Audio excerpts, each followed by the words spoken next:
Welcome and thank you for joining this reading of Dracula, Bram Stoker. You're about to enter a world of quiet dread, ancient secrets, and a slow, haunting atmosphere. The pace is steady, the tone deep and reflective, like a journal written in shadow. Now, let us begin. Chapter 1. Jonathan Harker's Journal. Kept in shorthand. What? 3 May, Bistritz. Left Munich at 8:35 p.m. on 1st May, arriving at Vienna early next morning. Should have arrived at 6:46, but train was an hour late. Budapest seems a wonderful place, from the glimpse which I got of it from the train and the little I could walk through the streets. I feared to go very far from the station, as we had arrived late and would start as near the correct time as possible. The impression I had was that we were leaving the west and entering the east, the most western of splendid bridges over the Danube, which is here of noble width and depth, took us among the traditions of Turkish rule. We left in pretty good time and came after nightfall to Klausenburg. Here I stopped for the night at the Hotel Royal. I had for dinner, or rather supper, a chicken done up some way with red pepper, which was very good but thirsty. Get recipe for Mina. I asked the waiter and he said it was called paprika hendel, and that, as it was a national dish, I should be able to get it anywhere along the Carpathians. I found my smattering of German very useful here. Indeed, I don't know how I should be able to get on without it. Having had some time at my disposal when in London, I had visited the British Museum and made search among the books and maps in the library regarding Transylvania. It had struck me that some foreknowledge of the country could hardly fail to have some importance in dealing with a nobleman of that country. I find that the district he named is in the extreme east of the country, just on the borders of 3 states, Transylvania, Moldavia, and Bukovina, in the midst of the Carpathian Mountains, one of the wildest and least known portions of Europe. I was not able to light on any map or work giving the exact locality of the Castle Dracula, as there are no maps of this country as yet to compare with our own Ordnance Survey maps. But I found that Bistritz, the post town named by Count Dracula, is a fairly well-known place. I shall enter here some of my notes, as they may refresh my memory when I talk over my travels with Mina. In the population of Transylvania there are 4 distinct nationalities: Saxons in the south, and mixed with them the Walaches, who are the descendants of the Dacians, Magyars in the west, and Shiklis in the east and north. I am going among the latter, who claim to be descended from Attila and the Huns.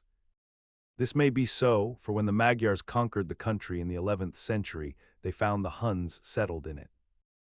I read that every known superstition in the world is gathered into the horseshoe of the Carpathians, as if it were the center of some sort of imaginative whirlpool. If so, my stay may be very interesting. I must ask the Count all about them. I did not sleep well, though my bed was comfortable enough, for I had all sorts of queer dreams. There was a dog howling all night under my window, which may have had something to do with it, or it may have been the paprika, for I had to drink up all the water in my carafe and was still thirsty. Towards morning I slept and was wakened by the continuous knocking at my door, so I guess I must have been sleeping soundly then. I had for breakfast more paprika and a sort of porridge of maize flour which they said was mammaliga, an eggplant stuffed with forcemeat, a very excellent dish, which they call implatata. Get recipe for this also.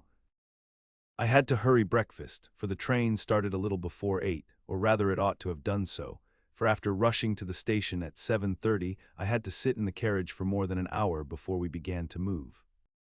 It seems to me that the further east you go, the more unpunctual are the trains. What ought they to be in China? All day long we seemed to dawdle through a country which was full of beauty of every kind. Sometimes we saw little towns or castles on the top of steep hills, such as we see in old missals. Sometimes we ran by rivers and streams, which seemed from the wide stony margin on each side of them to be subject to great floods. It takes a lot of water, and running strong, to sweep the outside edge of a river clear.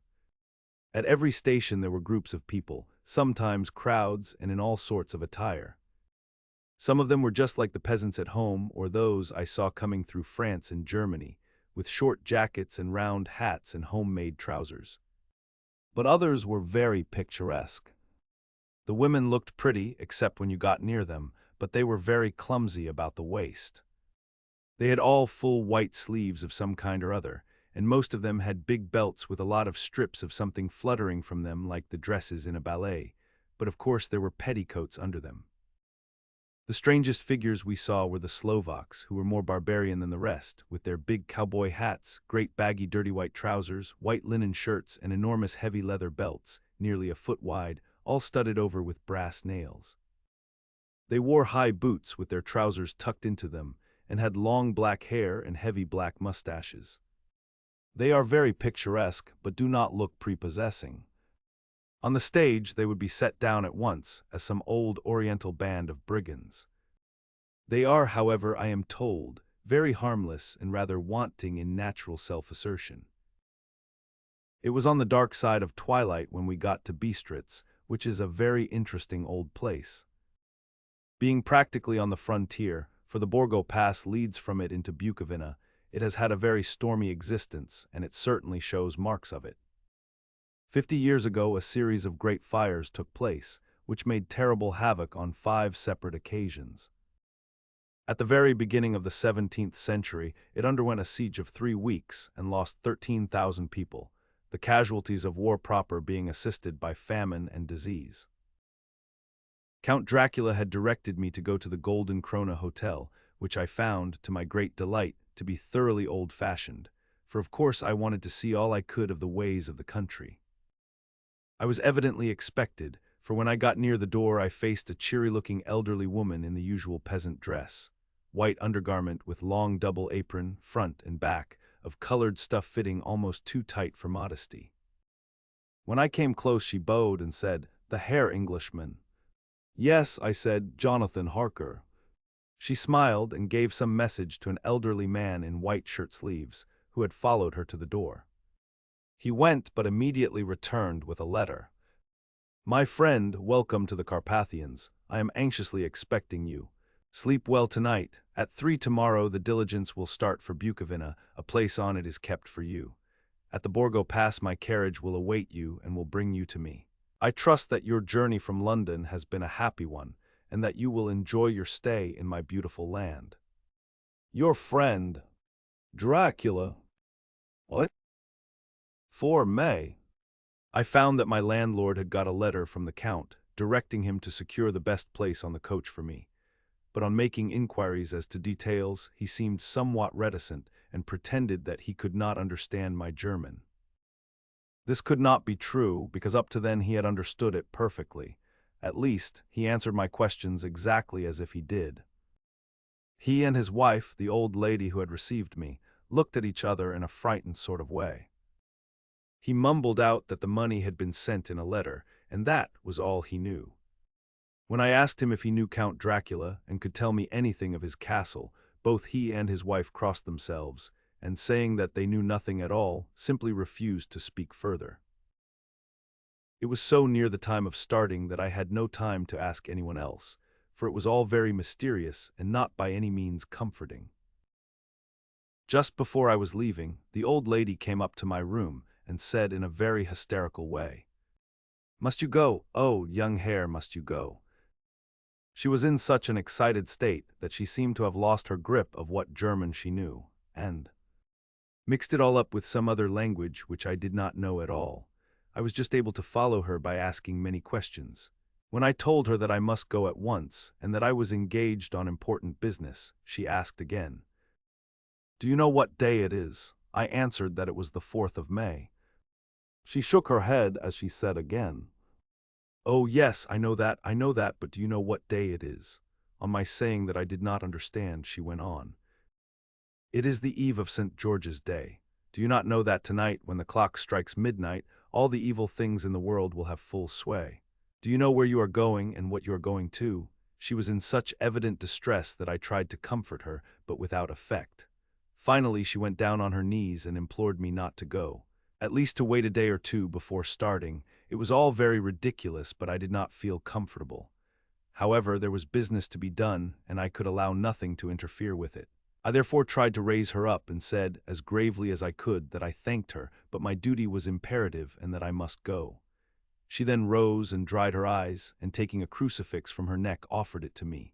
I did not know what to do, for, as an English churchman, I have been taught to regard such things as in some measure idolatrous, and yet it seemed so ungracious to refuse an old lady meaning so well and in such a state of mind. She saw, I suppose, the doubt in my face, for she put the rosary round my neck and said, "For your mother's sake," and went out of the room. I am writing up this part of the diary whilst I am waiting for the coach, which is, of course, late, and the crucifix is still round my neck. Whether it is the old lady's fear, or the many ghostly traditions of this place, or the crucifix itself, I do not know, but I am not feeling nearly as easy in my mind as usual.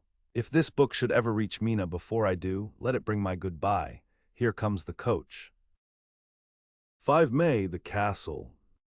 The gray of the morning has passed, and the sun is high over the distant horizon, which seems jagged, whether with trees or hills I know not, for it is so far off that big things and little are mixed. I am not sleepy, and as I am not to be called till I awake, naturally I write till sleep comes.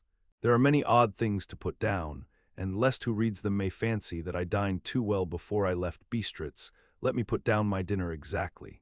I dined on what they called robber steak, bits of bacon, onion, and beef, seasoned with red pepper and strung on sticks and roasted over the fire, in the simple style of the London cat's meat. The wine was golden meatish, which produces a queer sting on the tongue, which is, however, not disagreeable. I had only a couple of glasses of this and nothing else. When I got on the coach, the driver had not taken his seat, and I saw him talking with the landlady. They were evidently talking of me, for every now and then they looked at me, and some of the people who were sitting on the bench outside the door, which they call by a name meaning word-bearer, came and listened and then looked at me, most of them pityingly. I could hear a lot of words often repeated, queer words, for there were many nationalities in the crowd, so I quietly got my polyglot dictionary from my bag and looked them out. I must say they were not cheering to me, for amongst them were Ordog, Satan, Pakal, Hell, Stregwica, Witch, Vralak, and VL Koslek, both of which mean the same thing, one being Slovak and the other Servian for something that is either werewolf or vampire. I must ask the Count about these superstitions. When we started, the crowd round the inn door, which had by this time swelled to a considerable size, all made the sign of the cross and pointed 2 fingers towards me. With some difficulty I got a fellow passenger to tell me what they meant. He would not answer at first, but on learning that I was English, he explained that it was a charm or guard against the evil eye. This was not very pleasant for me, just starting for an unknown place to meet an unknown man, but every one seemed so kind-hearted and so sorrowful and so sympathetic that I could not but be touched. I shall never forget the last glimpse which I had of the inn-yard and its crowd of picturesque figures, all crossing themselves, as they stood round the wide archway, with its background of rich foliage of oleander and orange trees in green tubs clustered in the center of the yard. Then our driver, whose wide linen drawers covered the whole front of the box seat, Gotze, they call them, cracked his big whip over his 4 small horses, which ran abreast, and we set off on our journey.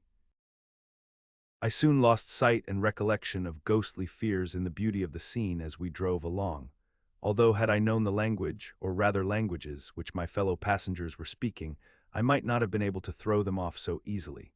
Before us lay a green sloping land full of forests and woods, with here and there steep hills, crowned with clumps of trees or with farmhouses, the blank gable end to the road.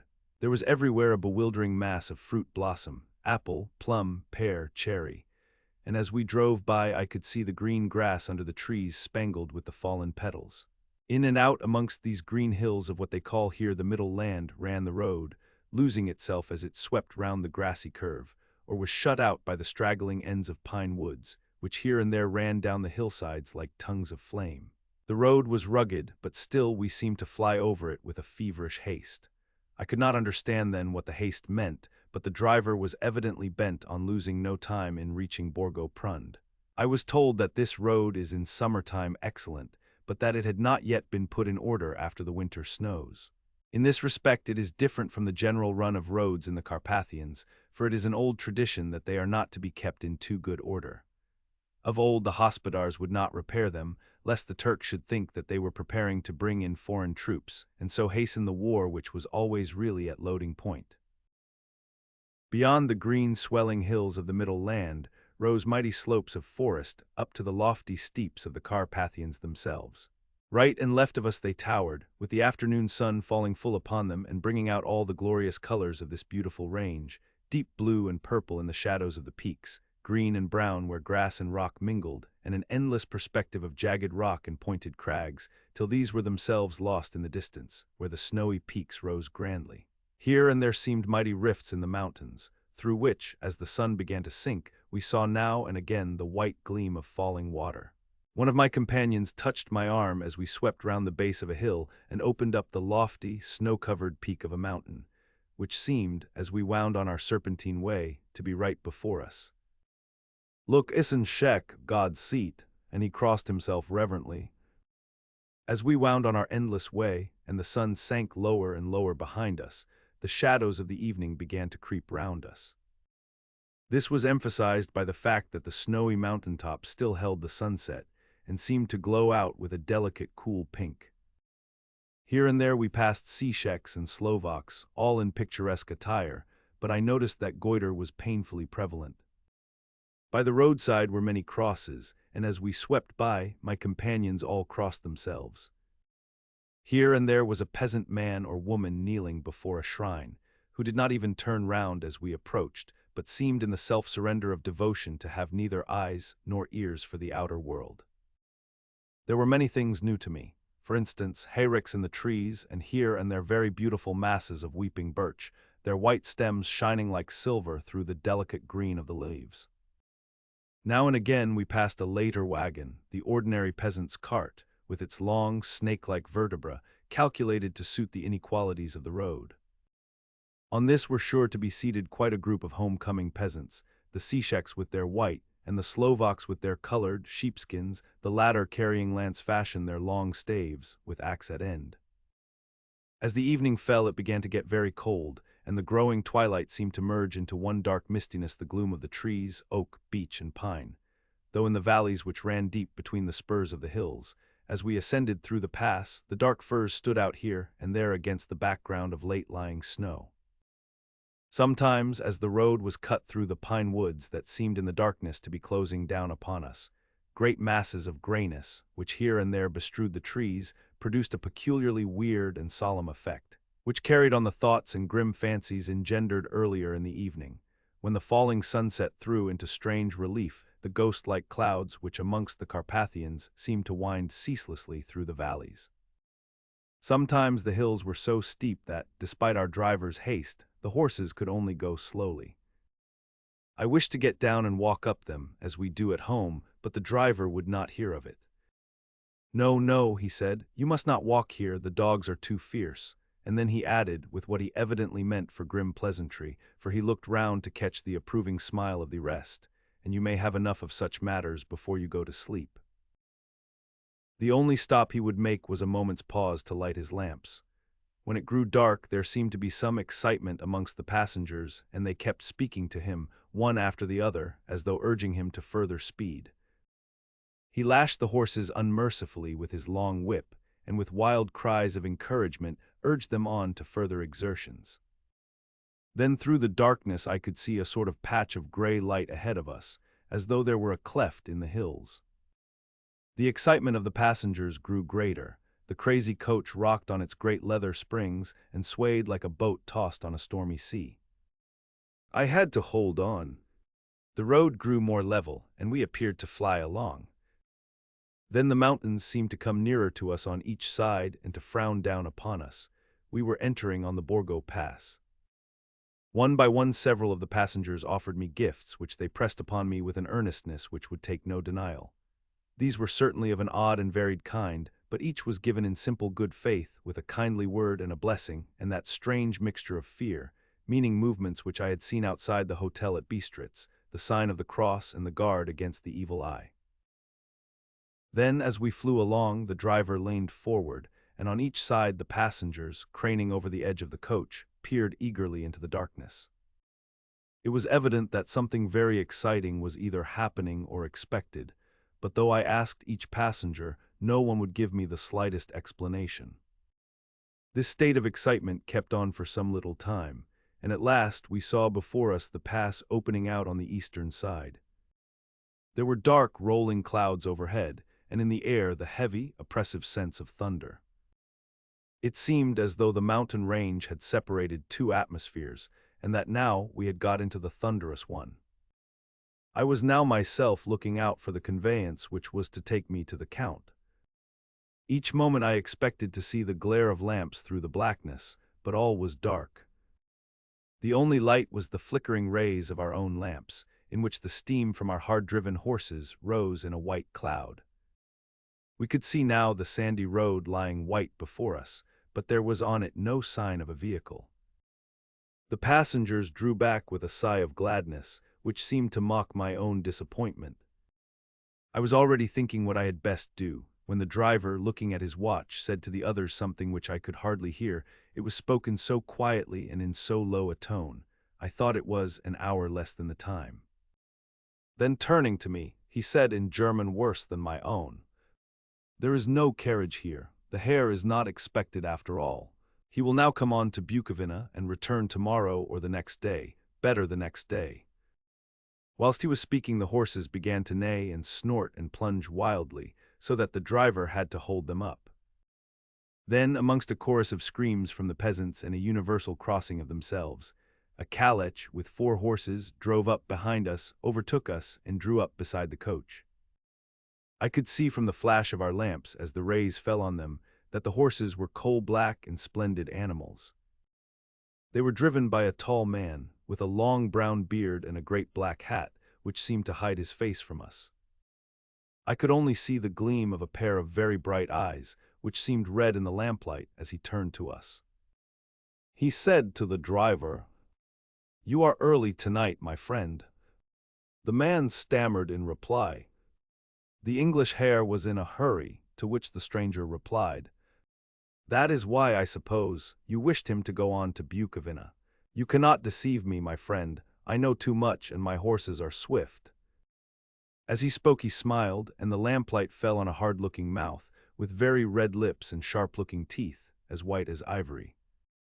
One of my companions whispered to another the line from Burger's Lenore, "Den die Toten reiten schnell." For the dead travel fast. The strange driver evidently heard the words, for he looked up with a gleaming smile. The passenger turned his face away at the same time, putting out his 2 fingers and crossing himself. "Give me the Herr's luggage," said the driver, and with exceeding alacrity my bags were handed out and put in the calèche. Then I descended from the side of the coach, as the calèche was close alongside, the driver helping me with a hand which caught my arm in a grip of steel. His strength must have been prodigious. Without a word he shook his reins, the horses turned, and we swept into the darkness of the pass. As I looked back I saw the steam from the horses of the coach by the light of the lamps, and projected against it the figures of my late companions crossing themselves. Then the driver cracked his whip and called to his horses, and off they swept on their way to Bukovina. As they sank into the darkness I felt a strange chill, and a lonely feeling came over me. But a cloak was thrown over my shoulders, and a rug across my knees, and the driver said in excellent German, "The night is chill, mein Herr, and my master the Count bade me take all care of you. There is a flask of Slivovitz, the plum brandy of the country, underneath the seat, if you should require it." I did not take any, but it was a comfort to know it was there all the same. I felt a little strangely, and not a little frightened. I think had there been any alternative I should have taken it, instead of prosecuting that unknown night journey. The carriage went at a hard pace straight along, then we made a complete turn and went along another straight road. It seemed to me that we were simply going over and over the same ground again, and so I took note of some salient point and found that this was so.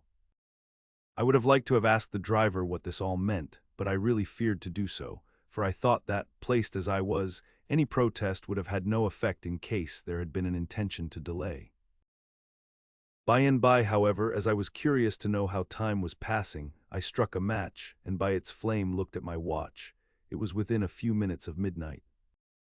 This gave me a sort of shock, for I suppose the general superstition about midnight was increased by my recent experiences.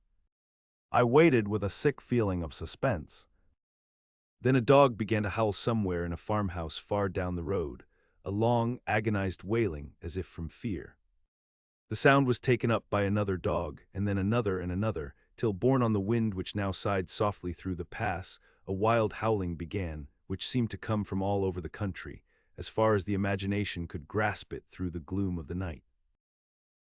At the first howl the horses began to strain and rear, but the driver spoke to them soothingly, and they quieted down, but shivered and sweated as though after a runaway from sudden fright. Then far off in the distance, from the mountains on each side of us began a louder and a sharper howling, that of wolves, which affected both the horses and myself in the same way, for I was minded to jump from the calèche and run, whilst they reared again and plunged madly, so that the driver had to use all his great strength to keep them from bolting. In a few minutes, however, my own ears got accustomed to the sound, and the horses so far became quiet that the driver was able to descend and to stand before them. He petted and soothed them, and whispered something in their ears, as I have heard of horse-tamers doing, and with extraordinary effect, for under his caresses they became quite manageable again, though they still trembled. The driver again took his seat, and shaking his reins, started off at a great pace. This time, after going to the far side of the pass, he suddenly turned down a narrow roadway which ran sharply to the right. Soon we were hemmed in with trees, which in places arched right over the roadway till we passed as through a tunnel, and again great frowning rocks guarded us boldly on either side.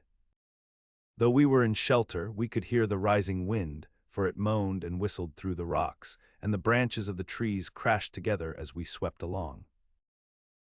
It grew colder and colder still, and fine, powdery snow began to fall, so that soon we and all around us were covered with a white blanket.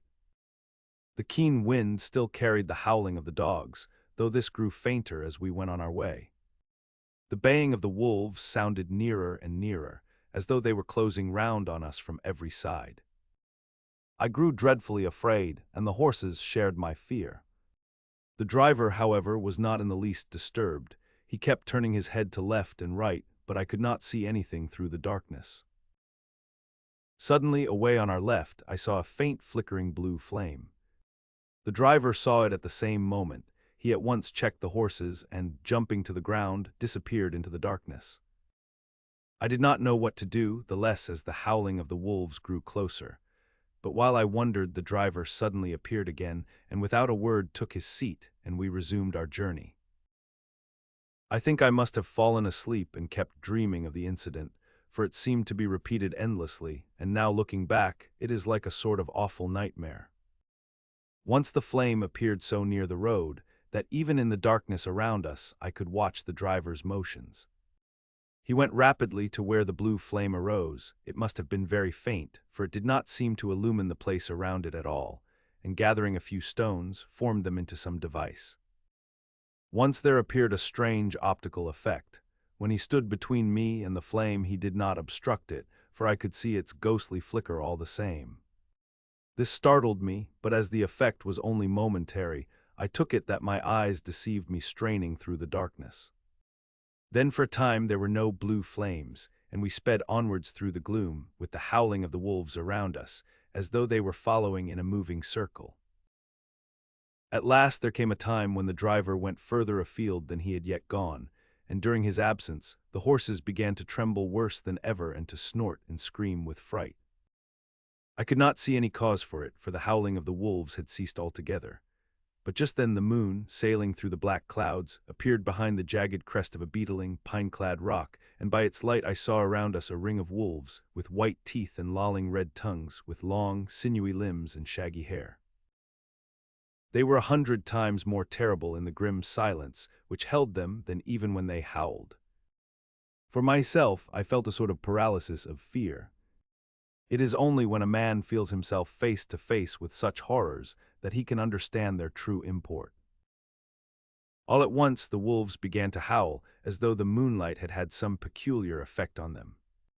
The horses jumped about and reared, and looked helplessly round with eyes that rolled in a way painful to see. But the living ring of terror encompassed them on every side, and they had perforce to remain within it. I called to the coachman to come, for it seemed to me that our only chance was to try to break out through the ring and to aid his approach. I shouted and beat the side of the calich, hoping by the noise to scare the wolves from that side, so as to give him a chance of reaching the trap. How he came there I know not, but I heard his voice raised in a tone of imperious command, and looking towards the sound, saw him stand in the roadway. As he swept his long arms, as though brushing aside some impalpable obstacle, the wolves fell back and back further still. Just then a heavy cloud passed across the face of the moon, so that we were again in darkness. When I could see again, the driver was climbing into the calich, and the wolves had disappeared. This was all so strange and uncanny that a dreadful fear came upon me, and I was afraid to speak or move. The time seemed interminable as we swept on our way, now in almost complete darkness, for the rolling clouds obscured the moon. We kept on ascending, with occasional periods of quick descent, but in the main always ascending. Suddenly, I became conscious of the fact that the driver was in the act of pulling up the horses in the courtyard of a vast ruined castle, from whose tall black windows came no ray of light, and whose broken battlements showed a jagged line against the moonlit sky. Chapter 2. Jonathan Harker's Journal, continued. 5 May, I must have been asleep, for certainly if I had been fully awake I must have noticed the approach of such a remarkable place. In the gloom the courtyard looked of considerable size, and as several dark ways led from it under great round arches, it perhaps seemed bigger than it really is. I have not yet been able to see it by daylight. When the calich stopped, the driver jumped down and held out his hand to assist me to alight. Again I could not but notice his prodigious strength. His hand actually seemed like a steel vice that could have crushed mine if he had chosen. Then he took out my traps and placed them on the ground beside me as I stood close to a great door, old and studded with large iron nails, and set in a projecting doorway of massive stone. I could see even in the dim light that the stone was massively carved, but that the carving had been much worn by time and weather. As I stood, the driver jumped again into his seat and shook the reins. The horses started forward, and trap and all disappeared down one of the dark openings. I stood in silence where I was, for I did not know what to do. Of bell or knocker there was no sign. Through these frowning walls and dark window openings it was not likely that my voice could penetrate. The time I waited seemed endless, and I felt doubts and fears crowding upon me. What sort of place had I come to, and among what kind of people? What sort of grim adventure was it on which I had embarked? Was this a customary incident in the life of a solicitor's clerk sent out to explain the purchase of a London estate to a foreigner? Solicitor's clerk, Mina would not like that. Solicitor, for just before leaving London I got word that my examination was successful, and I am now a full-blown solicitor. I began to rub my eyes and pinch myself to see if I were awake. It all seemed like a horrible nightmare to me, and I expected that I should suddenly awake and find myself at home, with the dawn struggling in through the windows, as I had now and again felt in the morning after a day of overwork. But my flesh answered the pinching test, and my eyes were not to be deceived. I was indeed awake and among the Carpathians. All I could do now was to be patient and to wait the coming of the morning. Just as I had come to this conclusion, I heard a heavy step approaching behind the great door, and saw through the chinks the gleam of a coming light. Then there was the sound of rattling chains and the clanking of massive bolts drawn back. A key was turned with the loud grating noise of long disuse, and the great door swung back. Within stood a tall old man, clean-shaven save for a long white mustache, and clad in black from head to foot, without a single speck of color about him anywhere. He held in his hand an antique silver lamp, in which the flame burned without chimney or globe of any kind, throwing long quivering shadows as it flickered in the draught of the open door. The old man motioned me in with his right hand with a courtly gesture, saying in excellent English, but with a strange intonation, "Welcome to my house, enter freely and of your own will." He made no motion of stepping to meet me, but stood like a statue, as though his gesture of welcome had fixed him into stone. The instant, however, that I had stepped over the threshold, he moved impulsively forward, and holding out his hand grasped mine with a strength which made me wince, an effect which was not lessened by the fact that it seemed as cold as ice, more like the hand of a dead than a living man. Again he said, "Welcome to my house, come freely. go safely and leave something of the happiness you bring." The strength of the handshake was so much akin to that which I had noticed in the driver, whose face I had not seen, that for a moment I doubted if it were not the same person to whom I was speaking. So to make sure, I said interrogatively, "Count Dracula," he bowed in a courtly way as he replied, "I am Dracula, and I bid you welcome, Mr. Harker, to my house. Come in, the night air is chill, and you must need to eat and rest." As he was speaking, he put the lamp on a bracket on the wall and, stepping out, took my luggage. He had carried it in before I could forestall him. I protested, but he insisted. "Nay, sir, you are my guest. It is late, and my people are not available. Let me see to your comfort myself." He insisted on carrying my traps along the passage, and then up a great winding stair, and along another great passage, on whose stone floor our steps rang heavily. At the end of this he threw open a heavy door, and I rejoiced to see within a well-lit room in which a table was spread for supper, and on whose mighty hearth a great fire of logs, freshly replenished, flamed and flared. The Count halted, putting down my bags, closed the door, and crossing the room, opened another door, which led into a small octagonal room lit by a single lamp, and seemingly without a window of any sort. Passing through this, he opened another door and motioned me to enter. It was a welcome sight, for here was a great bedroom well lighted and warmed with another log fire, also added to but lately, for the top logs were fresh, which sent a hollow roar up the wide chimney. The Count himself left my luggage inside and withdrew, saying, before he closed the door, "You will need, after your journey, to refresh yourself by making your toilet. I trust you will find all you wish. When you are ready, come into the other room, where you will find your supper prepared." The light and warmth and the Count's courteous welcome seemed to have dissipated all my doubts and fears.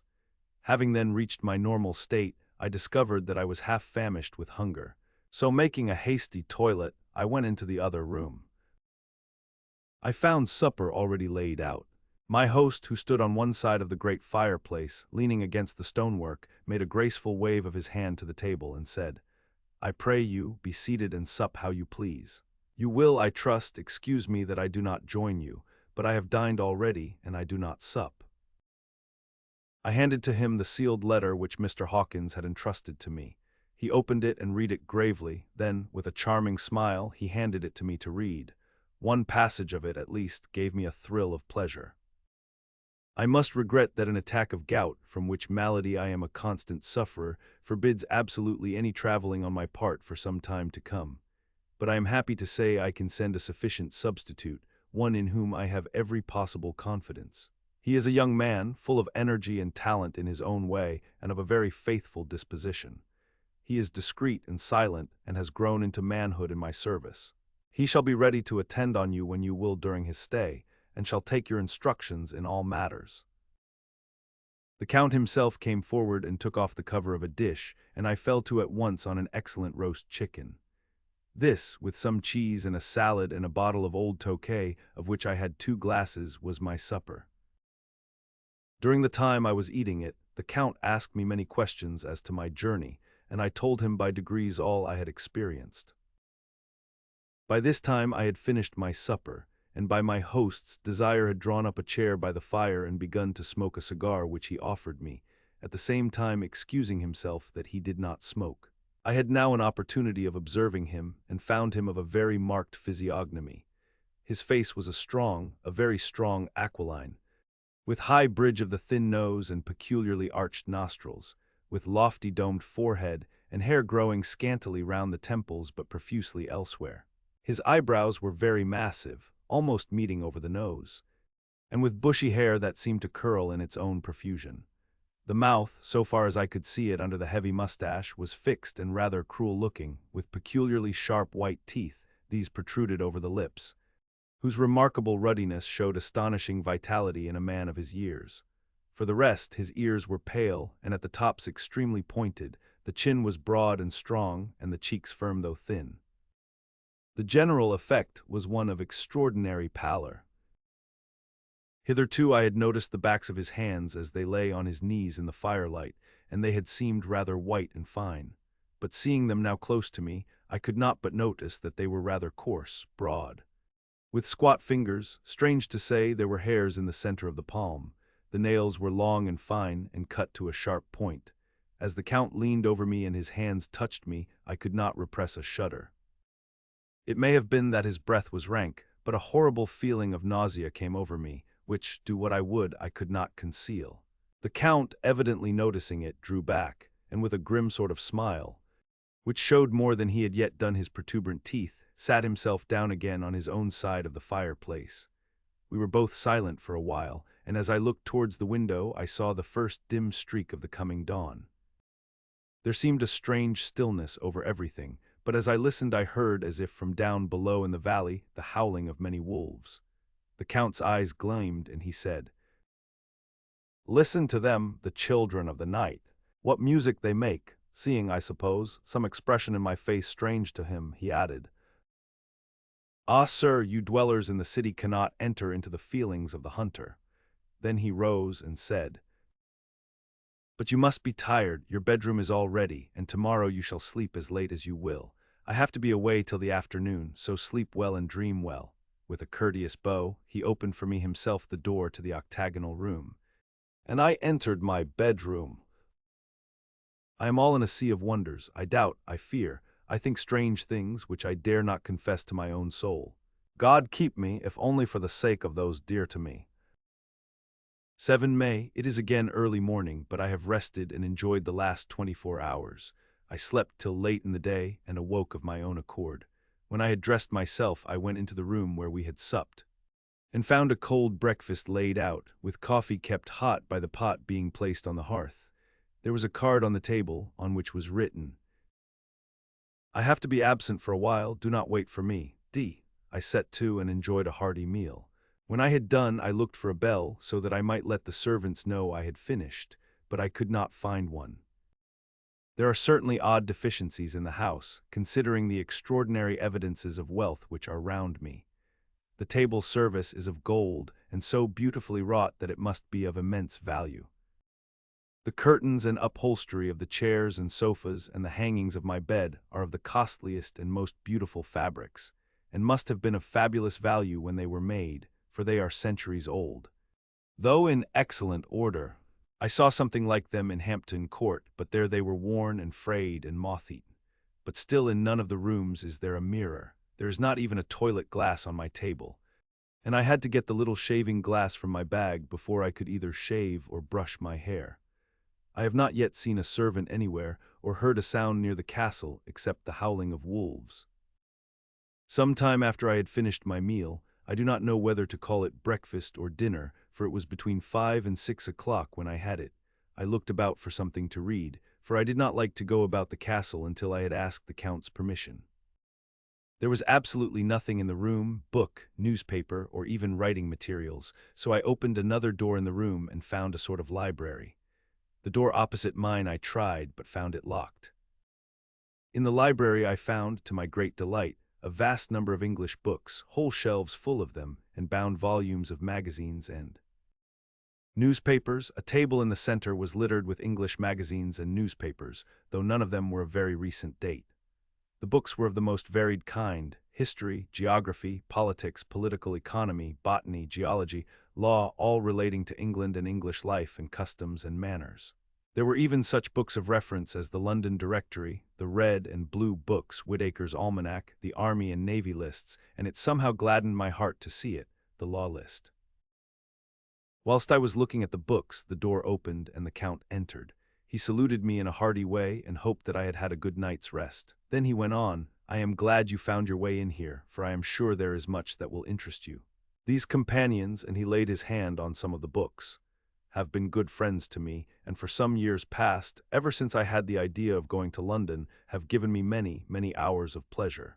Through them I have come to know your great England, and to know her is to love her. I long to go through the crowded streets of your mighty London, to be in the midst of the whirl and rush of humanity, to share its life, its change, its death, and all that makes it what it is. But alas, as yet I only know your tongue through books. To you, my friend, I look that I know it to speak." "But Count," I said, "you know and speak English thoroughly." He bowed gravely. "I thank you, my friend, for your all too flattering estimate, but yet I fear that I am but a little way on the road I would travel. True, I know the grammar and the words, but yet I know not how to speak them. Pause 1, 2s, indeed, I said, you speak excellently. Not so, he answered. Well, I know that, did I move and speak in your London, none there are who would not know me for a stranger. That is not enough for me. Here I am noble, I am boyar, the common people know me, and I am master. But a stranger in a strange land, he is no one, men know him not, and to know not is to care not for. I am content if I am like the rest, so that no man stops if he see me, or pause in his speaking if he hear my words. Ha, ha. A stranger, I have been so long master that I would be master still, or at least that none other should be master of me. You come to me not alone as agent of my friend Peter Hawkins, of Exeter, to tell me all about my new estate in London. You shall, I trust, rest here with me a while, so that by our talking I may learn the English intonation. And I would that you tell me when I make error, even of the smallest, in my speaking. I am sorry that I had to be away so long today, but you will, I know, forgive one who has so many important affairs in hand. Of course I said all I could about being willing, and asked if I might come into that room when I chose. He answered, yes, certainly, and added, you may go anywhere you wish in the castle, except where the doors are locked, where of course you will not wish to go. There is reason that all things are as they are, and did you see with my eyes and know with my knowledge, you would perhaps better understand. I said I was sure of this, and then he went on, we are in Transylvania, and Transylvania is not England.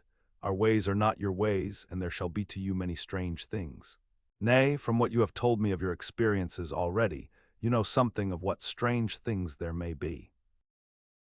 This led to much conversation, and as it was evident that he wanted to talk, if only for talking's sake, I asked him many questions regarding things that had already happened to me or come within my notice. Sometimes he sheered off the subject, or turned the conversation by pretending not to understand. But generally he answered all I asked most frankly. Then as time went on and I had got somewhat bolder, I asked him of some of the strange things of the preceding night, as, for instance, why the coachman went to the places where he had seen the blue flames. He then explained to me that it was commonly believed that on a certain night of the year, last night in fact, when all evil spirits are supposed to have unchecked sway, a blue flame is seen over any place where treasure has been concealed. That treasure has been hidden, he went on, in the region through which you came last night, there can be but little doubt, for it was the ground fought over for centuries by the Wallachian, the Saxon, and the Turk. Why, there is hardly a foot of soil in all this region that has not been enriched by the blood of men, patriots or invaders. In old days there were stirring times, when the Austrian and the Hungarian came up in hordes, and the patriots went out to meet them, men and women, the aged and the children too, and waited their coming on the rocks above the passes, that they might sweep destruction on them with their artificial avalanches. When the invader was triumphant he found but little, for whatever there was had been sheltered in the friendly soil. But how, said I, can it have remained so long undiscovered, when there is a sure index to it if men will but take the trouble to look? The Count smiled, and as his lips ran back over his gums, the long, sharp, canine teeth showed out strangely. He answered, because your peasant is at heart a coward and a fool. Those flames only appear on one night, and on that night no man of this land will, if he can help it, stir without his doors. And dear sir, even if he did he would not know what to do. Why, even the peasant that you tell me of who marked the place of the flame would not know where to look in daylight, even for his own work. Even you would not, I dare be sworn, be able to find these places again. There you are right, I said. I know no more than the dead where even to look for them. Then we drifted into other matters. Come, he said at last, tell me of London and of the house which you have procured for me. With an apology for my remissness, I went into my own room to get the papers from my bag. Whilst I was placing them in order, I heard a rattling of china and silver in the next room, and as I passed through, noticed that the table had been cleared and the lamp lit, for it was by this time deep into the dark. The lamps were also lit in the study or library, and I found the Count lying on the sofa, reading, of all things in the world, an English Bradshaw's Guide. When I came in, he cleared the books and papers from the table, and with him I went into plans and deeds and figures of all sorts. He was interested in everything, and asked me a myriad questions about the place and its surroundings. He clearly had studied beforehand all he could get on the subject of the neighborhood, for he evidently at the end knew very much more than I did. When I remarked this, he answered, "Well, but my friend, is it not needful that I should?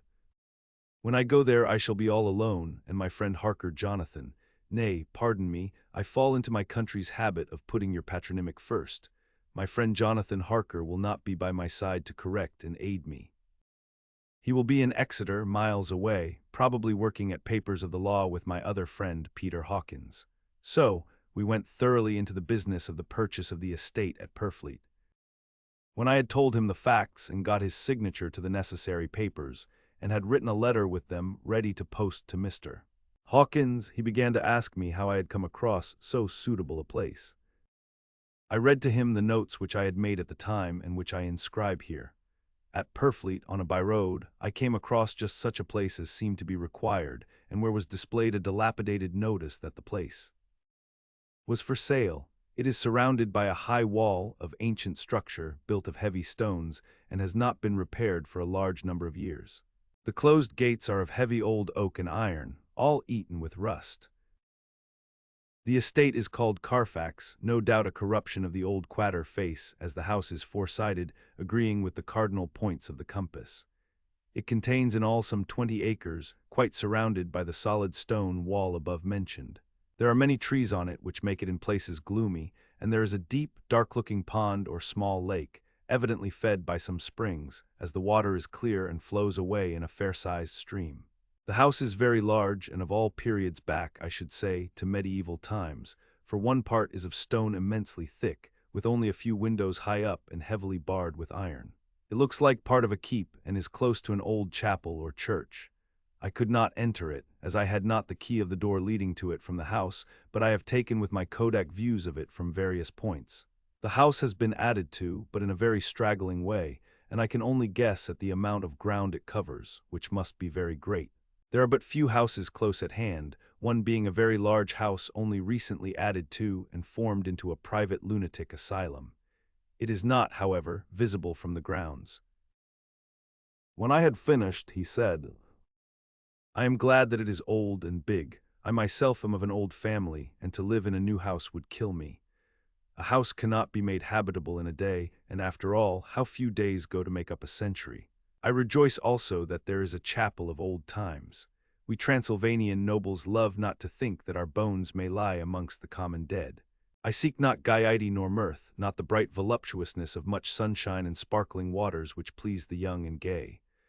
I am no longer young, and my heart, through weary years of mourning over the dead, is not attuned to mirth. Moreover, the walls of my castle are broken, the shadows are many, and the wind breathes cold through the broken battlements and casements. I love the shade and the shadow, and would be alone with my thoughts when I may." Somehow his words and his look did not seem to accord, or else it was that his cast of face made his smile look malignant and saturnine. Presently, with an excuse, he left me, asking me to put all my papers together. He was some little time away, and I began to look at some of the books around me. One was an atlas, which I found opened naturally at England, as if that map had been much used. On looking at it, I found in certain places little rings marked, and on examining these I noticed that one was near London on the east side, manifestly where his new estate was situated. The other two were Exeter and Whitby on the Yorkshire coast. It was the better part of an hour when the Count returned. "Aha," he said, "still at your books, good, but you must not work always. Come, I am informed that your supper is ready." He took my arm and we went into the next room, where I found an excellent supper ready on the table. The Count again excused himself, as he had dined out on his being away from home. But he sat as on the previous night and chatted whilst I ate. After supper I smoked, as on the last evening, and the Count stayed with me, chatting and asking questions on every conceivable subject, hour after hour. I felt that it was getting very late indeed, but I did not say anything, for I felt under obligation to meet my host's wishes in every way. I was not sleepy, as the long sleep yesterday had fortified me, but I could not help experiencing that chill which comes over one at the coming of the dawn, which is like, in its way, the turn of the tide. They say that people who are near death die generally at the change to the dawn or at the turn of the tide. Anyone who has, when tired, and tied as it were to his post, experienced this change in the atmosphere can well believe it. All at once we heard the crow of a cock coming up with preternatural shrillness through the clear morning air. Count Dracula, jumping to his feet, said, "Why, there is the morning again. How remiss I am to let you stay up so long. You must make your conversation regarding my dear new country of England less interesting, so that I may not forget how time flies by us." And, with a courtly bow, he quickly left me. I went into my own room and drew the curtains, but there was little to notice. My window opened into the courtyard. All I could see was the warm gray of quickening sky. Pause. 0.6s, so I pulled the curtains again and have written of this day. 8 May, I began to fear as I wrote in this book that I was getting too diffuse, but now I am glad that I went into detail from the first, for there is something so strange about this place and all in it that I cannot but feel uneasy. I wish I were safe out of it, or that I had never come. It may be that this strange night existence is telling on me, but would that were all. If there were anyone to talk to I could bear it, but there is no one. I have only the Count to speak with, and he.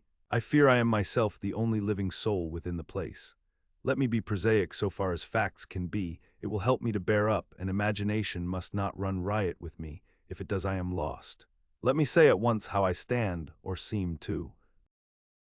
I only slept a few hours when I went to bed, and feeling that I could not sleep any more, got up. I had hung my shaving glass by the window and was just beginning to shave. Suddenly I felt a hand on my shoulder and heard the Count's voice saying to me, "Good morning." I started, for it amazed me that I had not seen him, since the reflection of the glass covered the whole room behind me. In starting I had cut myself slightly, but did not notice it at the moment. Having answered the Count's salutation, I turned to the glass again to see how I had been mistaken. This time could be no error, for the man was close to me, and I could see him over my shoulder. But there was no reflection of him in the mirror. The whole room behind me was displayed, but there was no sign of a man in it except myself. This was startling, and coming on the top of so many strange things, was beginning to increase that vague feeling of uneasiness which I always have when the Count is near. But at the instant I saw that the cut had bled a little, and the blood was trickling over my chin. I laid down the razor, turning as I did so half round to look for some sticking plaster. When the Count saw my face, his eyes blazed with a sort of demoniac fury, and he suddenly made a grab at my throat. I drew away, and his hand touched the string of beads which held the crucifix. It made an instant change in him, for the fury passed so quickly that I could hardly believe that it was ever there. "Take care," he said, "take care how you cut yourself. It is more dangerous than you think in this country." Then seizing the shaving glass, he went on, "And this is the wretched thing that has done the mischief. It is a foul bauble of man's vanity. Away with it." And opening the heavy window with one wrench of his terrible hand, he flung out the glass, which was shattered into 1,000 pieces on the stones of the courtyard far below. Then he withdrew without a word. It is very annoying, for I do not see how I am to shave, unless in my watch case or the bottom of the shaving pot, which is fortunately of metal. When I went into the dining room, breakfast was prepared, but I could not find the Count anywhere. So I breakfasted alone. It is strange that as yet I have not seen the Count eat or drink. He must be a very peculiar man. After breakfast, I did a little exploring in the castle. I went out on the stairs and found a room looking towards the south. The view was magnificent, and from where I stood there was every opportunity of seeing it. The castle is on the very edge of a terrible precipice. A stone falling from the window would fall 1,000 feet without touching anything. As far as the eye can reach is a sea of green tree tops, with occasionally a deep rift where there is a chasm. Here and there are silver threads, where the rivers wind in deep gorges through the forests. But I am not in heart to describe beauty, for when I had seen the view I explored further. Doors, doors, doors everywhere, and all locked and bolted. In no place save from the windows in the castle walls is there an available exit. The castle is a veritable prison, and I am a prisoner. Chapter 3. Jonathan Harker's Journal. Continued W. Hen. I found that I was a prisoner. A sort of wild feeling came over me. I rushed up and down the stairs, trying every door and peering out of every window I could find. But after a little, the conviction of my helplessness overpowered all other feelings. When I look back after a few hours, I think I must have been mad for the time, for I behaved much as a rat does in a trap. When, however, the conviction had come to me that I was helpless, I sat down quietly as I have ever done anything in my life, and began to think over what was best to be done. I am thinking still and as yet have come to no definite conclusion. Of one thing only am I certain, that it is no use making my ideas known to the Count. He knows well that I am imprisoned, and as he has done it himself, and has doubtless his own motives for it, he would only deceive me if I trusted him fully with the facts. So far as I can see, my only plan will be to keep my knowledge and my fears to myself and my eyes open. I am, I know, either being deceived, like a baby, by my own fears, or else I am in desperate straits, and if the latter be so, I need, and shall need, all my brains to get through. I had hardly come to this conclusion when I heard the great door below shut and knew that the Count had returned. He did not come at once into the library, so I went cautiously to my own room and found him making the bed. This was odd, but only confirmed what I had all along thought, that there were no servants in the house. When later I saw him, through the chink of the hinges of the door, laying the table in the dining room, I was assured of it, for if he does himself all these menial offices, surely it is proof that there is no one else to do them. This gave me a fright, for if there is no one else in the castle, it must have been the Count himself who was the driver of the coach that brought me here.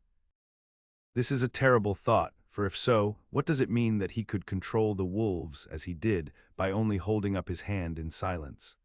How was it that all the people at Bistritz and on the coach had some terrible fear for me? What meant the giving of the crucifix, of the garlic, of the wild rose, of the mountain ash? Bless that good woman who hung the crucifix round my neck, for it is a comfort and a strength to me whenever I touch it. It is odd that a thing which I have been taught to regard with disfavor and as idolatrous should in a time of loneliness and trouble be of help. Is it that there is something in the essence of the thing itself? Or that it is a medium, a tangible help, in conveying memories of sympathy and comfort? Sometime, if it may be, I must examine this matter and try to make up my mind about it.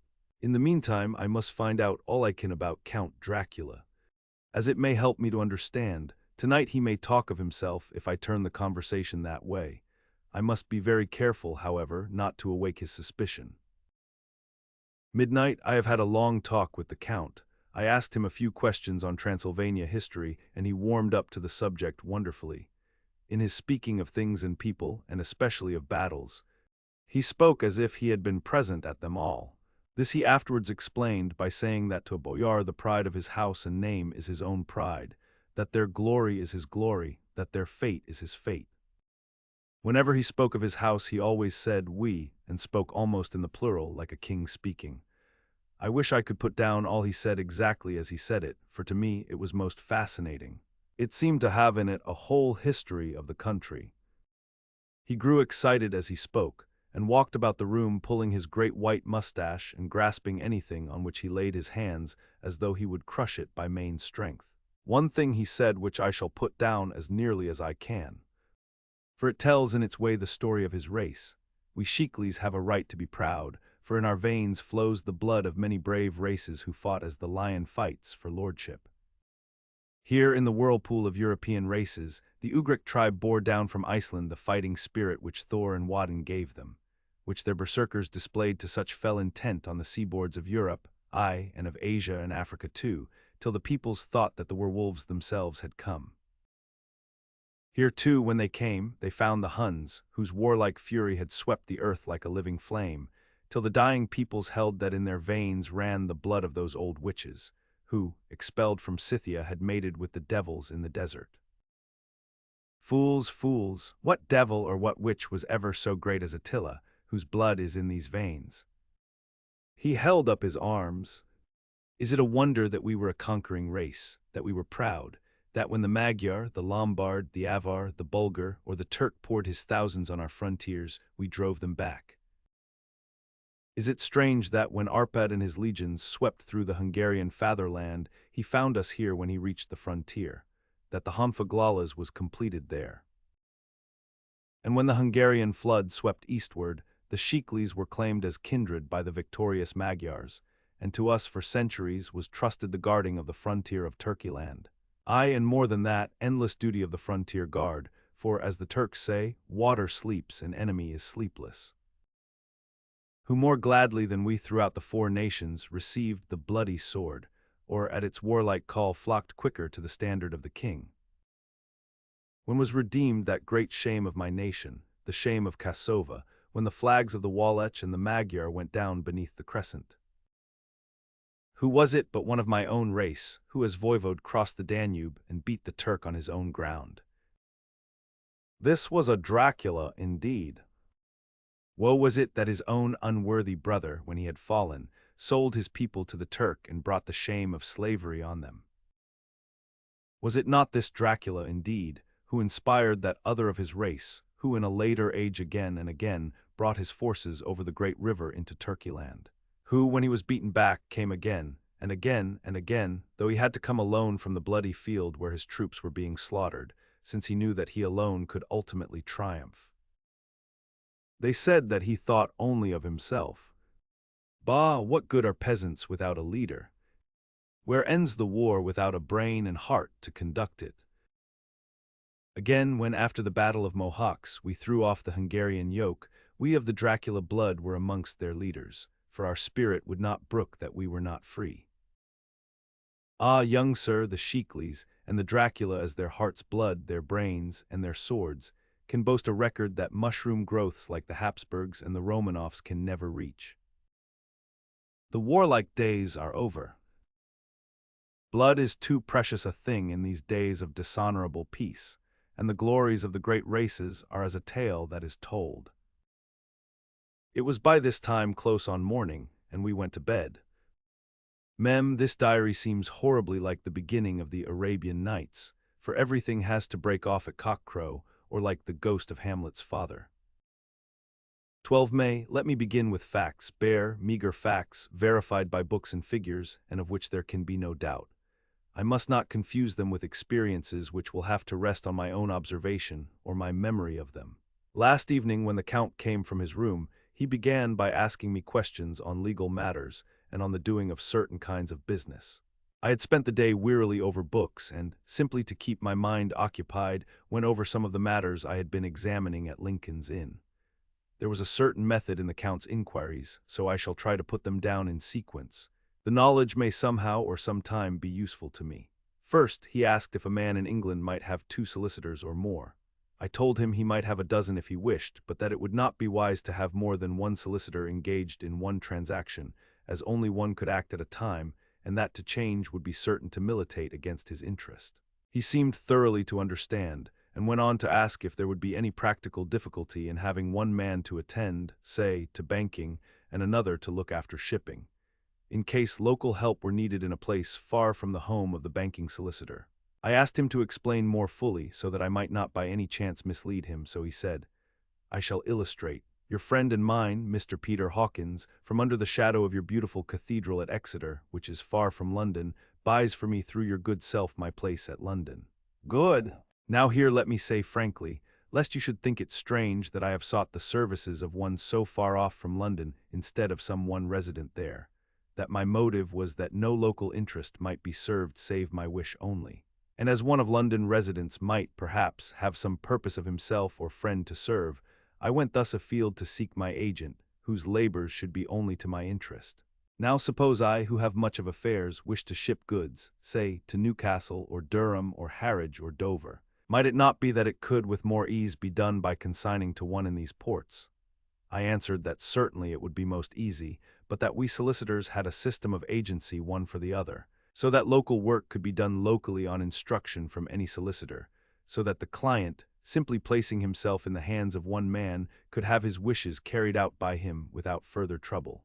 But, said he, I could be at liberty to direct myself.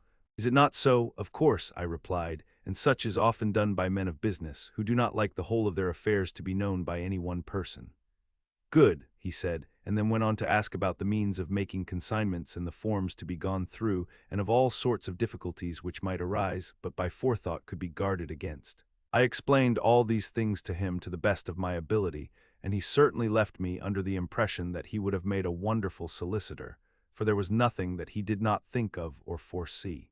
For a man who was never in the country, and who did not evidently do much in the way of business, his knowledge and acumen were wonderful. When he had satisfied himself on these points of which he had spoken, and I had verified all as well as I could by the books available, he suddenly stood up and said, Have you written since your first letter to our friend Mr. Peter Hawkins, or to any other?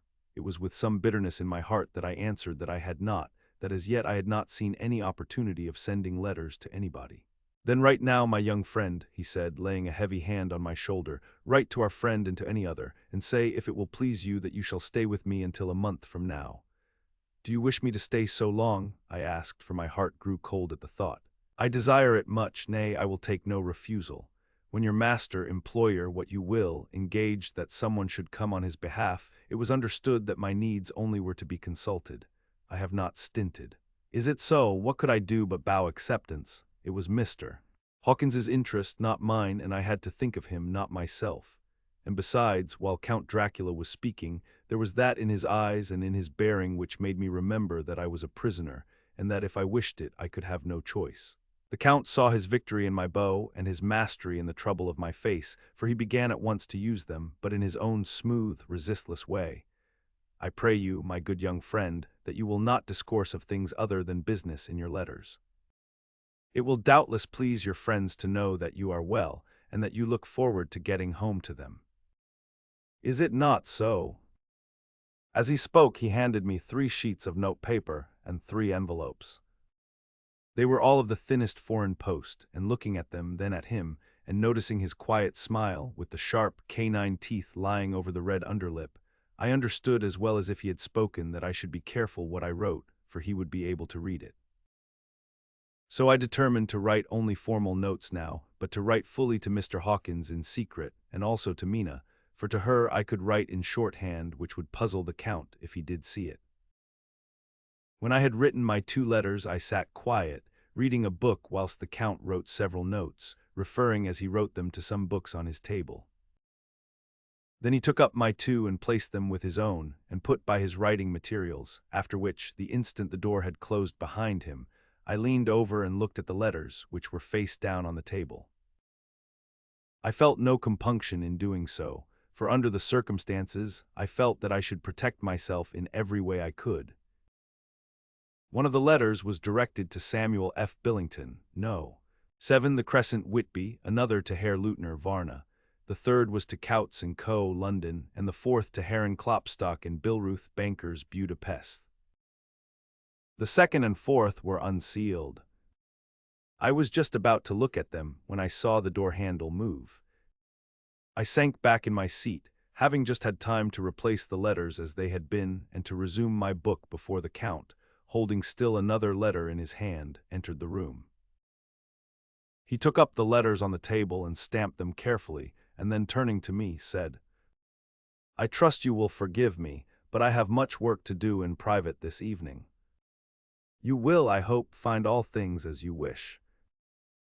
At the door he turned, and after a moment's pause said, Let me advise you, my dear young friend, nay, let me warn you with all seriousness, that should you leave these rooms you will not by any chance go to sleep in any other part of the castle. It is old and has many memories, and there are bad dreams for those who sleep unwisely. Be warned. Should sleep now or ever overcome you, or be like to do, then haste to your own chamber or to these rooms, for your rest will then be safe. But if you be not careful in this respect, then— He finished his speech in a gruesome way, for he motioned with his hands as if he were washing them. I quite understood. My only doubt was as to whether any dream could be more terrible than the unnatural, horrible net of gloom and mystery which seemed closing around me. Later, I endorsed the last words written, but this time there is no doubt in question. I shall not fear to sleep in any place where he is not. I have placed the crucifix over the head of my bed. I imagine that my rest is thus freer from dreams, and there it shall remain. When he left me, I went to my room. After a little while, not hearing any sound, I came out and went up the stone stair to where I could look out towards the south. There was some sense of freedom in the vast expanse, inaccessible though it was to me, as compared with the narrow darkness of the courtyard. Looking out on this, I felt that I was indeed in prison, and I seemed to want a breath of fresh air, though it were of the night. I am beginning to feel this nocturnal existence tell on me. It is destroying my nerve. I start at my own shadow, and am full of all sorts of horrible imaginings. God knows that there is ground for my terrible fear in this accursed place. I looked out over the beautiful expanse, bathed in soft yellow moonlight till it was almost as light as day. In the soft light the distant hills became melted, and the shadows in the valleys and gorges of velvety blackness. The mere beauty seemed to cheer me. There was peace and comfort in every breath I drew. As I leaned from the window, my eye was caught by something moving a story below me and somewhat to my left, where I imagined, from the order of the rooms, that the windows of the Count's own room would look out. The window at which I stood was tall and deep, stone-mullioned, and though weather-worn was still complete, but it was evidently many a day since the case had been there. I drew back behind the stonework and looked carefully out. What I saw was the Count's head coming out from the window. I did not see the face, but I knew the man by the neck and the movement of his back and arms. In any case, I could not mistake the hands which I had had so many opportunities of studying. I was at first interested and somewhat amused, for it is wonderful how small a matter will interest and amuse a man when he is a prisoner. But my very feelings changed to repulsion and terror when I saw the whole man slowly emerge from the window and begin to crawl down the castle wall over that dreadful abyss, face down with his cloak spreading out around him like great wings. At first I could not believe my eyes. I thought it was some trick of the moonlight, some weird effect of shadow, but I kept looking, and it could be no delusion. I saw the fingers and toes grasp the corners of the stones, worn clear of the mortar by the stress of years, and by thus using every projection and inequality move downwards with considerable speed, just as a lizard moves along a wall. What manner of man is this, or what manner of creature is it in the semblance of man? I feel the dread of this horrible place overpowering me. I am in fear, in awful fear, and there is no escape for me. I am encompassed about with terrors that I dare not think of. 15 May. Once more have I seen the Count go out in his lizard fashion. He moved downwards in a sidelong way, some 100 feet down and a good deal to the left. He vanished into some hole or window. When his head had disappeared, I leaned out to try and see more, but without avail. The distance was too great to allow a proper angle of sight. I knew he had left the castle now, and thought to use the opportunity to explore more than I had dared to do as yet. I went back to the room and, taking a lamp, tried all the doors. They were all locked as I had expected, and the locks were comparatively new, but I went down the stone stairs to the hall where I had entered originally. I found I could pull back the bolts easily enough and unhook the great chains, but the door was locked and the key was gone. That key must be in the Count's room. I must watch should his door be unlocked so that I may get it and escape. I went on to make a thorough examination of the various stairs and passages, and to try the doors that opened from them. 1 or 2 small rooms near the hall were open, but there was nothing to see in them except old furniture, dusty with age and moth-eaten. At last, however, I found one door at the top of the stairway which, though it seemed to be locked, gave a little under pressure. I tried it harder and found that it was not really locked, but that the resistance came from the fact that the hinges had fallen somewhat and the heavy door rested on the floor. Here was an opportunity which I might not have again, so I exerted myself and with many efforts forced it back so that I could enter. I was now in a wing of the castle further to the right than the rooms I knew, and a story lower down. From the windows I could see that the suite of rooms lay along to the south of the castle, the windows of the end room looking out both west and south. On the latter side, as well as to the former, there was a great precipice. The castle was built on the corner of a great rock, so that on 3 sides it was quite impregnable, and great windows were placed here where sling or bow or culverin could not reach, and consequently light and comfort, impossible to a position which had to be guarded, were secured. To the west was a great valley, and then, rising far away, great jagged mountain fastnesses, rising peak on peak, the sheer rock studded with mountain ash and thorn, whose roots clung in cracks and crevices and crannies of the stone. This was evidently the portion of the castle occupied by the ladies in bygone days, for the furniture had more air of comfort than any I had seen. The windows were curtainless, and the yellow moonlight, flooding in through the diamond panes, enabled one to see even colors, whilst it softened the wealth of dust which lay over all and disguised in some measure the ravages of time and the moth. My lamp seemed to be of little effect in the brilliant moonlight, but I was glad to have it with me, for there was a dread loneliness in the place which chilled my heart and made my nerves tremble. Still, it was better than living alone in the rooms which I had come to hate from the presence of the Count, and after trying a little to school my nerves, I found a soft quietude come over me. Here I am, sitting at a little oak table where in old times possibly some fair lady sat to pen, with much thought and many blushes, her ill-spelt love letter, and writing in my diary in shorthand all that has happened since I closed it last. It is 19th century, up to date with a vengeance. And yet, unless my senses deceive me, the old centuries had and have powers of their own which mere modernity cannot kill. Later, the morning of 16 May. God preserve my sanity, for to this I am reduced. Safety and the assurance of safety are things of the past. Whilst I live on here there is but one thing to hope for, that I may not go mad if, indeed, I be not mad already. If I be sane, then surely it is maddening to think that of all the foul things that lurk in this hateful place, the Count is the least dreadful to me, that to him alone I can look for safety, even though this be only whilst I can serve his purpose. Great God, merciful God, let me be calm, for out of that way lies madness indeed. I begin to get new lights on certain things which have puzzled me.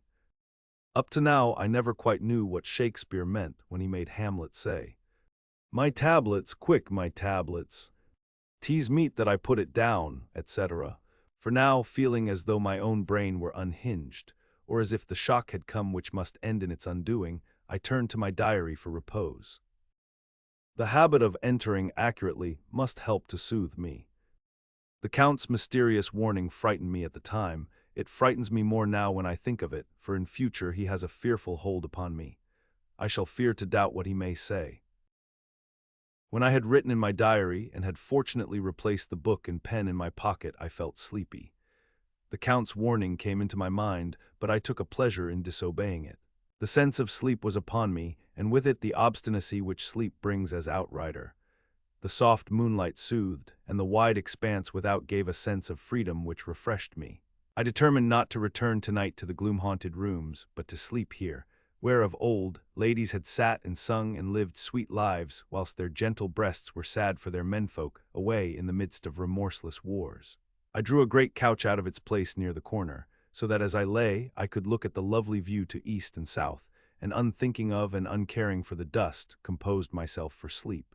I suppose I must have fallen as asleep. I hope so, but I fear, for all that followed was startlingly real. So real that now sitting here in the broad, full sunlight of the morning, I cannot in the least believe that it was all sleep. I was not alone. The room was the same, unchanged in any way since I came into it. I could see along the floor, in the brilliant moonlight, my own footsteps marked where I had disturbed the long accumulation of dust. In the moonlight opposite me were 3 young women, ladies by their dress and manner. I thought at the time that I must be dreaming when I saw them, for though the moon light was behind them, they threw no shadow on the floor.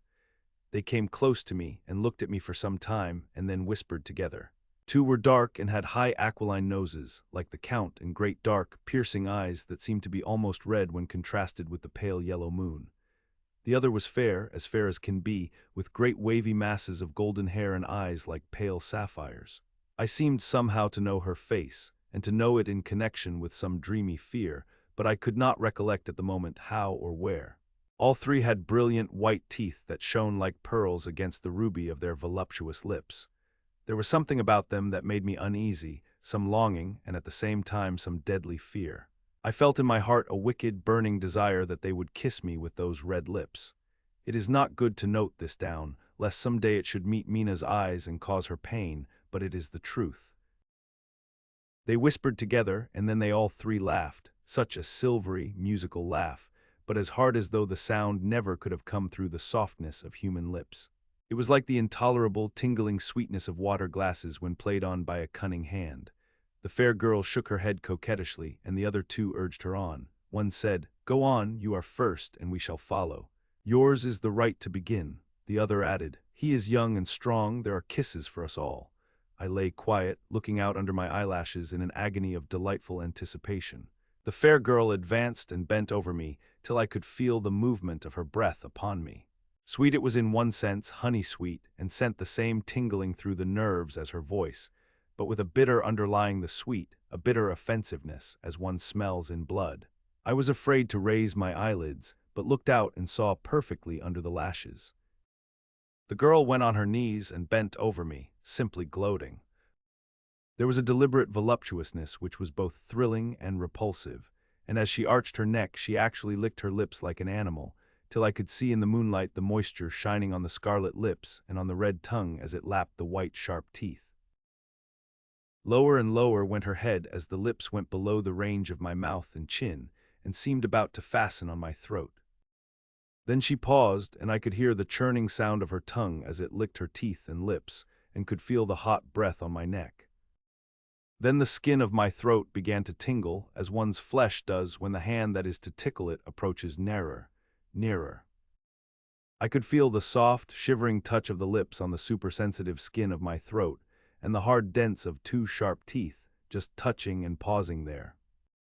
I closed my eyes in a languorous ecstasy and waited with beating heart. But at that instant, another sensation swept through me as quick as lightning. I was conscious of the presence of the Count, and of his being as if lapped in a storm of fury.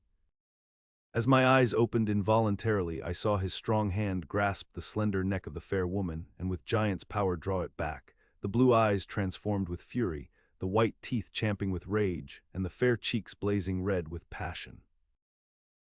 But the Count, never did I imagine such wrath and fury, even to the demons of the pit. His eyes were positively blazing. The red light in them was lurid, as if the flames of hellfire blazed behind them. His face was deathly pale, and the lines of it were hard like drawn wires. The thick eyebrows that met over the nose now seemed like a heaving bar of white-hot metal. With a fierce sweep of his arm, he hurled the woman from him, and then motioned to the others, as though he were beating them back. It was the same imperious gesture that I had seen used to the wolves. In a voice which, though low and almost in a whisper, seemed to cut through the air, and then ring round the room, he said, "How dare you touch him, any of you? How dare you cast eyes on him when I had forbidden it? Back, I tell you all, this man belongs to me. Beware how you meddle with him, or you'll have to deal with me." The fair girl, with a laugh of ribald coquetry, turned to answer him. "You yourself never loved, you never love." On this the other women joined, and such a mirthless, hard, soulless laughter rang through the room that it almost made me faint to hear. It seemed like the pleasure of fiends. Then the Count turned, after looking at my face attentively, and said in a soft whisper, "Yes, I too can love, you yourselves can tell it from the past. Is it not so? Well, now I promise you that when I am done with him you shall kiss him at your will. Now go, go, I must awaken him, for there is work to be done." "Are we to have nothing tonight?" said one of them with a low laugh, as she pointed to the bag which he had thrown upon the floor, and which moved as though there were some living thing within it. For answer he nodded his head. One of the women jumped forward and opened it. If my ears did not deceive me, there was a gasp and a low wail, as of a half-smothered child. The women closed round, whilst I was aghast with horror. But as I looked they disappeared, and with them the dreadful bag. There was no door near them, and they could not have passed me without my noticing. They simply seemed to fade into the rays of the moonlight and pass out through the window, for I could see outside the dim, shadowy forms for a moment before they entirely faded away. Then the horror overcame me, and I sank down unconscious. Chapter 4. Jonathan Harker's Journal. Continued. I awoke in my own bed. If it be that I had not dreamt, the Count must have carried me here. I tried to satisfy myself on the subject, but could not arrive at any unquestionable result. To be sure, there were certain small evidences, such as that my clothes were folded and laid by in a manner which was not my habit. My watch was still unwound, and I am rigorously accustomed to wind it the last thing before going to bed, and many such details. But these things are no proof, for they may have been evidences that my mind was not as usual, and from some cause or another I had certainly been much upset. I must watch for proof. Of one thing I am glad. If it was that the Count carried me here and undressed me, he must have been hurried in his task, for my pockets are intact. I am sure this diary would have been a mystery to him, which he would not have brooked. He would have taken or destroyed it. As I look round this room, although it has been to me so full of fear, it is now a sort of sanctuary, for nothing can be more dreadful than those awful women who are waiting to suck my blood.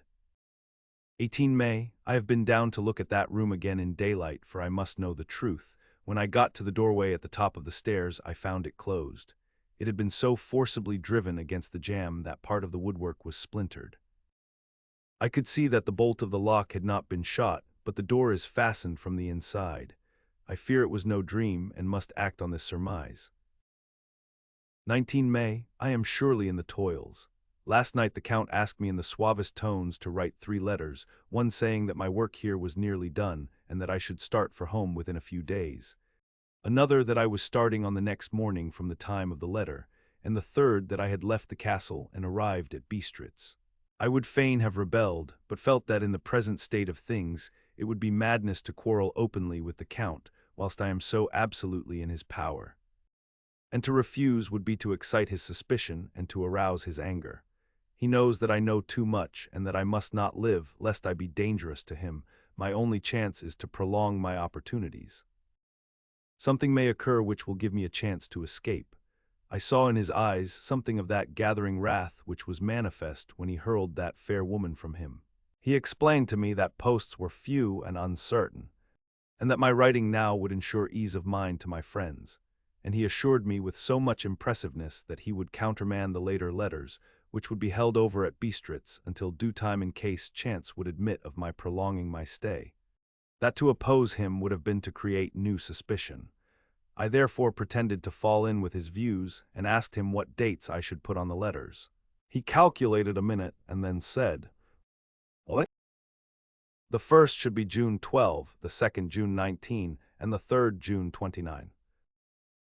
I know now the span of my life. God help me. 28 May, there is a chance of escape, or at any rate of being able to send word home. A band of Shkeni have come to the castle and are encamped in the courtyard. These Shkeni are gypsies. I have notes of them in my book. They are peculiar to this part of the world, though allied to the ordinary gypsies all the world over. There are thousands of them in Hungary and Transylvania who are almost outside all law. They attach themselves as a rule to some great noble or boyar, and call themselves by his name. They are fearless and without religion, save superstition, and they talk only their own varieties of the Romany tongue. I shall write some letters home, and shall try to get them to have them posted. I have already spoken them through my window to begin acquaintanceship. They took their hats off and made obeisance and many signs, which, however, I could not understand any more than I could their spoken language. I have written the letters. Mina's is in shorthand, and I simply ask Mr. Hawkins to communicate with her. To her I have explained my situation, but without the horrors which I may only surmise. It would shock and frighten her to death were I to expose my heart to her. Should the letters not carry, then the Count shall not yet know my secret or the extent of my knowledge. I have given the letters. I threw them through the bars of my window with a gold piece, and made what signs I could to have them posted. The man who took them pressed them to his heart and bowed, and then put them in his cap. I could do no more. I stole back to the study and began to read. As the Count did not come in, I have written here. The Count has come. He sat down beside me and said in his smoothest voice as he opened 2 letters, "The Shkeni has given me these, of which, though I know not whence they come, I shall of course take care. See," he must have looked at it, "one is from you and to my friend Peter Hawkins. The other," here he caught sight of the strange symbols as he opened the envelope, and the dark look came into his face and his eyes blazed wickedly. "The other is a vile thing, an outrage upon friendship and hospitality. It is not signed, well, so it cannot matter to us." And he calmly held letter and envelope in the flame of the lamp till they were consumed. Then he went on. "The letter to Hawkins that I shall of course send on, since it is yours. Your letters are sacred to me. Your pardon, my friend, that unknowingly I did break the seal. Will you not cover it again?" He held out the letter to me. and with a courteous bow handed me a clean envelope. I could only redirect it and hand it to him in silence. When he went out of the room, I could hear the key turn softly. A minute later, I went over and tried it, and the door was locked. When an hour or two after, the Count came quietly into the room, his coming awakened me, for I had gone to sleep on the sofa. He was very courteous and very cheery in his manner, and seeing that I had been sleeping, he said, "So, my friend, you are tired? Get to bed, there is the surest rest. I may not have the pleasure to talk tonight, since there are many labors to me, but you will sleep, I pray." I passed to my room and went to bed, and strange to say, slept without dreaming. Despair has its own calms. 31 May. This morning when I woke, I thought I would provide myself with some paper and envelopes from my bag and keep them in my pocket, so that I might write in case I should get an opportunity, but again a surprise. Again a shock.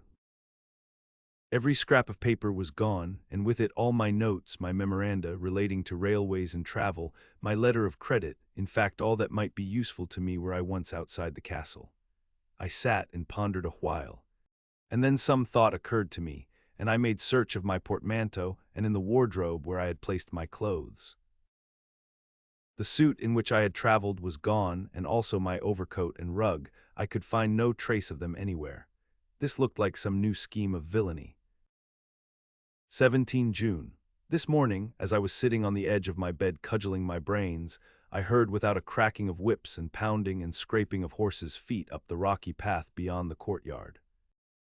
With joy I hurried to the window and saw drive into the yard 2 great later wagons, each drawn by 8 sturdy horses, and at the head of each pair a Slovak with his wide hat, great nail-studded belt, dirty sheepskin and high boots. They had also their long staves in hand.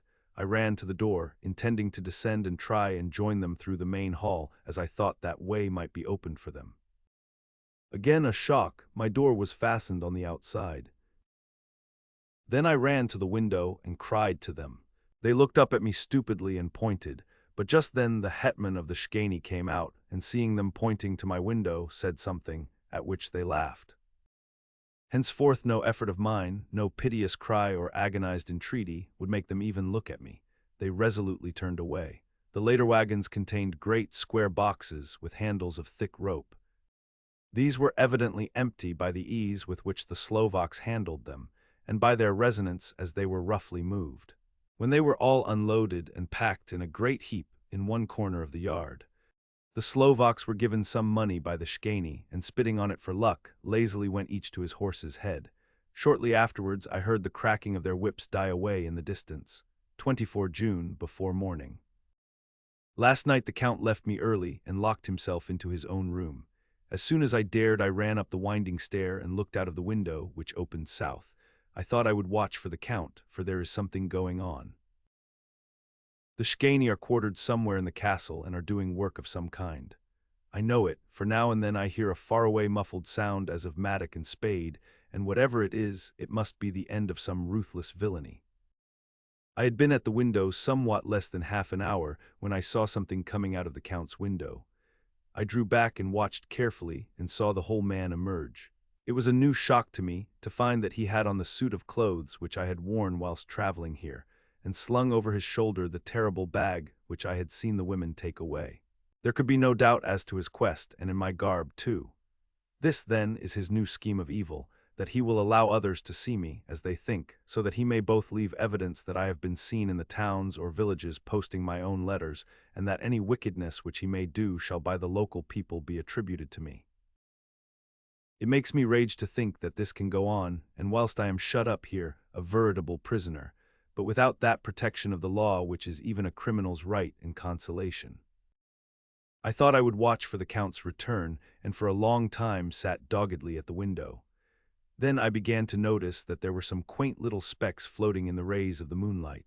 They were like the tiniest grains of dust, and they whirled round and gathered in clusters in a nebulous sort of way. I watched them with a sense of soothing, and a sort of calm stole over me. I leaned back in the embrasure in a more comfortable position, so that I could enjoy more fully the aerial gambolling. Something made me start up, a low, piteous howling of dogs somewhere far below in the valley, which was hidden from my sight. Louder it seemed to ring in my ears, and the floating motes of dust to take new shapes to the sound as they danced in the moonlight. I felt myself struggling to awake to some call of my instincts. Nay, my very soul was struggling, and my half-remembered sensibilities were striving to answer the call. I was becoming hypnotized. Quicker and quicker danced the dust. The moonbeams seemed to quiver as they went by me into the mass of gloom beyond. More and more they gathered till they seemed to take dim phantom shapes. And then I started, broad awake and in full possession of my senses, and ran screaming from the place. The phantom shapes, which were becoming gradually materialized from the moonbeams, were those of the 3 ghostly women to whom I was doomed. I fled and felt somewhat safer in my own room, where there was no moonlight and where the lamp was burning brightly. When a couple of hours had passed, I heard something stirring in the Count's room, something like a sharp wail quickly suppressed.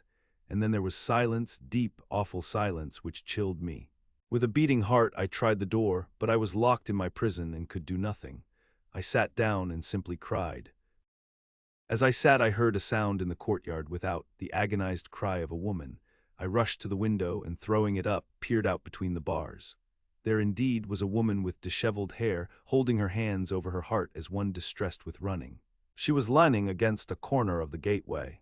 When she saw my face at the window, she threw herself forward and shouted in a voice laden with menace, "Monster, give me my child!" She threw herself on her knees and, raising up her hands, cried the same words in tones which wrung my heart.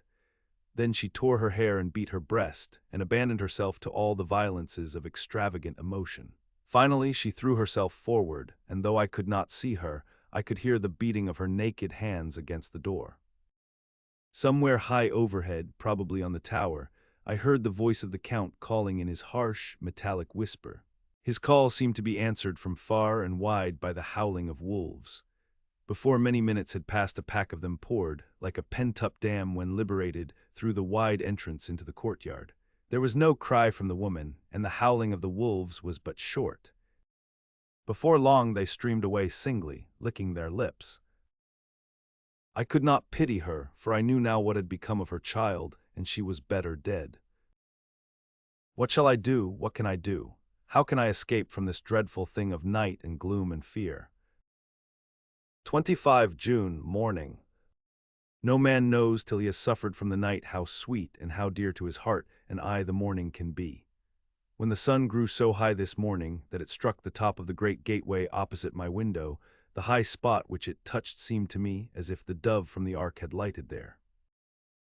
My fear fell from me as if it had been a vaporous garment which dissolved in the warmth.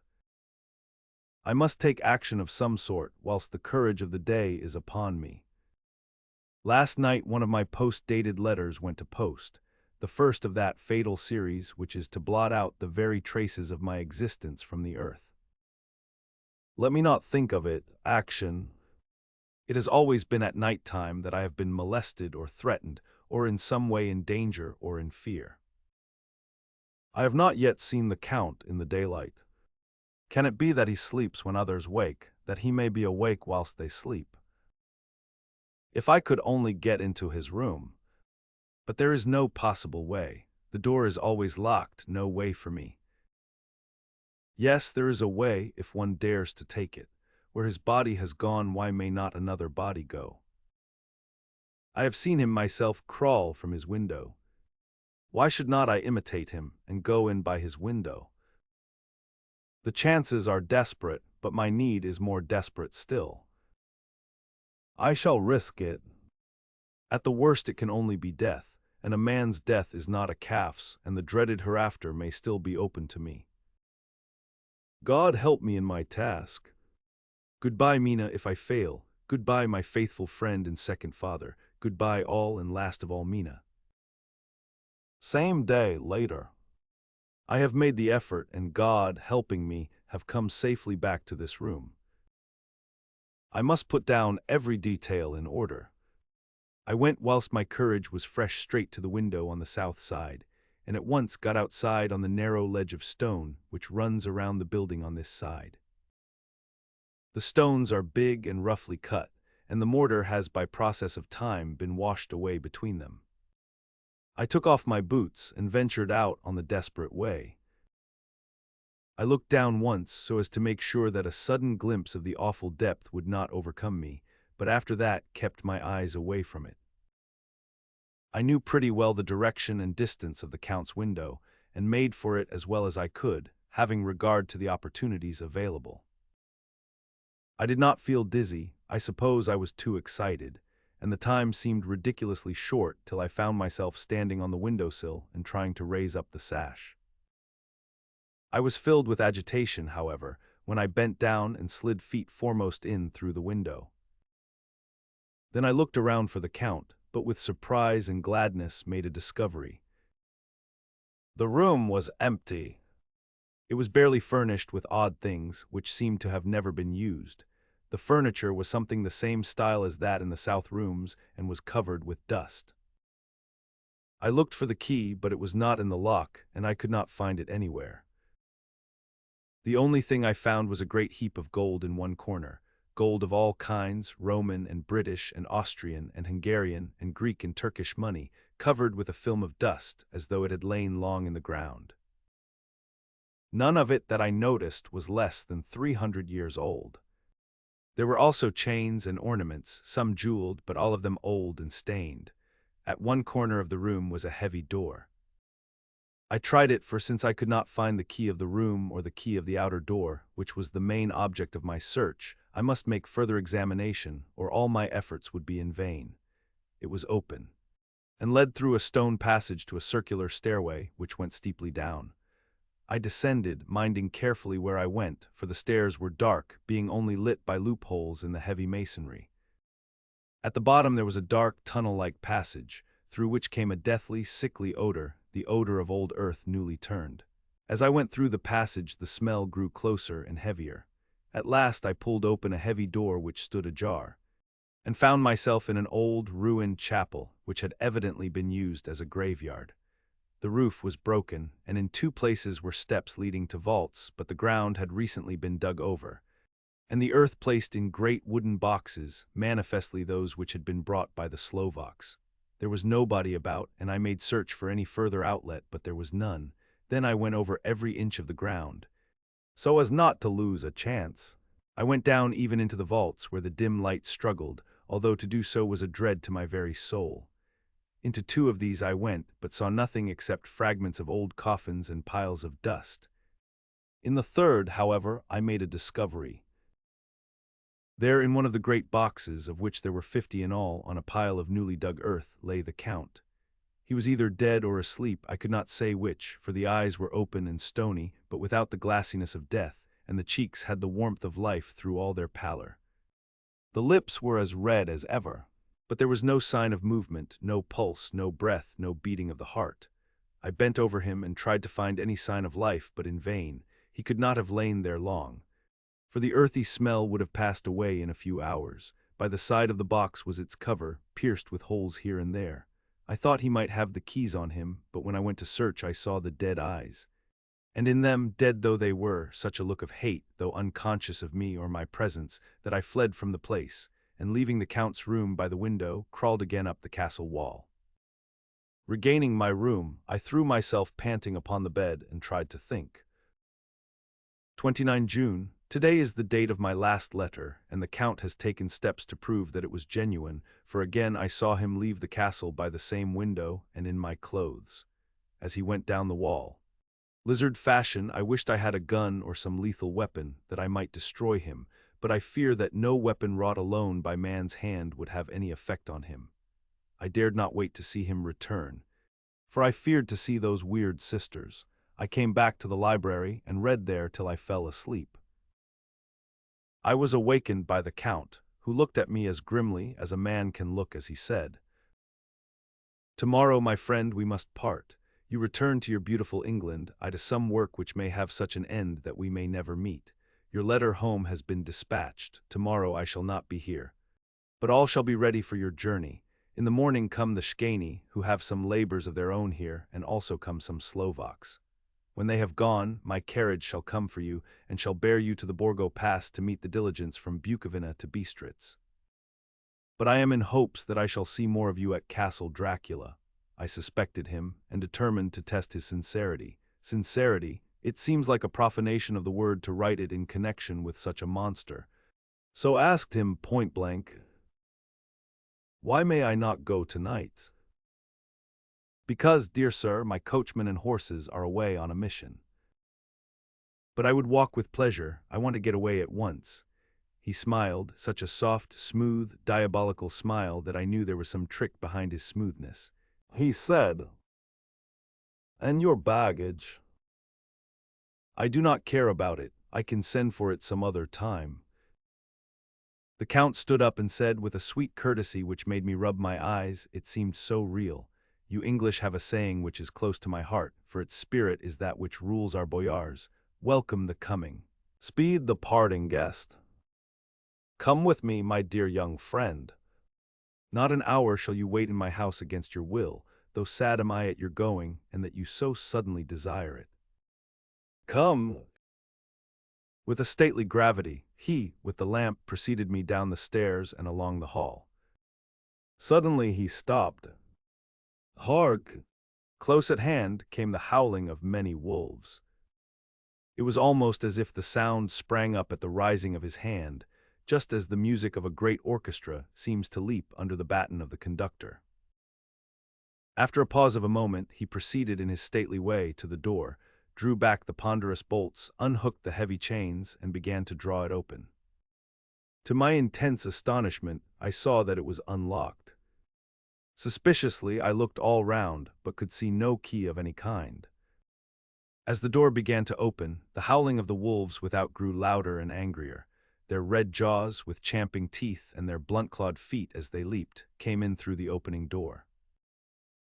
I knew then that to struggle at the moment against the Count was useless. With such allies as these at his command, I could do nothing. But still the door continued slowly to open, and only the Count's body stood in the gap. Suddenly it struck me that this might be the moment and means of my doom. I was to be given to the wolves, and at my own instigation. There was a diabolical wickedness in the idea great enough for the Count, and as a last chance I cried out, "Shut the door, I shall wait till morning," and covered my face with my hands to hide my tears of bitter disappointment. With one sweep of his powerful arm, the Count threw the door shut, and the great bolts clanged and echoed through the hall as they shot back into their places. In silence we returned to the library, and after a minute or two I went to my own room. The last I saw of Count Dracula was his kissing his hand to me, with a red light of triumph in his eyes and with a smile that Judas in hell might be proud of. When I was in my room and about to lie down, I thought I heard a whispering at my door. I went to it softly and listened. Unless my ears deceived me, I heard the voice of the Count. Back to your own place, your time is not yet come. Wait, have patience, tonight is mine. Tomorrow night is yours." There was a low, sweet ripple of laughter, and in a rage I threw open the door and saw without the three terrible women licking their lips. As I appeared, they all joined in a horrible laugh and ran away. I came back to my room and threw myself on my knees. It is then so near the end. Tomorrow, Lord help me and those to whom I am dear. 30 June morning. These may be the last words I ever write in this diary. I slept till just before the dawn, and when I woke threw myself on my knees, for I determined that if death came he should find me ready. At last I felt that subtle change in the air, and knew that the morning had come. Then came the welcome cock-crow, and I felt that I was safe. With a glad heart, I opened my door and ran down to the hall. I had seen that the door was unlocked, and now escape was before me. With hands that trembled with eagerness, I unhooked the chains and drew back the massive bolts. But the door would not move. Despair seized me. I pulled and pulled at the door and shook it till, massive as it was, it rattled in its casement. I could see the bolt shot. It had been locked after I left the Count. Then a wild desire took me to obtain that key at any risk, and I determined then and there to scale the wall again and gain the Count's room. He might kill me, but death now seemed the happier choice of evils. Without a pause, I rushed up to the east window and scrambled down the wall as before into the Count's room. It was empty, but that was as I expected. I could not see a key anywhere, but the heap of gold remained. I went through the door in the corner and down the winding stair and along the dark passage to the old chapel. I knew now well enough where to find the monster I sought. The great box was in the same place, close against the wall, but the lid was laid on it, not fastened down, but with the nails ready in their places to be hammered home. I knew I must reach the body for the key, so I raised the lid and laid it back against the wall, and then I saw something which filled my very soul with horror. There lay the Count, but looking as if his youth had been half renewed, for the white hair and mustache were changed to dark iron gray. The cheeks were fuller, and the white skin seemed ruby red underneath. The mouth was redder than ever, for on the lips were gouts of fresh blood, which trickled from the corners of the mouth and ran over the chin and neck. Even the deep, burning eyes seemed set amongst swollen flesh, for the lids and pouches underneath were bloated. It seemed as if the whole awful creature were simply gorged with blood. He lay like a filthy leech, exhausted with his repletion. I shuddered as I bent over to touch him, and every sense in me revolted at the contact, but I had to search or I was lost. The coming night might see my own body a banquet in a similar way to those horrid three. I felt all over the body, but no sign could I find of the key. Then I stopped and looked at the Count. There was a mocking smile on the bloated face, which seemed to drive me mad. This was the being I was helping to transfer to London, where perhaps for centuries to come he might, amongst its teeming millions, satiate his lust for blood and create a new and ever-widening circle of semi-demons to batten on the helpless. The very thought drove me mad. A terrible desire came upon me to rid the world of such a monster. There was no lethal weapon at hand, but I seized a shovel which the workmen had been using to fill the cases, and lifting it high, struck with the edge downward at the hateful face. But as I did so, the head turned, and the eyes fell full upon me, with all their blaze of basilisk horror. The sight seemed to paralyze me, and the shovel turned in my hand and glanced from the face, merely making a deep gash above the forehead. The shovel fell from my hand across the box, and as I pulled it away, the flange of the blade caught the edge of the lid, which fell over again and hid the horrid thing from my sight. The last glimpse I had was of the bloated face, blood-stained and fixed with a grin of malice which would have held its own in the nethermost hell. I thought and thought what should be my next move, but my brain seemed on fire, and I waited with a despairing feeling growing over me. As I waited, I heard in the distance a gypsy song sung by merry voices coming closer, and through their song the rolling of heavy wheels and the cracking of whips.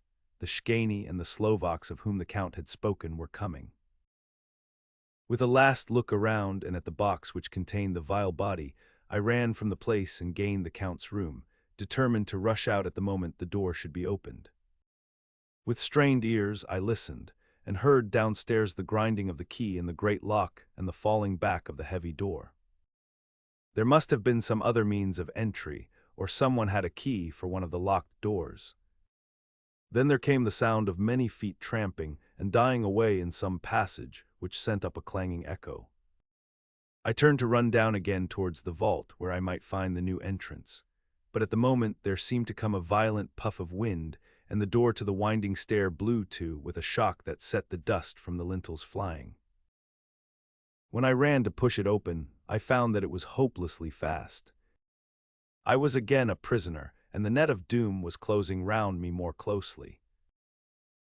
As I write, there is in the passage below a sound of many tramping feet, and the crash of weights being set down heavily, doubtless the boxes with their freight of earth. There is a sound of hammering. It is the box being nailed down. Now I can hear the heavy feet tramping again along the hall, with many other idle feet coming behind them. The door is shut and the chains rattle. There is a grinding of the key in the lock. I can hear the key withdraw, then another door opens and shuts. I hear the creaking of lock and bolt. Hark, in the courtyard and down the rocky way, the roll of heavy wheels, the crack of whips, and the chorus of the Shkani as they pass into the distance. I am alone in the castle with those awful women. Faugh, Mina is a woman, and there is naught in common. They are devils of the pit. I shall not remain alone with them. I shall try to scale the castle wall farther than I have yet attempted. I shall take some of the gold with me, lest I want it later. I may find a way from this dreadful place. And then away for home, away to the quickest and nearest train, away from this cursed spot, from this cursed land, where the devil and his children still walk with earthly feet. At least God's mercy is better than that of these monsters, and the precipice is steep and high. At its foot a man may sleep as a man. Goodbye all, Mina. Chapter 5. Letter from Miss Mina Murray to Miss Lucy Westenra. 9 May. My dearest Lucy, forgive my long delay in writing, but I have been simply overwhelmed with work. The life of an assistant schoolmistress is sometimes trying. I am longing to be with you, and by the sea, where we can talk together freely and build our castles in the air. I have been working very hard lately, because I want to keep up with Jonathan's studies, and I have been practicing shorthand very assiduously. When we are married, I shall be able to be useful to Jonathan, and if I can stenograph well enough, I can take down what he wants to say in this way and write it out for him on the typewriter, at which also I am practicing very hard. He and I sometimes write letters in shorthand, and he is keeping a stenographic journal of his travels abroad. When I am with you, I shall keep a diary in the same way. I don't mean one of those 2 pages to the week with Sunday squeezed in a corner diaries, but a sort of journal which I can write in whenever I feel inclined. I do not suppose there will be much of interest to other people, but it is not intended for them. I may show it to Jonathan some day if there is in it anything worth sharing, but it is really an exercise book. I shall try to do what I see lady journalists do, interviewing and writing descriptions and trying to remember conversations. I am told that, with a little practice, one can remember all that goes on or that one hears said during a day. However, we shall see. I will tell you of my little plans when we meet. I have just had a few hurried lines from Jonathan from Transylvania. He is well and will be returning in about a week. I am longing to hear all his news. It must be so nice to see strange countries. I wonder if Jonathan and I, shall ever see them together. There is the 10 o'clock bell ringing. Goodbye. Your loving Mina. Tell me all the news when you write. You have not told me anything for a long time. I hear rumors, and especially of a tall, handsome, curly-haired man. Letter Lucy Westenra to Mina Murray. 17 Chatham Street, Wednesday. My dearest Mina, I must say you tax me very unfairly with being a bad correspondent. I wrote to you twice since we parted, and your last letter was only your second. Besides, I have nothing to tell you. There is really nothing to interest you. Town is very pleasant just now, and we go a good deal to picture galleries and for walks and rides in the park. As to the tall, curly-haired man, I suppose it was the one who was with me at the last pop. Someone has evidently been telling tales. That was Mr. Homewood. He often comes to see us, and he and Mamma get on very well together. They have so many things to talk about in common. We met some time ago a man that would just do for you if you were not already engaged to Jonathan. He is an excellent party, being handsome, well off, and of good birth. He is a doctor and really clever. Just fancy, he is only 29, and he has an immense lunatic asylum all under his own care. Mr. Homewood introduced him to me, and he called here to see us, and often comes now. I think he is one of the most resolute men I ever saw, and yet the most calm. He seems absolutely imperturbable. I can fancy what a wonderful power he must have over his patients. He has a curious habit of looking one straight in the face, as if trying to read one's thoughts. He tries this on very much with me, but I flatter myself he has got a tough nut to crack. I know that from my glass. Do you ever try to read your own face? I do, and I can tell you it is not a bad study, and gives you more trouble than you can well fancy if you have never tried it. He says that I afford him a curious psychological study, and I humbly think I do. I do not, as you know, take sufficient interest in dress to be able to describe the new fashions. Dress is a bore. That is slang again, but never mind. Arthur says that every day. There, it is all out. Mina, we have told all our secrets to each other since we were children.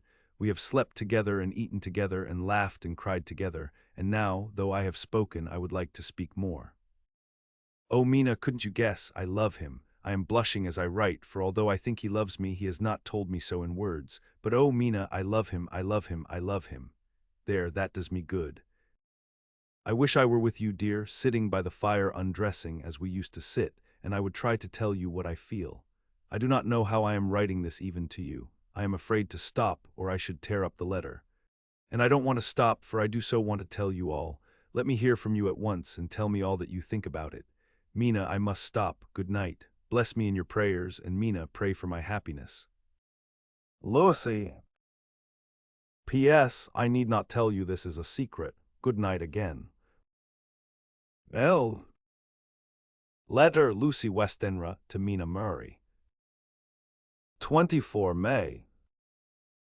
My dearest Mina, thanks and thanks and thanks again for your sweet letter. It was so nice to be able to tell you and to have your sympathy. My dear, it never rains but it pours. How true the old proverbs are. Here am I, who shall be 20 in September, and yet I never had a proposal till today, not a real proposal, and today I have had 3. Just fancy T.O. proposals in one day. Isn't it awful? I feel sorry, really and truly sorry, for 2 of the poor fellows. Oh, Mina, I am so happy that I don't know what to do with myself. And 3 proposals. But for goodness sake, don't tell any of the girls, or they would be getting all sorts of extravagant ideas and imagining themselves injured and slighted if in their very first day at home they did not get 6 at least. Some girls are so vain. You and I, Mina dear, who are engaged and are going to settle down soon soberly into old married women, can despise vanity.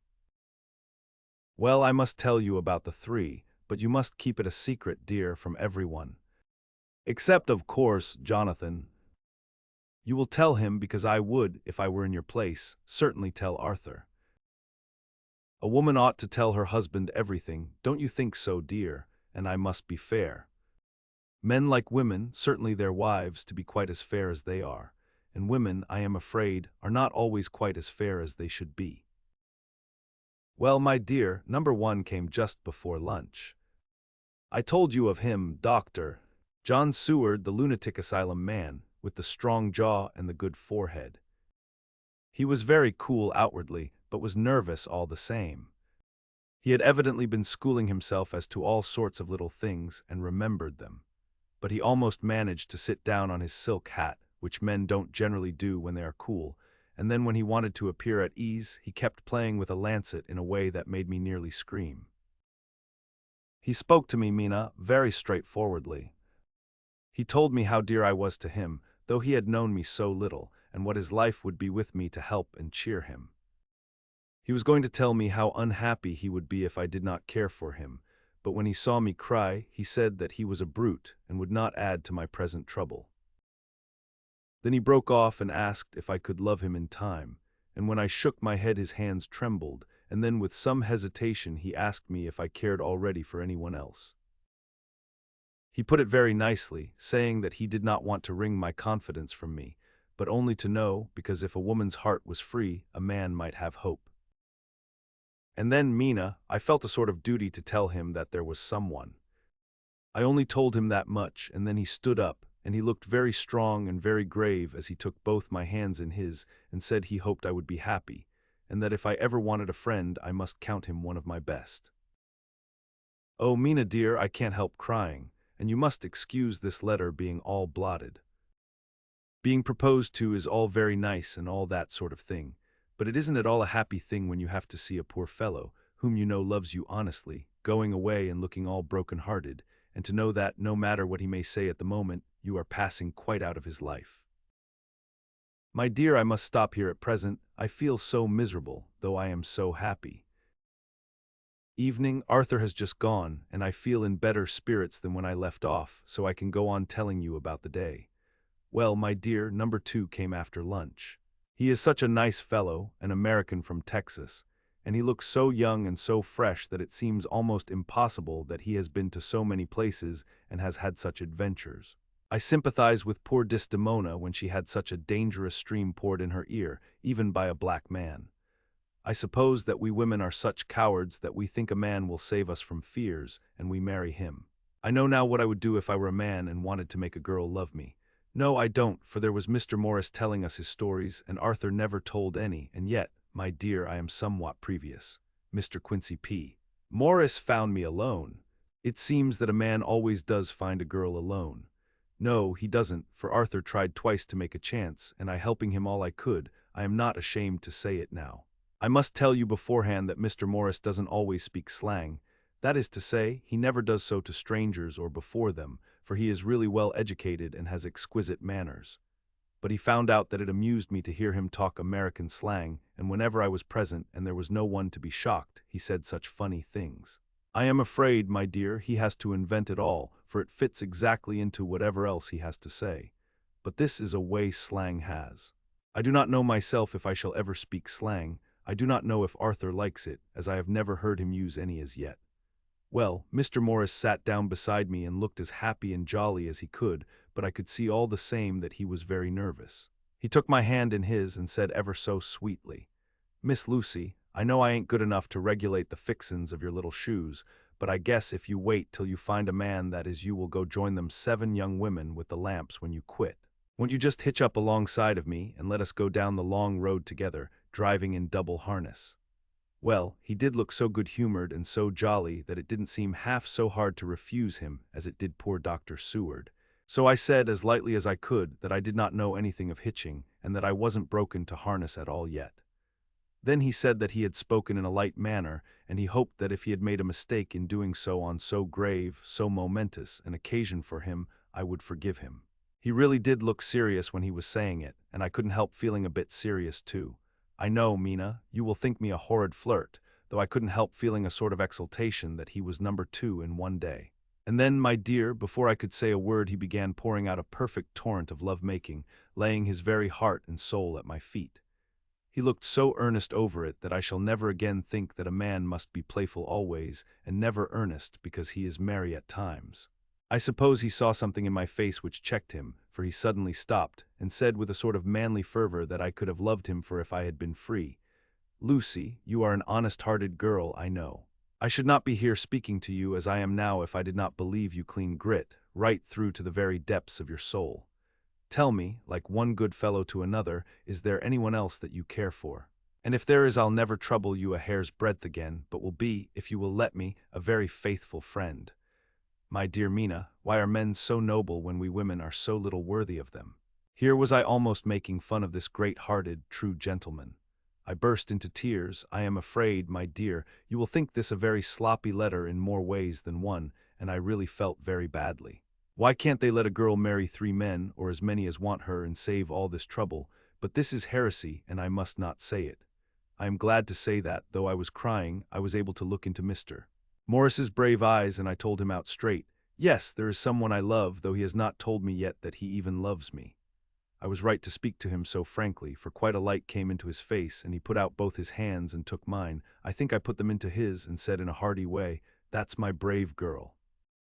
It's better worth being late for a chance of winning you than being in time for any other girl in the world. Don't cry, my dear. If it's for me, I'm a hard nut to crack, and I take it standing up. If that other fellow doesn't know his happiness, well, he'd better look for it soon, or he'll have to deal with me. Little girl, your honesty and pluck have made me a friend, and that's rarer than a lover. It's more unselfish anyhow. My dear, I'm going to have a pretty lonely walk between this and Kingdom Come. Won't you give me one kiss? It'll be something to keep off the darkness now and then.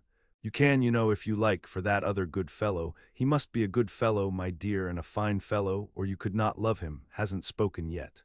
That quite won me. Mina, for it was brave and sweet of him, and noble too, to a rival, wasn't it?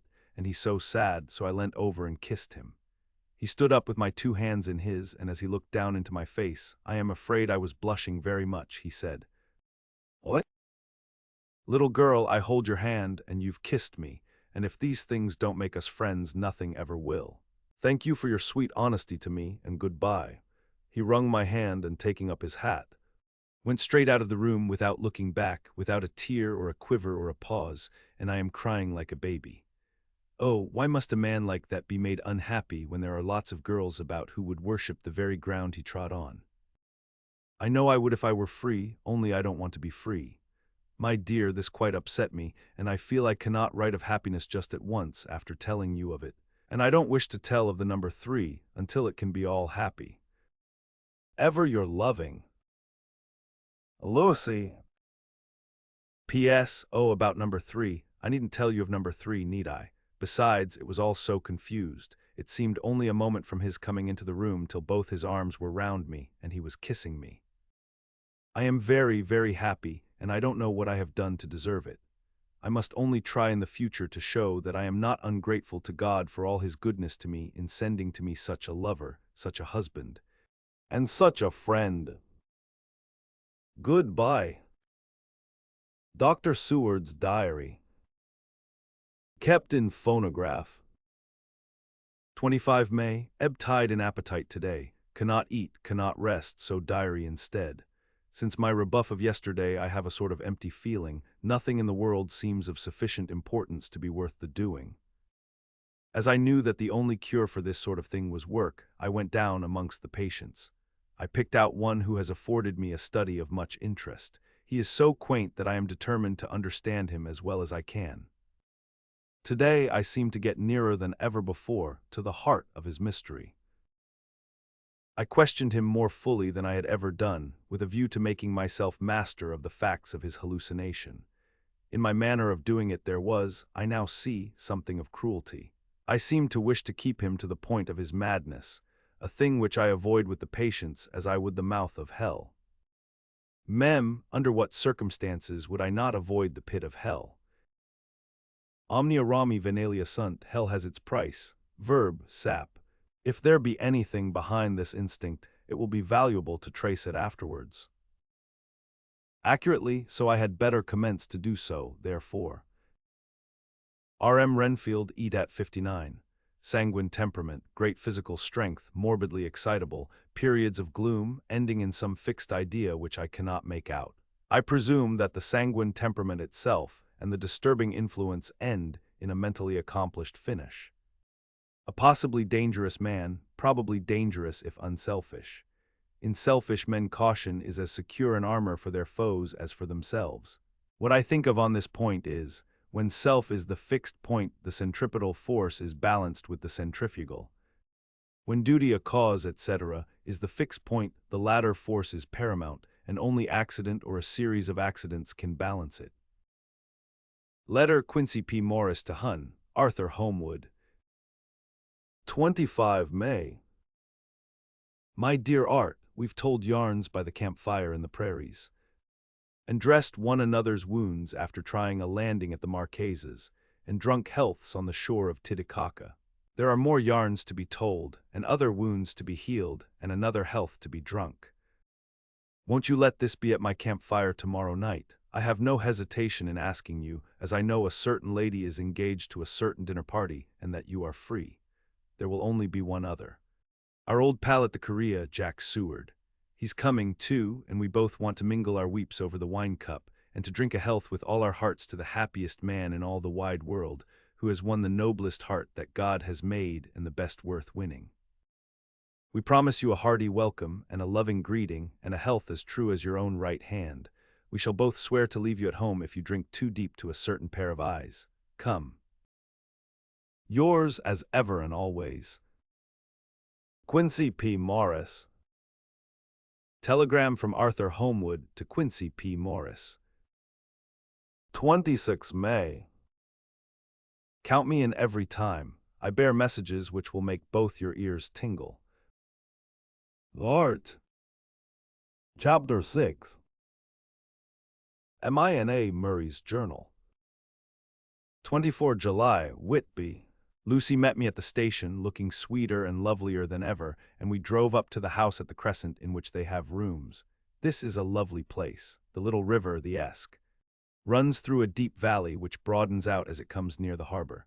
A great viaduct runs across, with high piers, through which the view seems somehow further away than it really is. The valley is beautifully green, and it is so steep that, when you are on the high land on either side, you look right across it. unless you are near enough to see down. The houses of the old town, the side away from us, are all red-roofed, and seem piled up one over the other anyhow, like the pictures we see of Nuremberg. Right over the town is the ruin of Whitby Abbey, which was sacked by the Danes, and which is the scene of part of Marmion, where the girl was built up in the wall. It is a most noble ruin, of immense size and full of beautiful and romantic bits. There is a legend that a white lady is seen in one of the windows. Between it and the town there is another church, the parish one, round which is a big graveyard, all full of tombstones. This is to my mind the nicest spot in Whitby, for it lies right over the town and has a full view of the harbor and all up the bay to where the headland called Kettleness stretches out into the sea. It descends so steeply over the harbor that part of the bank has fallen away and some of the graves have been destroyed. In one place, part of the stonework of the graves stretches out over the sandy pathway far below. There are walks with seats beside them through the churchyard, and people go and sit there all day long looking at the beautiful view and enjoying the breeze. I shall come and sit here very often myself and work. Indeed, I am writing now, with my book on my knee, and listening to the talk of 3 old men who are sitting beside me. They seem to do nothing all day but sit up here and talk. The harbor lies below me, with, on the far side, one long granite wall stretching out into the sea, with a curve outwards at the end of it, in the middle of which is a lighthouse. A heavy seawall runs along outside of it. On the near side, the seawall makes an elbow crooked inversely, and its end, too, has a lighthouse. Between the 2 piers there is a narrow opening into the harbor, which then suddenly widens. It is nice at high water, but when the tide is out it shoals away to nothing, and there is merely the stream of the Esk, running between banks of sand, with rocks here and there. Outside the harbor on this side, there rises for about half a mile a great reef, the sharp edge of which runs straight out from behind the south lighthouse. At the end of it is a buoy with a bell, which swings in bad weather and sends in a mournful sound on the wind. They have a legend here that when a ship is lost, bells are heard out at sea. I must ask the old man about this. He is coming this way. He is a funny old man. He must be awfully old, for his face is all gnarled and twisted like the bark of a tree. He tells me that he is nearly 100, and that he was a sailor in the Greenland fishing fleet when Waterloo was fought. He is, I am afraid, a very skeptical person, for when I asked him about the bells at sea and the white lady at the abbey, he said very brusquely, "I wouldn't fash maisel about them, miss. Them things be all wore out. Mind, I don't say that they never was, but I do say that they wasn't in my time. They be all very well for cummers and trippers and the like, but not for a nice young lady like you. Them feet folks from York and Leeds that be always eatin' cured herrins and drinkin' tea and lookin' out to buy cheap jet would creed aught. I wonder Maisel, who'd be bothered tellin' lies to them, even the newspapers, which is full of fool talk. I thought he would be a good person to learn interesting things from, so I asked him if he would mind telling me something about the whale fishing in the old days. He was just settling himself to begin when the clock struck 6, whereupon he labored to get up and said, "I must gang Agianwards home now, miss. My granddaughter doesn't like to be kept waitin' when the tea is ready, for it takes me time to crammel aboon the grease, for there be a many of 'em.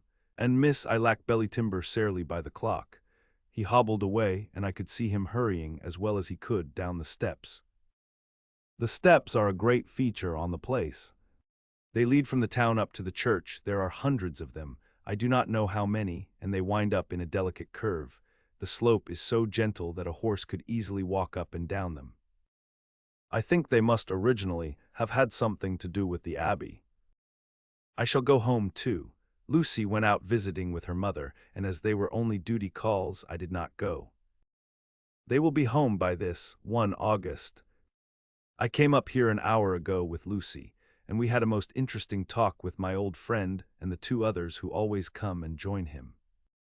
He is evidently the Sir Oracle of them, and I should think must have been in his time a most dictatorial person. He will not admit anything and downfaces everybody.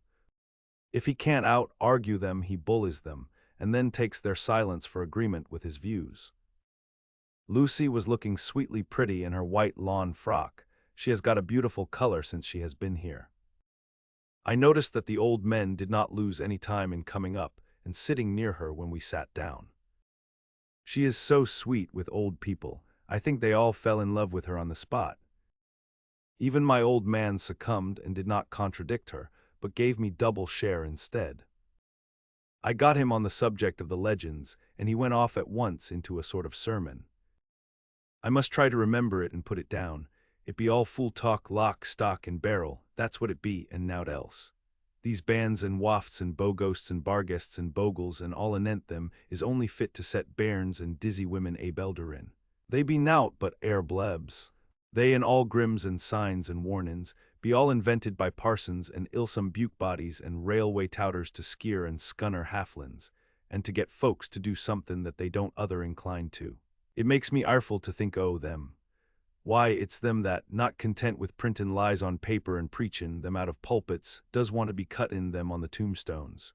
Look here all around you in whate'er ye will, all them steens, holdin' up their heads as well as they can out of their pride, is a cant, simply tumblin' down with the weight o' the lies wrote on them. Here lies the body, or sacred to the memory, wrote on all of them, and yet in nigh half of them there bean't no bodies at all. And the memories of them bean't cared a pinch of snuff about, much less sacred. Lies all of them nothin' but lies of one kind or another. My gog, but it'll be a quare scouterment at the day of judgment when they come tumblin' up in their death sarks, all juped together and tryin' to drag their tombsteans with them to prove how good they was. Some of them trimlin' and ditherin', with their hands that dozened and slippy from lyin' in the sea that they can't even keep their grup o' them.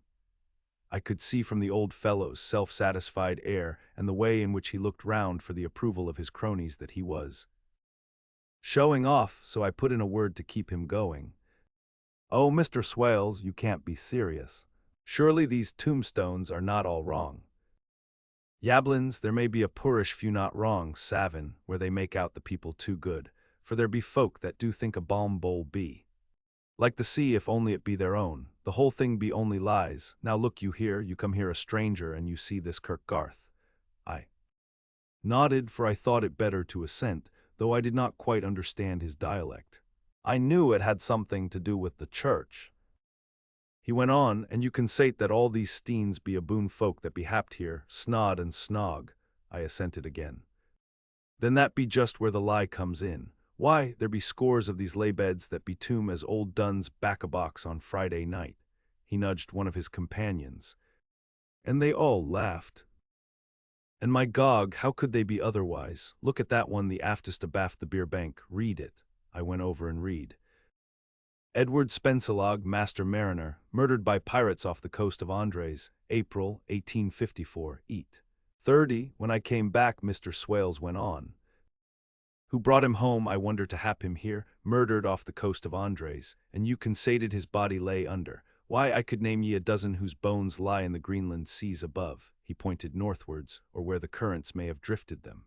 "There be the steens around ye. Ye can, with your young eyes, read the small print of the lies from here.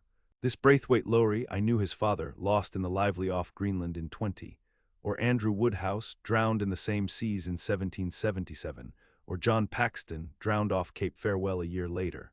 Or old John Rawlings, whose grandfather sailed with me, drowned in the Gulf of Finland in 50. Do you think that all these men will have to make a rush to Whitby when the trumpet sounds? I have me antherems aboot it. I tell ye that when they got here they'd be jomlin' and jostlin' one another that way that it 'ud be like a fight up on the ice in the old days, when we'd be at one another from daylight to dark, and tryin' to tie up our cuts by the light of the aurora borealis." This was evidently local pleasantry, for the old man cackled over it, and his cronies joined in with gusto. "But," I said, "surely you are not quite correct, for you start on the assumption that all the poor people, or their spirits, will have to take their tombstones with them on the day of judgment. Do you think that will be really necessary?" "Well, what else be they tombstones for? Answer me that, miss." "To please their relatives, I suppose." "To please their relatives, you suppose?" This he said with intense scorn. "How will it pleasure their relatives to know that lies is wrote over them, and that everybody in the place knows that they be lies?" He pointed to a stone at our feet which had been laid down as a slab, on which the seat was rested, close to the edge of the cliff. "Read the lies on that thruff-steen," he said. The letters were upside down to me from where I sat, but Lucy was more opposite to them, so she leant over and read. Sacred to the memory of George Cannon, who died in the hope of a glorious resurrection on July 29, 1873, falling from the rocks at Kettleness. This tomb was erected by his sorrowing mother to her dearly beloved son. He was the only son of his mother, and she was a widow. Really, Mr. Swales, I don't see anything very funny in that. She spoke her comment very gravely and somewhat severely. You don't see aught funny, ha, ha. But that's because you don't gom the sorrow in. Mother was a hell cat that hated him because he was acrooked. A regular lamiter he was, and he hated her so that he committed suicide in order that she mightn't get an insurance she put on his life. He blew nigh the top of his head off with an old musket that they had for scarin' the crows with. 'Twarn't for crows then, for it brought the clegs and the doups to him. That's the way he fell off the rocks. And as to hopes of a glorious resurrection, I've often heard him say maisel, that he hoped he'd go to hell, for his mother was so pious that she'd be sure to go to heaven, and he didn't want to addle where she was. Now isn't that Steen at any rate? He hammered it with his stick as he spoke, a pack of lies. And won't it make Gabriel keckle when Geordie comes pantin' up the grease with the tombstone balanced on his hump and asks it to be took as evidence? I did not know what to say, but Lucy turned the conversation as she said, rising up, "Oh, why did you tell us of this? It is my favorite seat, and I cannot leave it, and now I find I must go on sitting over the grave of a suicide. That won't harm ye, my pretty, and it may make poor Geordie gladsome to have so trim a lass sittin' on his lap. That won't hurt ye. Why, I've sat here often, on for nigh 20 years past, and it hasn't done me no harm. Don't ye fash about them as lies under ye, or that Don lie there either. It'll be time for ye to be getting scart when ye see the tombsteans all run away with, and the place as bare as a stubble field. There's the clock, and I must gang. My service to ye, ladies," and off he hobbled. Lucy and I sat a while, and it was all so beautiful before us that we took hands as we sat, and she told me all over again about Arthur and their coming marriage. That made me just a little heartsick, for I haven't heard from Jonathan for a whole month. The same day, I came up here alone, for I am very sad. There was no letter for me. I hope there cannot be anything the matter with Jonathan. The clock has just struck 9. I see the lights scattered all over the town, sometimes in rows where the streets are, and sometimes singly. They run right up the Esk and die away in the curve of the valley. To my left, the view is cut off by a black line of roof of the old house next the abbey. The sheep and lambs are bleating in the fields away behind me, and there is a clatter of a donkey's hoofs up the paved road below. The band on the pier is playing a harsh waltz in good time, and further along the quay there is a Salvation Army meeting in a back street. Neither of the bands hears the other, but up here I hear and see them both. I wonder where Jonathan is, and if he is thinking of me. I wish he were here.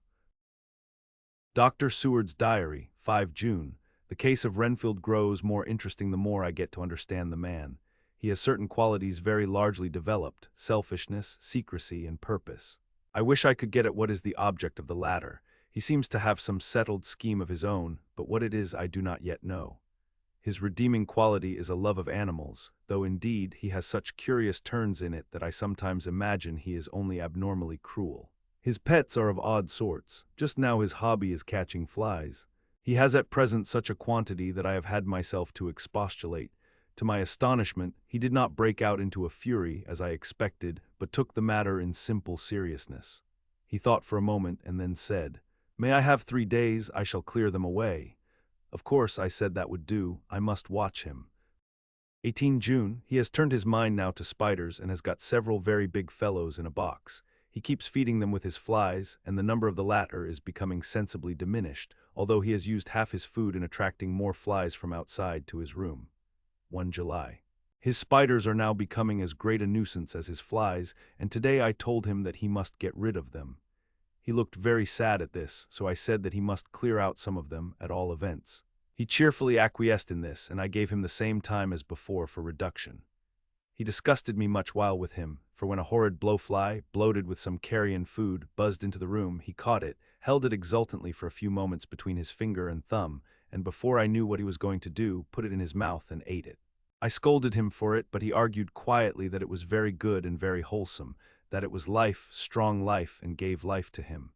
This gave me an idea, or the rudiment of one. I must watch how he gets rid of his spiders. He has evidently some deep problem in his mind, for he keeps a little notebook in which he is always jotting down something. Whole pages of it are filled with masses of figures, generally single numbers added up in batches, and then the totals added in batches again, as though he were focusing some account, as the auditors put it. 8 July. There is a method in his madness, and the rudimentary idea in my mind is growing. It will be a whole idea soon, and then, oh, unconscious cerebration, you will have to give the wall to your conscious brother. I kept away from my friend for a few days, so that I might notice if there were any change. Things remain as they were except that he has parted with some of his pets and got a new one. He has managed to get a sparrow and has already partially tamed it. His means of taming is simple, for already the spiders have diminished.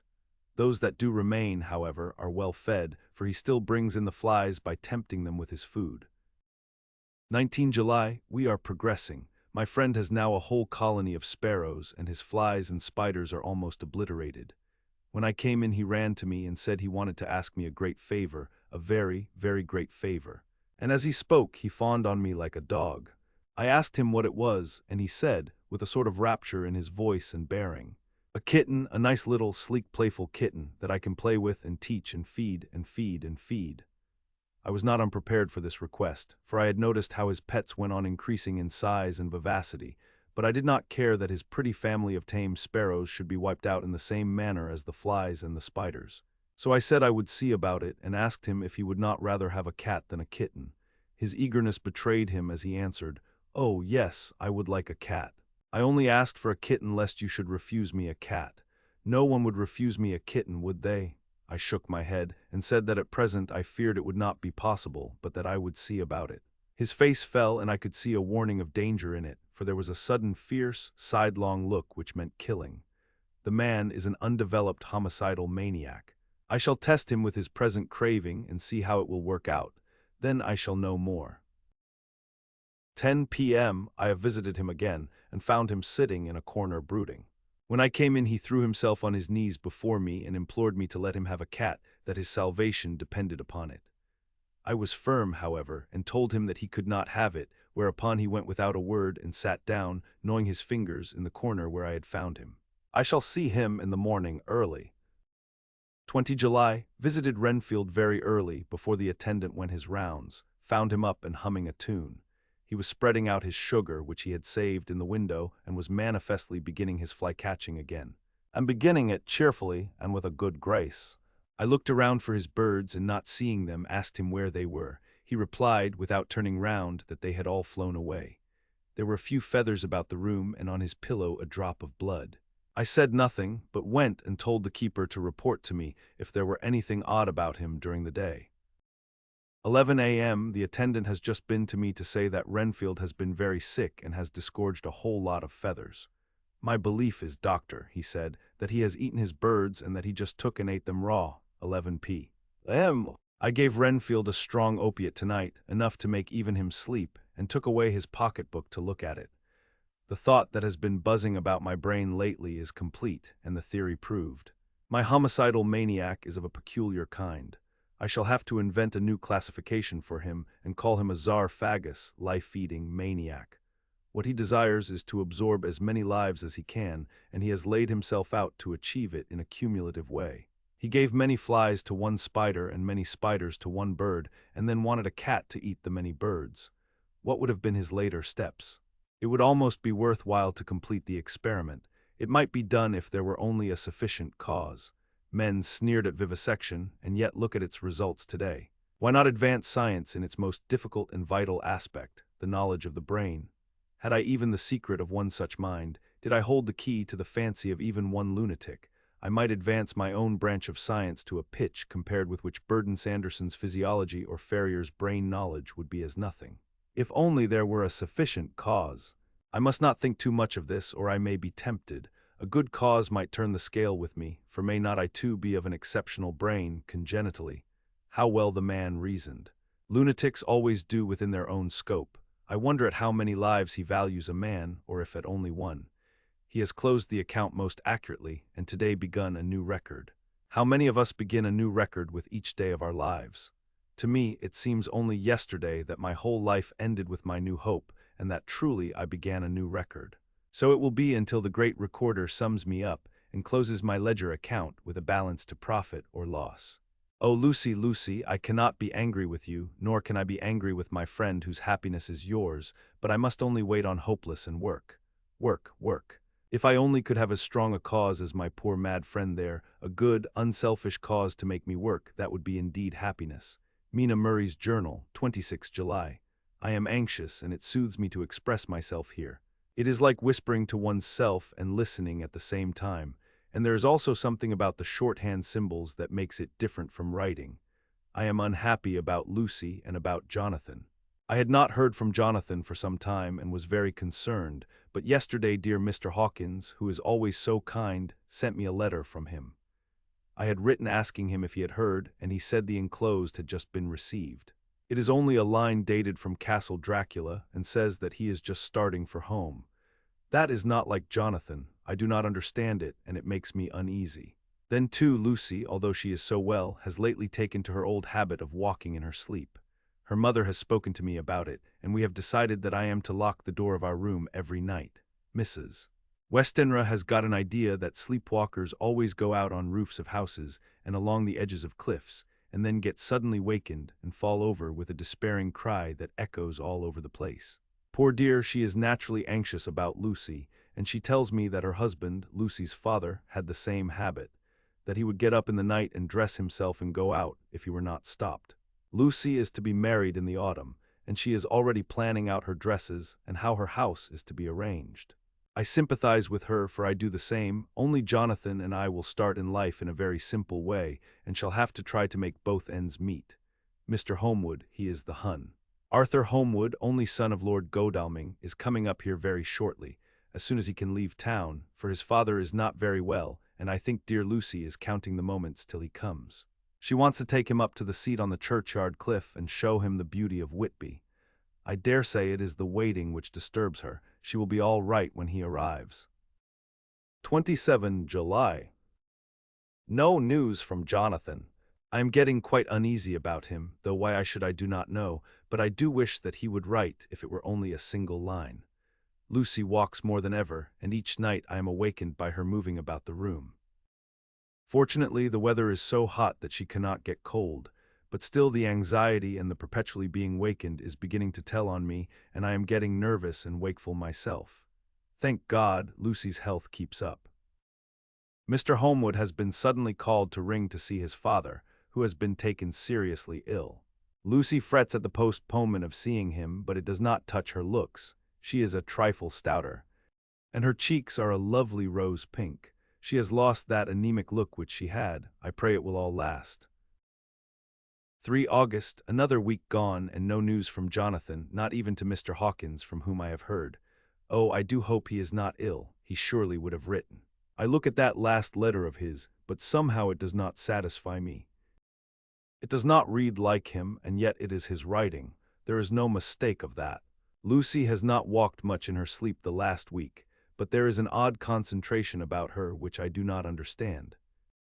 Even in her sleep she seems to be watching me.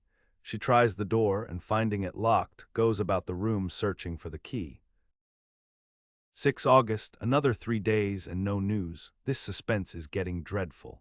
If I only knew where to write to or where to go to, I should feel easier, but no one has heard a word of Jonathan since that last letter. I must only pray to God for patience. Lucy is more excitable than ever, but is otherwise well. Last night was very threatening, and the fishermen say that we are in for a storm. I must try to watch it and learn the weather signs. Today is a gray day, and the sun as I write is hidden in thick clouds, high over Kettleness. Everything is gray except the green grass which seems like emerald amongst it, gray earthy rock, gray clouds, tinged with the sunburst at the far edge, hang over the gray sea, into which the sandpoints stretch like gray fingers. The sea is tumbling in over the shallows and the sandy flats with a roar, muffled in the sea mists drifting inland. The horizon is lost in a gray mist. All is vastness, the clouds are piled up like giant rocks, and there is a brool over the sea that sounds like some presage of doom. Dark figures are on the beach here and there, sometimes half shrouded in the mist, and seem men like trees walking. The fishing boats are racing for home, and rise and dip in the ground swell as they sweep into the harbor, bending to the scuppers. Here comes old Mr. Swales. He is making straight for me, and I can see, by the way he lifts his hat, that he wants to talk. I have been quite touched by the change in the poor old man. When he sat down beside me, he said in a very gentle way, "I want to say something to you, miss." I could see he was not at ease, so I took his poor old wrinkled hand in mine and asked him to speak fully. So he said, leaving his hand in mine, "I'm afraid, my dearie, that I must have shocked you by all the wicked things I've been saying about the dead and such like for weeks past. But I didn't mean them, and I want ye to remember that when I'm gone. We odd folks that be daffled, and with one foot abaft the crockhool, don't altogether like to think of it, and we don't want to feel scarred of it. And that's why I've took to mak in light of it, so that I'd cheer up my own heart a bit. But Lord love ye, miss, I ain't afraid of dyin', not a bit, only I don't want to die if I can help it. My time must be nigh at hand now, for I be odd, and 100 years is too much for any man to expect, and I'm so nigh it that the odd man is already whettin' his scythe. Ye see, I can't get out the habit of caffin about it all at once. The chaffs will wag as they be used to.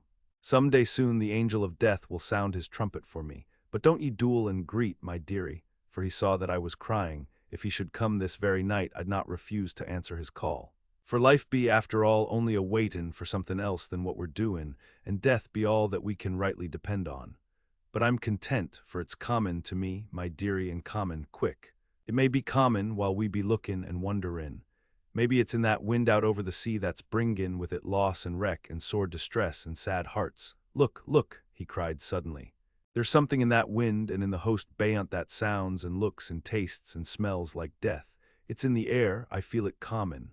Lord, make me answer cheerful when my call comes." He held up his arms devoutly and raised his hat. His mouth moved as though he were praying.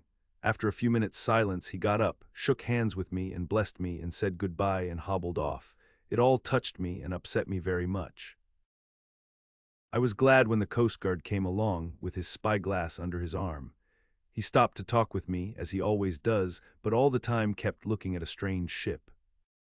"I can't make her out," he said. "She's a Russian by the look of her.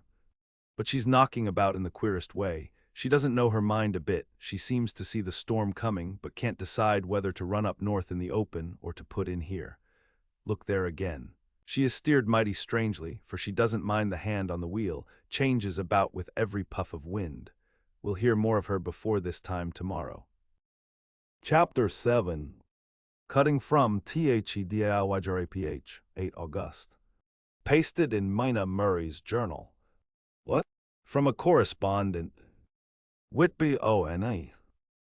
Of the greatest and suddennest storms on record has just been experienced here, with results both strange and unique. The weather had been somewhat sultry, but not to any degree uncommon in the month of August. Saturday evening was as fine as was ever known, and the great body of holidaymakers laid out yesterday for visits to Mulgrave Woods, Robin Hood's Bay, Rigmill, Runswick, Staithes, and the various trips in the neighborhood of Whitby. The steamers Emma and Scarborough made trips up and down the coast, and there was an unusual amount of tripping both to and from Whitby.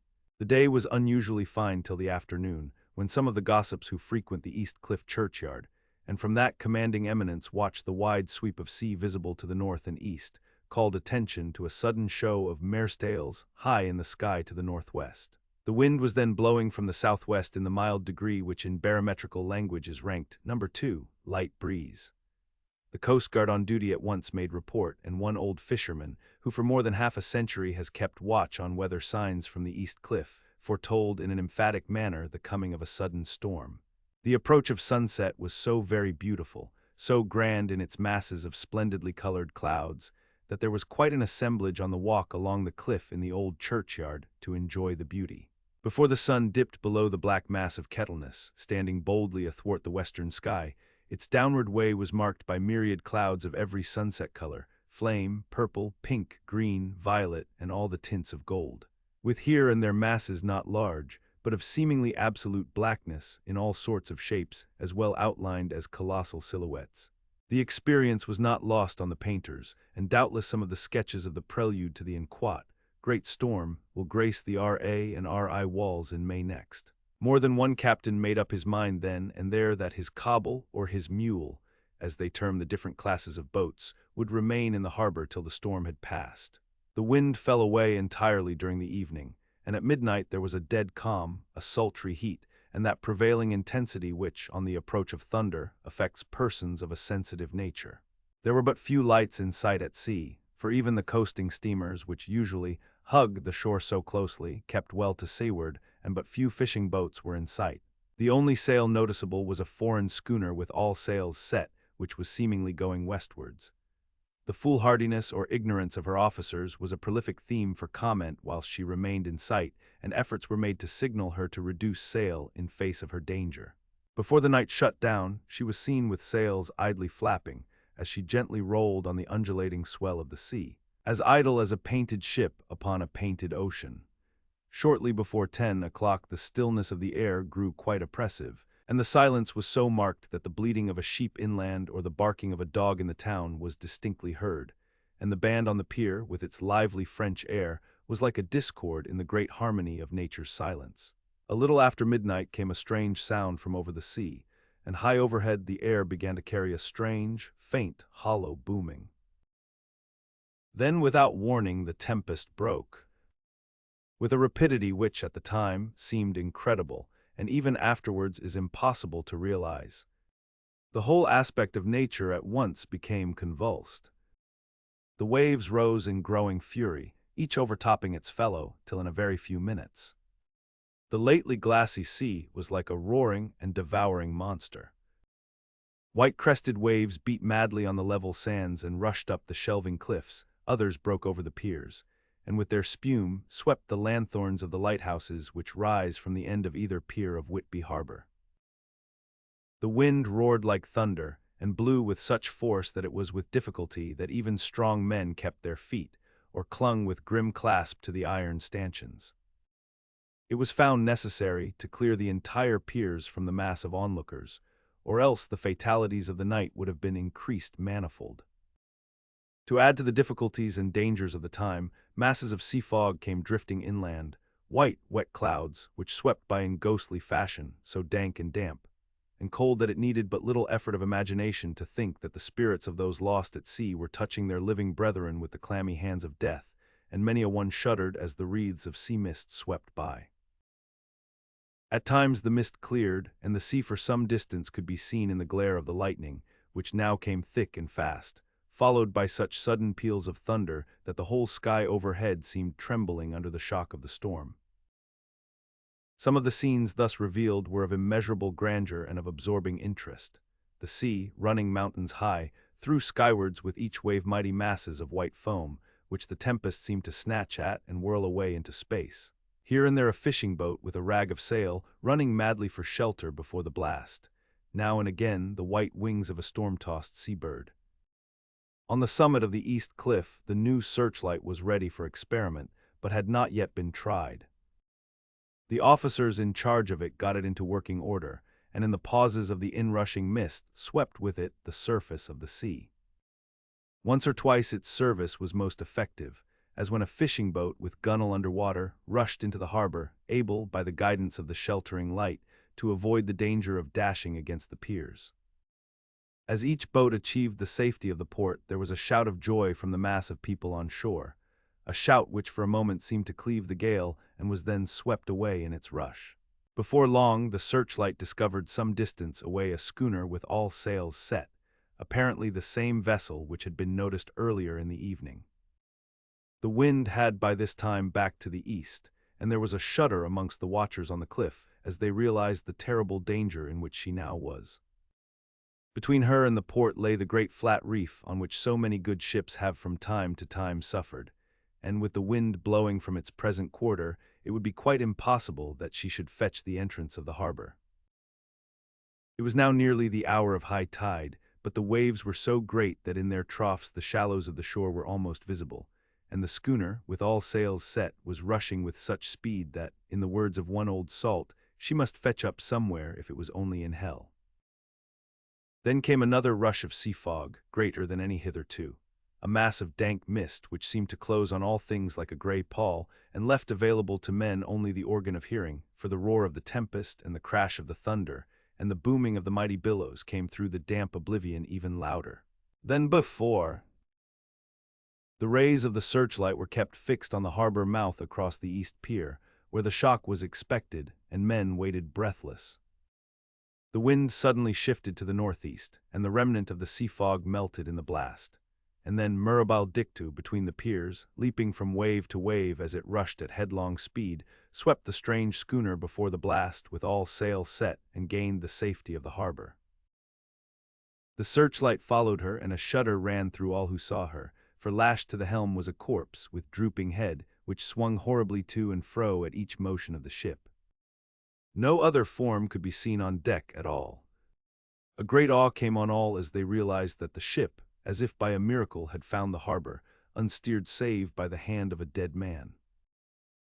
However, all took place more quickly than it takes to write these words. The schooner paused not, but rushing across the harbor, pitched herself on that accumulation of sand and gravel washed by many tides and many storms into the southeast corner of the pier, jutting under the east cliff, known locally as Tate Hill Pier.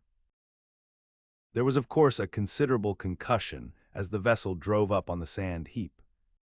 Every spar, rope, and stay was strained, and some of the top hammer came crashing down. But strangest of all, the very instant the shore was touched, an immense dog sprang up on deck from below, as if shot up by the concussion, and running forward, jumped from the bow on the sand. Making straight for the steep cliff, where the churchyard hangs over the laneway to the east pier so steeply that some of the flat tombstones, thruffsteins or through stones, as they call them in the Whitby vernacular, actually project over where the sustaining cliff has fallen away, it disappeared in the darkness, which seemed intensified just beyond the focus of the searchlight. It so happened that there was no one at the moment on Tate Hill Pier, as all those whose houses are in close proximity were either in bed or were out on the heights above. Thus the Coast Guard on duty on the eastern side of the harbor, who at once ran down to the little pier, was the first to climb on board. The men working the searchlight, after scouring the entrance of the harbor without seeing anything, then turned the light on the derelict and kept it there. The Coast Guard ran aft, and when he came beside the wheel, bent over to examine it, and recoiled at once as though under some sudden emotion. This seemed to pique general curiosity, and quite a number of people began to run. It is a good way round from the West Cliff by the drawbridge to Tate Hill Pier, but your correspondent is a fairly good runner and came well ahead of the crowd. When I arrived, however, I found already assembled on the pier a crowd, whom the Coast Guard and police refused to allow to come on board. By the courtesy of the chief boatman, I was, as your correspondent, permitted to climb on deck, and was one of a small group who saw the dead seaman whilst actually lashed to the wheel. It was no wonder that the Coast Guard was surprised, or even awed, for not often can such a sight have been seen. The man was simply fastened by his hands, tied one over the other, to a spoke of the wheel. Between the inner hand and the wood was a crucifix, the set of beads on which it was fastened being around both wrists and wheel, and all kept fast by the binding cords. The poor fellow may have been seated at one time, but the flapping and buffeting of the sails had worked through the rudder of the wheel and dragged him to and fro, so that the cords with which he was tied had cut the flesh to the bone. Accurate note was made of the state of things, and a doctor, Surgeon J. M. Caffin of 33 East Elliot Place, who came immediately after me, declared after making examination that the man must have been dead for quite 2 days. In his pocket was a bottle, carefully corked, empty save for a little roll of paper, which proved to be the addendum to the log. The Coast Guard said the man must have tied up his own hands, fastening the knots with his teeth. The fact that a Coast Guard was the first on board may save some complications later on in the Admiralty Court, for Coast Guards cannot claim the salvage which is the right of the first civilian entering on a derelict. Already, however, the legal tongues are wagging, and one young law student is loudly asserting that the rights of the owner are already completely sacrificed, his property being held in contravention of the statutes of mortmain, since the tiller, as emblemship, if not proof, of delegated possession, is held in a dead hand. It is needless to say that the dead steersman has been reverently removed from the place where he held his honorable watch and ward till death, a steadfastness as noble as that of the young Casabianca, and placed in the mortuary to await inquest. Already the sudden storm is passing, and its fierceness is abating, Crowds are scattering homeward, and the sky is beginning to redden over the Yorkshire wolds.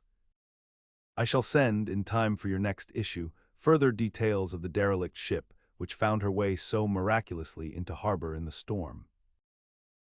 Whitby, 9 August. The sequel to the strange arrival of the derelict in the storm last night is almost more startling than the thing itself. It turns out that the schooner is a Russian from Varna and is called the Demeter.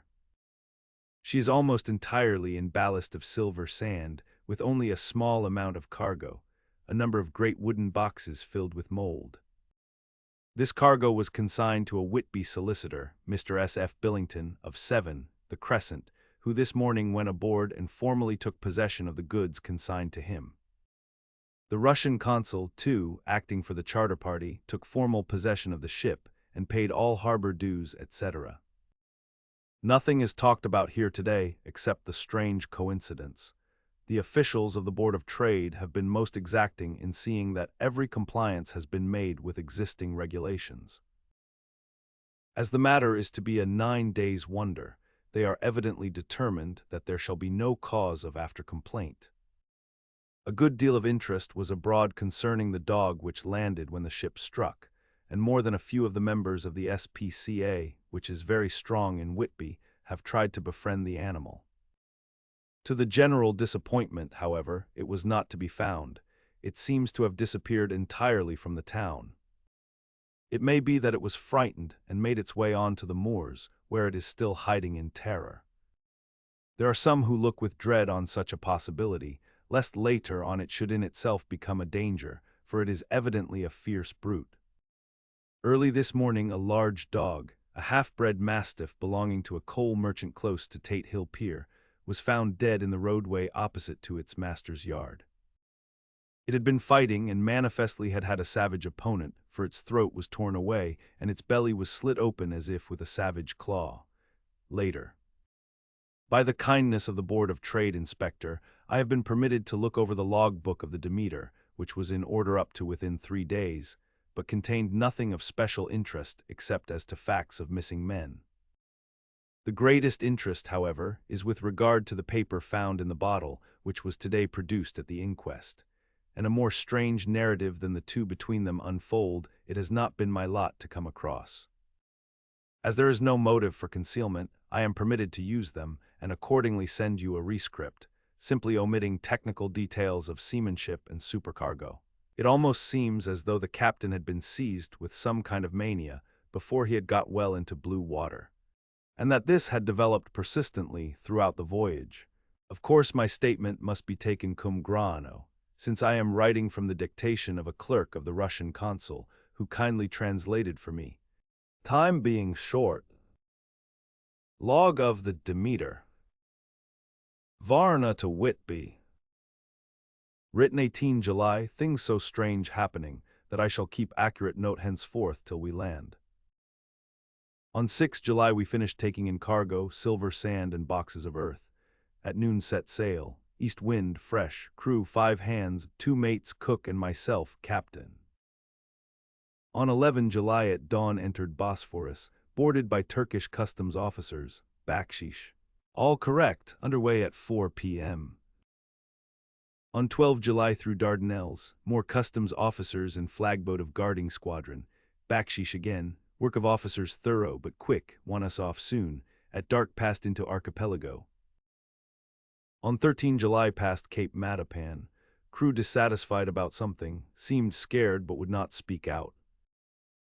On 14 July was somewhat anxious about crew, men all steady fellows who sailed with me before. Mate could not make out what was wrong, they only told him there was something and crossed themselves.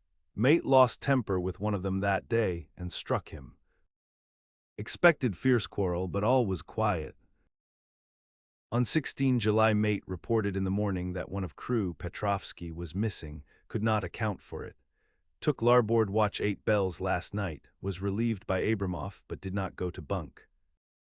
Men more downcast than ever. All said they expected something of the kind, but would not say more than there was something aboard. Mate, getting very impatient with them, feared some trouble ahead. On 17 July, yesterday, one of the men, Ulgerin, came to my cabin, and in an awestruck way confided to me that he thought there was a strange man aboard the ship. He said that in his watch he had been sheltering behind the deck house, as there was a rainstorm, when he saw a tall, thin man who was not like any of the crew come up the companionway and go along the deck forward and disappear. He followed cautiously, but when he got to bows found no one, and the hatchways were all closed. He was in a panic of superstitious fear, and I am afraid the panic may spread. To allay it, I shall today search entire ship carefully from stem to stern. Later in the day I got together the whole crew and told them, as they evidently thought there was someone in the ship, we would search from stem to stern.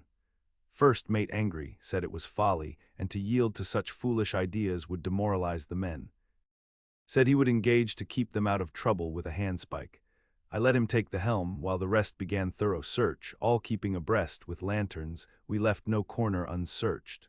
As there were only the big wooden boxes, there were no odd corners where a man could hide. Men much relieved when search over and went back to work cheerfully. First mate scowled but said nothing. 22 July, rough weather last 3 days and all hands busy with sails, no time to be frightened. Men seemed to have forgotten their dread, mate cheerful again and all on good terms, praised men for work in bad weather. Past Gibraltar and out through straits, all well. 24 July, there seems some doom over this ship. Already a hand short and entering on the Bay of Biscay with wild weather ahead, and yet last night another man lost, disappeared. Like the first, he came off his watch and was not seen again. Men all in a panic of fear, sent a round robin asking to have double watch as they fear to be alone. Mate angry, fear there will be some trouble as either he or the men will do some violence. 28 July, 4 days in hell. Knocking about in a sort of maelstrom and the wind a tempest, no sleep for anyone, men all worn out, hardly know how to set a watch since no one fit to go on. Second mate volunteered to steer on watch, and let men snatch a few hours' sleep. Wind abating, seas still terrific but feel them less as ship is steadier. 29 July, another tragedy. Had single watch tonight as crew too tired to double. When morning watch came on deck could find no one except steersman. Raised outcry and all came on deck, thorough search. But no one found, are now without second mate and crew in a panic. Mate and I agreed to go armed henceforth and wait for any sign of cause. 30 July, last night, rejoiced we are nearing England, weather fine, all sails set. Retired worn out, slept soundly, awaked by mate telling me that both man of watch and steersman missing. Only self and mate and 2 hands left to work ship. 1 August, 2 days of fog and not a sail sighted. Had hoped when in the English Channel to be able to signal for help or get in somewhere. Not having power to work sails, have to run before wind, dare not lower. As could not raise them again, we seem to be drifting to some terrible doom. Mate now more demoralized than either of men. His stronger nature seems to have worked inwardly against himself. Men are beyond fear, working stolidly and patiently with minds made up to worst. They are Russian, he Romanian. 2 August midnight, woke up from few minutes' sleep by hearing a cry, seemingly outside my port, could see nothing in fog, rushed on deck and ran against mate. Tells me heard cry and ran, but no sign of man on watch. 1 more gone, Lord help us. Mate says we must be past Straits of Dover, as in a moment of fog lifting he saw North Foreland, just as he heard the man cry out. If so, we are now off in the North Sea, and only God can guide us in the fog, which seems to move with us, and God seems to have deserted us.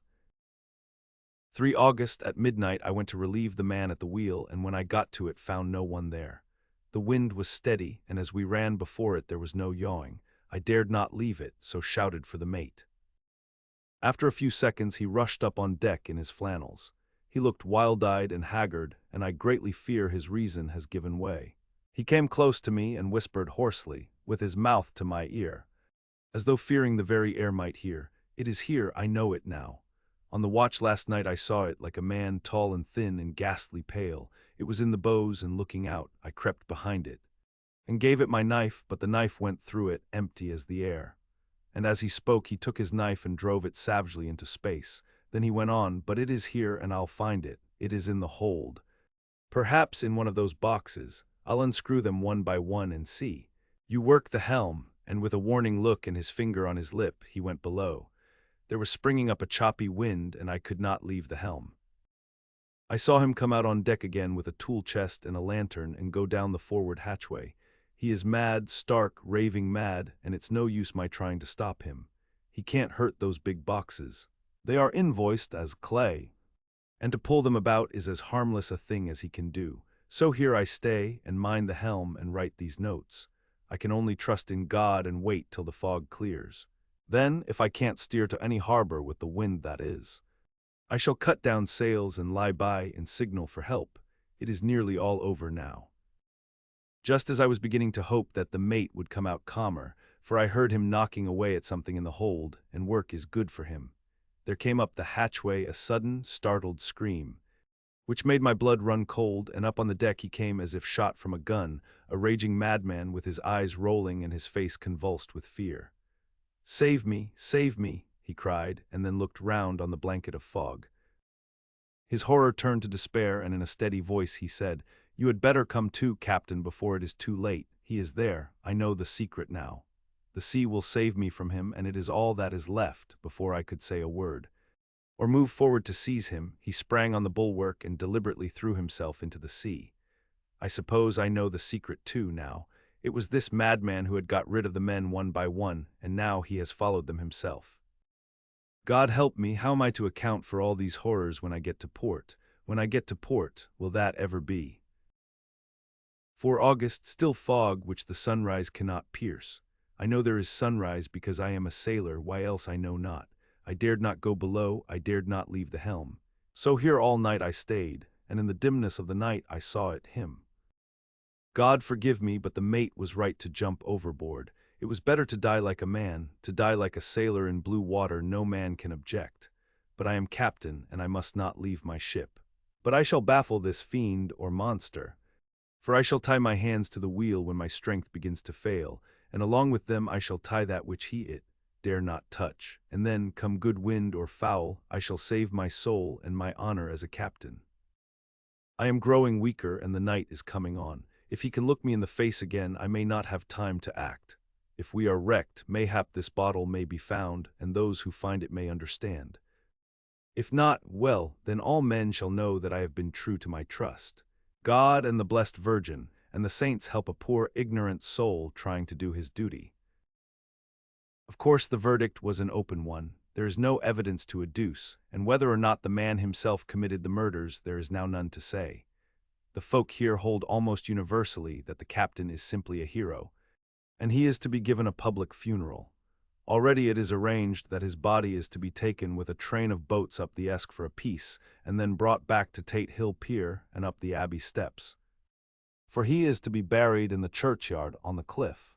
The owners of more than 100 boats have already given in their names as wishing to follow him to the grave. No trace has ever been found of the great dog, at which there is much mourning, for with public opinion in its present state, he would, I believe, be adopted by the town. Tomorrow will see the funeral. And so will end this one more mystery of the sea. Mina Murray's Journal. 8 August, Lucy was very restless all night, and I too could not sleep. The storm was fearful, and as it boomed loudly among the chimney pots, it made me shudder. When a sharp puff came, it seemed to be like a distant gun. Strangely enough, Lucy did not wake, but she got up twice and dressed herself.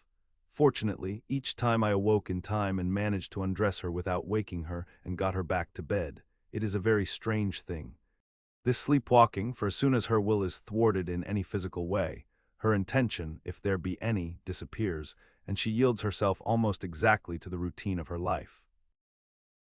Early in the morning, we both got up and went down to the harbor to see if anything had happened in the night. There were very few people about, and though the sun was bright and the air clear and fresh, the big, grim-looking waves that seemed dark themselves because the foam that topped them was like snow forced themselves in through the narrow mouth of the harbor, like a bullying man going through a crowd. Somehow I felt glad that Jonathan was not on the sea last night, but on land. But oh, is he on land or sea? Where is he and how? I am getting fearfully anxious about him. If I only knew what to do and could do anything. 10 August. The funeral of the poor sea captain today was most touching. Every boat in the harbor seemed to be there, and the coffin was carried by captains all the way from Tate Hill Pier up to the churchyard. Lucy came with me, and we went early to our old seat, whilst the cordage of boats went up the river to the viaduct and came down again. We had a lovely view, and saw the procession nearly all the way. The poor fellow was laid to rest quite near our seat, so that we stood on it when the time came and saw everything. Poor Lucy seemed much upset. She was restless and uneasy all the time, and I cannot but think that her dreaming at night is telling on her. She is quite odd in one thing. She will not admit to me that there is any cause for restlessness, or if there be, she does not understand it herself. There is an additional cause in that poor old Mr. Swales was found dead this morning on our seat, his neck being broken. He had evidently, as the doctor said, fallen back in the seat in some sort of fright, for there was a look of fear and horror on his face that the men said made them shudder. Poor dear old man! Perhaps he had seen death with his dying eyes. Lucy is so sweet and sensitive that she feels influences more acutely than other people do. Just now she was quite upset by a little thing which I did not much heed, though I am myself very fond of animals. One of the men who came up here often to look for the boats was followed by his dog. The dog is always with him. They are both quiet persons, and I never saw the man angry nor heard the dog bark. During the service the dog would not come to its master, who was on the seat with us, but kept a few yards off, barking and howling. Its master spoke to it gently, and then harshly, and then angrily, but it would neither come nor cease to make a noise. It was in a sort of fury, with its eyes savage, and all its hairs bristling out like a cat's tail when puss is on the warpath. Finally the man, too, got angry, and jumped down and kicked the dog, and then took it by the scruff of the neck and half dragged and half threw it on the tombstone on which the seat is fixed. The moment it touched the stone, the poor thing became quiet and fell all into a tremble. It did not try to get away, but crouched down, quivering and cowering, and was in such a pitiable state of terror that I tried, though without effect, to comfort it. Lucy was full of pity, too, but she did not attempt to touch the dog, but looked at it in an agonized sort of way. I greatly fear that she is of too supersensitive a nature to go through the world without trouble. She will be dreaming of this tonight, I am sure. The whole agglomeration of things, the ship steered into port by a dead man, his attitude tied to the wheel with a crucifix and beads, the touching funeral, the dog, now furious and now in terror, will all afford material for her dreams. I think it will be best for her to go to bed tired out physically, so I shall take her for a long walk by the cliffs to Robin Hood's Bay and back. She ought not to have much inclination for sleepwalking then. Chapter 8. Mina Murray's Journal, same day. 11:00 p.m. Oh, but I am tired. If it were not that I had made my diary a duty, I should not open it tonight. We had a lovely walk. Lucy, after a while, was in gay spirits, owing, I think, to some dear cows who came nosing towards us in a field close to the lighthouse, and frightened the wits out of us. I believe we forgot everything except, of course, personal fear, and it seemed to wipe the slate clean and give us a fresh start. We had a capital, severe tea at Robin Hood's Bay in a sweet little old-fashioned inn, with a bow window right over the seaweed-covered rocks of the Strand. I believe we should have shocked the new woman with our appetites. Men are more tolerant, bless them, than we walked home with some, or rather many, stoppages to rest, and with our hearts full of a constant dread of wild bulls. Lucy was really tired, and we intended to creep off to bed as soon as we could. The young curate came in, however, and Mrs. Westenra asked him to stay for supper. Lucy and I had both a fight for it with the dusty miller. I know it was a hard fight on my part, and I am quite heroic. I think that some day the bishops must get together and see about breeding up a new class of curates, who don't take supper no matter how they may be pressed to, and who will know when girls are tired. Lucy is asleep and breathing softly. She has more color in her cheeks than usual and looks, oh, so sweet. If Mr. Homewood fell in love with her seeing her only in the drawing-room, I wonder what he would say if he saw her now. Some of the new women writers will someday start an idea that men and women should be allowed to see each other asleep before proposing or accepting. But I suppose the new woman won't condescend in future to accept, she will do the proposing herself. And a nice job she will make of it, too. There's some consolation in that. I am so happy tonight because dear Lucy seems better. I really believe she has turned the corner and that we are over her troubles with dreaming. I should be quite happy if I only knew if Jonathan, God bless and keep him. 11 August. 3 a.m. Diary again. No sleep now, so I may as well write. I am too agitated to sleep. We have had such an adventure, such an agonizing experience. I fell asleep as soon as I had closed my diary. Suddenly I became broad awake, and sat up with a horrible sense of fear upon me and of some feeling of emptiness around me. The room was dark, so I could not see Lucy's bed. I stole across and felt for her. The bed was empty. I lit a match and found that she was not in the room.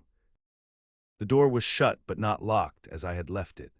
I feared to wake her mother, who has been more than usually ill lately, so threw on some clothes and got ready to look for her. As I was leaving the room, it struck me that the clothes she wore might give me some clue to her dreaming intention. Dressing gown would mean house, dress outside. Dressing gown and dress were both in their places. Thank God, I said to myself, she cannot be far as she is only in her nightdress. I ran downstairs and looked in the sitting room. Not there. Then I looked in all the other open rooms of the house with an ever-growing fear chilling my heart. Finally I came to the hall door and found it open. It was not wide open, but the catch of the lock had not caught. The people of the house are careful to lock the door every night, so I feared that Lucy must have gone out as she was. There was no time to think of what might happen. A vague, overmastering fear obscured all details. I took a big, heavy shawl and ran out. The clock was striking 1 as I was in the crescent, and there was not a soul in sight. I ran along the north terrace, but could see no sign of the white figure which I expected. At the edge of the west cliff above the pier, I looked across the harbor to the east cliff, in the hope or fear, I don't know which, of seeing Lucy in our favorite seat. There was a bright full moon, with heavy black, driving clouds which threw the whole scene into a fleeting diorama of light and shade as they sailed across. For a moment or two I could see nothing, as the shadow of a cloud obscured St. Mary's Church and all around it. Then as the cloud passed, I could see the ruins of the abbey coming into view, and as the edge of a narrow band of light as sharp as a sword cut moved along, the church and the churchyard became gradually visible. Whatever my expectation was, it was not disappointed, for there, on our favorite seat, the silver light of the moon struck a half-reclining figure, snowy white. The coming of the cloud was too quick for me to see much, for shadow shut down on light almost immediately, but it seemed to me as though something dark stood behind the seat where the white figure shone and bent over it. What it was, whether man or beast, I could not tell. I did not wait to catch another glance, but flew down the steep steps to the pier and along by the fish market to the bridge, which was the only way to reach the east cliff. The town seemed as dead, for not a soul did I see. I rejoiced that it was so, for I wanted no witness of poor Lucy's condition. The time and distance seemed endless, and my knees trembled and my breath came labored as I toiled up the endless steps to the abbey. I must have gone fast, and yet it seemed to me as if my feet were weighted with lead, and as though every joint in my body were rusty. When I got almost to the top, I could see the seat and the white figure, for I was now close enough to distinguish it even through the spells of shadow. There was undoubtedly something, long and black, bending over the half-reclining white figure. I called in fright, "Lucy!" Lucy, and something raised a head, and from where I was I could see a white face and red, gleaming eyes. Lucy did not answer, and I ran on to the entrance of the churchyard. As I entered, the church was between me and the seat, and for a minute or so I lost sight of her. When I came in view again, the cloud had passed, and the moonlight struck so brilliantly that I could see Lucy half reclining with her head lying over the back of the seat. She was quite alone, and there was not a sign of any living thing about. When I bent over her, I could see that she was still asleep. Her lips were parted and she was breathing, not softly as usual with her, but in long, heavy gasps, as though striving to get her lungs full at every breath. As I came close, she put up her hand in her sleep and pulled the collar of her nightdress close around her throat. Whilst she did so, there came a little shudder through her, as though she felt the cold. I flung the warm shawl over her, and drew the edges tight round her neck, for I dreaded lest she should get some deadly chill from the night air. Unclad as she was, I feared to wake her all at once, so, in order to have my hands free that I might help her, I fastened the shawl at her throat with a big safety pin. But I must have been clumsy in my anxiety and pinched or pricked her with it. For by and by, when her breathing became quieter, she put her hand to her throat again and moaned. When I had her carefully wrapped up, I put my shoes on her feet and then began very gently to wake her. At first she did not respond, but gradually she became more and more uneasy in her sleep, moaning and sighing occasionally. At last, as time was passing fast and for many other reasons, I wished to get her home at once. I shook her more forcibly, till finally she opened her eyes and awoke. She did not seem surprised to see me, as of course she did not realize all at once where she was. Lucy always wakes prettily, and even at such a time. When her body must have been chilled with cold, and her mind somewhat appalled at waking unclad in a churchyard at night, she did not lose her grace. She trembled a little and clung to me. When I told her to come at once with me home, she rose without a word. With the obedience of a child, as we passed along, the gravel hurt my feet, and Lucy noticed me wince. She stopped and wanted to insist upon my taking my shoes, but I would not. However, when we got to the pathway outside the churchyard, where there was a puddle of water remaining from the storm, I daubed my feet with mud, using each foot in turn on the other, so that as we went home, no one, in case we should meet anyone, should notice my bare feet. Fortune favored us, and we got home without meeting a soul. Once we saw a man, who seemed not quite sober, passing along a street in front of us, but we hid in a door till he had disappeared up an opening such as there are here. Steep little closes, or wynds, as they call them in Scotland. My heart beat so loud all the time that sometimes I thought I should faint. I was filled with anxiety about Lucy, not only for her health, lest she should suffer from the exposure, but for her reputation in case the story should get wind. When we got in and had washed our feet and had said a prayer of thankfulness together, I tucked her into bed.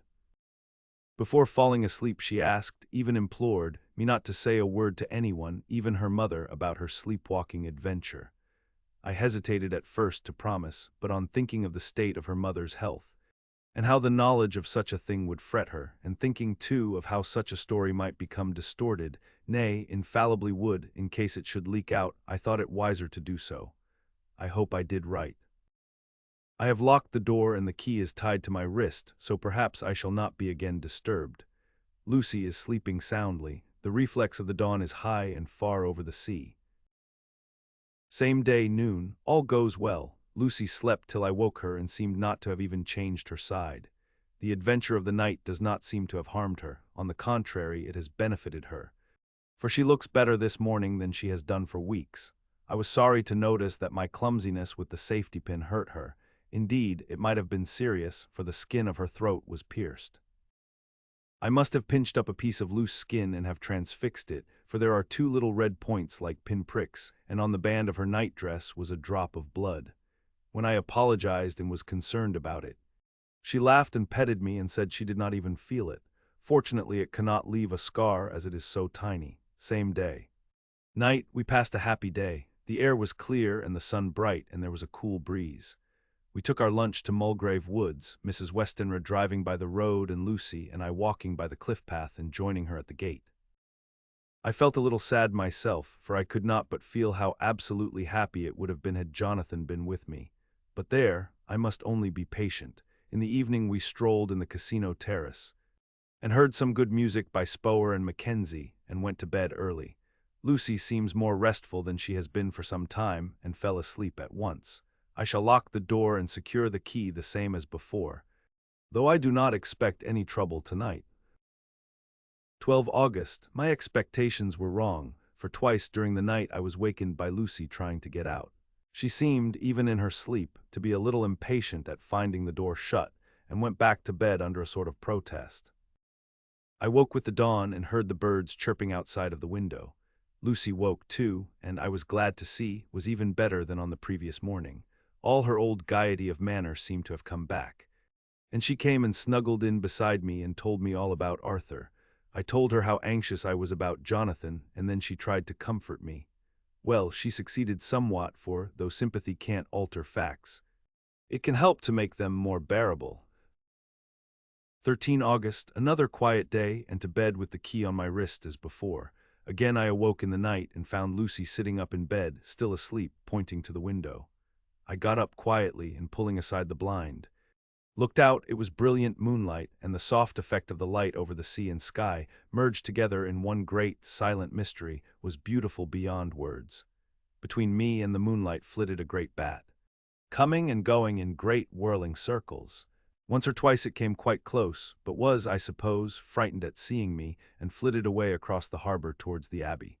When I came back from the window, Lucy had lain down again, and was sleeping peacefully. She did not stir again all night. 14 August, on the East Cliff, reading and writing all day. Lucy seems to have become as much in love with the spot as I am, and it is hard to get her away from it when it is time to come home for lunch or tea or dinner. This afternoon she made a funny remark. We were coming home for dinner, and had come to the top of the steps up from the West Pier and stopped to look at the view, as we generally do. The setting sun, low down in the sky, was just dropping behind Kettleness. The red light was thrown over on the East Cliff and the old abbey, and seemed to bathe everything in a beautiful rosy glow. We were silent for a while, and suddenly Lucy murmured as if to herself, "His red eyes again, they are just the same." It was such an odd expression, coming apropos of nothing, that it quite startled me. I slewed round a little so as to see Lucy well without seeming to stare at her, and saw that she was in a half-dreamy state, with an odd look on her face that I could not quite make out. So I said nothing, but followed her eyes. She appeared to be looking over at our own seat, whereon was a dark figure seated alone. I was a little startled myself, for it seemed for an instant as if the stranger had great eyes like burning flames, but a second look dispelled the illusion. The red sunlight was shining on the windows of St. Mary's Church behind our seat, and as the sun dipped there was just sufficient change in the refraction and reflection to make it appear as if the light moved. I called Lucy's attention to the peculiar effect, and she became herself with a start, but she looked sad all the same. It may have been that she was thinking of that terrible night up there. We never refer to it, so I said nothing, and we went home to dinner. Lucy had a headache and went early to bed. I saw her asleep, and went out for a little stroll myself. I walked along the cliffs to the westward, and was full of sweet sadness, for I was thinking of Jonathan. When coming home, it was then bright moonlight, so bright that, though the front of our part of the crescent was in shadow, everything could be well seen. I threw a glance up at our window, and saw Lucy's head leaning out. I thought that perhaps she was looking out for me, so I opened my handkerchief and waved it. She did not notice or make any movement whatever. Just then the moonlight crept round an angle of the building, and the light fell on the window. There distinctly was Lucy with her head lying up against the side of the windowsill and her eyes shut. She was fast asleep, and by her, seated on the windowsill, was something that looked like a good-sized bird. I was afraid she might get a chill, so I ran upstairs, but as I came into the room she was moving back to her bed, fast asleep and breathing heavily. She was holding her hand to her throat as though to protect it from cold. I did not wake her but tucked her up warmly. I have taken care that the door is locked and the windows securely fastened. She looks so sweet as she sleeps, but she is paler than is her wont, and there is a drawn, haggard look under her eyes which I do not like. I fear she is fretting about something. I wish I could find out what it is. 15 August. Rose later than usual. Lucy was languid and tired, and slept on after we had been called. We had a happy surprise at breakfast. Arthur's father is better, and wants the marriage to come off soon. Lucy is full of quiet joy, and her mother is glad and sorry at once. Later on in the day she told me the cause. She is grieved to lose Lucy as her very own, but she is rejoiced that she is soon to have someone to protect her. Poor dear sweet lady.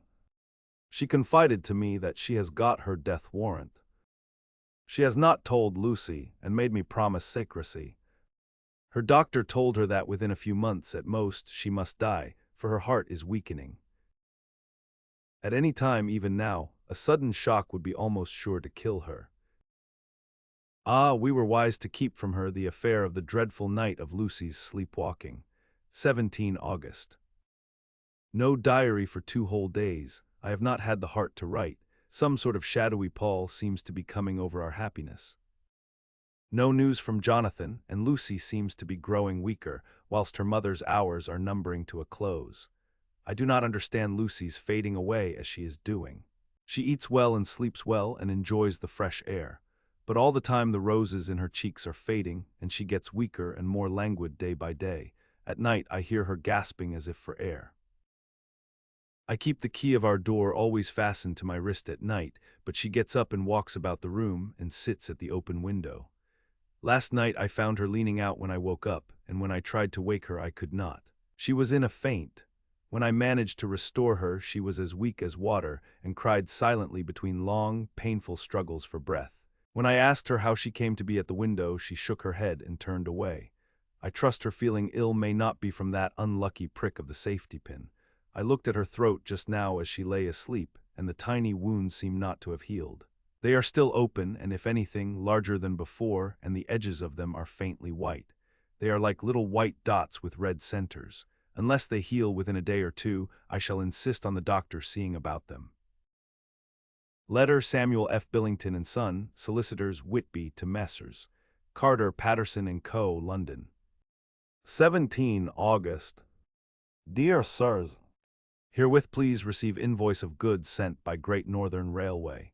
Same are to be delivered at Carfax, near Purfleet, immediately on receipt at goods station King's Cross. The house is at present empty, but enclosed please find keys, all of which are labeled.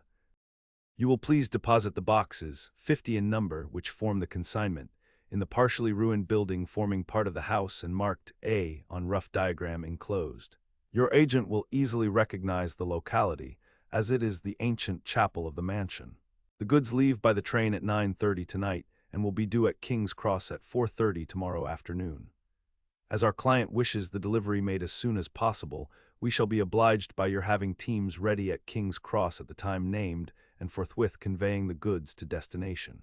In order to obviate any delays possible through any routine requirements as to payment in your departments, we enclose check herewith for £10, receipt of which please acknowledge. Should the charge be less than this amount, you can return balance. If greater, we shall at once send check for difference on hearing from you. You are to leave the keys on coming away in the main hall of the house, where the proprietor may get them on his entering the house by means of his duplicate key. Pray do not take us as exceeding the bounds of business courtesy in pressing you in all ways to use the utmost expedition. We are, dear sirs, faithfully yours, Samuel F. Billington and Son. Letter Messrs. Carter, Patterson and Co., London to Messrs. Billington and Son, Whitby. 21 August. Dear Sirs, we beg to acknowledge £10 received and to return check £1.17. 9d amount of overplus as shown in receipted account herewith. Goods are delivered in exact accordance with instructions and keys left in parcel in main hall as directed. We are, dear sirs, yours respectfully, Pro Carter, Patterson and Co. Mina Murray's Journal. 18 August. I am happy today and write sitting on the seat in the churchyard. Lucy is ever so much better. Last night she slept well all night and did not disturb me once. The roses seem coming back already to her cheeks, though she is still sadly pale and wan-looking. If she were in any way anemic I could understand it, but she is not. She is in gay spirits and full of life and cheerfulness. All the morbid reticence seems to have passed from her, and she has just reminded me, as if I needed any reminding of that night, and that it was here, on this very seat, I found her asleep. As she told me, she tapped playfully with the heel of her boot on the stone slab and said, "My poor little feet didn't make much noise then." I dare say poor old Mr. Swales would have told me that it was because I didn't want to wake up Geordie. As she was in such a communicative humor, I asked her if she had dreamed at all that night. Before she answered, that sweet, puckered look came into her forehead which Arthur, I call him Arthur from her habit, says he loves, and indeed I don't wonder that he does. Then she went on in a half-dreaming kind of way, as if trying to recall it to herself. I didn't quite dream, but it all seemed to be real. I only wanted to be here in this spot. I don't know why, for I was afraid of something, I don't know what. I remember, though I suppose I was asleep, passing through the streets and over the bridge.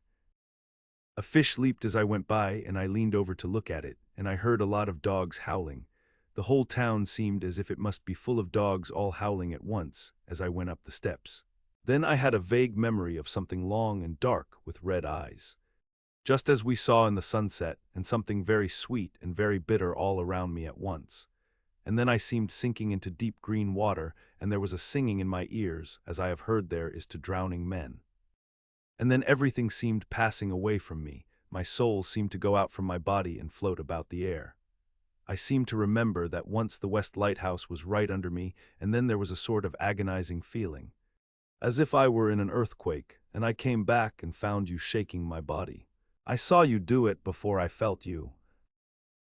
Then she began to laugh. It seemed a little uncanny to me, and I listened to her breathlessly. I did not quite like it, and thought it better not to keep her mind on the subject, so we drifted on to other subjects. And Lucy was like her old self again. When we got home, the fresh breeze had braced her up, and her pale cheeks were really more rosy. Her mother rejoiced when she saw her, and we all spent a very happy evening together. 19 August. Joy, joy, joy, although not all joy. At last, news of Jonathan. The dear fellow has been ill, that is why he did not write. I am not afraid to think it or say it, now that I know. Mr. Hawkins sent me on the letter, and wrote himself, oh, so kindly. I am to leave in the morning and go over to Jonathan, and to help to nurse him if necessary, and to bring him home. Mr. Hawkins says it would not be a bad thing if we were to be married out there. I have cried over the good sister's letter till I can feel it wet against my bosom where it lies. It is of Jonathan and must be next my heart, for he is in my heart. My journey is all mapped out and my luggage ready. I am only taking one change of dress. Lucy will bring my trunk to London and keep it till I send for it may be that I must write no more. I must keep it to say to Jonathan, my husband. The letter that he has seen and touched must comfort me till we meet. Letter, Sister Agatha, Hospital of St. Joseph and Stee. Mary, Budapest, to Miss Wilhelmina Murray. 12 August. Dear Madam, I write by desire of Mr. Jonathan Harker, who is himself not strong enough to write, though progressing well, thanks to God and St. Joseph and Stee. Mary. He has been under our care for nearly 6 weeks, suffering from a violent brain fever. He wishes me to convey his love, and to say that by this post I write for him to Mr. Peter Hawkins, Exeter, to say, with his dutiful respects, that he is sorry for his delay, and that all of his work is completed. He will require some few weeks' rest in our sanatorium in the hills, but will then return. He wishes me to say that he has not sufficient money with him, and that he would like to pay for his staying here, so that others who need shall not be wanting for help. Believe me, yours with sympathy and all blessings, Sister Agatha, P. S. My patient being asleep, I open this to let you know something more. He has told me all about you, and that you are shortly to be his wife. All blessings to you both. He has had some fearful shock, so says our doctor, and in his delirium his ravings have been dreadful. Of wolves and poison and blood, of ghosts and demons, and I fear to say of what. Be careful with him always, that there may be nothing to excite him of this kind for a long time to come. The traces of such an illness as his do not lightly die away. We should have written long ago, but we knew nothing of his friends, and there was on him nothing that anyone could understand. He came in the train from Klausenburg, and the guard was told by the station master there that he rushed into the station, shouting for a ticket for home. Seeing from his violent demeanor that he was English, they gave him a ticket for the furthest station on the way thither that the train reached. Be assured that he is well cared for. He has won all hearts by his sweetness and gentleness. He is truly getting on well, and I have no doubt will in a few weeks be all himself, but be careful of him for safety's sake. There are, I pray God and St. Joseph and Stee, Mary, many, many happy years for you both. Dr. Seward's Diary. 19 August. Strange and sudden change in Renfield last night. About 8 o'clock he began to get excited and sniff about as a dog does when setting. The attendant was struck by his manner, and knowing my interest in him, encouraged him to talk. He is usually respectful to the attendant and at times servile, but tonight the man tells me he was quite haughty, would not condescend to talk with him at all. All he would say was, "What? I don't want to talk to you, you don't count now, the master is at hand." The attendant thinks it is some sudden form of religious mania which has seized him.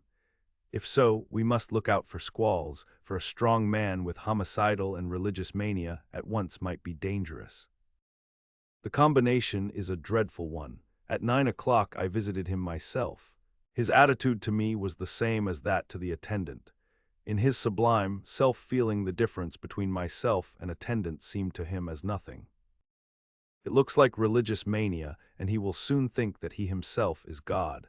These infinitesimal distinctions between man and man are too paltry for an omnipotent being. How these madmen give themselves away! The real God taketh heed lest a sparrow fall, but the God created from human vanity sees no difference between an eagle and a sparrow. Oh, if men only knew! For half an hour or more Renfield kept getting excited in greater and greater degree. I did not pretend to be watching him, but I kept strict observation all the same. All at once that shifty look came into his eyes which we always see when a madman has seized an idea, and with it the shifty movement of the head and back which asylum attendants come to know so well. He became quite quiet, and went and sat on the edge of his bed resignedly and looked into space with lackluster eyes. I thought I would find out if his apathy were real or only assumed, and tried to lead him to talk of his pets, a theme which had never failed to excite his attention. At first he made no reply, but at length said testily, "What? Bother them all, I don't care a pin about them." "What?" I said. "You don't mean to tell me you don't care about spiders?" Spiders at present are his hobby, and the notebook is filling up with columns of small figures. To this he answered enigmatically, "What?" The bride maidens rejoice the eyes that wait the coming of the bride. But when the bride draweth nigh, then the maidens shine not to the eyes that are filled. He would not explain himself, but remained obstinately seated on his bed all the time I remained with him. I am weary tonight and low in spirits. I cannot but think of Lucy and how different things might have been. If I don't sleep at once, chloral, the modern Morpheus, C2HCl3OH20, I must be careful not to let it grow into a habit. No, I shall take none tonight. I have thought of Lucy, and I shall not dishonor her by mixing the two. If need be, tonight shall be sleepless. Later, glad I made the resolution, gladder that I kept to it. I had lain tossing about, and had heard the clock strike only twice, when the night watchman came to me, sent up from the ward, to say that Renfield had escaped. I threw on my clothes and ran down at once. My patient is too dangerous a person to be roaming about. Those ideas of his might work out dangerously with strangers.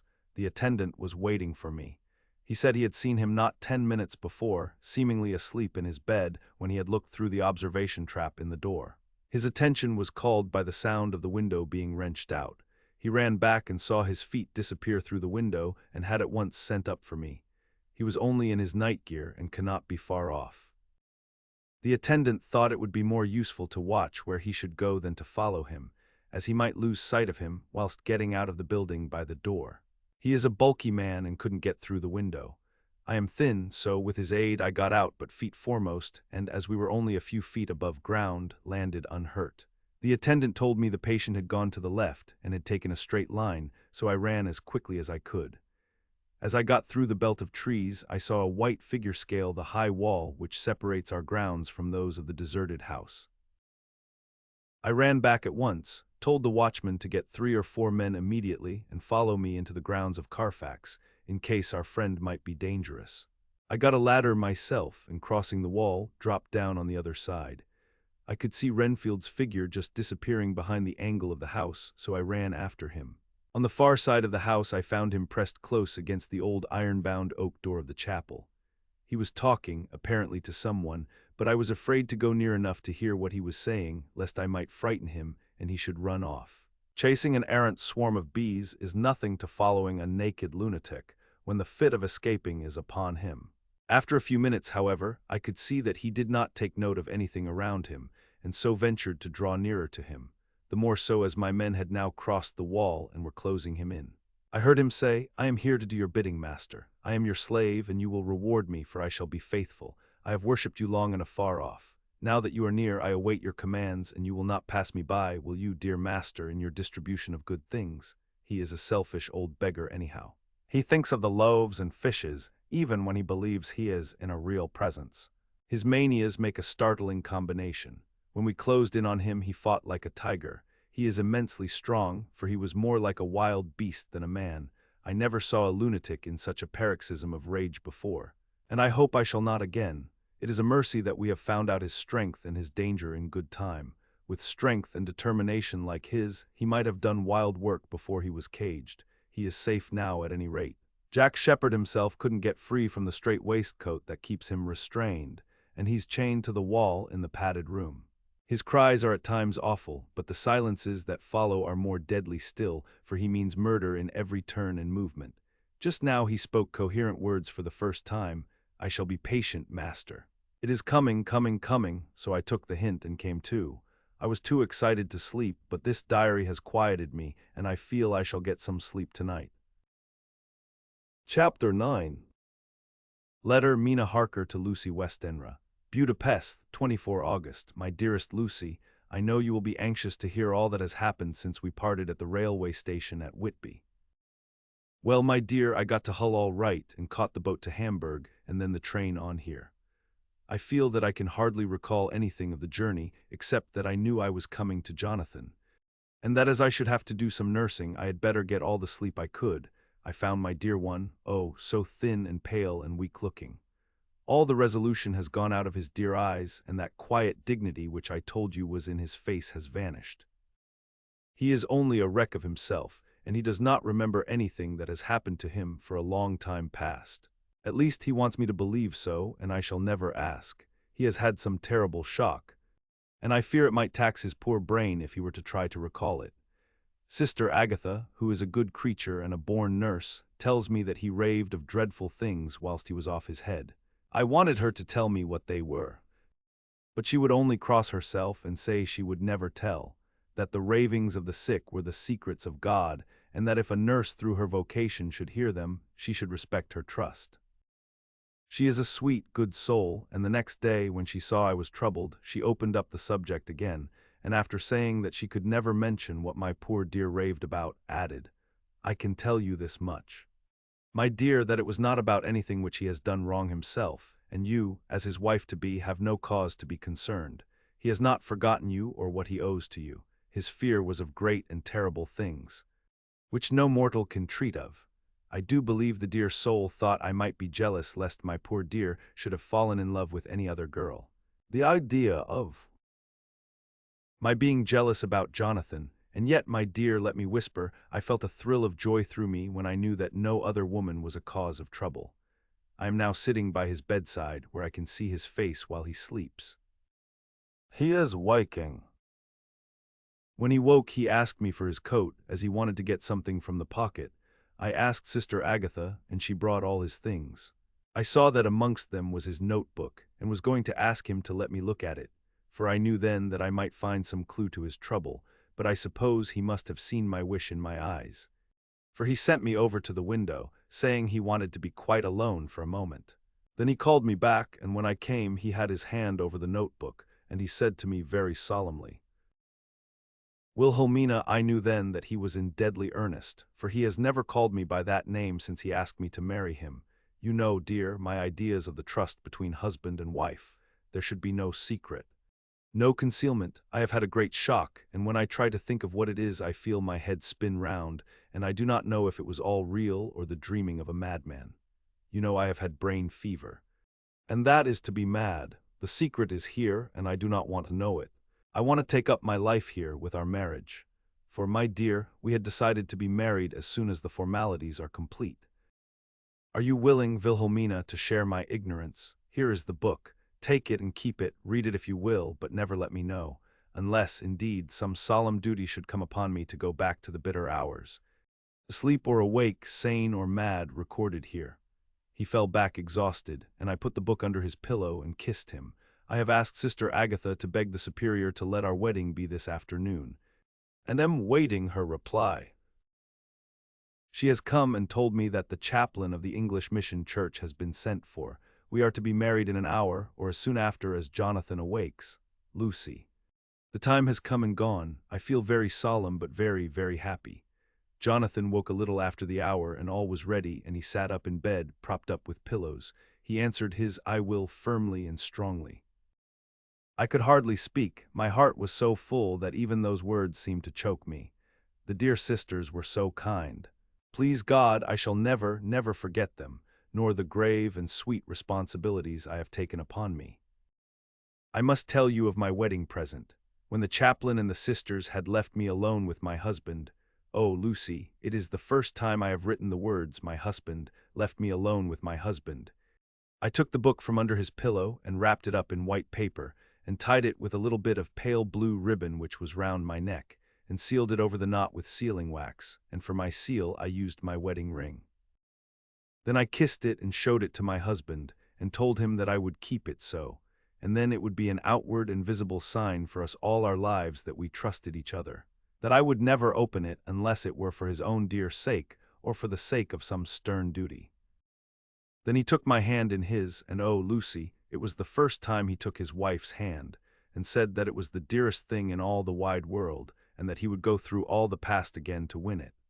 If night be.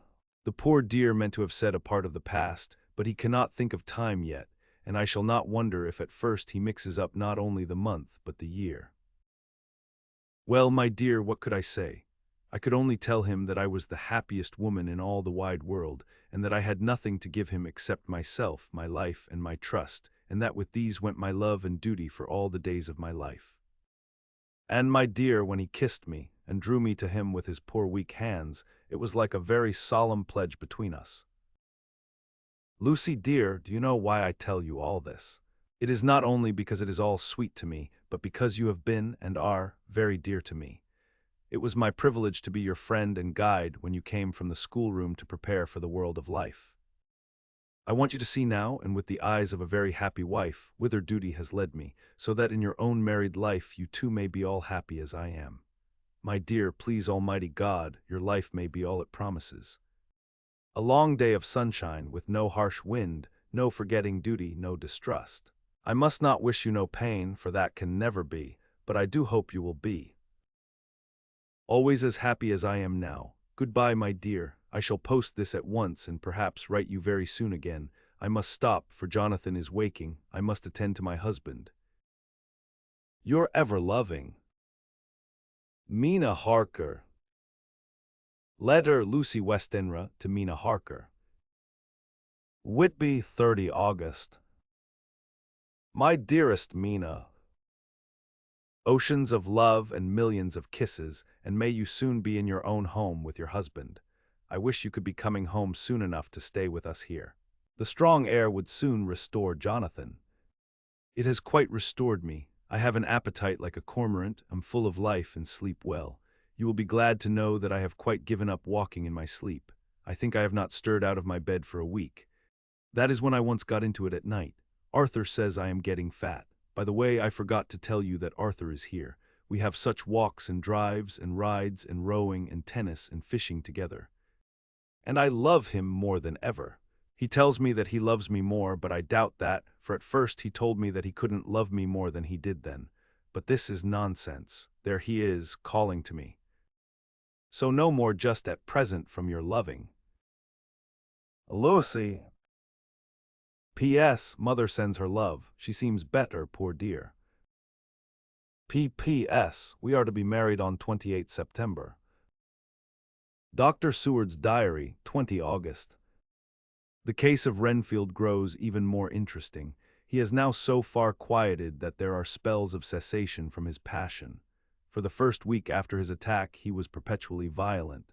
Then one night, just as the moon rose, he grew quiet and kept murmuring to himself, "Now I can wait, now I can wait." The attendant came to tell me, so I ran down at once to have a look at him. He was still in the strait waistcoat and in the padded room. But the suffused look had gone from his face, and his eyes had something of their old pleading, I might almost say, cringing, softness. I was satisfied with his present condition and directed him to be relieved. The attendants hesitated, but finally carried out my wishes without protest.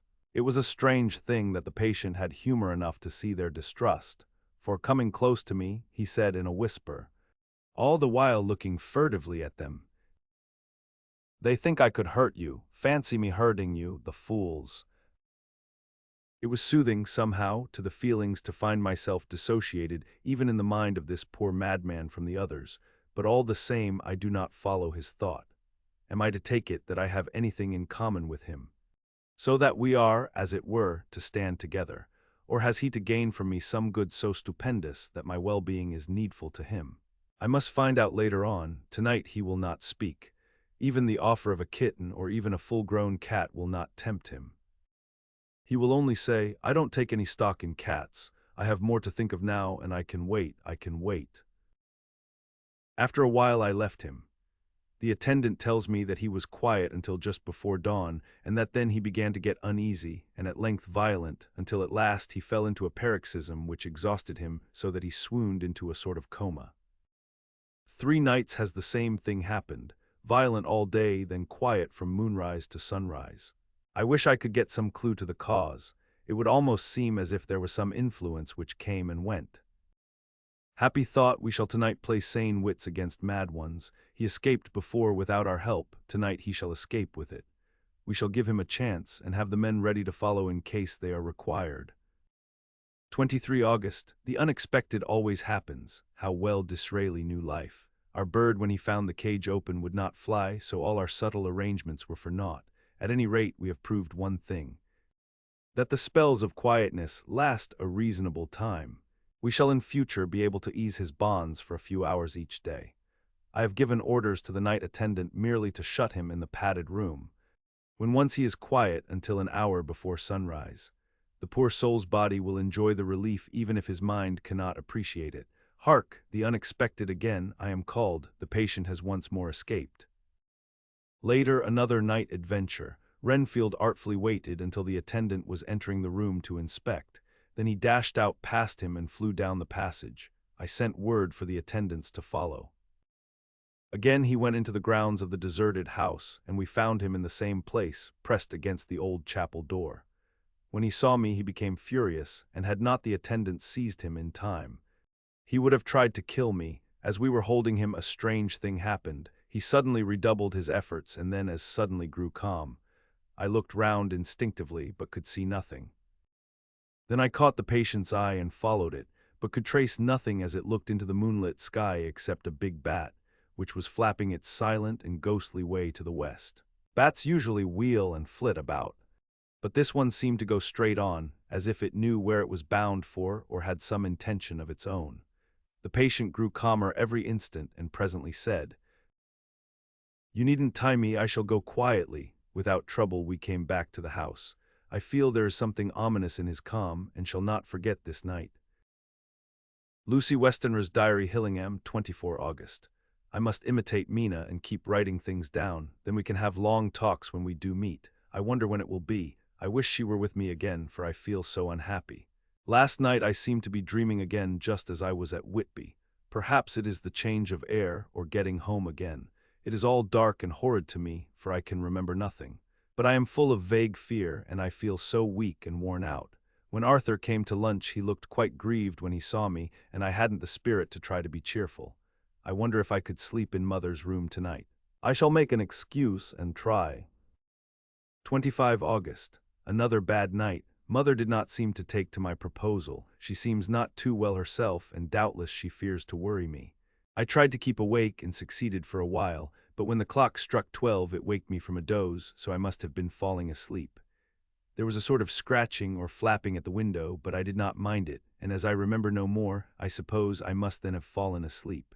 More bad dreams, I wish I could remember them. This morning I am horribly weak. My face is ghastly pale, and my throat pains me. It must be something wrong with my lungs, for I don't seem ever to get air enough. I shall try to cheer up when Arthur comes, or else I know he will be miserable to see me so. Letter Arthur Holmwood to Dr. Seward. Albemarle Hotel, 31 August. My dear Jack, I want you to do me a favor. Lucy is ill. That is, she has no special disease, but she looks awful and is getting worse every day. I have asked her if there is any cause. I do not dare to ask her mother, for to disturb the poor lady's mind about her daughter in her present state of health would be fatal. Mrs. Westenra has confided to me that her doom is spoken, disease of the heart, though poor Lucy does not know it yet. I am sure that there is something preying on my dear girl's mind. I am almost distracted when I think of her. To look at her gives me a pang. I told her I should ask you to see her, and though she demurred at first, I know why, old fellow, she finally consented. It will be a painful task for you, I know, old friend, but it is for her sake, and I must not hesitate to ask or you to act. You are to come to lunch at Hillingham tomorrow, 2 o'clock, so as not to arouse any suspicion in Mrs. Westenra, and after lunch Lucy will take an opportunity of being alone with you. I shall come in for tea and we can go away together. I am filled with anxiety and want to consult with you alone as soon as I can after you have seen her. Do not fail, Arthur. Telegram Arthur Homewood to Seward, 1 September. Am summoned to see my father who is worse. Am writing. Write me fully by tonight's post to ring. Wire me if necessary. Letter from Dr. Seward to Arthur Homewood, 2 September. My dear old fellow, with regard to Miss Westenra's health, I hasten to let you know at once that in my opinion there is not any functional disturbance or any malady that I know of. At the same time, I am not by any means satisfied with her appearance. She is woefully different from what she was when I saw her last. Of course you must bear in mind that I did not have full opportunity of examination such as I should wish. Our very friendship makes a little difficulty which not even medical science or custom can bridge over. I had better tell you exactly what happened, leaving you to draw in a measure your own conclusions. I shall then say what I have done and propose doing. I found Miss Westenra in seemingly gay spirits. Her mother was present, and in a few seconds I made up my mind that she was trying all she knew to mislead her mother and prevent her from being anxious. I have no doubt she guesses, if she does not know, what need of caution there is. We lunched alone, and as we all exerted ourselves to be cheerful, we got, as some kind of reward for our labors, some real cheerfulness amongst us. Then Mrs. Westenra went to lie down, and Lucy was left with me. We went into her boudoir, and till we got there her gaiety remained, for the servants were coming and going. As soon as the door was closed, however, the mask fell from her face, and she sank down into a chair with a great sigh, and hid her eyes with her hand. When I saw that her high spirits had failed, I at once took advantage of her reaction to make a diagnosis. She said to me very sweetly, "I cannot tell you how I loathe talking about myself." I reminded her that a doctor's confidence was sacred, but that you were grievously anxious about her. She caught on to my meaning at once and settled that matter in a word. "Tell Arthur everything you choose. I do not care for myself, but all for him, so I am quite free." I could easily see that she is somewhat bloodless, but I could not see the usual anemic signs, and by a chance I was actually able to test the quality of her blood, for in opening a window which was stiff a cord gave way, and she cut her hand slightly with broken glass. It was a slight matter in itself, but it gave me an evident chance, and I secured a few drops of the blood and have analyzed them. The qualitative analysis gives a quite normal condition and shows, I should infer, in itself a vigorous state of health. In other physical matters I was quite satisfied that there is no need for anxiety, but as there must be a cause somewhere, I have come to the conclusion that it must be something mental. She complains of difficulty in breathing satisfactorily at times, and of heavy, lethargic sleep, with dreams that frighten her, but regarding which she can remember nothing. She says that as a child she used to walk in her sleep, and that when in Whitby the habit came back, and that once she walked out in the night and went to East Cliff, where Miss Murray found her. But she assures me that of late the habit has not returned. I am in doubt, and so have done the best thing I know of. I have written to my old friend and master, Professor Van Helsing, of Amsterdam, who knows as much about obscure diseases as anyone in the world. I have asked him to come over, and as you told me that all things were to be at your charge, I have mentioned to him who you are and your relations to Miss Westenra. This, my dear fellow, is in obedience to your wishes, for I am only too proud and happy to do anything I can for her. Van Helsing would, I know, do anything for me for a personal reason, so, no matter on what ground he comes, we must accept his wishes. He is a seemingly arbitrary man, but this is because he knows what he is talking about better than anyone else. He is a philosopher and a metaphysician, and one of the most advanced scientists of his day, and he has, I believe, an absolutely open mind. This with an iron nerve, a temper of the ice brook, an indomitable resolution, self-command and toleration exalted from virtues to blessings, and the kindliest and truest heart that beats. These form his equipment for the noble work that he is doing for mankind, work both in theory and practice, for his views are as wide as his all-embracing sympathy. I tell you these facts that you may know why I have such confidence in him. I have asked him to come at once. I shall see Miss Westenra tomorrow again. She is to meet me at the stores, so that I may not alarm her mother by too early a repetition of my call. Yours always, John Seward. Letter Abraham Van Helsing, M.D., D.Ph., D.Lit., etc., etc., to Dr. Seward. 2 September. My good friend, when I have received your letter, I am already coming to you. By good fortune I can leave just at once, without wrong to any of those who have trusted me. Were fortune other, then it were bad for those who have trusted, for I come to my friend when he call me to aid those he holds dear. Tell your friend that when that time you suck from my wound so swiftly the poison of the gangrene from that knife that our other friend, too nervous, let slip, you did more for him when he wants my aids, and you call for them than all his great fortune could do. But it is pleasure added to do for him, your friend, it is to you that I come. Have then rooms for me at the Great Eastern Hotel, so that I may be near to hand, and please it so arrange that we may see the young lady not too late on tomorrow, for it is likely that I may have to return here that night. But if need be I shall come again in 3 days, and stay longer if it must. Till then good-bye, my friend John Van Helsing. Letter Dr. Seward to Hun, Arthur Homewood, 3 September. My dear Art, Van Helsing has come and gone. He came on with me to Hillingham and found that, by Lucy's discretion, her mother was lunching out so that we were alone with her. Van Helsing made a very careful examination of the patient. He is to report to me, and I shall advise you, for of course I was not present all the time. He is, I fear, much concerned, but says he must think.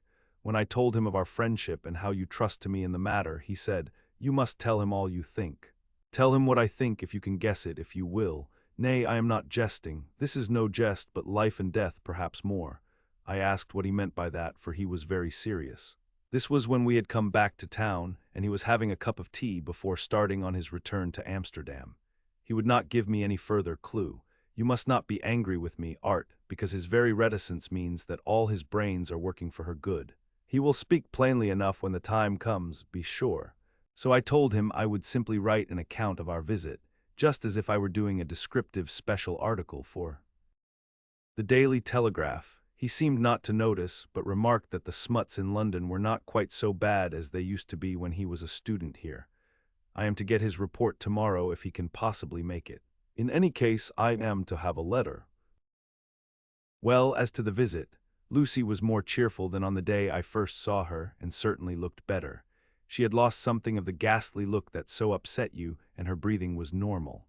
She was very sweet to the professor, as she always is, and tried to make him feel at ease, though I could see that the poor girl was making a hard struggle for it. I believe Van Helsing saw it too, for I saw the quick look under his bushy brows that I knew of old. Then he began to chat of all things except ourselves and diseases, and with such an infinite geniality that I could see poor Lucy's pretense of animation merge into reality. Then, without any seeming change, he brought the conversation gently round to his visit, and suavely said, "My dear young miss, I have the so great pleasure because you are so much beloved. That is much, my dear, ever were there that which I do not see. They told me you were down in the spirit, and that you were of a ghastly pale. To them I say, poof," and he snapped his fingers at me and went on. "But you and I shall show them how wrong they are. How can he," and he pointed at me with the same look and gesture as that with which once he pointed me out to his class, on, or rather after, a particular occasion which he never fails to remind me of, know anything of a young lady's. He has his madmans to play with, and to bring them back to happiness, and to those that love them. It is much to do, and oh, but there are rewards in that we can bestow such happiness. But the young ladies, he has no wife nor daughter, and the young do not tell themselves to the young, but to the old, like me, who have known so many sorrows and the causes of them. So, my dear, we will send him away to smoke the cigarette in the garden, whiles you and I have little talk all to ourselves." I took the hint and strolled about, and presently the professor came to the window and called me in. He looked grave, but said, "I have made careful examination, but there is no functional cause. With you I agree that there has been much blood lost. It has been, but is not. But the conditions of her are in no way anemic. I have asked her to send me her maid, that I may ask just 1 or 2 questions, that so I may not chance to miss nothing. I know well what she will say, and yet there is always cause for everything. I must go back home and think. You must send to me the telegram every day, and if there be cause, I shall come again. The disease, for not to be all well is a disease, interest me, and the sweet young dear, she interest me too. She charm me, and for her, if not for you or disease, I come. As I tell you, he would not say a word more, even when we were alone. And so now, Art, you know all I know, I shall keep stern watch. I trust your poor father is rallying. It must be a terrible thing to you, my dear old fellow, to be placed in such a position between two people who are both so dear to you. I know your idea of duty to your father, and you are right to stick to it, but if need be, I shall send you word to come at once to Lucy, so do not be over-anxious unless you hear from me. Dr. Seward's Diary. 4 September. Zarfagus patient still keeps up our interest in him. He had only one outburst, and that was yesterday at an unusual time. Just before the stroke of noon, he began to grow restless. The attendant knew the symptoms and at once summoned aid. Fortunately, the men came at a run and were just in time, for at the stroke of noon he became so violent that it took all their strength to hold him. In about 5 minutes, however, he began to get more and more quiet, and finally sank into a sort of melancholy, in which state he has remained up to now. The attendant tells me that his screams whilst in the paroxysm were really appalling. I found my hands full when I got in, attending to some of the other patients who were frightened by him. Indeed, I can quite understand the effect, for the sounds disturbed even me, though I was some distance away. It is now after the dinner hour of the asylum, and as yet my patient sits in a corner brooding, with a dull, sullen, woebegone look in his face, which seems rather to indicate than to show something directly. I cannot quite understand it. Later, another change in my patient. At 5 o'clock I looked in on him, and found him seemingly as happy and contented as he used to be. He was catching flies and eating them, and was keeping note of his capture by making nail marks on the edge of the door between the ridges of padding. When he saw me, he came over and apologized for his bad conduct, and asked me in a very humble, cringing way to be led back to his own room and to have his notebook again. I thought it well to humor him. So he is back in his room with the window open. He has the sugar of his tea spread out on the windowsill and is reaping quite a harvest of flies. He is not now eating them, but putting them into a box, as of old, and is already examining the corners of his room to find a spider. I tried to get him to talk about the past few days, for any clue to his thoughts would be of immense help to me. But he would not rise. For a moment or two he looked very sad and said in a sort of faraway voice, as though saying it rather to himself than to me, all over, he has deserted me. No hope for me now unless I do it for myself." Then suddenly turning to me in a resolute way, he said, "Doctor, won't you be very good to me and let me have a little more sugar? I think it would be good for me." "And the flies," I said. "Yes, the flies like it too, and I like the flies, therefore I like it. And there are people who know so little as to think that madmen do not argue. I procured him a double supply, and left him as happy a man as, I suppose, any in the world. I wish I could fathom his mind. Midnight. Another change in him. I had been to see Miss Westenra, whom I found much better and had just returned, and was standing at our own gate looking at the sunset, when once more I heard him yelling. As his room is on this side of the house, I could hear it better than in the morning. It was a shock to me to turn from the wonderful smoky beauty of a sunset over London, with its lurid lights and inky shadows and all the marvelous tints that come on foul clouds even as on foul water, and to realize all the grim sternness of my own cold stone building, with its wealth of breathing misery, and my own desolate heart to endure it all. I reached him just as the sun was going down, and from his window saw the red disk sink. As it sank he became less and less frenzied, and just as it dipped he slid from the hands that held him, an inert mass, on the floor. It is wonderful, however, what intellectual recuperative power lunatics have, for within a few minutes he stood up quite calmly and looked around him. I signaled to the attendants not to hold him, for I was anxious to see what he would do. He went straight over to the window and brushed out the crumbs of sugar. Then he took his fly box and emptied it outside and threw away the box. Then he shut the window and, crossing over, sat down on his bed. All this surprised me, so I asked him, "Are you not going to keep flies any more?" "No," said he, "I am sick of all that rubbish." He certainly is a wonderfully interesting study. I wish I could get some glimpse of his mind or of the cause of his sudden passion. Stop, there may be a clue after all, if we can find why today his paroxysms came on at high noon and at sunset. Can it be that there is a malign influence of the sun at periods which affects certain natures, as at times the moon does others. We shall see. Telegram Seward, London, to Van Helsing, Amsterdam. 4 September, patient still better today. Telegram Seward, London, to Van Helsing, Amsterdam. 5 September, patient greatly improved. Good appetite, sleeps naturally, good spirits, color coming back. Telegram Seward, London, to Van Helsing, Amsterdam.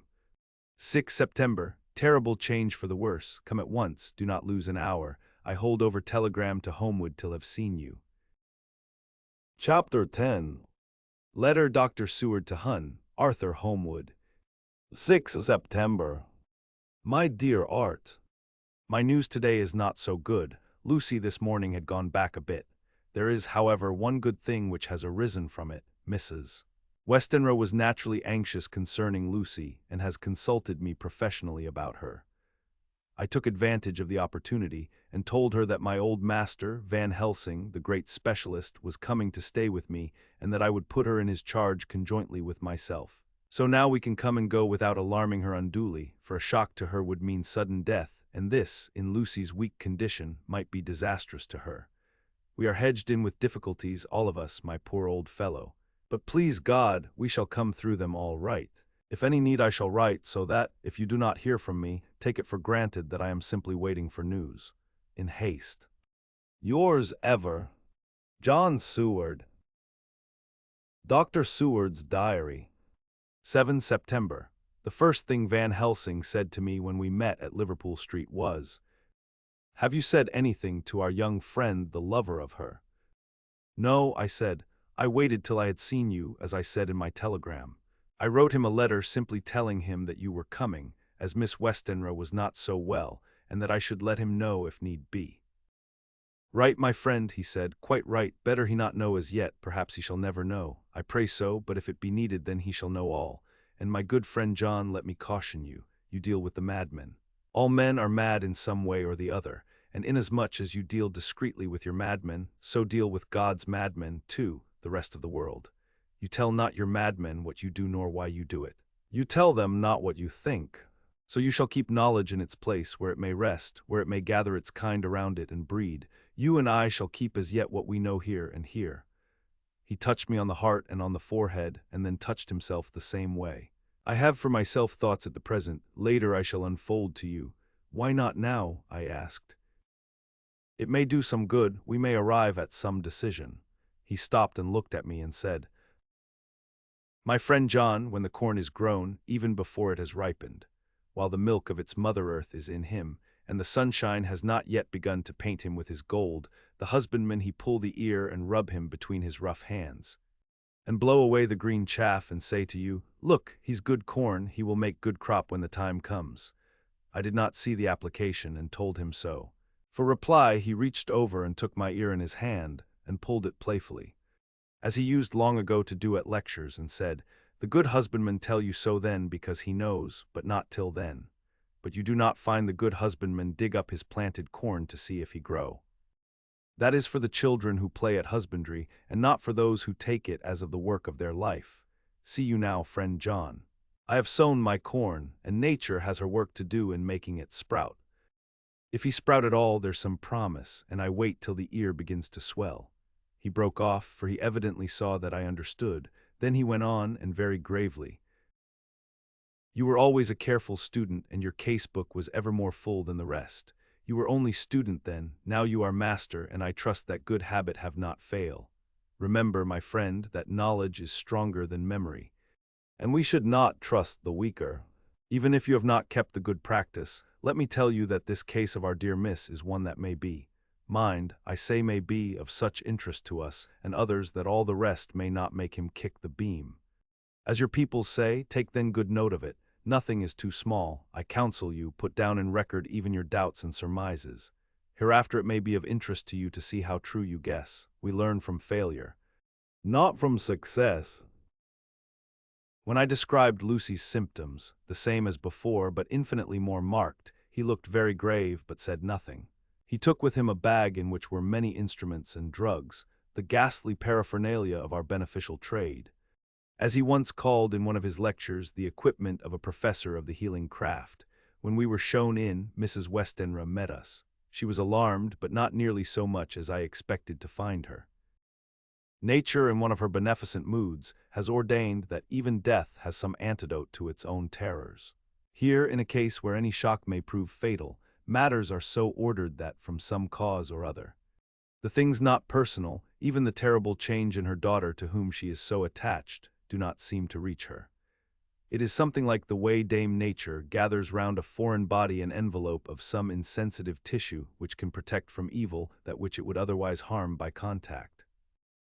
If this be an ordered selfishness, then we should pause before we condemn anyone for the vice of egoism, for there may be deeper root for its causes than we have knowledge of. I used my knowledge of this phase of spiritual pathology, and laid down a rule that she should not be present with Lucy or think of her illness more than was absolutely required. She assented readily, so readily that I saw again the hand of nature fighting for life. Van Helsing and I were shown up to Lucy's room. If I was shocked when I saw her yesterday, I was horrified when I saw her today. She was ghastly, chalkily pale, the red seemed to have gone even from her lips and gums, and the bones of her face stood out prominently. Her breathing was painful to see or hear. Van Helsing's face grew set as marble, and his eyebrows converged till they almost touched over his nose. Lucy lay motionless, and did not seem to have strength to speak, so for a while we were all silent. Then Van Helsing beckoned to me, and we went gently out of the room. The instant we had closed the door, he stepped quickly along the passage to the next door, which was open. Then he pulled me quickly in with him and closed the door. "My God," he said, "this is dreadful. There is no time to be lost. She will die for sheer want of blood to keep the heart's action as it should be. There must be transfusion of blood at once. Is it you or me? I am younger and stronger, Professor. It must be me." "Then get ready at once. I will bring up my bag. I am prepared." I went downstairs with him, and as we were going there was a knock at the hall door. When we reached the hall, the maid had just opened the door, and Arthur was stepping quickly in. He rushed up to me, saying in an eager whisper, "Jack, I was so anxious. I read between the lines of your letter and have been in an agony. The dad was better, so I ran down here to see for myself. Is not that gentleman Dr. Van Helsing? I am so thankful to you, sir, for coming." When first the professor's eye had lit upon him, he had been angry at his interruption at such a time. But now, as he took in his stalwart proportions and recognized the strong young manhood which seemed to emanate from him, his eyes gleamed.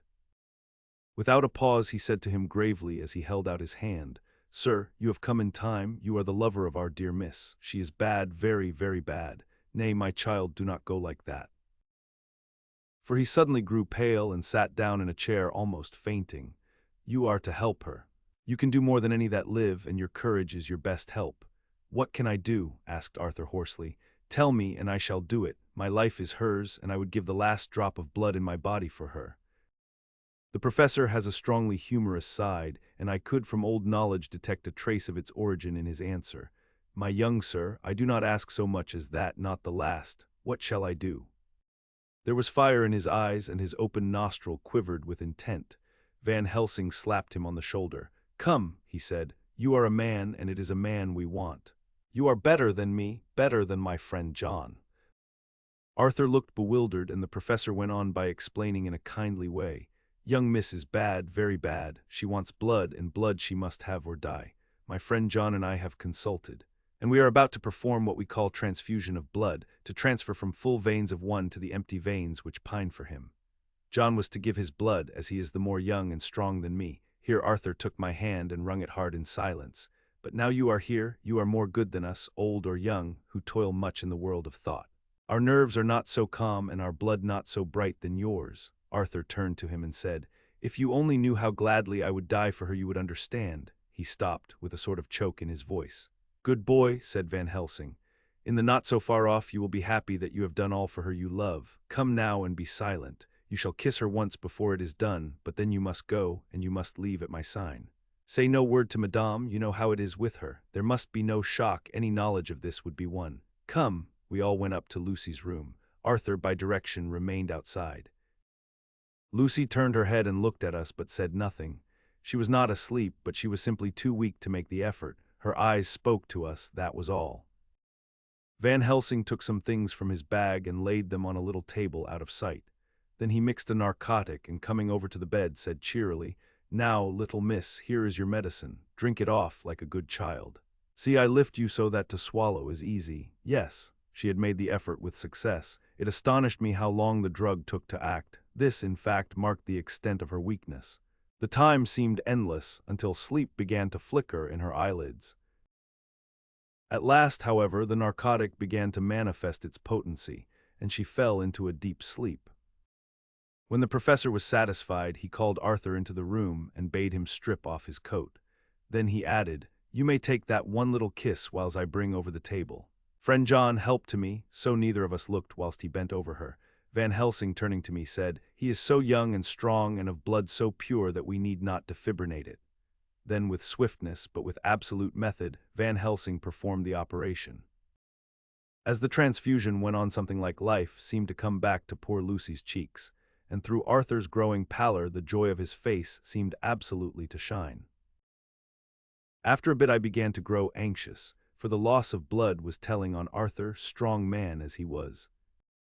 It gave me an idea of what a terrible strain Lucy's system must have undergone, that what weakened Arthur only partially restored her. But the professor's face was set, and he stood watch in hand and with his eyes fixed now on the patient and now on Arthur. I could hear my own heart beats. Presently he said in a soft voice, "Do not stir an instant. It is enough. You attend him, I will look to her." When all was over, I could see how much Arthur was weakened. I dressed the wound and took his arm to bring him away, when Van Helsing spoke without turning round. The man seems to have eyes in the back of his head. "The brave lover, I think, deserve another kiss, which he shall have presently." And as he had now finished his operation, he adjusted the pillow to the patient's head. As he did so, the narrow black velvet band which she seems always to wear round her throat, buckled with an old diamond buckle which her lover had given her, was dragged a little up and showed a red mark on her throat. Arthur did not notice it, but I could hear the deep hiss of indrawn breath, which is one of Van Helsing's ways of betraying emotion. He said nothing at the moment, but turned to me, saying, "Now take down our brave young lover, give him of the port wine, and let him lie down a while. He must then go home and rest, sleep much and eat much, that he may be recruited of what he has so given to his love.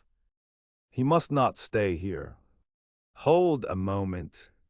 I may take it, sir, that you are anxious of result. Then bring it with you that, in all ways, the operation is successful. You have saved her life this time, and you can go home and rest easy in mind that all that can be is. I shall tell her all when she is well. She shall love you none the less for what you have done. Goodbye." When Arthur had gone, I went back to the room. Lucy was sleeping gently, but her breathing was stronger. I could see the counterpane move as her breast heaved. By the bedside sat Van Helsing, looking at her intently. The velvet band again covered the red mark. I asked the professor in a whisper, "What do you make of that mark on her throat? What do you make of it?" "I have not examined it yet," I answered, and then and there proceeded to loose the band. Just over the external jugular vein there were 2 punctures, not large, but not wholesome looking. There was no sign of disease, but the edges were white and worn-looking, as if by some trituration. It at once occurred to me that this wound, or whatever it was, might be the means of that manifest loss of blood, but I abandoned the idea as soon formed, for such a thing could not be. The whole bed would have been drenched to a scarlet with the blood which the girl must have lost to leave such a pallor as she had before the transfusion. "Well," said Van Helsing. "Well," said I can make nothing of it." The professor stood up. "I must go back to Amsterdam tonight," he said. "There are books and things there which I want. You must remain here all the night, and you must not let your sight pass from her." "Shall I have a nurse?" I asked. "We are the best nurses, you and I. You keep watch all night, see that she is well fed and that nothing disturbs her. You must not sleep all the night. Later on we can sleep, you and I." I shall be back as soon as possible. And then we may begin. May begin, I said. What on earth do you mean? We shall see, he answered as he hurried out. He came back a moment later and put his head inside the door and said with warning finger held up, "Remember, she is your charge. If you leave her and harm befall, you shall not sleep easy hereafter." Dr. Seward's diary continued, 8 September. I sat up all night with Lucy. The opiate worked itself off towards dusk and she waked naturally. She looked a different being from what she had been before the operation. Her spirits even were good and she was full of a happy vivacity, but I could see evidences of the absolute prostration which she had undergone. When I told Mrs. Westenra that Dr. Van Helsing had directed that I should sit up with her, she almost pooh-poohed the idea, pointing out her daughter's renewed strength and excellent spirits. I was firm, however, and made preparations for my long vigil. When her maid had prepared her for the night, I came in, having in the meantime had supper, and took a seat by the bedside. She did not in any way make objection, but looked at me gratefully whenever I caught her eye. After a long spell she seemed sinking off to sleep, but with an effort seemed to pull herself together and shook it off. This was repeated several times, with greater effort and with shorter pauses as the time moved on. It was apparent that she did not want to sleep, so I tackled the subject at once. "You do not want to go to sleep?" "No, I am afraid." "Afraid to go to sleep? Why so?" "It is the boon we all crave for." "Ah, not if you were like me, if sleep was to you a presage of horror." "A presage of horror? What on earth do you mean?" "I don't know, oh, I don't know, and that is what is so terrible. All this weakness comes to me in sleep, until I dread the very thought. But my dear girl, you may sleep tonight. I am here watching you, and I can promise that nothing will happen." "Ah, I can trust you." I seized the opportunity and said, "I promise you that if I see any evidence of bad dreams, I will wake you at once." "You will? Oh, will you really? How good you are to me. Then I will sleep." And almost at the word she gave a deep sigh of relief and sank back asleep. All night long I watched by her. She never stirred, but slept on in a deep, tranquil, life-giving, health-giving sleep. Her lips were slightly parted, and her breast rose and fell with the regularity of a pendulum. There was a smile on her face, and it was evident that no bad dreams had come to disturb her peace of mind. In the early morning her maid came, and I left her in her care and took myself back home, for I was anxious about many things. I sent a short wire to Van Helsing and to Arthur, telling them of the excellent result of the operation. My own work, with its manifold arrears, took me all day to clear off. It was dark when I was able to inquire about my Zarfagus patient. The report was good. He had been quite quiet for the past day and night. A telegram came from Van Helsing at Amsterdam whilst I was at dinner, suggesting that I should be at Hillingham tonight, as it might be well to be at hand, and stating that he was leaving by the night mail and would join me early in the morning. 9 September, I was pretty tired and worn out when I got to Hillingham. For 2 nights I had hardly had a wink of sleep, and my brain was beginning to feel that numbness which marks cerebral exhaustion. Lucy was up and in cheerful spirits. When she shook hands with me, she looked sharply in my face and said, "No sitting up tonight for you. You are worn out." "I am quite well again, indeed I am, and if there is to be any sitting up, it is I who will sit up with you." I would not argue the point, but went and had my supper. Lucy came with me, and enlivened by her charming presence, I made an excellent meal and had a couple of glasses of the more than excellent port. Then Lucy took me upstairs and showed me a room next her own, where a cozy fire was burning. "Now," she said, "you must stay here. I shall leave this door open and my door too. You can lie on the sofa, for I know that nothing would induce any of you doctors to go to bed whilst there is a patient above the horizon. If I want anything I shall call out and you can come to me at once." I could not but acquiesce, for I was dog-tired and could not have sat up had I tried. So, on her renewing her promise to call me if she should want anything, I lay on the sofa and forgot all about everything. Lucy Westenra's diary, 9 September. I feel so happy tonight. I have been so miserably weak that to be able to think and move about is like feeling sunshine after a long spell of east wind out of a steel sky. Somehow Arthur feels very, very close to me. I seem to feel his presence warm about me. I suppose it is that sickness and weakness are selfish things and turn our inner eyes and sympathy on ourselves, whilst health and strength give love rein, and in thought and feeling he can wander where he wills. I know where my thoughts are. If Arthur only knew. my dear, your ears must tingle as you sleep, as mine do waking. Oh, the blissful rest of last night! How I slept with that dear, good Dr. Seward watching me.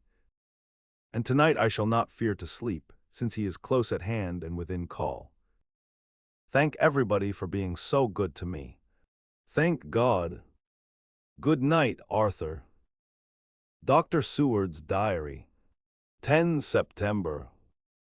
I was conscious of the professor's hand on my head and started awake all in a second. That is one of the things that we learn in an asylum, at any rate. And how is our patient? Well, when I left her, or rather when she left me, I answered. Come, let us see, he said. And together we went into the room. The blind was down, and I went over to raise it gently, whilst Van Helsing stepped, with his soft, cat-like tread, over to the bed. As I raised the blind and the morning sunlight flooded the room, I heard the professor's low hiss of inspiration, and knowing its rarity, a deadly fear shot through my heart. As I passed over, he moved back, and his exclamation of horror, God in Himmel, needed no enforcement from his agonized face. He raised his hand and pointed to the bed, and his iron face was drawn and ashen white. I felt my knees begin to tremble. There on the bed, seemingly in a swoon, lay poor Lucy, more horribly white and wan-looking than ever. Even the lips were white, and the gums seemed to have shrunken back from the teeth, as we sometimes see in a corpse after a prolonged illness. Van Helsing raised his foot to stamp in anger, but the instinct of his life and all the long years of habit stood to him, and he put it down again softly. Quick, he said. Bring the brandy. I flew to the dining room and returned with the decanter. He wetted the poor white lips with it, and together we rubbed palm and wrist and heart. He felt her heart, and after a few moments of agonizing suspense, said, It is not too late, it beats, though but feebly. All our work is undone, we must begin again. There is no young Arthur here now. I have to call on you yourself this time, friend John. As he spoke, he was dipping into his bag and producing the instruments for transfusion. I had taken off my coat and rolled up my shirt sleeve. There was no possibility of an opiate just at present, and no need of one. And so, without a moment's delay, we began the operation. After a time, it did not seem a short time either, for the draining away of one's blood, no matter how willingly it be given, is a terrible feeling. Van Helsing held up a warning finger.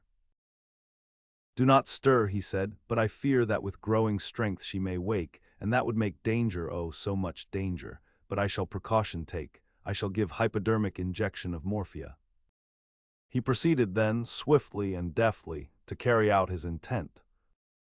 The effect on Lucy was not bad, for the faint seemed to merge subtly into the narcotic sleep.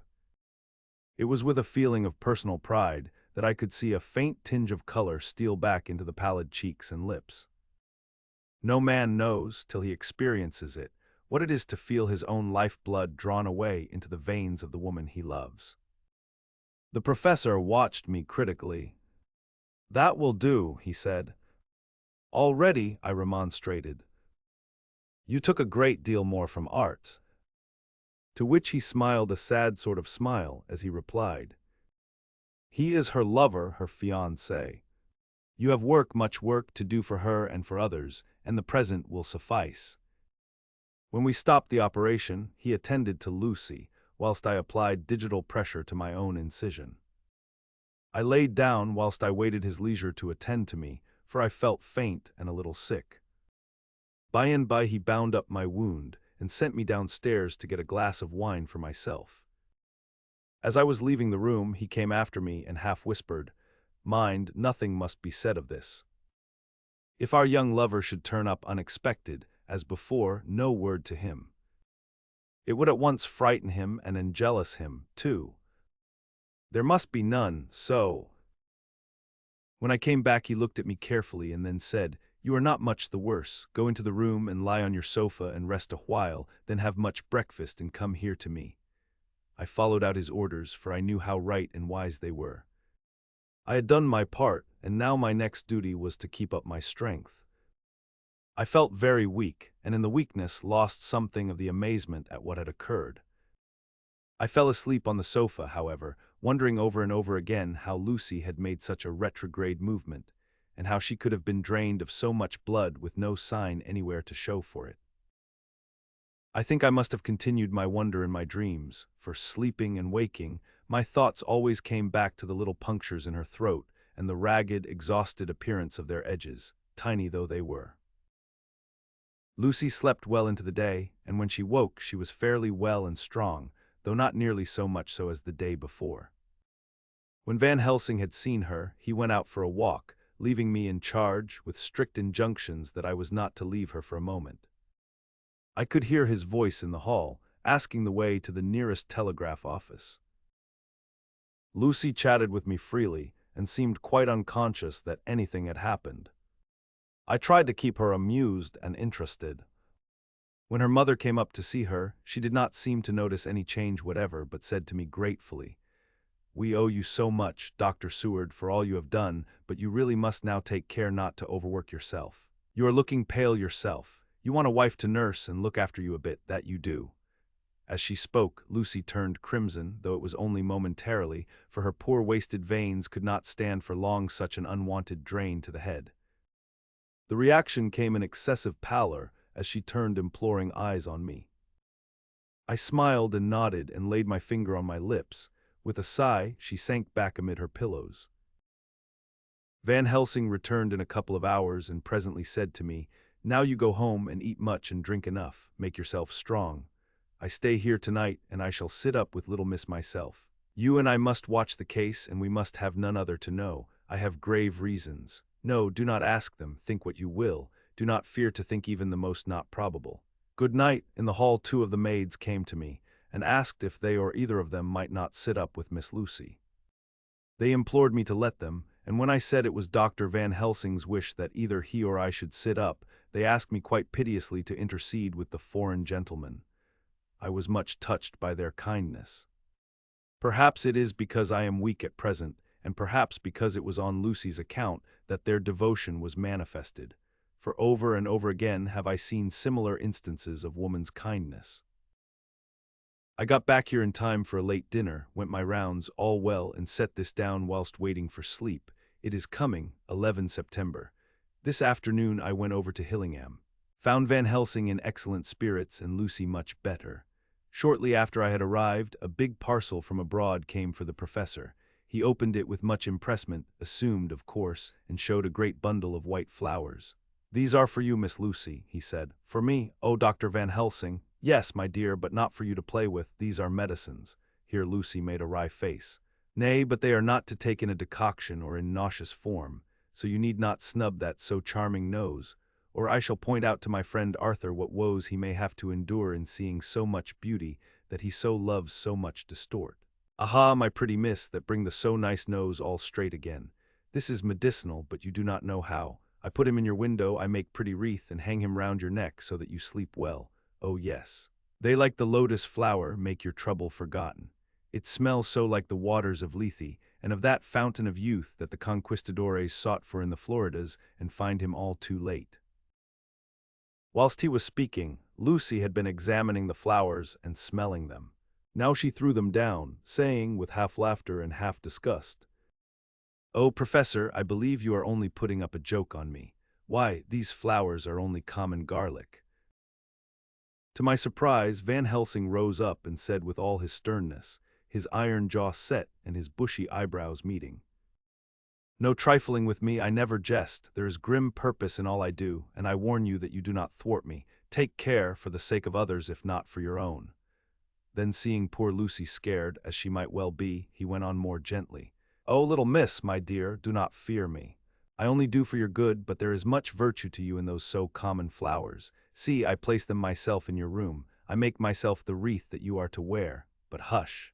No telling to others that make so inquisitive questions. We must obey, and silence is a part of obedience, and obedience is to bring you strong and well into loving arms that wait for you. Now sit still a while. Come with me, friend John, and you shall help me deck the room with my garlic, which is all the way from Haarlem, where my friend Vanderpool raise herb in his glass houses all the year. I had to telegraph yesterday, or they would not have been here. We went into the room, taking the flowers with us. The professor's actions were certainly odd and not to be found in any pharmacopoeia that I ever heard of. First, he fastened up the windows and latched them securely. Next, taking a handful of the flowers, he rubbed them all over the sashes, as though to ensure that every whiff of air that might get in would be laden with the garlic smell. Then with the wisp he rubbed all over the jamb of the door, above, below, and at each side, and round the fireplace in the same way. It all seemed grotesque to me, and presently I said, "Well, Professor, I know you always have a reason for what you do, but this certainly puzzles me. It is well we have no skeptic here, or he would say that you were working some spell to keep out an evil spirit." "Perhaps I am," he answered quietly, as he began to make the wreath which Lucy was to wear round her neck. We then waited whilst Lucy made her toilet for the night, and when she was in bed he came and himself fixed the wreath of garlic round her neck. The last words he said to her were, "Take care you do not disturb it, and even if the room feel close, do not tonight open the window or the door." "I promise," said Lucy, "and thank you both 1,000 times for all your kindness to me. Oh, what have I done to be blessed with such friends?" As we left the house in my fly, which was waiting, Van Helsing said, "Tonight I can sleep in peace, and sleep I want. 2 nights of travel, much reading in the day between, and much anxiety on the day to follow, and a night to sit up without to wink. Tomorrow in the morning early you call for me, and we come together to see our pretty miss, so much more strong for my spell which I have work. Ho, ho."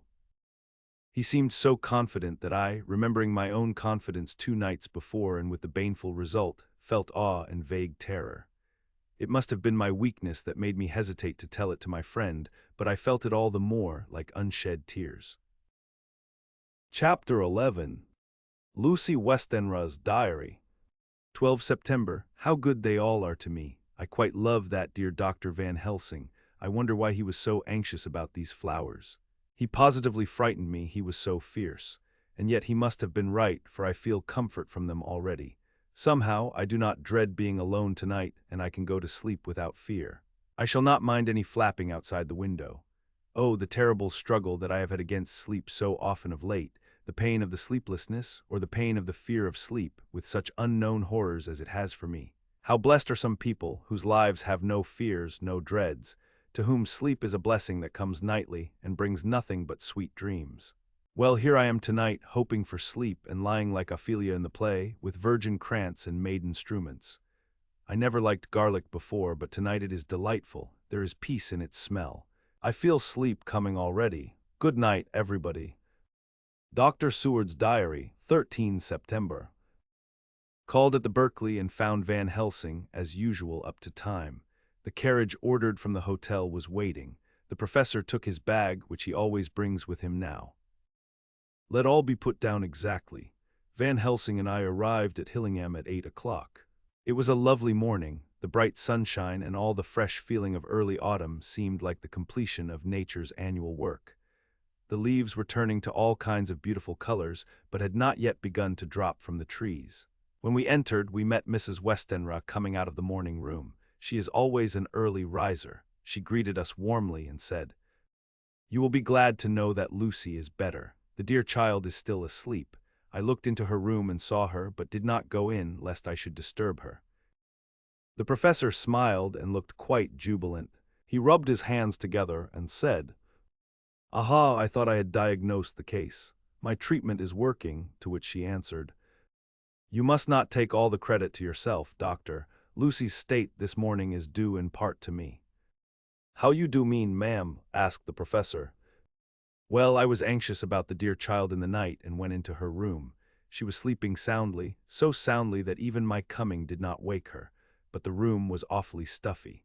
There were a lot of those horrible, strong-smelling flowers about everywhere, and she had actually a bunch of them round her neck. I feared that the heavy odor would be too much for the dear child in her weak state, so I took them all away and opened a bit of the window to let in a little fresh air. You will be pleased with her, I am sure." She moved off into her boudoir, where she usually breakfasted early. As she had spoken, I watched the professor's face and saw it turn ashen gray. He had been able to retain his self-command whilst the poor lady was present, for he knew her state and how mischievous a shock would be. He actually smiled on her as he held open the door for her to pass into her room. But the instant she had disappeared, he pulled me, suddenly and forcibly, into the dining room and closed the door. Then, for the first time in my life, I saw Van Helsing break down. He raised his hands over his head in a sort of mute despair, and then beat his palms together in a helpless way. Finally, he sat down on a chair, and putting his hands before his face, began to sob, with loud, dry sobs that seemed to come from the very racking of his heart. Then he raised his arms again as though appealing to the whole universe. "God, God, God," he said, "what have we done, what has this poor thing done, that we are so sore beset? Is there fate amongst us still, sent down from the pagan world of old, that such things must be, and in such way? This poor mother, all unknowing, and all for the best as she think, does such thing as lose her daughter body and soul, and we must not tell her, we must not even warn her, or she die, and then both die. Oh, how we are beset! How are all the powers of the devils against us?" Suddenly he jumped to his feet.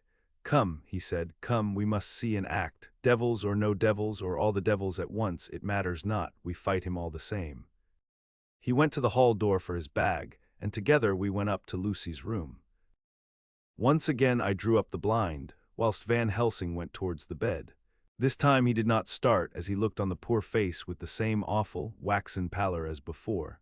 He wore a look of stern sadness and infinite pity. "As I expected," he murmured, with that hissing inspiration of his which meant so much. Without a word he went and locked the door, and then began to set out on the little table the instruments for yet another operation of transfusion of blood. I had long ago recognized the necessity and begun to take off my coat, but he stopped me with a warning hand. "No," he said, "today you must operate, I shall provide. You are weakened already." As he spoke he took off his coat and rolled up his shirt sleeve. Again the operation, again the narcotic, again some return of color to the ashy cheeks and the regular breathing of healthy sleep. This time I watched whilst Van Helsing recruited himself and rested. Presently he took an opportunity of telling Mrs. Westenra that she must not remove anything from Lucy's room without consulting him, that the flowers were of medicinal value, and that the breathing of their odor was a part of the system of cure. Then he took over the care of the case himself, saying that he would watch this night and the next, and would send me word when to come. After another hour Lucy waked from her sleep, fresh and bright, and seemingly not much the worse for her terrible ordeal. What does it all mean? I am beginning to wonder if my long habit of life amongst the insane is beginning to tell upon my own brain. Lucy Westenra's Diary. 17 September. 4 days and nights of peace. I am getting so strong again that I hardly know myself. It is as if I had passed through some long nightmare and had just awakened to see the beautiful sunshine and feel the fresh air of the morning around me. I have a dim half-remembrance of long, anxious times of waiting and fearing. Darkness in which there was not even the pain of hope to make present distress more poignant, and then long spells of oblivion and the rising back to life as a diver coming up through a great press of water. Since, however, Dr. Van Helsing has been with me, all this bad dreaming seems to have passed away. The noises that used to frighten me out of my wits, the flapping against the windows, the distant voices which seemed so close to me, the harsh sounds that came from I know not where and commanded me to do I know not what, have all ceased. I go to bed now without any fear of sleep. I do not even try to keep awake. I have grown quite fond of the garlic, and a boxful arrives for me every day from Haarlem. Tonight Dr. Van Helsing is going away, as he has to be for a day in Amsterdam. But I need not be watched. I am well enough to be left alone. Thank God for Mother's sake and dear Arthur's, and for all our friends who have been so kind. I shall not even feel the change, for last night Dr. Van Helsing slept in his chair a lot of the time. I found him asleep twice when I awoke, but I did not fear to go to sleep again, although the boughs or bats or something napped almost angrily against the window panes. The Pall Mall Gazette, 18 September. The Escaped Wolf. Perilous Adventure of Our Interviewer. Interview with the Keeper in the Zoological Gardens. After many inquiries and almost as many refusals, and perpetually using the words Pall Mall Gazette as a sort of talisman, I managed to find the keeper of the section of the Zoological Gardens in which the wolf department is included. Thomas Builder lives in one of the cottages in the enclosure behind the elephant house, and was just sitting down to his tea when I found him. Thomas and his wife are hospitable folk, elderly and without children, and if the specimen I enjoyed of their hospitality be of the average kind, their lives must be pretty comfortable. The keeper would not enter on what he called business until the supper was over, and we were all satisfied. Then when the table was cleared and he had lit his pipe, he said, "Now, sir, you can go on and arsk me what you want. You'll excuse me refusin' to talk of professional subjects afore meals. I gives the wolves and the jackals and the hyenas in all our section their tea afore I begins to arsk them questions." "How do you mean, ask them questions?" I queried, wishful to get him into a talkative humor. "Itin' of them over the ead with a pole is one way, scratchin' of their hears is another, when gents as is flush wants a bit of a show-orf to their gals. I don't so much mind the fust, the itin' with a pole afore I chucks in their dinner. But I waits till they've 'ad their sherry and coffee, so to speak, afore I tries on with the ear scratchin'. Mind you," he added philosophically, "there's a deal of the same nature in us as in them theer animals. Here's you common and arskin' of me questions about my business, and I that grumpy like that only for your bloomin', arf quid I'd a seen you blowed fust 'fore I'd answer. Not even when you arsked me sarcastic like if I'd like you to arsk the superintendent if you might arsk me questions. Without offense did I tell yer to go to L. You did, and when you said you'd report me for usin' of obscene language that was itin' me over the aid, but the arf quid made that all right. I weren't a-goin' to fight, so I waited for the food and did with my owl as the wolves and lions and tigers does.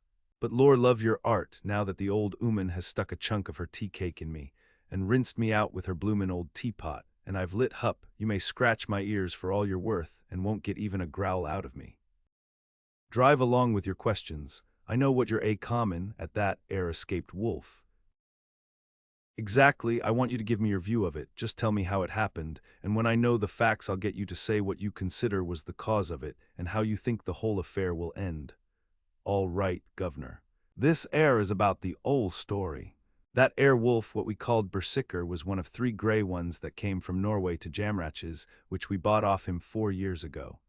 He was a nice, well-behaved wolf that never gave no trouble to talk of. I'm more surprised at I am for wantin' to get out nor any other animal in the place. But there, you can't trust wolves no more nor women." "Don't you mind him, sir?" broke in Mrs. Tom with a cheery laugh. "'E's got mindin' the animals so long that blessed if he ain't like a old wolf hisself. But there ain't no 'arm in I am. Well, sir, it was about 2 hours after feedin' yesterday when I first hear my disturbance. I was mackin' up a litter in the monkey house for a young puma which is ill, but when I heard the yelpin' and owlin', I kem away straight. There was Berserker tearin' like a mad thing at the bars as if he wanted to get out. There wasn't much people about that day, and close at hand was only one man, a tall, thin chap with a hook nose and a pointed beard, with a few white hairs runnin' through it. He had a 'ard, cold look and red eyes, and I took a sort of mislike to him, for it seemed as if it was I am as they was hurritated at. He had white kid gloves on his hands, and he pointed out the animals to me and says, 'Keeper, these wolves seem upset at something.' 'Maybe it's you,' says I, for I did not like the airs as he give hisself. He didn't get angry as I hoped he would, but he smiled a kind of insolent smile, with a mouth full of white, sharp teeth. 'Oh no, they wouldn't like me,' he says. 'Ow yes, they would,' says I, imitatin' of him. 'They always likes a bone or two to clean their teeth on about tea time, which you as a bagful.' Well, it was a odd thing, but when the animals see us a-talkin' they lay down, and when I went over to Berserker, he let me stroke his ears same as ever. That there man kem over and blessed, but if he didn't put in his hand and stroke the old wolf's ears too. 'Take care,' says I, 'Berserker is quick.' 'Never mind,' he says, 'I'm used to 'em. Are you in the business yourself?' I says, taking off my 'at, for a man what trades in wolves, answerer, is a good friend to keepers. 'No,' says he, 'not exactly in the business, but I ave made pets of several.' And with that he lifts his 'at as perlite as a lord and walks away. Old Berserker kep lookin' arter I am till he was out of sight, and then went and lay down in a corner and wouldn't come hout the ole heavening. Well, larst night, so soon as the moon was hup, the wolves here all began owling. There warn't nothing for them to owl at. There warn't no one near, except someone that was evidently callin', a dog somewheres out back of the gardings in the park road. Once or twice I went out to see that all was right, and it was, and then the owling stopped. Just before 12 o'clock I just took a look round afore turnin' in and bust me, but when I kem opposite to old Berserker's cage, I see the rails broken and twisted about and the cage empty. And that's all I know for certing." Did anyone else see anything? One of our gardeners was a common, about that time from Armany, when he sees a big grey dog common out through the guarding edges.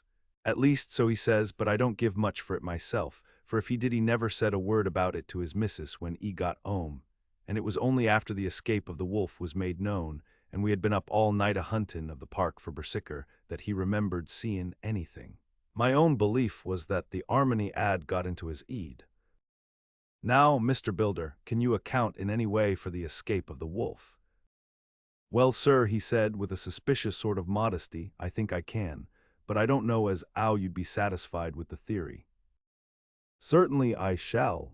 If a man like you, who knows the animals from experience, can't hazard a good guess at any rate, who is even to try? Well then, sir, I accounts for it this way. It seems to me that wolf escaped, simply because he wanted to get out. From the hearty way that both Thomas and his wife laughed at the joke, I could see that it had done service before, and that the whole explanation was simply an elaborate sell. I couldn't cope in badinage with the worthy Thomas, but I thought I knew a surer way to his heart, so I said, Now, Mr. Builder, we'll consider that first half-sovereign worked off, and this brother of his is waiting to be claimed when you've told me what you think will happen. Right yere, sir, he said briskly. Ye'll excuse me, I know, for a chaffin' of ye, but the old woman here winked at me, which was as much as telling me to go on.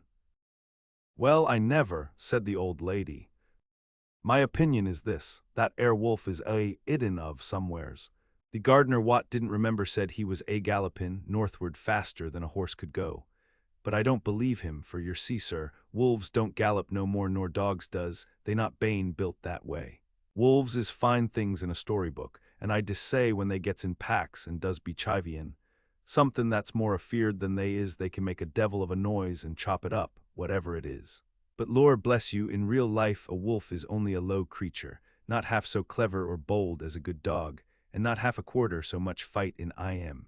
This one ain't been used to fightin' or even to providin' for himself, and more like he's somewhere round the park idden and shiverin' of, and if he thinks at all, wonderin' where he is to get his breakfast from.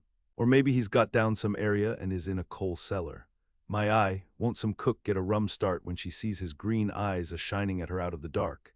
If he can't get food he's bound to look for it, and mayhap he may chance to light on a butcher's shop in time. If he doesn't, and some nursemaid goes a-walkin' orf with a soldier, leavin' of the hinfant in the perambulator, well, then I shouldn't be surprised if the census is one babby the less, that's all. I was handing him the half-sovereign, when something came bobbing up against the window, and Mr. Builder's face doubled its natural length with surprise. God bless me, he said, if there ain't old Berserker come back by hisself. He went to the door and opened it, a most unnecessary proceeding it seemed to me.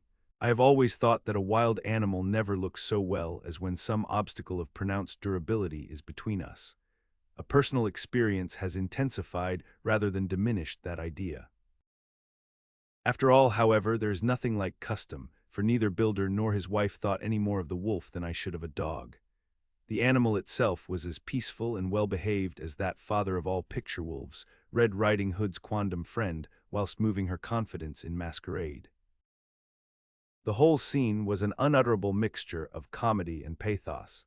The wicked wolf that for half a day had paralyzed London and set all the children in the town shivering in their shoes, was there in a sort of penitent mood, and was received and petted like a sort of vulpine prodigal son. Old Builder examined him all over with most tender solicitude, and when he had finished with his penitence said, There, I knew the poor old chap would get into some kind of trouble. Didn't I say it all along? Here's his head all cut and full of broken glass. He's been gettin' over some bloomin' wall or other. It's a shime that people are allowed to top their walls with broken bottles. This air's what comes of it. Come along, Berserker. He took the wolf and locked him up in a cage, with a piece of meat that satisfied, in quantity at any rate, the elementary conditions of the fatted calf, and went off to report. I came off too, to report the only exclusive information that is given today regarding the strange escapade at the zoo, Dr. Seward's diary, 17 September. I was engaged after dinner in my study posting up my books, which, through press of other work and the many visits to Lucy, had fallen sadly into arrear. Suddenly the door was burst open, and in rushed my patient with his face distorted with passion. I was thunderstruck, for such a thing as a patient getting of his own accord into the superintendent's study is almost unknown. Without an instant's pause he made straight at me. He had a dinner knife in his hand, and as I saw he was dangerous, I tried to keep the table between us. He was too quick and too strong for me, however, for before I could get my balance he had struck at me and cut my left wrist rather severely.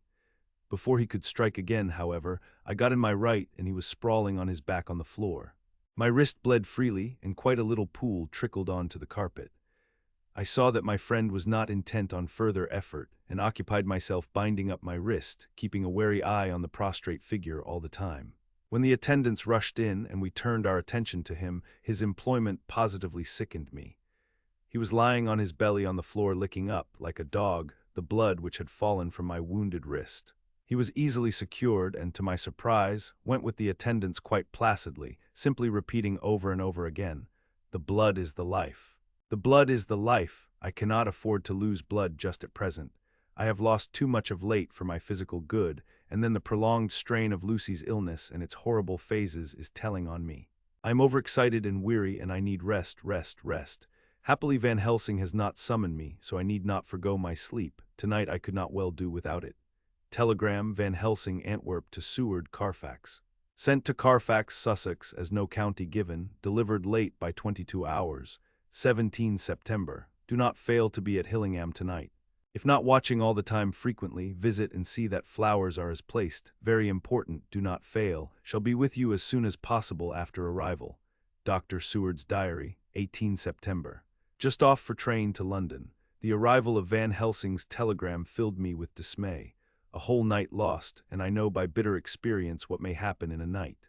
Of course it is possible that all may be well, but what may have happened?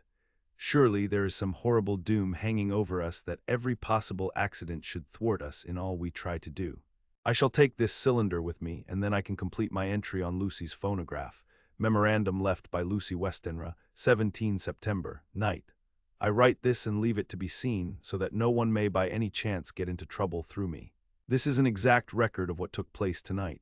I feel I am dying of weakness and have barely strength to write, but it must be done if I die in the doing. I went to bed as usual, taking care that the flowers were placed as Dr. Van Helsing directed, and soon fell asleep. I was waked by the flapping at the window, which had begun after that sleepwalking on the cliff at Whitby when Mina saved me, and which now I know so well. I was not afraid, but I did wish that Dr. Seward was in the next room, as Dr. Van Helsing said he would be, so that I might have called him. I tried to go to sleep, but could not. Then there came to me the old fear of sleep, and I determined to keep awake. Perversely, sleep would try to come then when I did not want it. So, as I feared to be alone, I opened my door and called out, "Is there anybody there?" There was no answer. I was afraid to wake Mother, and so closed my door again.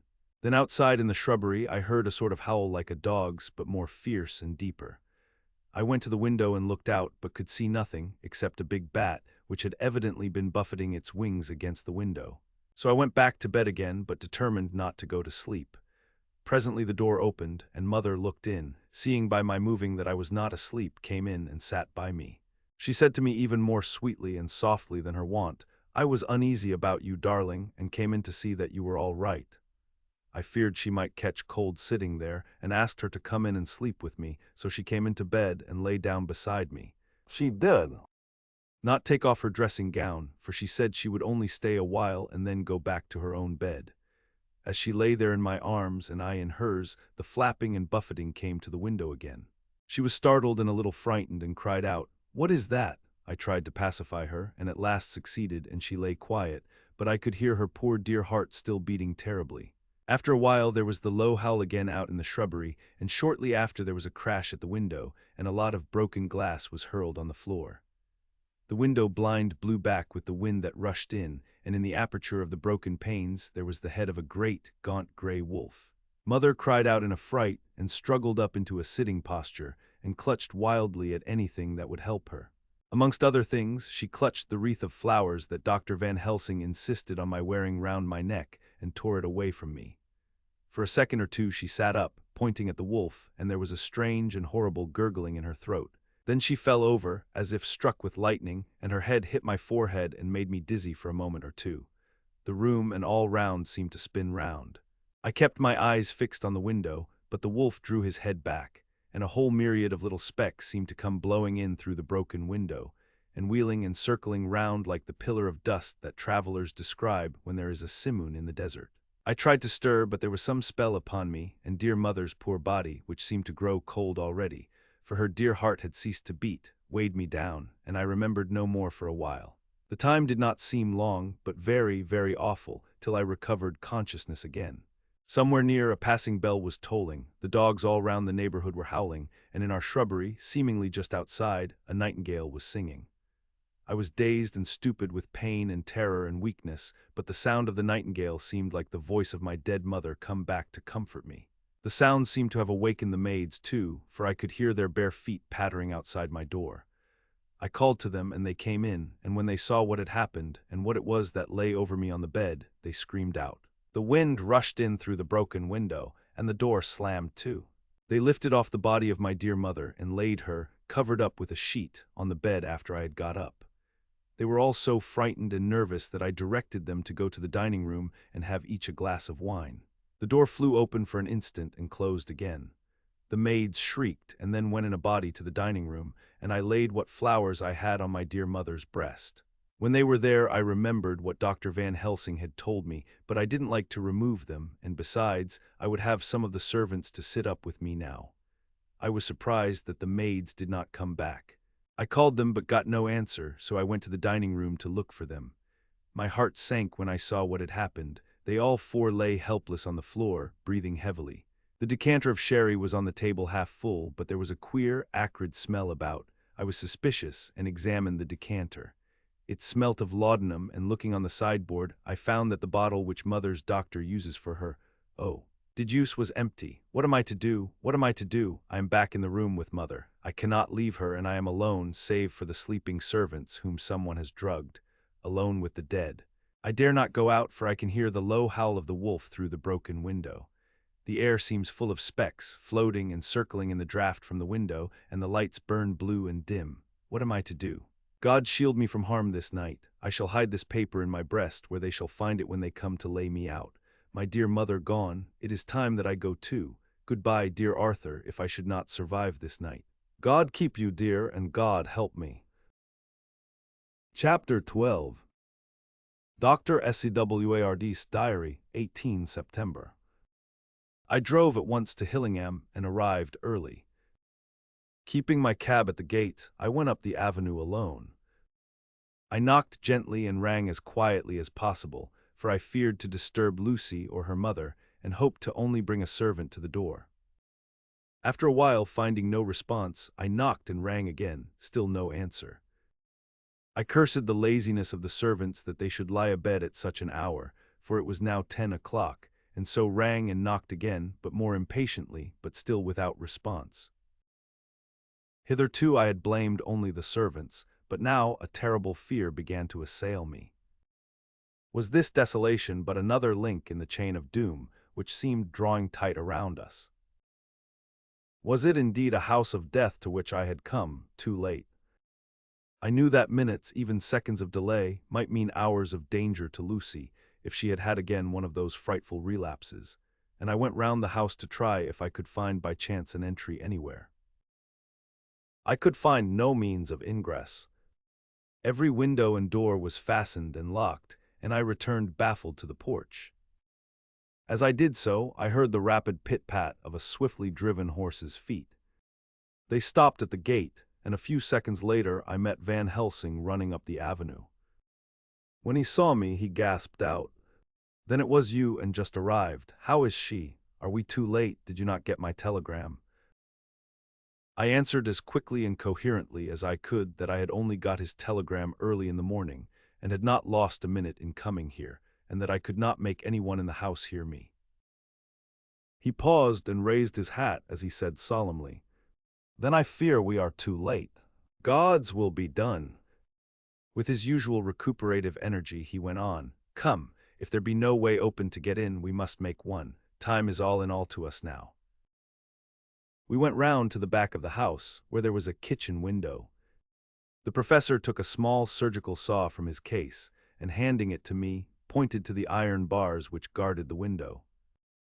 I attacked them at once and had very soon cut through 3 of them. Then with a long, thin knife we pushed back the fastening of the sashes and opened the window. I helped the professor in and followed him. There was no one in the kitchen or in the servants' rooms, which were close at hand. We tried all the rooms as we went along, and in the dining room, dimly lit by rays of light through the shutters, found 4 servant women lying on the floor. There was no need to think them dead, for their stertorous breathing and the acrid smell of laudanum in the room left no doubt as to their condition. Van Helsing and I looked at each other, and as we moved away he said, "We can attend to them later." Then we ascended to Lucy's room. For an instant or two we paused at the door to listen, but there was no sound that we could hear. With white faces and trembling hands, we opened the door gently and entered the room. How shall I describe what we saw? On the bed lay 2 women, Lucy and her mother. The latter lay farthest in, and she was covered with a white sheet, the edge of which had been blown back by the draught through the broken window, showing the drawn, white face with a look of terror fixed upon it. By her side lay Lucy, with face white and still more drawn. The flowers which had been round her neck we found upon her mother's bosom, and her throat was bare, showing the 2 little wounds which we had noticed before, but looking horribly white and mangled. Without a word the professor bent over the bed, his head almost touching poor Lucy's breast. Then he gave a quick turn of his head, as of one who listens, and leaping to his feet, he cried out to me, "It is not yet too late. Quick, quick! Bring the brandy!" I flew downstairs and returned with it, taking care to smell and taste it, lest it, too, were drugged like the decanter of sherry which I found on the table. The maids were still breathing, but more restlessly, and I fancied that the narcotic was wearing off. I did not stay to make sure, but returned to Van Helsing. He rubbed the brandy, as on another occasion, on her lips and gums, and on her wrists and the palms of her hands. He said to me, "I can do this all that can be at the present. You go wake those maids. Flick them in the face with a wet towel and flick them hard. Make them get heat and fire and a warm bath. This poor soul is nearly as cold as that beside her. She will need be heated before we can do anything more."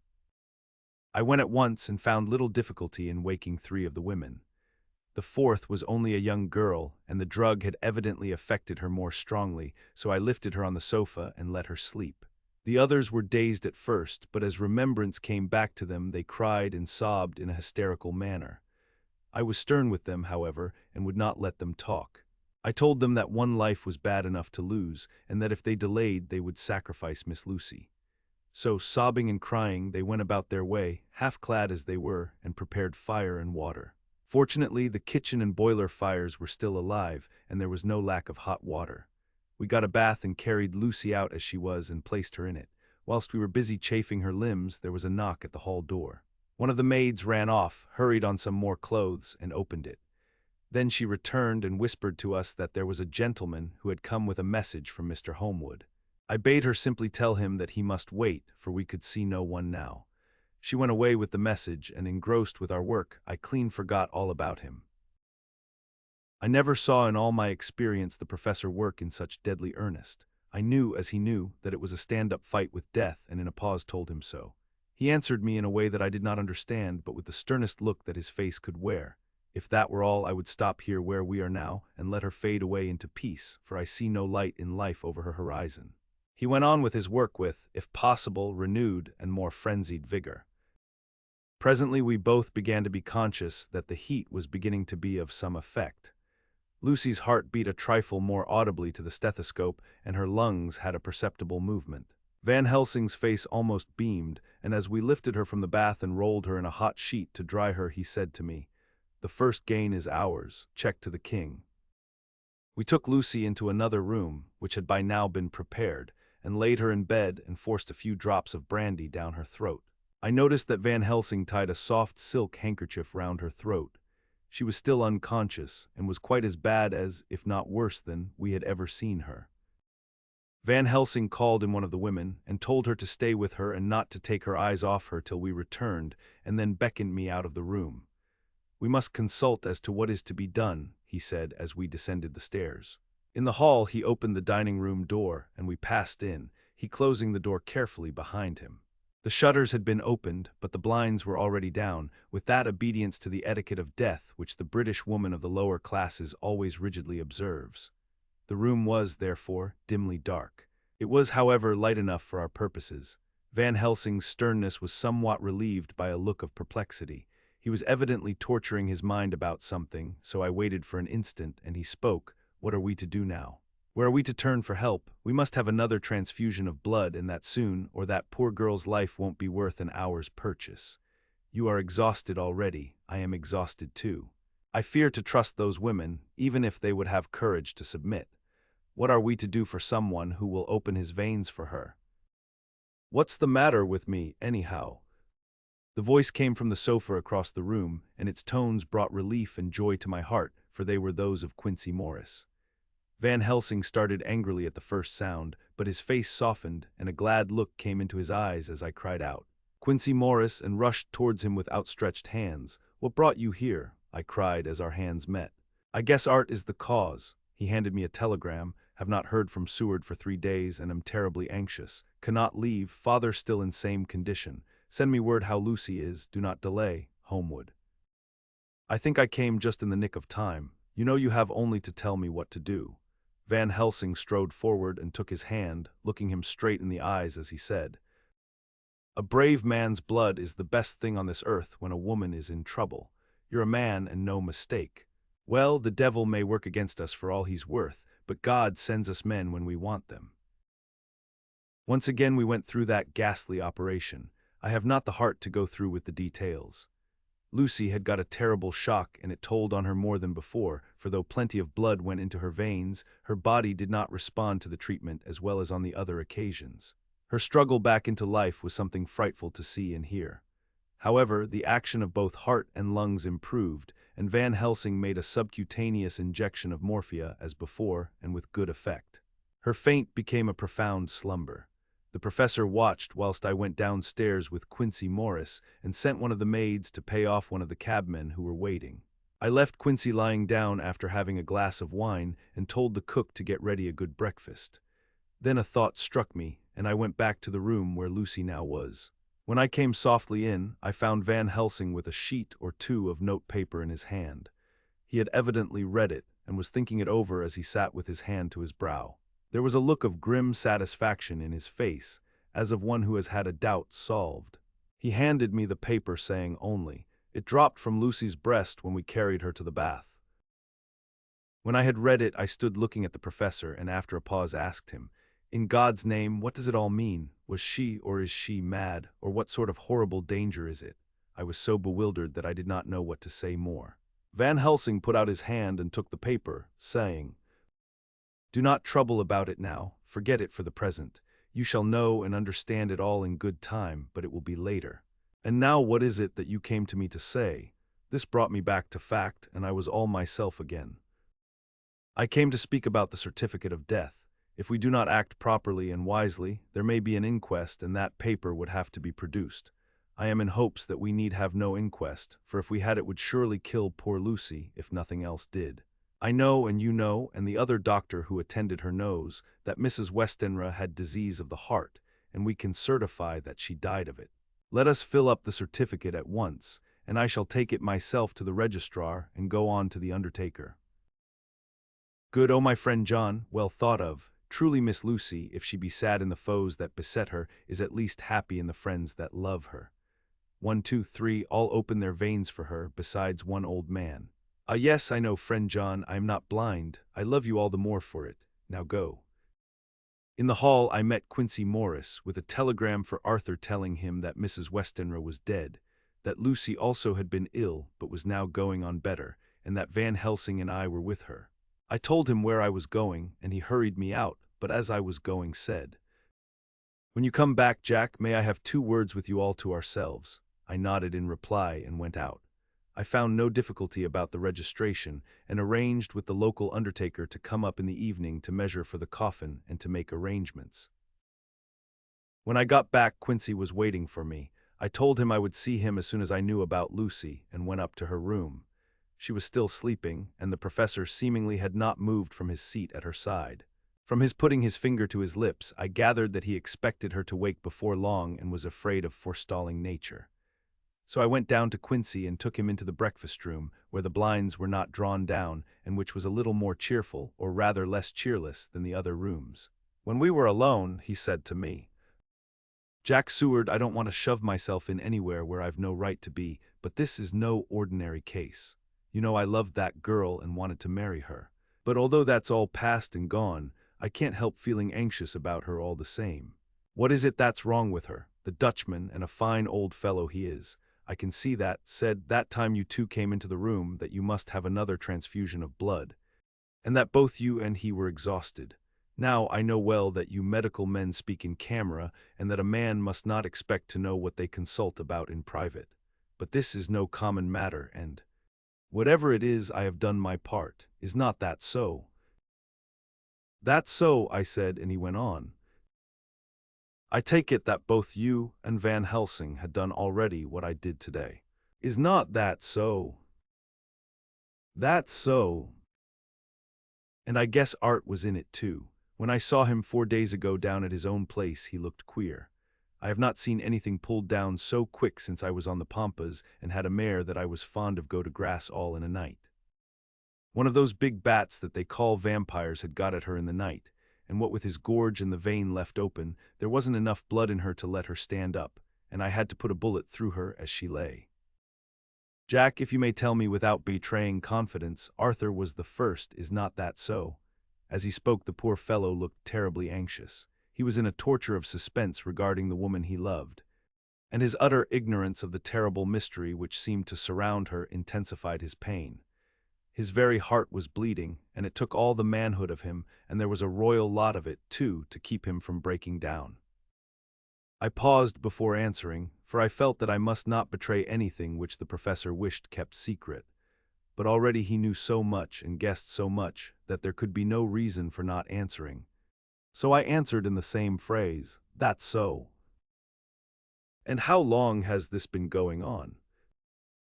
"About 10 days. 10 days, then I guess, Jack Seward, that poor pretty creature that we all love has had put into her veins within that time the blood of 4 strong men. Man alive, her whole body wouldn't hold it. Then, coming close to me, he spoke in a fierce half-whisper, "What took it out?" I shook my head. "That," I said, "is the crux. Van Helsing is simply frantic about it, and I am at my wit's end. I can't even hazard a guess. There has been a series of little circumstances which have thrown out all our calculations as to Lucy being properly watched. But these shall not occur again. Here we stay until all be well or ill." Quincy held out his hand. "Count me in," he said. "You and the Dutchman will tell me what to do, and I'll do it." When she woke late in the afternoon, Lucy's first movement was to feel in her breast, and, to my surprise, produce the paper which Van Helsing had given me to read. The careful professor had replaced it where it had come from, lest on waking she should be alarmed. Her eye then lit on Van Helsing and on me too, and gladdened. Then she looked around the room, and seeing where she was, shuddered. She gave a loud cry and put her poor thin hands before her pale face. We both understood what that meant, that she had realized to the full her mother's death, so we tried what we could to comfort her. Doubtless sympathy eased her somewhat, but she was very low in thought and spirit, and wept silently and weakly for a long time. We told her that either or both of us would now remain with her all the time, and that seemed to comfort her. Towards dusk she fell into a doze. Here a very odd thing occurred. While still asleep, she took the paper from her breast and tore it in two. Van Helsing stepped over and took the pieces from her. All the same, however, she went on with the action of tearing, as though the material were still in her hands. Finally she lifted her hands and opened them as though scattering the fragments. Van Helsing seemed surprised, and his brows gathered as if in thought, but he said nothing. 19 September. All last night she slept fitfully, being always afraid to sleep, and something weaker when she woke from it. The professor and I took it in turns to watch, and we never left her for a moment unattended. Quincy Morris said nothing about his intention, but I knew that all night long he patrolled round and round the house. When the day came, its searching light showed the ravages in poor Lucy's strength. She was hardly able to turn her head, and the little nourishment which she could take seemed to do her no good. At times she slept, and both Van Helsing and I noticed the difference in her between sleeping and waking. Whilst asleep she looked stronger, although more haggard, and her breathing was softer. Her open mouth showed the pale gums drawn back from the teeth, which thus looked positively longer and sharper than usual. When she woke, the softness of her eyes evidently changed the expression, for she looked her own self, although a dying one. In the afternoon she asked for Arthur, and we telegraphed for him.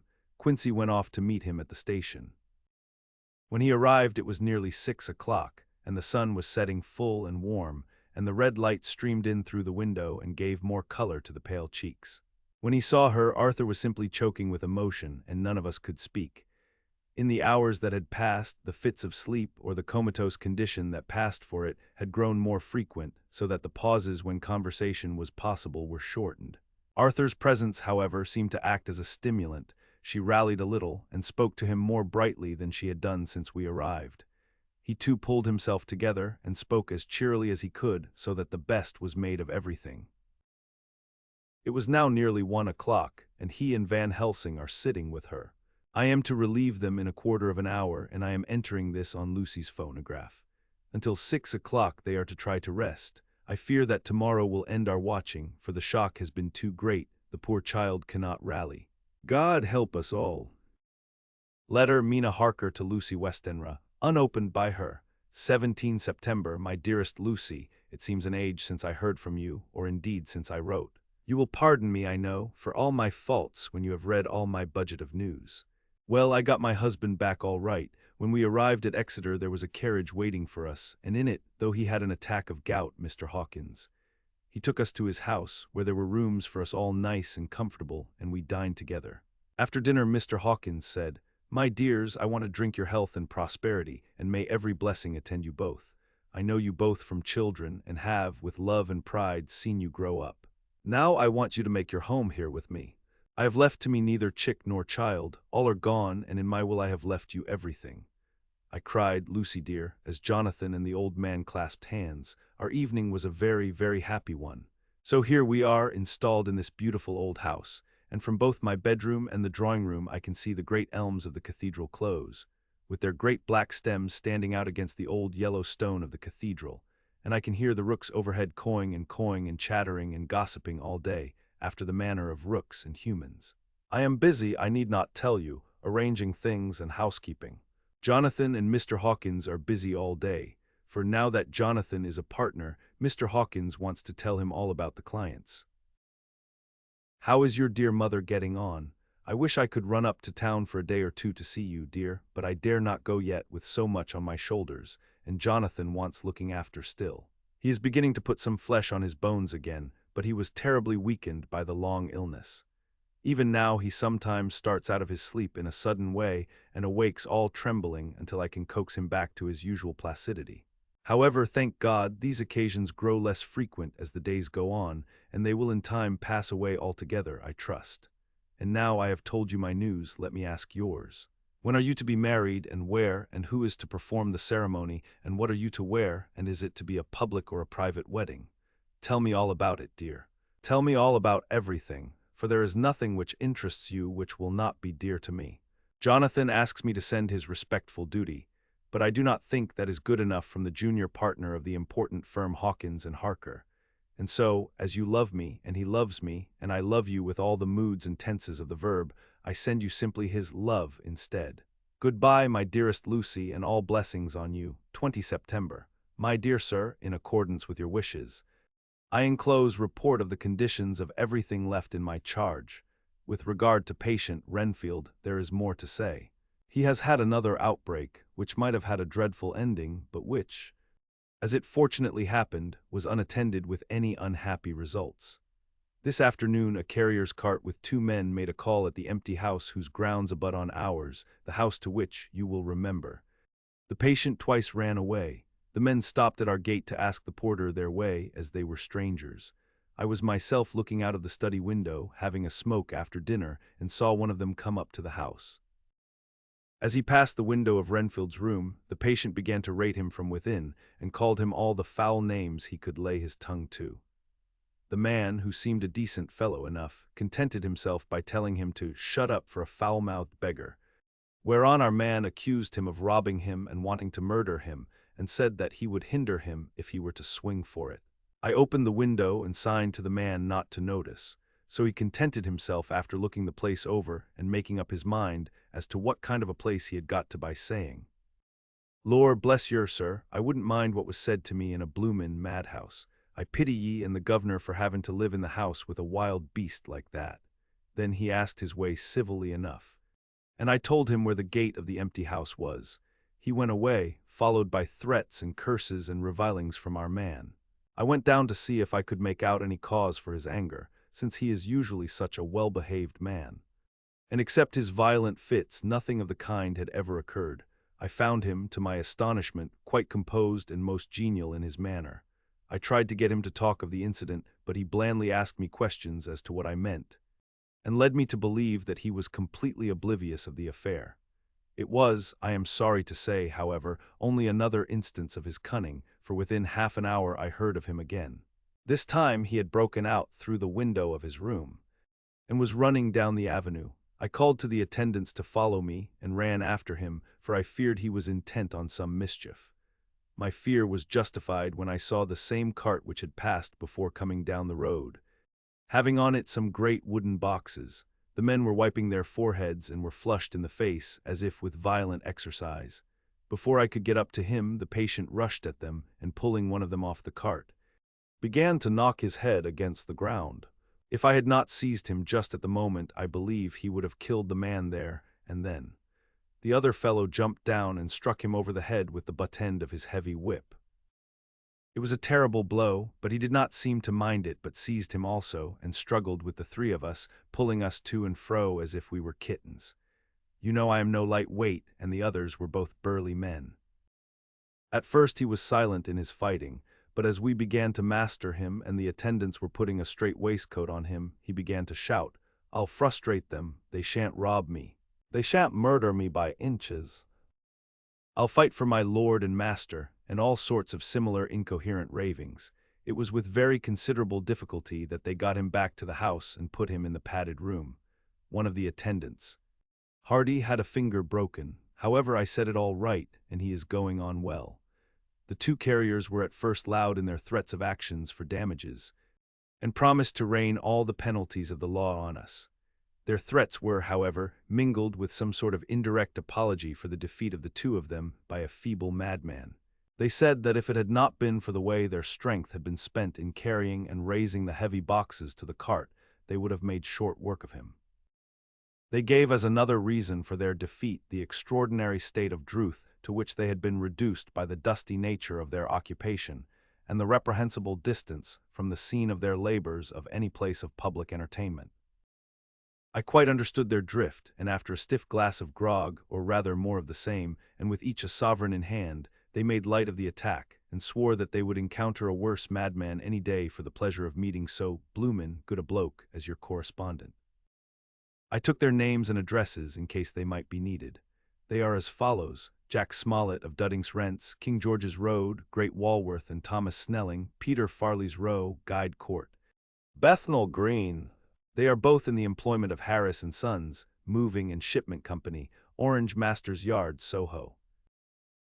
I shall report to you any matter of interest occurring here, and shall wire you at once if there is anything of importance.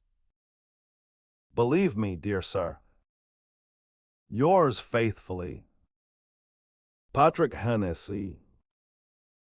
Letter Mina Harker to Lucy Westenra. Unopened by her. 18 September. My dearest Lucy, such a sad blow has befallen us. Mr. Hawkins has died very suddenly. Some may not think it so sad for us, but we had both come to so love him that it really seems as though we had lost a father. I never knew either father or mother, so that the dear old man's death is a real blow to me. Jonathan is greatly distressed. It is not only that he feels sorrow, deep sorrow, for the dear, good man who has befriended him all his life, and now at the end has treated him like his own son, and left him a fortune which, to people of our modest bringing up, is wealth beyond the dream of avarice. But Jonathan feels it on another account. He says the amount of responsibility which it puts upon him makes him nervous. He begins to doubt himself. I try to cheer him up, and my belief in him helps him to have a belief in himself. But it is here that the grave shock that he experienced tells upon him the most. Oh, it is too hard that a sweet, simple, noble, strong nature such as his, a nature which enabled him by our dear good friend's aid to rise from clerk to master in a few years, should be so injured that the very essence of its strength is gone. Forgive me, dear, if I worry you with my troubles in the midst of your own happiness. But Lucy, dear, I must tell someone, for the strain of keeping up a brave and cheerful appearance to Jonathan tries me, and I have no one here that I can confide in. I dread coming up to London, as we must do the day after tomorrow. For poor Mr. Hawkins left in his will that he was to be buried in the grave with his father. As there are no relations at all, Jonathan will have to be chief mourner. I shall try to run over to see you. Dearest, if only for a few minutes, forgive me for troubling you.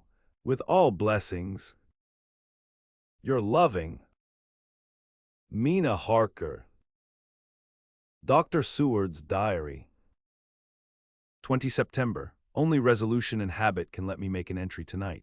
I am too miserable, too low-spirited, too sick of the world and all in it, including life itself, that I would not care if I heard this moment the flapping of the wings of the angel of death. And he has been flapping those grim wings to some purpose of late, Lucy's mother and Arthur's father, and now, let me get on with my work. I duly relieved Van Helsing in his watch over Lucy.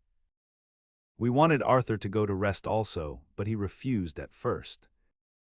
It was only when I told him that we should want him to help us during the day, and that we must not all break down for want of rest, lest Lucy should suffer, that he agreed to go. Van Helsing was very kind to him. "Come, my child," he said. "Come with me, you are sick and weak, and have had much sorrow and much mental pain, as well as that tax on your strength that we know of. You must not be alone, for to be alone is to be full of fears and alarms. Come to the drawing-room, where there is a big fire and there are 2 sofas.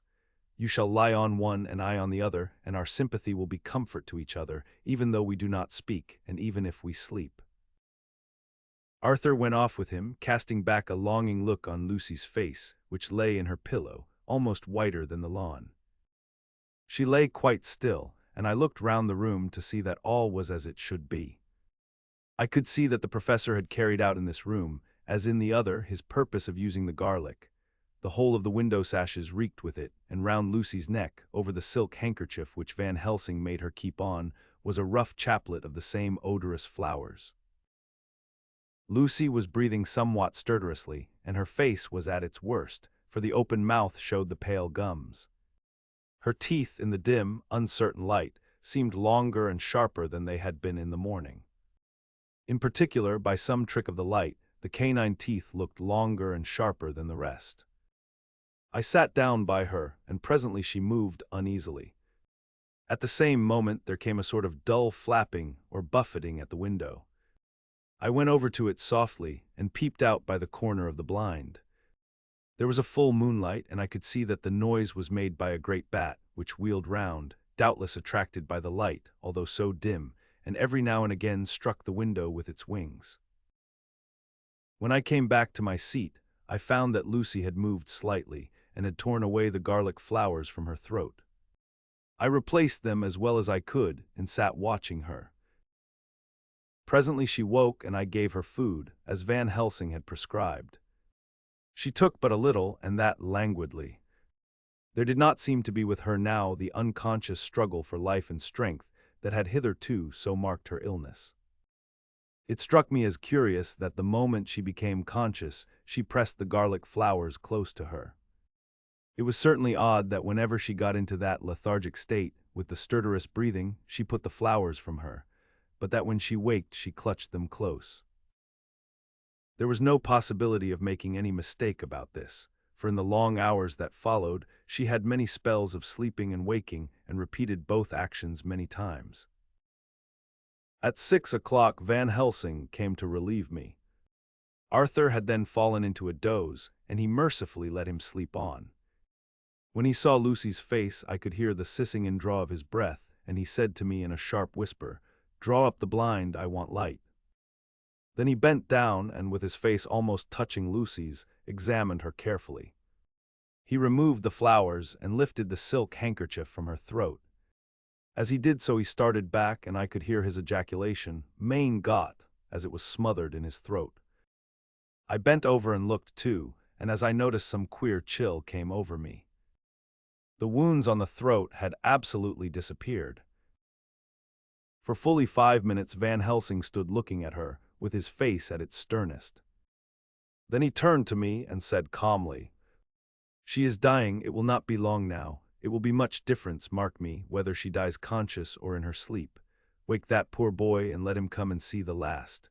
He trusts us and we have promised him." I went to the dining room and waked him. He was dazed for a moment, but when he saw the sunlight streaming in through the edges of the shutters, he thought he was late and expressed his fear. I assured him that Lucy was still asleep, but told him as gently as I could that both Van Helsing and I feared that the end was near. He covered his face with his hands and slid down on his knees by the sofa, where he remained perhaps a minute with his head buried, praying, whilst his shoulders shook with grief. I took him by the hand and raised him up. "Come," I said, "my dear old fellow, summon all your fortitude. It will be best and easiest for her." When we came into Lucy's room, I could see that Van Helsing had, with his usual forethought, been putting matters straight and making everything look as pleasing as possible. He had even brushed Lucy's hair, so that it lay on the pillow in its usual sunny ripples. When we came into the room, she opened her eyes and, seeing him, whispered softly, "Arthur, oh my love, I am so glad you have come." He was stooping to kiss her, when Van Helsing motioned him back. "No," he whispered, "not yet, hold her hand, it will comfort her more." So Arthur took her hand and knelt beside her, and she looked her best, with all the soft lines matching the angelic beauty of her eyes. Then gradually her eyes closed, and she sank to sleep. For a little bit her breast heaved softly, and her breath came and went like a tired child's. And then insensibly there came the strange change which I had noticed in the night. Her breathing grew stertorous, the mouth opened, and the pale gums, drawn back, made the teeth look longer and sharper than ever. In a sort of sleep-waking, vague, unconscious way she opened her eyes, which were now dull and hard at once, and said in a soft, voluptuous voice, such as I had never heard from her lips, "Arthur, oh my love, I am so glad you have come. Kiss me." Arthur bent eagerly over to kiss her, but at that instant Van Helsing, who, like me, had been startled by her voice, swooped upon him, and catching him by the neck with both hands, dragged him back with a fury of strength which I never thought he could have possessed, and actually hurled him almost across the room. "Not for your life," he said, "not for your living soul and hers." And he stood between them like a lion at bay. Arthur was so taken aback that he did not for a moment know what to do or say, and before any impulse of violence could seize him, he realized the place and the occasion, and stood silent, waiting. I kept my eyes fixed on Lucy, as did Van Helsing, and we saw a spasm as of rage flit like a shadow over her face, the sharp teeth champed together. Then her eyes closed, and she breathed heavily. Very shortly after she opened her eyes in all their softness, and putting out her poor, pale, thin hand, took Van Helsing's great brown one. Drawing it to her, she kissed it. "My true friend," she said in a faint voice but with untellable pathos, "my true friend and his, oh guard him and give me peace." "I swear it," he said solemnly, kneeling beside her and holding up his hand as one who registers an oath. Then he turned to Arthur and said to him, "Come, my child, take her hand in yours and kiss her on the forehead, and only once." Their eyes met instead of their lips, and so they parted. Lucy's eyes closed, and Van Helsing, who had been watching closely, took Arthur's arm and drew him away. And then Lucy's breathing became stertorous again, and all at once it ceased. "It is all over," said Van Helsing. "She is dead." I took Arthur by the arm and led him away to the drawing-room, where he sat down and covered his face with his hands, sobbing in a way that nearly broke me down to see. I went back to the room and found Van Helsing looking at poor Lucy, and his face was sterner than ever. Some change had come over her body. Death had given back part of her beauty, for her brow and cheeks had recovered some of their flowing lines. Even the lips had lost their deadly pallor. It was as if the blood, no longer needed for the working of the heart, had gone to make the harshness of death as little rude as might be. We thought her dying whilst she slept, and sleeping when she died. I stood beside Van Helsing and said, Ah, well, poor girl, there is peace for her at last. It is the end, he turned to me and said with grave solemnity. Not so, alas, not so, it is only the beginning. When I asked him what he meant, he only shook his head and answered, We can do nothing as yet, wait and see. Chapter 13. Dr. Seward's diary, continued. Teehee funerary was arranged for the next succeeding day so that Lucy and her mother might be buried together. I attended to all the ghastly formalities, and the urbane undertaker proved that his staff were afflicted or blessed with something of his own obsequious suavity. Even the woman who performed the last offices for the dead remarked to me, in a confidential, brother-professional way, when she had come out from the death chamber. She makes a very beautiful corpse, sir. It's quite a privilege to attend on her. It's not too much to say that she will do credit to our establishment. I noticed that Van Helsing never kept far away. This was possible from the disordered state of things in the household. There were no relatives at hand, and as Arthur had to be back the next day to attend at his father's funeral, we were unable to notify anyone who should have been bidden. Under the circumstances, Van Helsing and I took it upon ourselves to examine papers, etc. He insisted upon looking over Lucy's papers himself. I asked him why, for I feared that he, being a foreigner, might not be quite aware of English legal requirements, and so might in ignorance make some unnecessary trouble. He answered me, I know, you forget that I am a lawyer as well as a doctor, but this is not altogether for the law. You knew that when you avoided the coroner. I have more than him to avoid. There may be papers more such as this. As he spoke, he took from his pocketbook the memorandum which had been in Lucy's breast, and which she had torn in her sleep. When you find anything of the solicitor who is for the late Mrs. Westenra, seal all her papers and write him tonight. For me, I watch here in the room and in Miss Lucy's old room all night, and I myself search for what may be. It is not well that her very thoughts go into the hands of strangers. I went on with my part of the work, and in another half hour had found the name and address of Mrs. Westenra's solicitor, and had written to him. All the poor lady's papers were in order. Explicit directions regarding the place of burial were given. I had hardly sealed the letter when, to my surprise, Van Helsing walked into the room, saying, Can I help you, friend John? I am free, and if I may, my service is to you. Have you got what you looked for? I asked, to which he replied, I did not look for any specific thing. I only hoped to find I have all that there was, only some letters and a few memoranda and a diary new begun. But I have them here, and we shall for the present say nothing of them. I shall see that poor lad tomorrow evening, and with his sanction I shall use some. When we had finished the work in hand, he said to me, And now, friend John, I think we may to bed. We want sleep, both you and I, and rest to recuperate. Tomorrow we shall have much to do, but for the tonight there is no need of us. Alas. Before turning in, we went to look at poor Lucy. The undertaker had certainly done his work well, for the room was turned into a small chapelle ardente. There was a wilderness of beautiful white flowers, and death was made as little repulsive as might be. The end of the winding sheet was laid over the face. When the professor bent over and turned it gently back, we both started at the beauty before us, the tall wax candles showing a sufficient light to note it well. All Lucy's loveliness had come back to her in death, and the hours that had passed, instead of leaving traces of decay's effacing fingers, had but restored the beauty of life, till positively I could not believe my eyes that I was looking at a corpse. The professor looked sternly grave. He had not loved her as I had, and there was no need for tears in his eyes. He said to me, Remain till I return, and left the room. He came back with a handful of wild garlic from the box waiting in the hall, which had not been opened, and placed the flowers amongst the others on and around the bed. Then he took from his neck inside his collar a little gold crucifix and placed it over the mouth.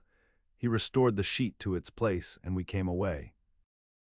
I was undressing in my own room when, with a premonitory tap at the door, he entered and at once began to speak. Tomorrow I want you to bring me, before night, a set of post-mortem knives. Must we make an autopsy? I asked. Yes and no. I want to operate, but not as you think. Let me tell you now, but not a word to another. I want to cut off her head and take out her heart. Ah, you a surgeon and so shocked. You, whom I have seen with no tremble of hand or heart, do operations of life and death that make the rest shudder. Oh, but I must not forget, my dear friend John, that you loved her, and I have not forgotten it, for it is I that shall operate, and you must only help. I would like to do it tonight, but for Arthur I must not. He will be free after his father's funeral tomorrow, and he will want to see her, to see it. Then, when she is coffined ready for the next day, you and I shall come when all sleep. We shall unscrew the coffin lid and shall do our operation, and then replace all, so that none know, save we alone. But why do it at all? The girl is dead. Why mutilate her poor body without need? And if there is no necessity for a post-mortem and nothing to gain by it, no good to her, to us, to science, to human knowledge, why do it?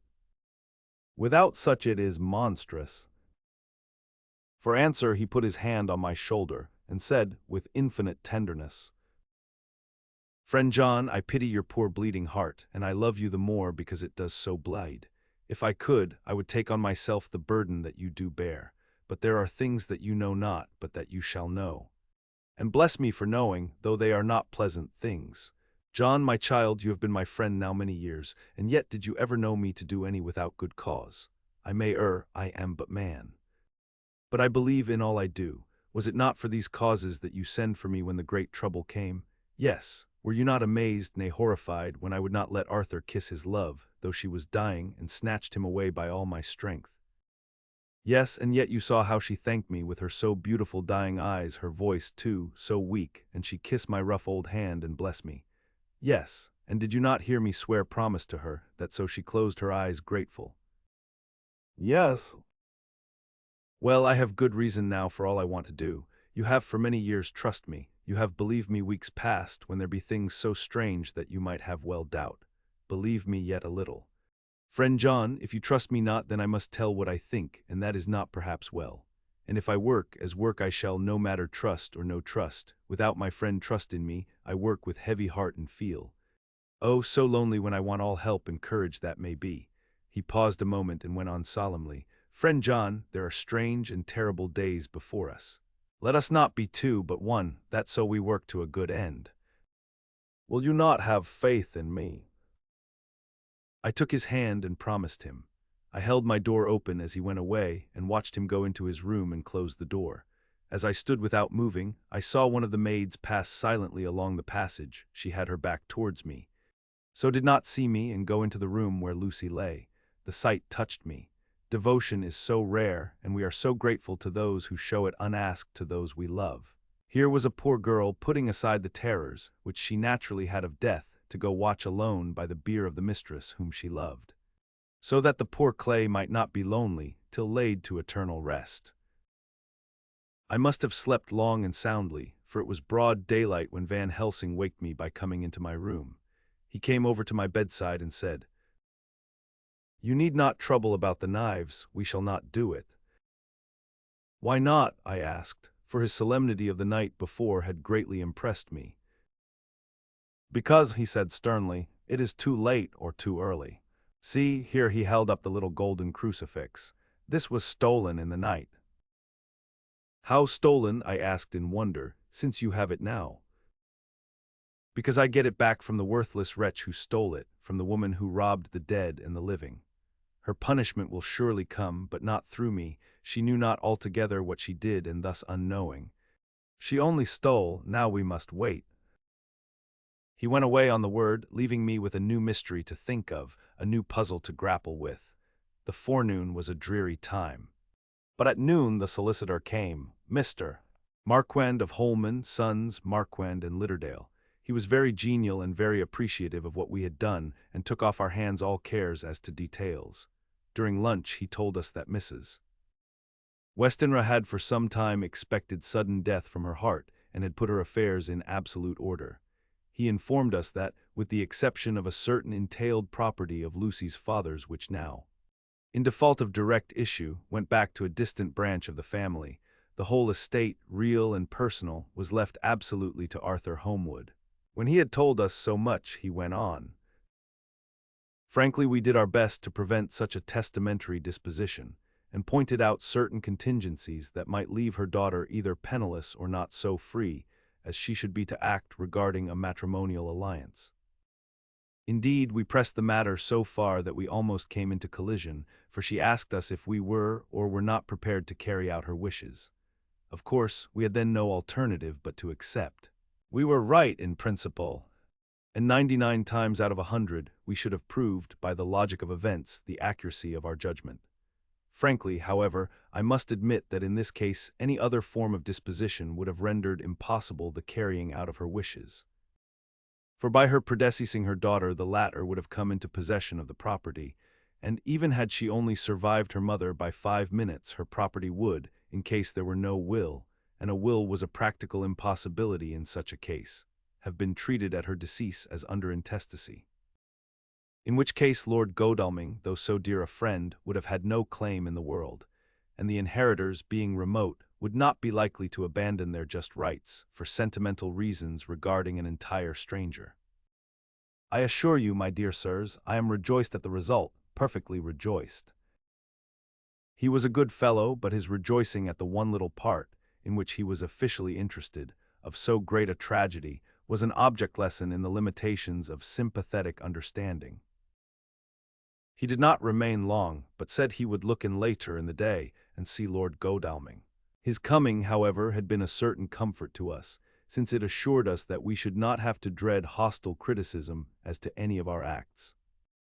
Arthur was expected at 5 o'clock, so a little before that time we visited the death chamber. It was so in very truth, for now both mother and daughter lay in it. The undertaker, true to his craft, had made the best display he could of his goods, and there was a mortuary air about the place that lowered our spirits at once. Van Helsing ordered the former arrangement to be adhered to, explaining that, as Lord Godalming was coming very soon, it would be less harrowing to his feelings to see all that was left of his fiancée. Quite alone, the undertaker seemed shocked at his own stupidity and exerted himself to restore things to the condition in which we left them the night before, so that when Arthur came such shocks to his feelings as we could avoid were saved. Poor fellow, he looked desperately sad and broken. Even his stalwart manhood seemed to have shrunk somewhat under the strain of his much-tried emotions. He had, I knew, been very genuinely and devotedly attached to his father, and to lose him, and at such a time, was a bitter blow to him. With me he was warm as ever, and to Van Helsing he was sweetly courteous, but I could not help seeing that there was some constraint with him. The professor noticed it, too, and motioned me to bring him upstairs. I did so and left him at the door of the room, as I felt he would like to be quite alone with her, but he took my arm and led me in, saying huskily, "You loved her too, old fellow. She told me all about it, and there was no friend had a closer place in her heart than you. I don't know how to thank you for all you have done for her. I can't think yet." Here he suddenly broke down, and threw his arms round my shoulders and laid his head on my breast, crying, "Oh, Jack, Jack, what shall I do? The whole of life seems gone from me all at once, and there is nothing in the wide world for me to live for." I comforted him as well as I could. In such cases, men do not need much expression. A grip of the hand, the tightening of an arm over the shoulder, a sob in unison, are expressions of sympathy dear to a man's heart. I stood still and silent till his sobs died away, and then I said softly to him, "Come and look at her." Together we moved over to the bed, and I lifted the lawn from her face. God, how beautiful she was! Every hour seemed to be enhancing her loveliness. It frightened and amazed me somewhat, and as for Arthur, he fell a-trembling, and finally was shaken with doubt as with an ague.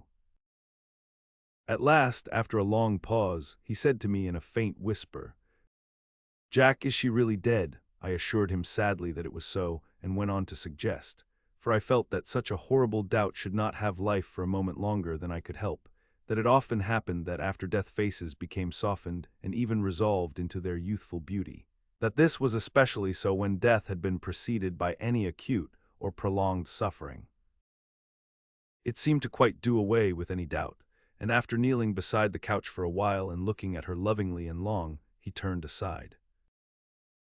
I told him that that must be good, as the coffin had to be prepared, so he went back and took her dead hand in his and kissed it, and bent over and kissed her forehead. He came away, fondly looking back over his shoulder at her as he came. I left him in the drawing room and told Van Helsing that he had said goodbye. So the latter went to the kitchen to tell the undertaker's men to proceed with the preparations and to screw up the coffin. When he came out of the room again, I told him of Arthur's question, and he replied, "I am not surprised. Just now I doubted for a moment myself. We all dined together, and I could see that poor Art was trying to make the best of things."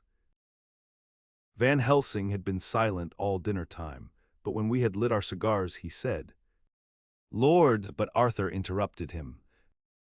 "No, no, not that, for God's sake, not yet at any rate. Forgive me, sir, I did not mean to speak offensively. It is only because my loss is so recent." The professor answered very sweetly, "I only used that name because I was in doubt. I must not call you Mr., and I have grown to love you, yes, my dear boy, to love you as Arthur." Arthur held out his hand and took the old man's warmly. "Call me what you will," he said.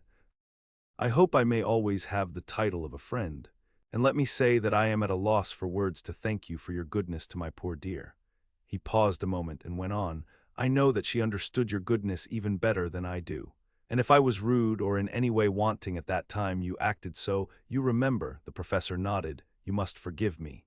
He answered with a grave kindness, "I know it was hard for you to quite trust me then, for to trust such violence needs to understand.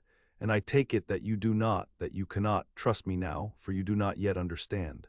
And there may be more times when I shall want you to trust when you cannot, and may not, and must not yet understand.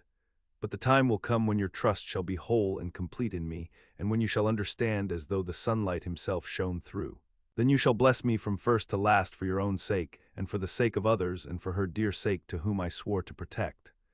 "And indeed, sir," said Arthur warmly, "I shall in all ways trust you. I know and believe you have a very noble heart, and you are Jack's friend, and you were hers. You shall do what you like." The professor cleared his throat a couple of times as though about to speak, and finally said, "May I ask you something now?" "Certainly. You know that Mrs. Westenra left you all her property." "No, poor dear, I never thought of it, and as it is all yours, you have a right to deal with it as you will. I want you to give me permission to read all Miss Lucy's papers and letters. Believe me, it is no idle curiosity. I have a motive of which, be sure, she would have approved. I have them all here. I took them before we knew that all was yours, so that no strange hand might touch them, no strange eye look through words into her soul. I shall keep them, if I may, even you may not see them yet. But I shall keep them safe. No word shall be lost, and in the good time I shall give them back to you. It's a hard thing I ask, but you will do it, will you not, for Lucy's sake?" Arthur spoke out heartily, like his old self. "Dr. Van Helsing, you may do what you will. I feel that in saying this I am doing what my dear one would have approved. I shall not trouble you with questions till the time comes." The old professor stood up as he said solemnly, "And you are right, there will be pain for us all, but it will not be all pain, nor will this pain be the last. We and you too, you most of all, my dear boy, will have to pass through the bitter water before we reach the sweet. But we must be brave of heart and unselfish, and do our duty, and all will be well." I slept on a sofa in Arthur's room that night. Van Helsing did not go to bed at all.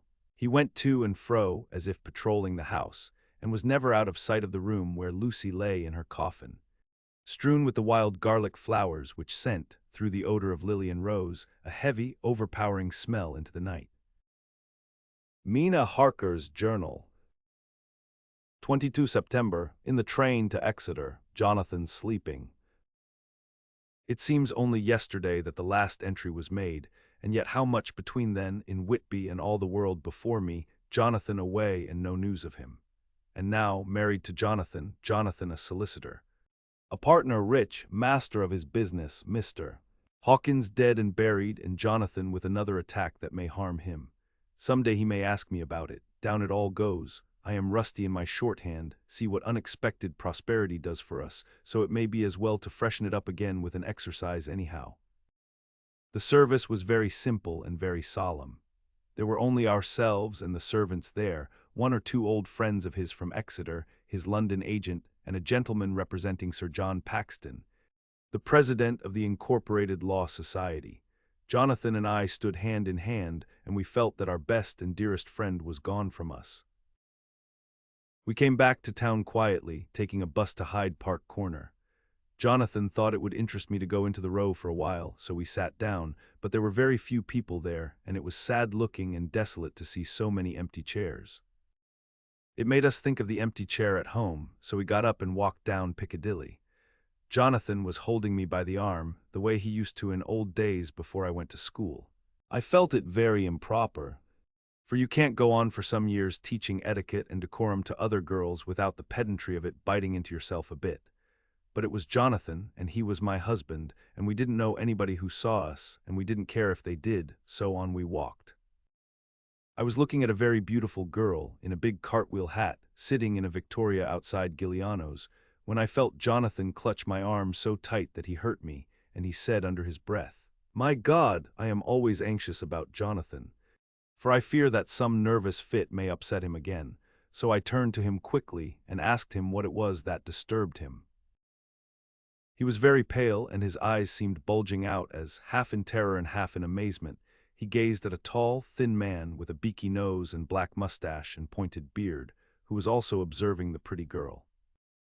He was looking at her so hard that he did not see either of us, and so I had a good view of him. His face was not a good face. It was hard and cruel and sensual, and his big white teeth, that looked all the whiter because his lips were so red, were pointed like an animal's. Jonathan kept staring at him till I was afraid he would notice. I feared he might take it ill, he looked so fierce and nasty. I asked Jonathan why he was disturbed, and he answered, evidently thinking that I knew as much about it as he did, "Do you see who it is?" "No, dear," I said. "I don't know him. Who is it?" His answer seemed to shock and thrill me, for it was said as if he did not know that it was to me, Mina, to whom he was speaking. "It is the man himself." The poor dear was evidently terrified at something, very greatly terrified. I do believe that if he had not had me to lean on and to support him, he would have sunk down. He kept staring. A man came out of the shop with a small parcel and gave it to the lady, who then drove off. The dark man kept his eyes fixed on her, and when the carriage moved up Piccadilly, he followed in the same direction and hailed a hansom. Jonathan kept looking after him and said, as if to himself, "I believe it is the Count, but he has grown young. My God, if this be so, oh my God, if I only knew, if I only knew."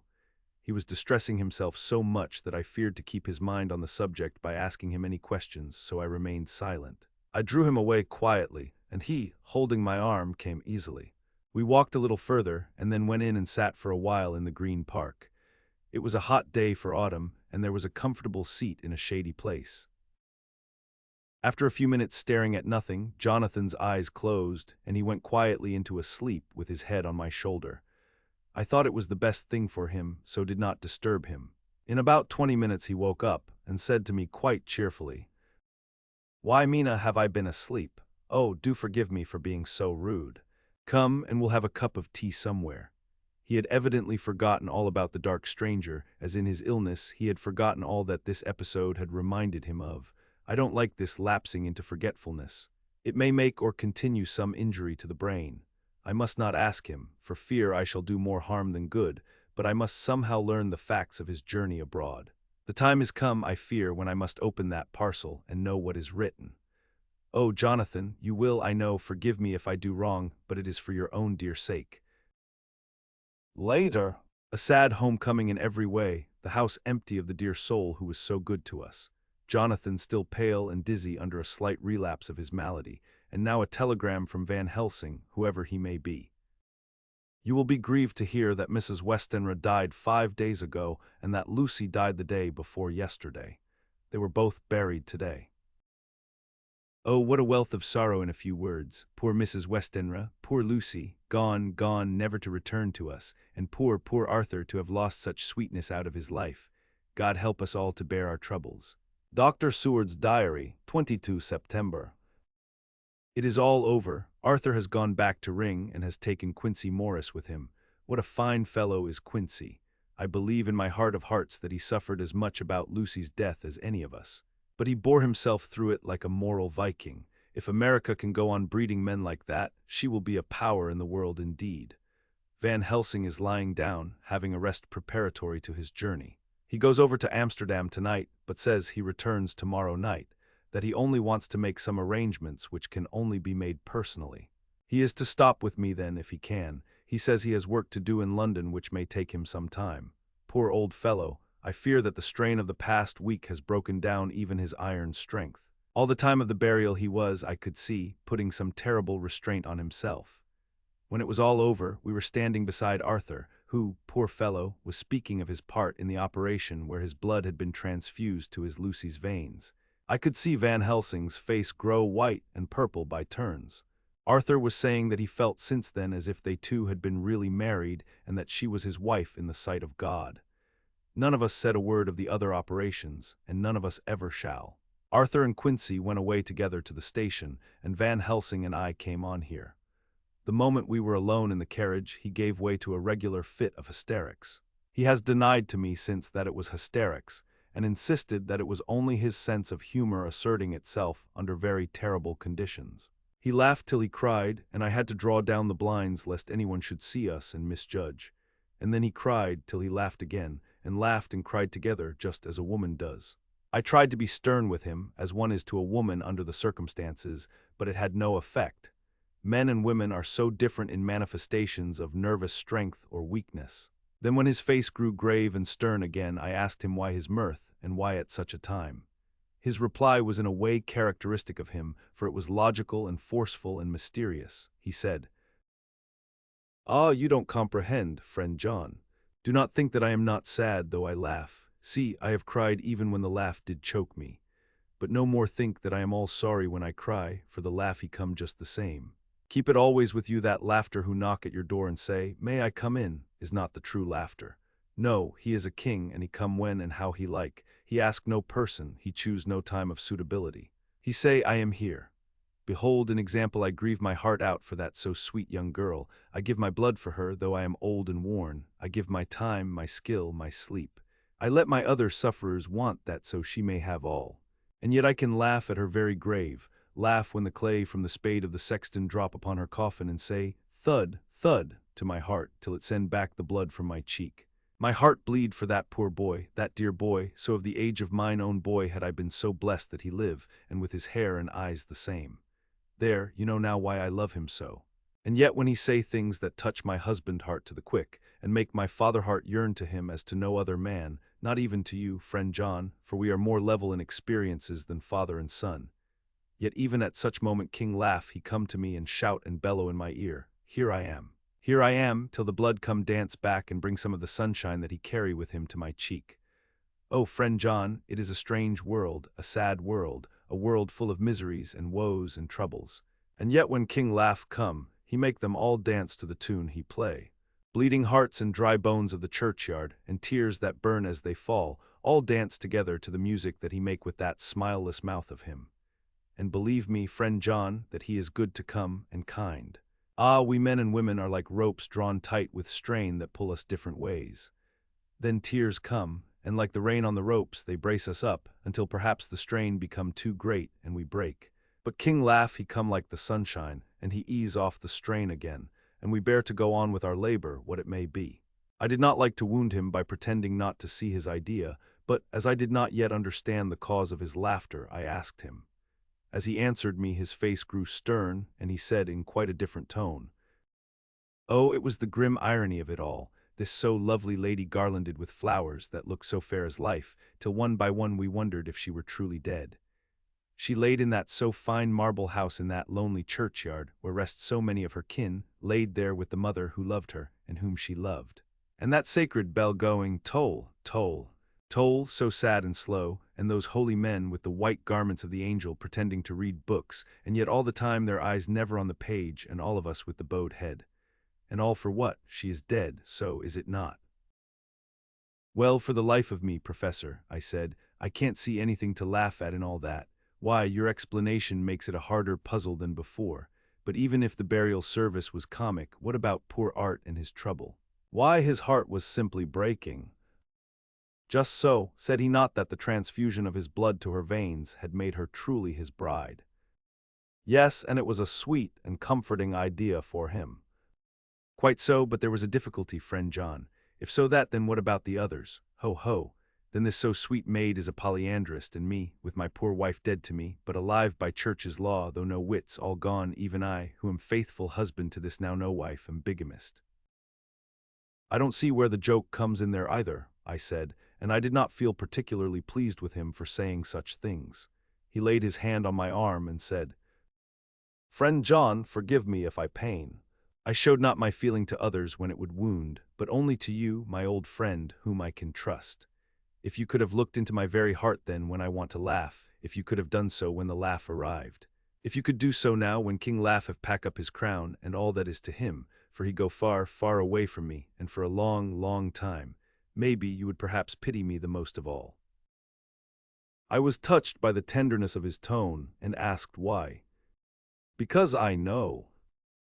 And now we are all scattered, and for many a long day loneliness will sit over our roofs with brooding wings. Lucy lies in the tomb of her kin, a lordly death house in a lonely churchyard, away from teeming London, where the air is fresh, and the sun rises over Hampstead Hill, and where wild flowers grow of their own accord.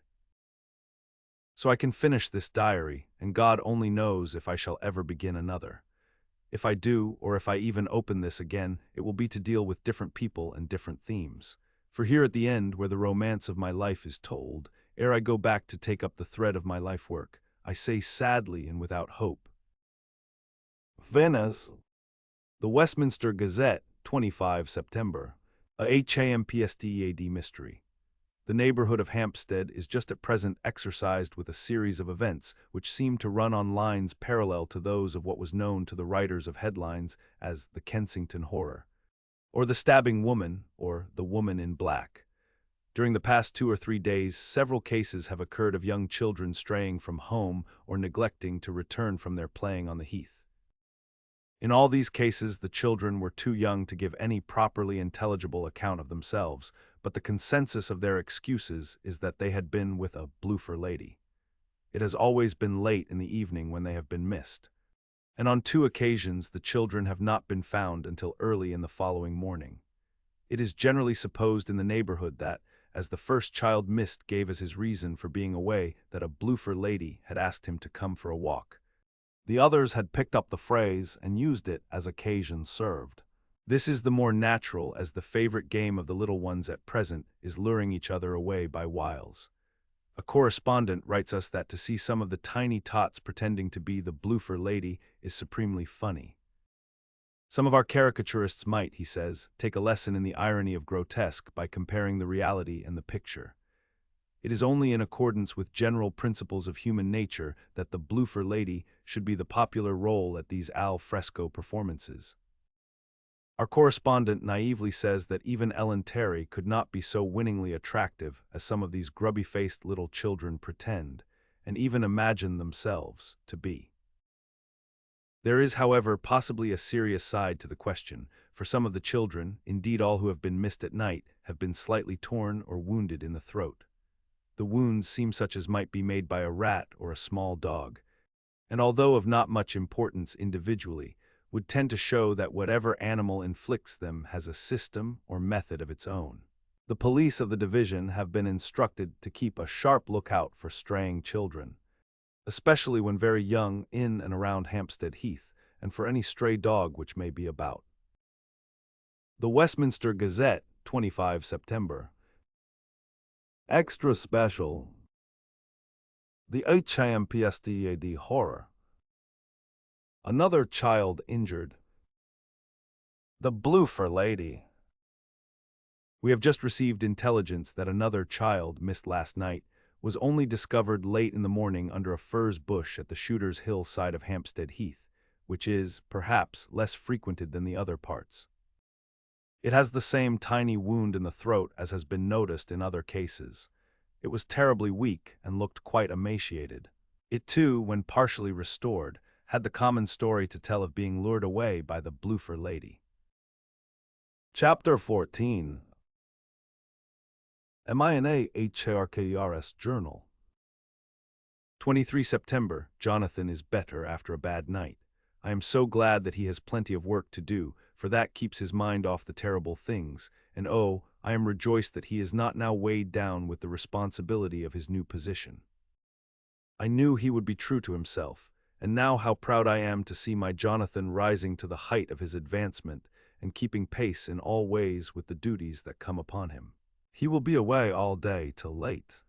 For he said he could not lunch at home. My household work is done, so I shall take his foreign journal and lock myself up in my room and read it. 24 September. I hadn't the heart to write last night. That terrible record of Jonathan's upset me so. Poor dear, how he must have suffered, whether it be true or only imagination. I wonder if there is any truth in it at all. Did he get his brain fever, and then write all those terrible things? Or had he some cause for it all? I suppose I shall never know, for I dare not open the subject to him. And yet that man we saw yesterday, he seemed quite certain of him. Poor fellow, I suppose it was the funeral upset him and sent his mind back on some train of thought. He believes it all himself. I remember how on our wedding day he said, "Unless some solemn duty come upon me to go back to the bitter hours, asleep or awake, mad or sane." There seems to be through it all some thread of continuity. That fearful Count was coming to London. If it should be, and he came to London with his teeming millions, there may be a solemn duty, and if it come we must not shrink from it. I shall be prepared. I shall get my typewriter this very hour and begin transcribing. Then we shall be ready for other eyes if required. And if it be wanted, then perhaps, if I am ready, poor Jonathan may not be upset, for I can speak for him and never let him be troubled or worried with it at all. If ever Jonathan quite gets over the nervousness, he may want to tell me of it all, and I can ask him questions and find out things and see how I may comfort him. Letter Van Helsing to Mrs. Harker. 24 September. Confidence. Dear Madam, I pray you to pardon my writing, in that I am so far friend as that I sent to you sad news of Miss Lucy Westenra's death. By the kindness of Lord Godalming, I am empowered to read her letters and papers. For I am deeply concerned about certain matters vitally important. In them I find some letters from you, which show how great friends you were and how you love her. Oh, Madam Mina, by that love I implore you, help me. It is for others' good that I ask, to redress great wrong and to lift much and terrible troubles that may be more great than you can know. May it be that I see you, you can trust me. I am friend of Dr. John Seward and of Lord Godalming, that was Arthur of Miss Lucy. I must keep it private for the present from all. I should come to Exeter to see you at once if you tell me I am privileged to come, and where and when. I implore your pardon, madam. I have read your letters to poor Lucy, and know how good you are and how your husbands suffer, so I pray you, if it may be, enlighten him not, lest it may harm. Again your pardon, and forgive me. Van Helsing. Telegram Mrs. Harker to Van Helsing. 25 September. Come today by 10:15 train if you can catch it. Can see you any time you call. Wilhelmina Harker. Mina Harkers Journal. 25 September. I cannot help feeling terribly excited as the time draws near for the visit of Dr. Van Helsing, for somehow I expect that it will throw some light upon Jonathan's sad experience, and as he attended poor dear Lucy in her last illness. He can tell me all about her. That is the reason of his coming. It is concerning Lucy and her sleepwalking, and not about Jonathan. Then I shall never know the real truth now. How silly I am. That awful journal gets hold of my imagination and tinges everything with something of its own color. Of course it is about Lucy. That habit came back to the poor dear, and that awful night on the cliff must have made her ill. I had almost forgotten in my own affairs how ill she was afterwards. She must have told him of her sleepwalking adventure on the cliff, and that I knew all about it, and now he wants me to tell him what she knows, so that he may understand. I hope I did right in not saying anything of it to Mrs. Westenra. I should never forgive myself if any act of mine, were it even a negative one, brought harm on poor dear Lucy. I hope, too, Dr. Van Helsing will not blame me. I have had so much trouble and anxiety of late that I feel I cannot bear more just at present. I suppose a cry does us all good at times, clears the air as other rain does. Perhaps it was reading the journal yesterday that upset me, and then Jonathan went away this morning to stay away from me a whole day and night, the first time we have been parted since our marriage. I do hope the dear fellow will take care of himself, and that nothing will occur to upset him. It is 2 o'clock, and the doctor will be here soon now. I shall say nothing of Jonathan's journal unless he asks me. I am so glad I have typewritten out my own journal, so that, in case he asks about Lucy, I can hand it to him. It will save much questioning. Later. He has come and gone. Oh, what a strange meeting, and how it all makes my head whirl round. I feel like one in a dream. Can it be all possible, or even a part of it? If I had not read Jonathan's journal first, I should never have accepted even a possibility. Poor dear Jonathan. How he must have suffered. Please the good God, all this may not upset him again. I shall try to save him from it, but it may be even a consolation and a help to him, terrible though it be and awful in its consequences, to know for certain that his eyes and ears and brain did not deceive him, and that it is all true. It may be that it is the doubt which haunts him, that when the doubt is removed, no matter which, waking or dreaming, may prove the truth, he will be more satisfied and better able to bear the shock. Dr. Van Helsing must be a good man as well as a clever one if he is Arthur's friend and Dr. Seward's, and if they brought him all the way from Holland to look after Lucy. I feel from having seen him that he is good and kind and of a noble nature. When he comes tomorrow, I shall ask him about Jonathan. And then, please God, all this sorrow and anxiety may lead to a good end. I used to think I would like to practice interviewing. Jonathan's friend on the Exeter News told him that memory was everything in such work, that you must be able to put down exactly almost every word spoken, even if you had to refine some of it afterwards. Here was a rare interview. I shall try to record it verbatim. It was 2:30 when the knock came. I took my courage à deux mains and waited. In a few minutes Mary opened the door and announced Dr. Van Helsing. I rose and bowed, and he came towards me, a man of medium weight, strongly built, with his shoulders set back over a broad, deep chest and a neck well balanced on the trunk as the head is on the neck. The poise of the head strikes one at once as indicative of thought and power. The head is noble, well-sized, broad, and large behind the ears. The face, clean-shaven, shows a hard, square chin, a large, resolute, mobile mouth, a good-sized nose, rather straight, but with quick, sensitive nostrils that seem to broaden as the big, bushy brows come down and the mouth tightens. The forehead is broad and fine, rising at first almost straight and then sloping back above two bumps or ridges wide apart. Such a forehead that the reddish hair cannot possibly tumble over it, but falls naturally back into the sides. Big, dark blue eyes are set widely apart and are quick and tender or stern with the man's moods.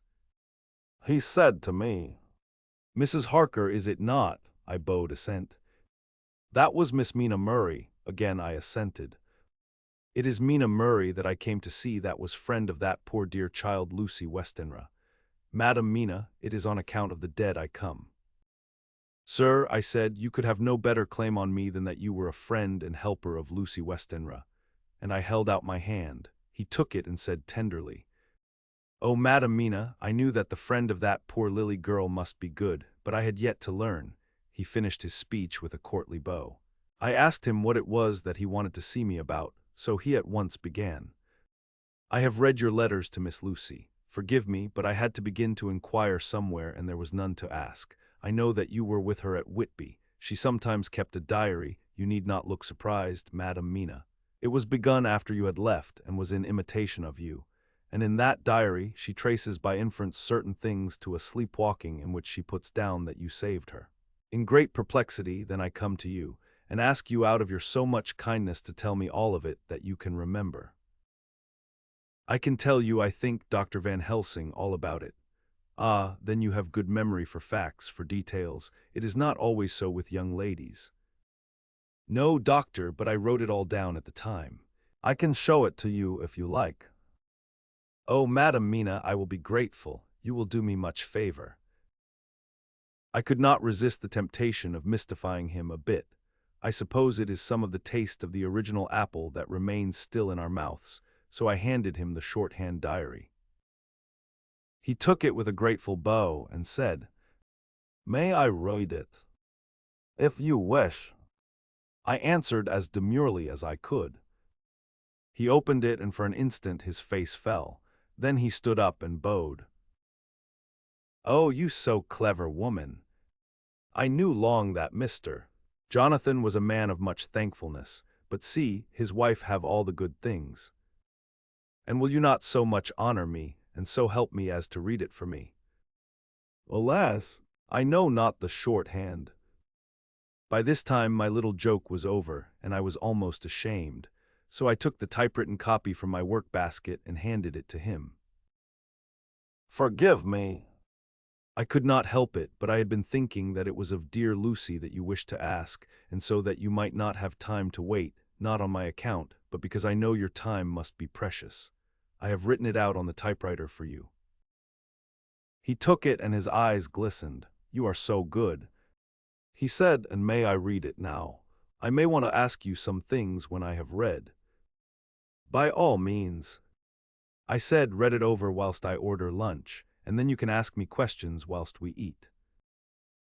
He bowed and settled himself in a chair with his back to the light, and became absorbed in the papers, whilst I went to see after lunch, chiefly in order that he might not be disturbed.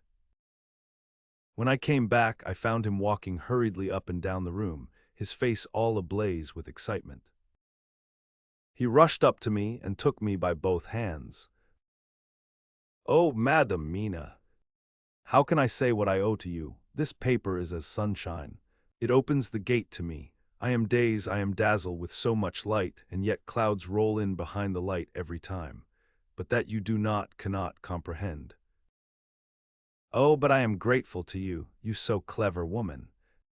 "Madam," he said this very solemnly, "if ever Abraham Van Helsing can do anything for you or yours, I trust you will let me know.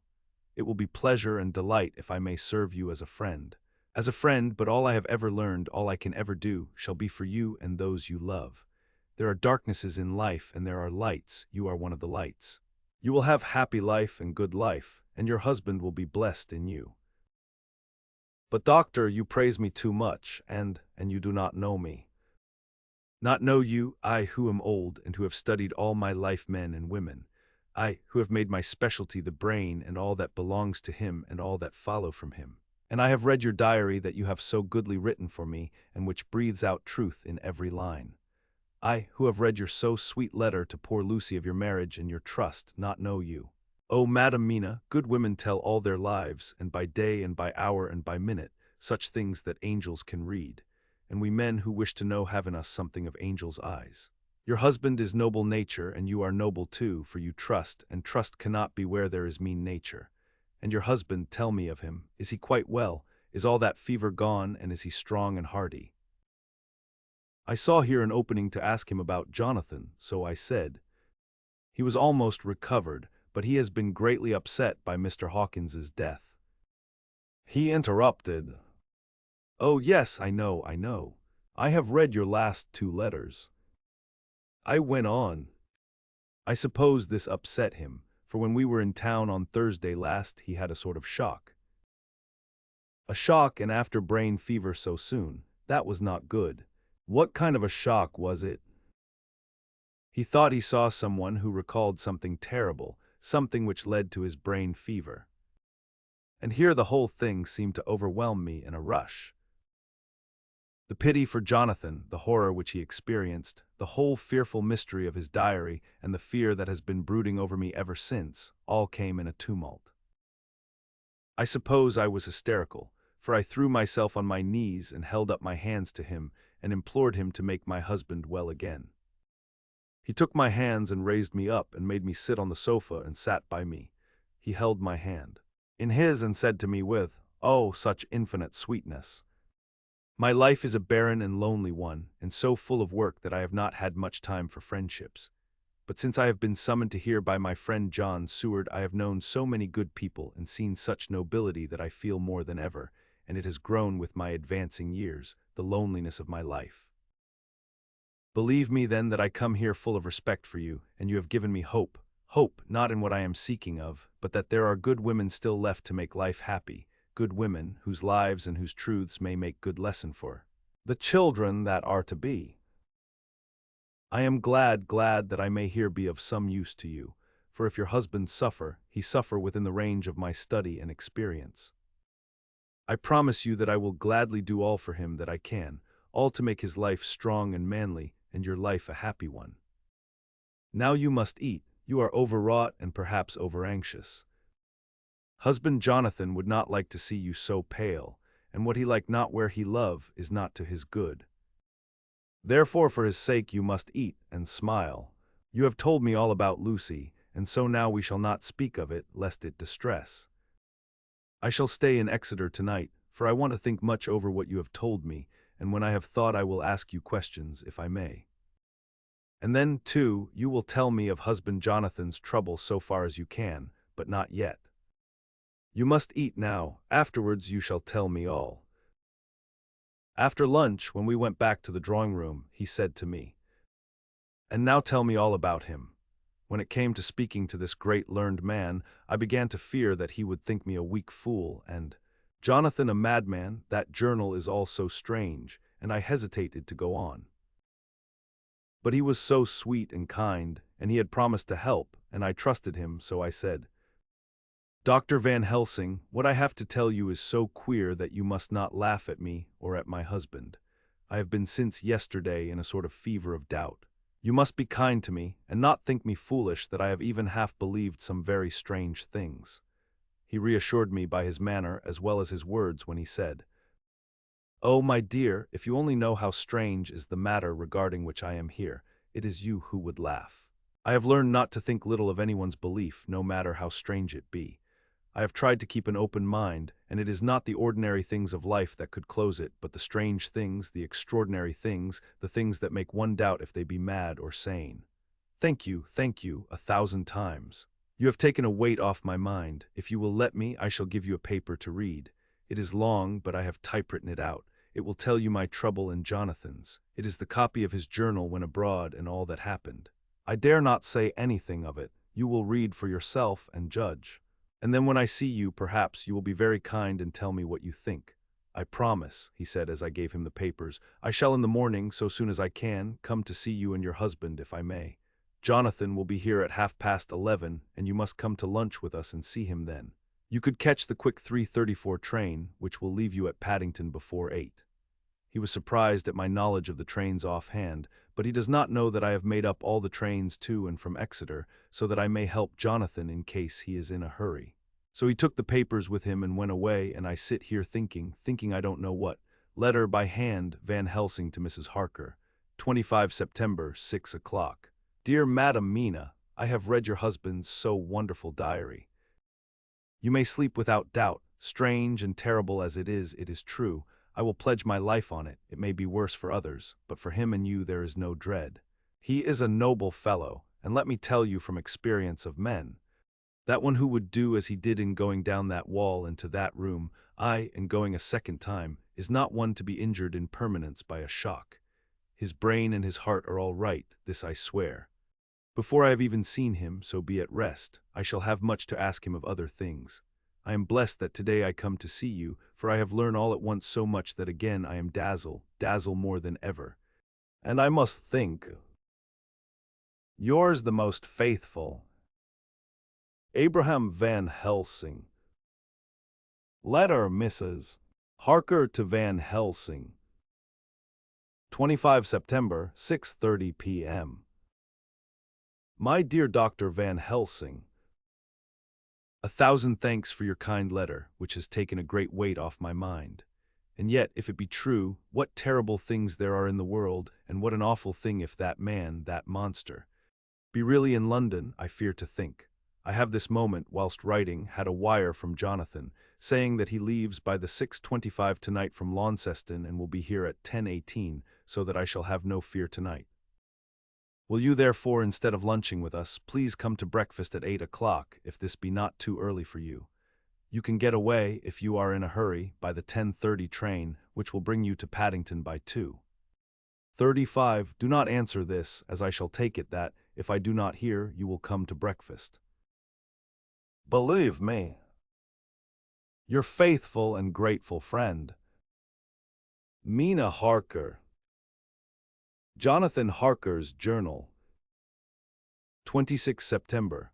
I thought never to write in this diary again, but the time has come. When I got home last night, Mina had supper ready, and when we had supped, she told me of Van Helsing's visit, and of her having given him the 2 diaries copied out, and of how anxious she has been about me. She showed me in the doctor's letter that all I wrote down was true. It seems to have made a new man of me. It was the doubt as to the reality of the whole thing that knocked me over. I felt impotent and in the dark and distrustful, but now that I know, I am not afraid even of the Count. He has succeeded after all then in his design in getting to London, and it was he I saw. He has got younger. And how Van Helsing is the man to unmask him and hunt him out if he is anything like what Mina says. We sat late and talked it all over. Mina is dressing, and I shall call at the hotel in a few minutes and bring him over. He was, I think, surprised to see me. When I came into the room where he was and introduced myself, he took me by the shoulder and turned my face round to the light and said, after a sharp scrutiny, "What? But Madame Mina told me you were ill, that you had had a shock." It was so funny to hear my wife called Madame Mina by this kindly, strong-faced old man. I smiled and said, "I was ill, I have had a shock, but you have cured me already." "And how?" "By your letter to Mina last night.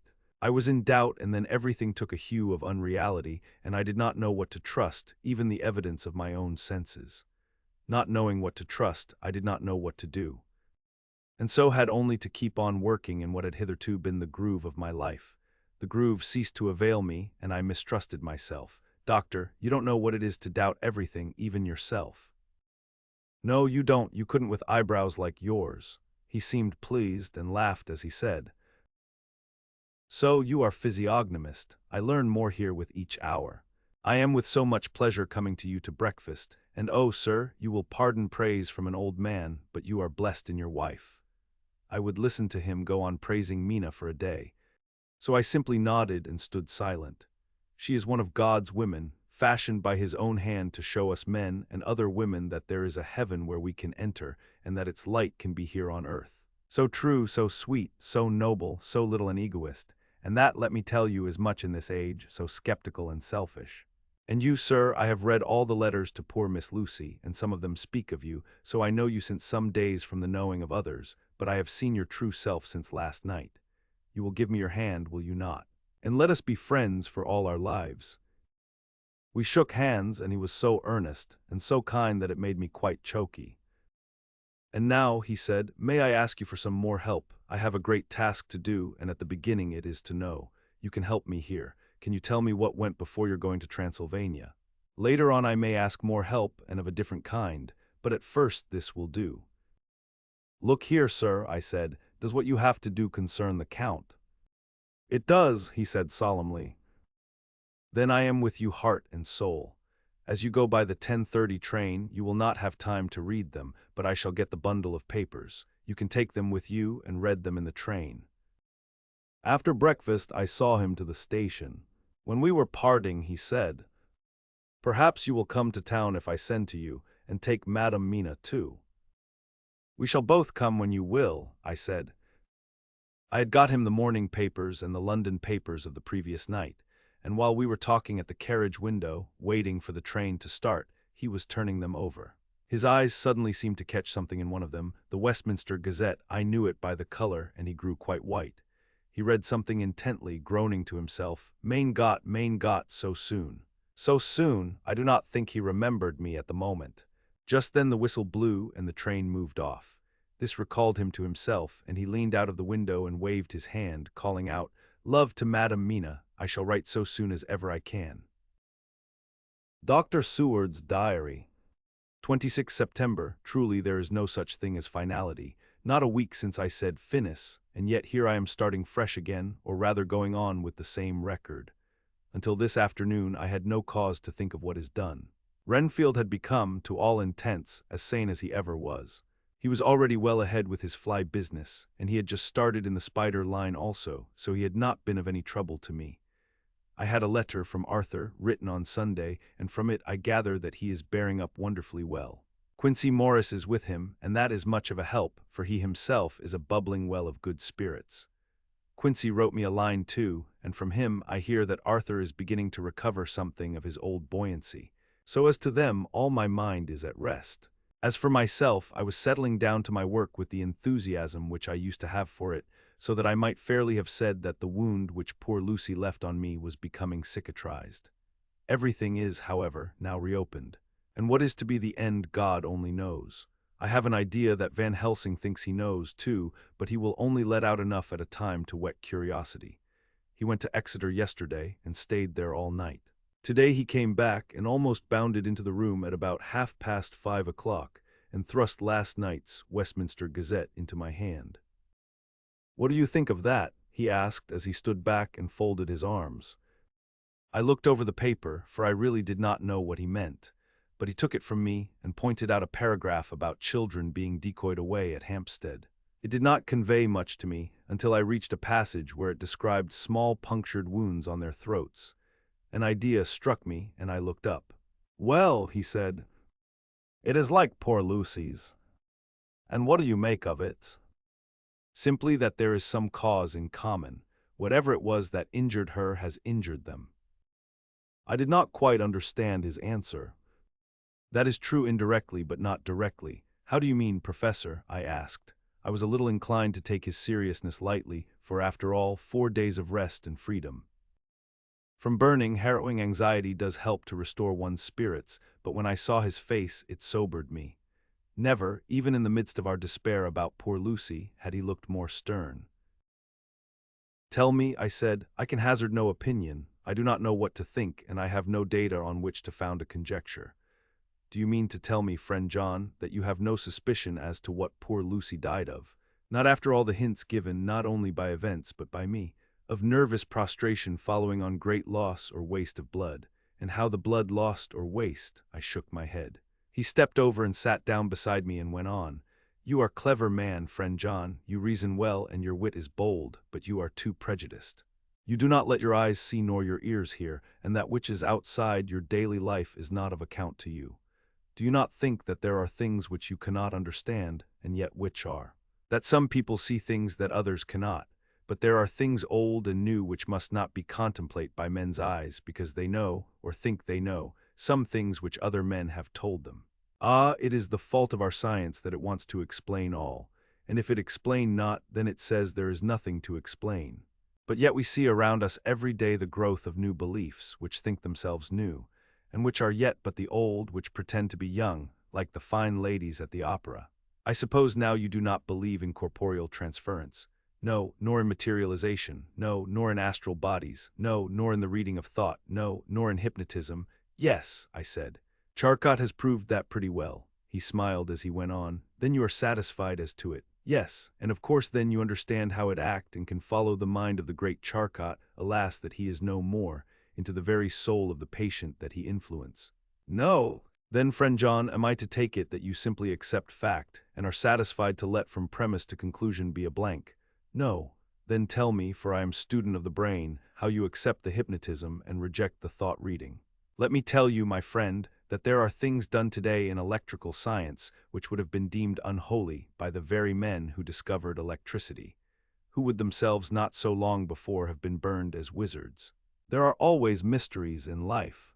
Why was it that Methuselah lived 900 years, and old Parr 169, and yet that poor Lucy, with 4 men's blood in her poor veins, could not live even 1 day? For had she lived 1 more day, we could have saved her. Do you know all the mystery of life and death? Do you know the altogether of comparative anatomy, and can say wherefore the qualities of brutes are in some men and not in others? Can you tell me why, when other spiders die small and soon, that one great spider lived for centuries in the tower of the old Spanish church and grew, till on descending, he could drink the oil of all the church lamps? Can you tell me why in the Pampas, aye and elsewhere, there are bats that come at night and open the veins of cattle and horses and suck dry their veins? How in some islands of the western seas there are bats which hang on the trees all day, and those who have seen describe as like giant nuts or pods, and that when the sailors sleep on the deck because that it is hot, flit down on them, and then in the morning are found dead men, white as even Miss Lucy was. Good God, Professor, I said, starting up. Do you mean to tell me that Lucy was bitten by such a bat, and that such a thing is here in London in the 19th century? He waved his hand for silence and went on. Can you tell me why the tortoise lives more long than generations of men? Why the elephant goes on and on till he have seen dynasties, and why the parrot never die only of bite of cat or dog or other complaint? Can you tell me why men believe in all ages and places that there are some few who live on always if they be permit? That there are men and women who cannot die. We all know, because science has vouched for the fact, that there have been toads shut up in rocks for thousands of years, shut in one so small hole that only hold him since the youth of the world. Can you tell me how the Indian fakir can make himself to die and have been buried, and his grave sealed and corn sowed on it, and the corn reaped and be cut and sown and reaped and cut again, and then men come and take away the unbroken seal, and that there lie the Indian fakir? Not dead, but that rise up and walk amongst them as before. Here I interrupted him. I was getting bewildered. He so crowded on my mind his list of nature's eccentricities and possible impossibilities that my imagination was getting fired. I had a dim idea that he was teaching me some lesson, as long ago he used to do in his study at Amsterdam. But he used then to tell me the thing, so that I could have the object of thought in mind all the time. But now I was without this help, yet I wanted to follow him, so I said, "Professor, let me be your pet student again. Tell me the thesis, so that I may apply your knowledge as you go on. At present I am going in my mind from point to point as a mad man, and not a sane one. Follows an idea. I feel like a novice lumbering through a bog in a mist, jumping from one tussock to another in the mere blind effort to move on without knowing where I am going." "That is good image," he said. "Well, I shall tell you. My thesis is this: I want you to believe." "To believe what?" "To believe in things that you cannot. Let me illustrate. I heard once of an American who so defined faith: that faculty which enables us to believe things which we know to be untrue. For one, I follow that man. He meant that we shall have an open mind, and not let a little bit of truth check the rush of a big truth, like a small rock does a railway truck. We get the small truth first. Good, we keep him and we value him. But all the same we must not let him think himself all the truth in the universe. Then you want me not to let some previous conviction injure the receptivity of my mind with regard to some strange matter. Do I read your lesson aright? Ah, you are my favorite pupil still. It is worth to teach you. Now that you are willing to understand, you have taken the first step to understand. You think then that those so small holes in the children's throats were made by the same that made the hole in Miss Lucy? I suppose so. He stood up and said solemnly, "Then you are wrong. Oh, would it were so. But alas, no, it is worse, far, far worse." "In God's name, Professor Van Helsing, what do you mean?" I cried. He threw himself with a despairing gesture into a chair, and placed his elbows on the table, covering his face with his hands as he spoke. "They were made by Miss Lucy." Chapter 15. Dr. Seward's diary continued. For a while sheer anger mastered me. It was as if he had during her life struck Lucy on the face. I smote the table hard and rose up as I said to him, "Dr. Van Helsing, are you mad?" He raised his head and looked at me, and somehow the tenderness of his face calmed me at once. "Would I were," he said. "Madness were easy to bear compared with truth like this. Oh, my friend, why, think you, did I go so far round? Why take so long to tell you so simple a thing? Was it because I hate you and have hated you all my life? Was it because I wished to give you pain?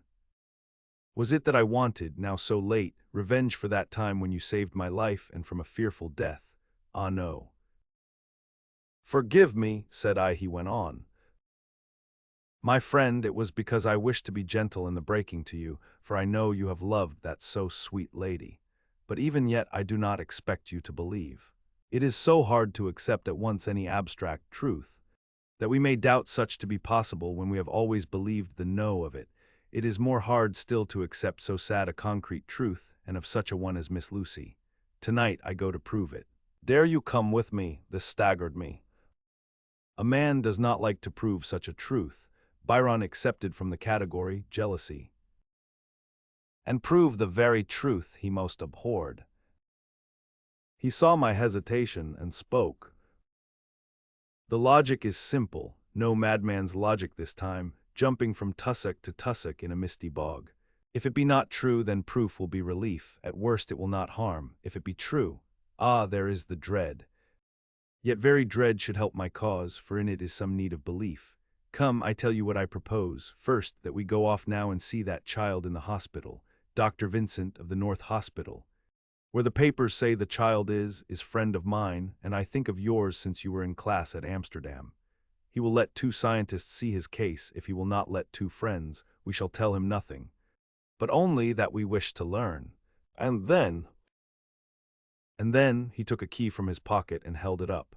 And then we spend the night, you and I, in the churchyard where Lucy lies. This is the key that locked the tomb. I had it from the coffin man to give to Arthur. My heart sank within me, for I felt that there was some fearful ordeal before us. I could do nothing, however, so I plucked up what heart I could and said that we had better hasten, as the afternoon was passing. We found the child awake. It had had a sleep and taken some food, and altogether was going on well. Dr. Vincent took the bandage from its throat and showed us the punctures. There was no mistaking the similarity to those which had been on Lucy's throat. They were smaller and the edges looked fresher, that was all.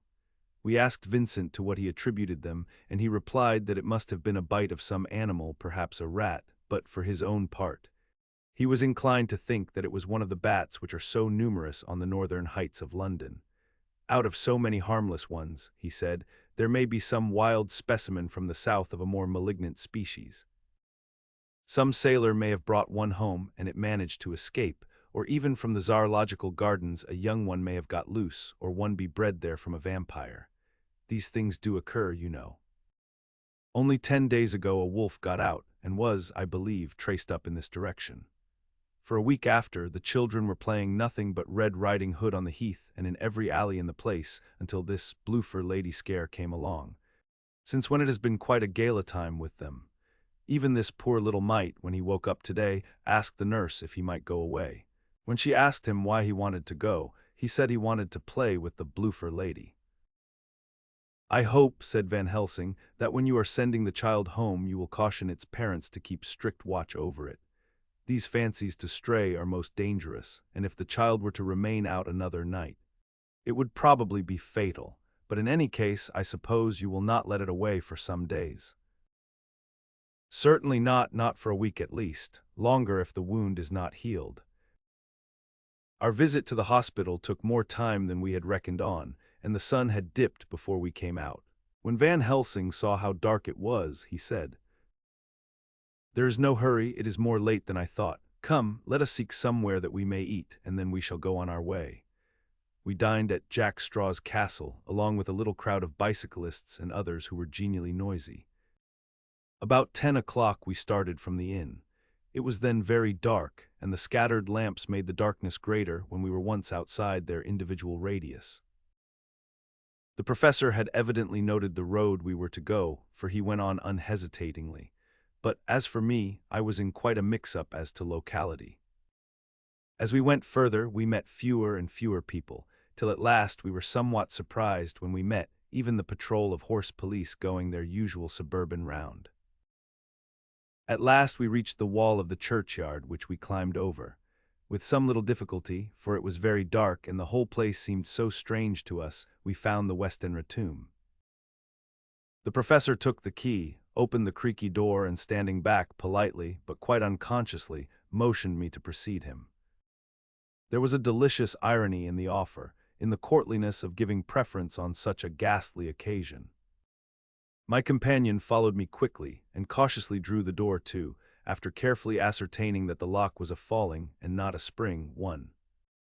In the latter case, we should have been in a bad plight.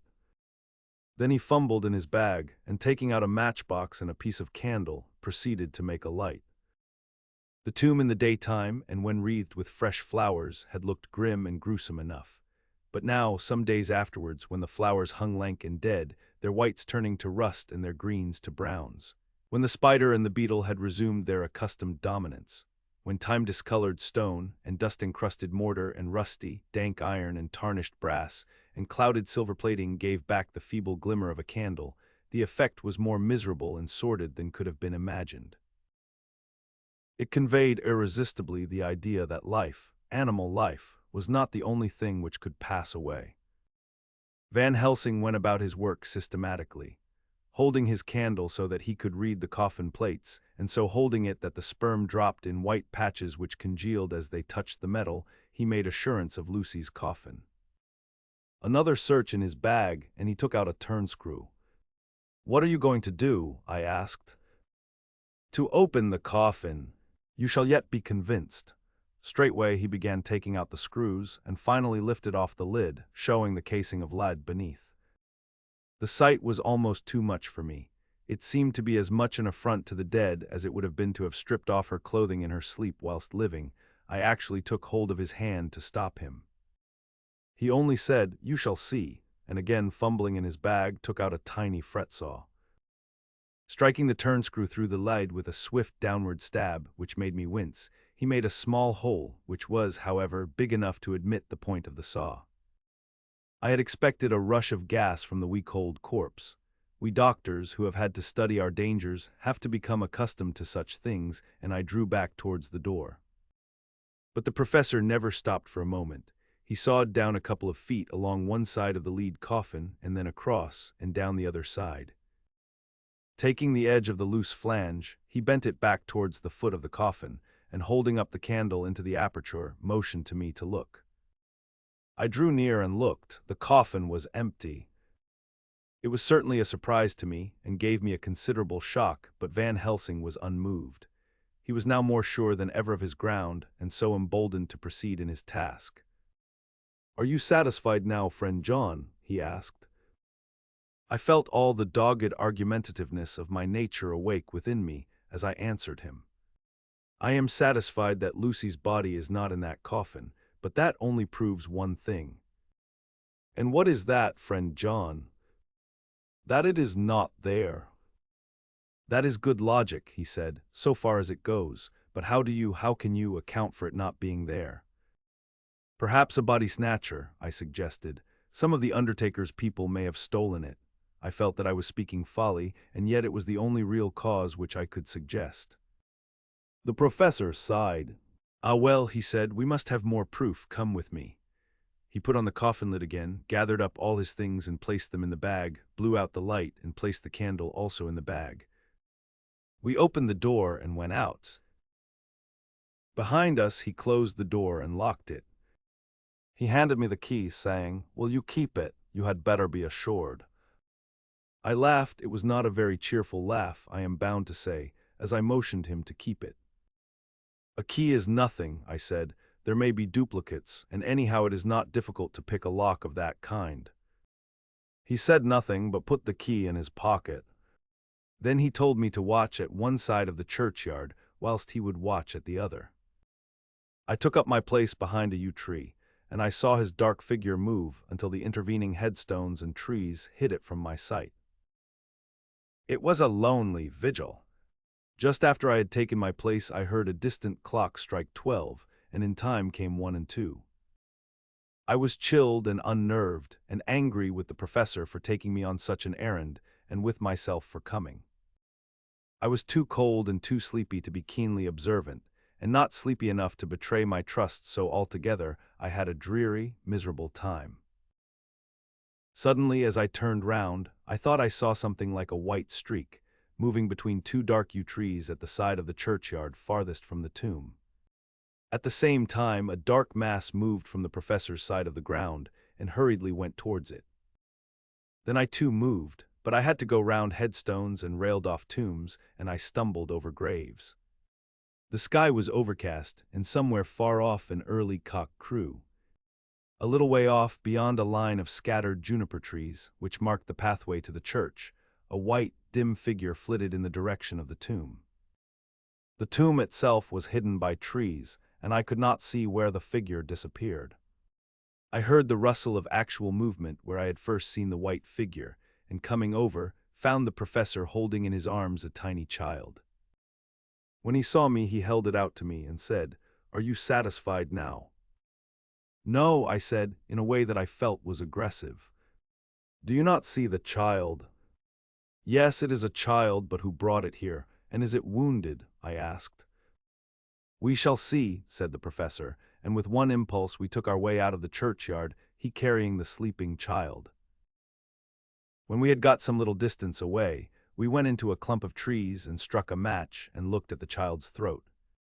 It was without a scratch or scar of any kind. "Was I right?" I asked triumphantly. "We were just in time," said the professor thankfully. We had now to decide what we were to do with the child, and so consulted about it. If we were to take it to a police station, we should have to give some account of our movements during the night. At least, we should have had to make some statement as to how we had come to find the child. So finally we decided that we would take it to the heath, and when we heard a policeman coming, would leave it where he could not fail to find it. We would then seek our way home as quickly as we could. All fell out well. At the edge of Hampstead Heath we heard a policeman's heavy tramp, and laying the child on the pathway, we waited and watched until he saw it as he flashed his lantern to and fro.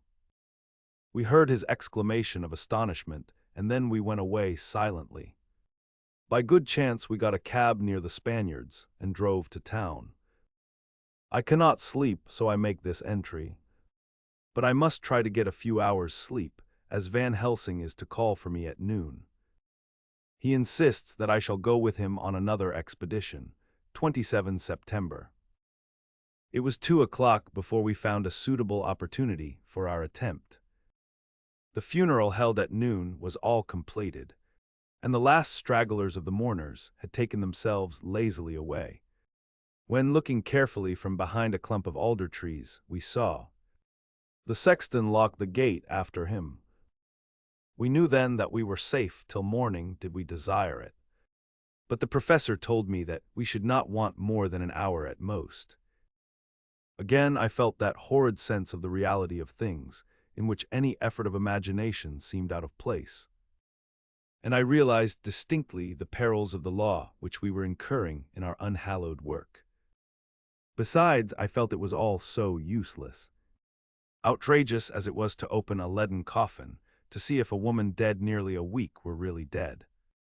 It now seemed the height of folly to open the tomb again, when we knew, from the evidence of our own eyesight, that the coffin was empty. I shrugged my shoulders, however, and rested silent, for Van Helsing had a way of going on his own road, no matter who remonstrated. He took the key, opened the vault, and again courteously motioned me to proceed. The place was not so gruesome as last night, but oh, how unutterably mean-looking when the sunshine streamed in. Van Helsing walked over to Lucy's coffin, and I followed. He bent over and again forced back the leaden flange. And then a shock of surprise and dismay shot through me. There lay Lucy, seemingly just as we had seen her the night before her funeral. She was, if possible, more radiantly beautiful than ever. And I could not believe that she was dead. The lips were red, nay redder than before, and on the cheeks was a delicate bloom. "Is this a juggle?" I said to him. "Are you convinced now?" said the professor in response. And as he spoke, he put over his hand, and in a way that made me shudder, pulled back the dead lips and showed the white teeth. "See," he went on, "see, they are even sharper than before, with this and this," and he touched one of the canine teeth, and that below it, the little children can be bitten. Are you of belief now, friend John? Once more, argumentative hostility woke within me. I could not accept such an overwhelming idea as he suggested. So, with an attempt to argue of which I was even at the moment ashamed, I said, "She may have been placed here since last night." "Indeed, that is so, and by whom?" "I do not know. Someone has done it. And yet she has been dead 1 week. Most peoples in that time would not look so." I had no answer for this, so was silent. Van Helsing did not seem to notice my silence. At any rate, he showed neither chagrin nor triumph. He was looking intently at the face of the dead woman, raising the eyelids and looking at the eyes, and once more opening the lips and examining the teeth. Then he turned to me and said, "Here there is one thing which is different from all recorded. Here is some dual life that is not as the common. She was bitten by the vampire when she was in a trance, sleepwalking. Oh, you start. You do not know that, friend John, but you shall know it all later, and in trance could he best come to take more blood. In trance she died, and in trance she is undead too, so it is that she differ from all other. Usually when the undead sleep at home, as he spoke he made a comprehensive sweep of his arm to designate what to a vampire was home. Their face show what they are, but this so sweet that was when she not undead she go back to the nothings of the common dead. There is no malign there, see, and so it make hard that I must kill her in her sleep. This turned my blood cold, and it began to dawn upon me that I was accepting Van Helsing's theories. But if she were really dead, what was there of terror in the idea of killing her? He looked up at me and evidently saw the change in my face, for he said almost joyously, "Ah, you believe now." I answered, "Do not press me too hard all at once. I am willing to accept. How will you do this bloody work?" "I shall cut off her head and fill her mouth with garlic, and I shall drive a stake through her body." It made me shudder to think of so mutilating the body of the woman whom I had loved. And yet the feeling was not so strong as I had expected. I was, in fact, beginning to shudder at the presence of this being, this undead, as Van Helsing called it, and to loathe it. Is it possible that love is all subjective or all objective? I waited a considerable time for Van Helsing to begin, but he stood as if wrapped in thought. Presently he closed the catch of his bag with a snap, and said, "I have been thinking, and have made up my mind as to what is best. If I did simply follow my inclining I would do now, at this moment, what is to be done, but there are other things to follow, and things that are 1,000 times more difficult in that them we do not know. This is simple. She have yet no life taken, though that is of time, and to act now would be to take danger from her forever. But then we may have to want Arthur, and how shall we tell him of this? If you, who saw the wounds on Lucy's throat, and saw the wounds so similar on the child's at the hospital, if you, who saw the coffin empty last night, and full today with a woman who have not changed only to be more rose and more beautiful in a whole week after she die, if you know of this and know of the white figure last night that brought the child to the churchyard, and yet of your own senses you did not believe, how then can I expect Arthur, who know none of those things, to believe? He doubted me when I took him from her kiss when she was dying. I know he has forgiven me because in some mistaken idea I have done things that prevent him say goodbye as he ought. And he may think that in some more mistaken idea this woman was buried alive, and that in most mistake of all we have killed her. He will then argue back that it is we mistaken ones that have killed her by our ideas, and so he will be much unhappy always, yet he never can be sure, and that is the worst of all. And he will sometimes think that she he loved was buried alive, and that will paint his dreams with horrors of what she must have suffered. And again, he will think that we may be right, and that his so beloved was, after all, an undead. No. I told him once, and since then I learned much. Now, since I know it is all true, 100,000 times more do I know that he must pass through the bitter waters to reach the sweet. He, poor fellow, must have 1 hour that will make the very face of heaven grow black to him. Then we can act for good all round and send him peace. My mind is made up. Let us go. You return home for tonight to your asylum, and see that all be well. As for me, I shall spend the night here in this churchyard in my own way. Tomorrow night you will come to me to the Berkeley Hotel at 10 of the clock. I shall send for Arthur to come too, and also that so fine young man of America that gave his blood. Later we shall all have work to do. I come with you so far as Piccadilly and there dine, for I must be back here before the sun set. So we locked the tomb and came away and got over the wall of the churchyard, which was not much of a task, and drove back to Piccadilly. Note left by Van Helsing in his portmanteau, Berkeley Hotel directed to John Seward, M.D. not delivered. 27 September. Friend John, I write this in case anything should happen. I go alone to watch in that churchyard. It pleases me that the undead Miss Lucy shall not leave tonight, that so on the morrow night she may be more eager. Therefore I shall fix some things she like not, garlic and a crucifix, and so seal up the door of the tomb. She is young as undead, and will heed. Moreover, these are only to prevent her coming out. They may not prevail on her wanting to get in, for then the undead is desperate, and must find the line of least resistance, whatsoever it may be. I shall be at hand all the night from sunset till after the sunrise, and if there be aught that may be learned, I shall learn it. For Miss Lucy or from her, I have no fear. But that other to whom is there that she is undead, he have now the power to seek her tomb and find shelter. He is cunning, as I know from Mr. Jonathan, and from the way that all along he have fooled us when he played with us for Miss Lucy's life, and we lost, and in many ways the undead are strong. He have always the strength in his hand of 20 men. Even we 4 who gave our strength to Miss Lucy, it also is all to him. Besides, he can summon his wolf, and I know not what, so if it be that he come thither on this night, he shall find me. But none other shall, until it be too late, but it may be that he will not attempt the place. There is no reason why he should. His hunting ground is more full of game than the churchyard where the undead woman sleep and the one old man watch. Therefore I write this in case. Take the papers that are with this, the diaries of Harker and the rest, and read them, and then find this great undead, and cut off his head and burn his heart or drive a stake through it, so that the world may rest from him. If it be so, farewell. Van Helsing. Dr. Seward's Diary. 28 September. It is wonderful what a good night's sleep will do for one.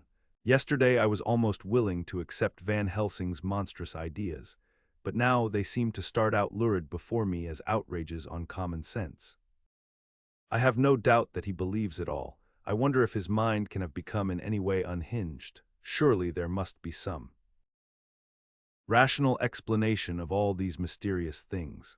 Is it possible that the professor can have done it himself? He is so abnormally clever that if he went off his head, he would carry out his intent with regard to some fixed idea in a wonderful way. I am loath to think it, and indeed it would be almost as great a marvel as the other to find that Van Helsing was mad, but anyhow I shall watch him carefully. I may get some light on the mystery. 29 September morning. Last night, at a little before 10 o'clock, Arthur and Quincy came into Van Helsing's room. He told us all that he wanted us to do, but especially addressing himself to Arthur, as if all our wills were centered in his. He began by saying that he hoped we would all come with him too, for, he said, there is a grave duty to be done there. You were doubtless surprised at my letter. This query was directly addressed to Lord Godalming. I was. It rather upset me for a bit. There has been so much trouble around my house of late that I could do without any more. I have been curious, too, as to what you mean. Quincy and I talked it over. But the more we talked, the more puzzled we got, till now I can say for myself that I'm about up a tree as to any meaning about anything. Me too, said Quincy Morris laconically. Oh, said the professor, then you are nearer the beginning, both of you, than friend John here, who has to go a long way back before he can even get so far as to begin. It was evident that he recognized my return to my old doubting frame of mind without my saying a word. Then, turning to the other two, he said with intense gravity, I want your permission to do what I think good this night. It is, I know, much to ask, and when you know what it is I propose to do you will know, and only then, how much. Therefore may I ask that you promise me in the dark, so that afterwards, though you may be angry with me for a time, I must not disguise from myself the possibility that such may be, you shall not blame yourselves for anything. That's frank anyhow, broke in Quincy. I'll answer for the professor. I don't quite see his drift, but I swear he's honest, and that's good enough for me. I thank you, sir, said Van Helsing proudly. I have done myself the honor of counting you one trusting friend, and such endorsement is dear to me. He held out a hand, which Quincy took. Then Arthur spoke out. Dr. Van Helsing, I don't quite like to buy a pig in a poke, as they say in Scotland, and if it be anything in which my honor as a gentleman or my faith as a Christian is concerned, I cannot make such a promise. If you can assure me that what you intend does not violate either of these two, then I give my consent at once, though for the life of me, I cannot understand what you are driving at. I accept your limitation, said Van Helsing, and all I ask of you is that if you feel it necessary to condemn any act of mine, you will first consider it well and be satisfied that it does not violate your reservations. Agreed, said Arthur, that is only fair. And now that the pourparlers are over, may I ask what it is we are to do? I want you to come with me, and to come in secret, to the churchyard at Kingstead. Arthur's face fell as he said in an amazed sort of way. Where poor Lucy is buried, the professor bowed. Arthur went on, and when there.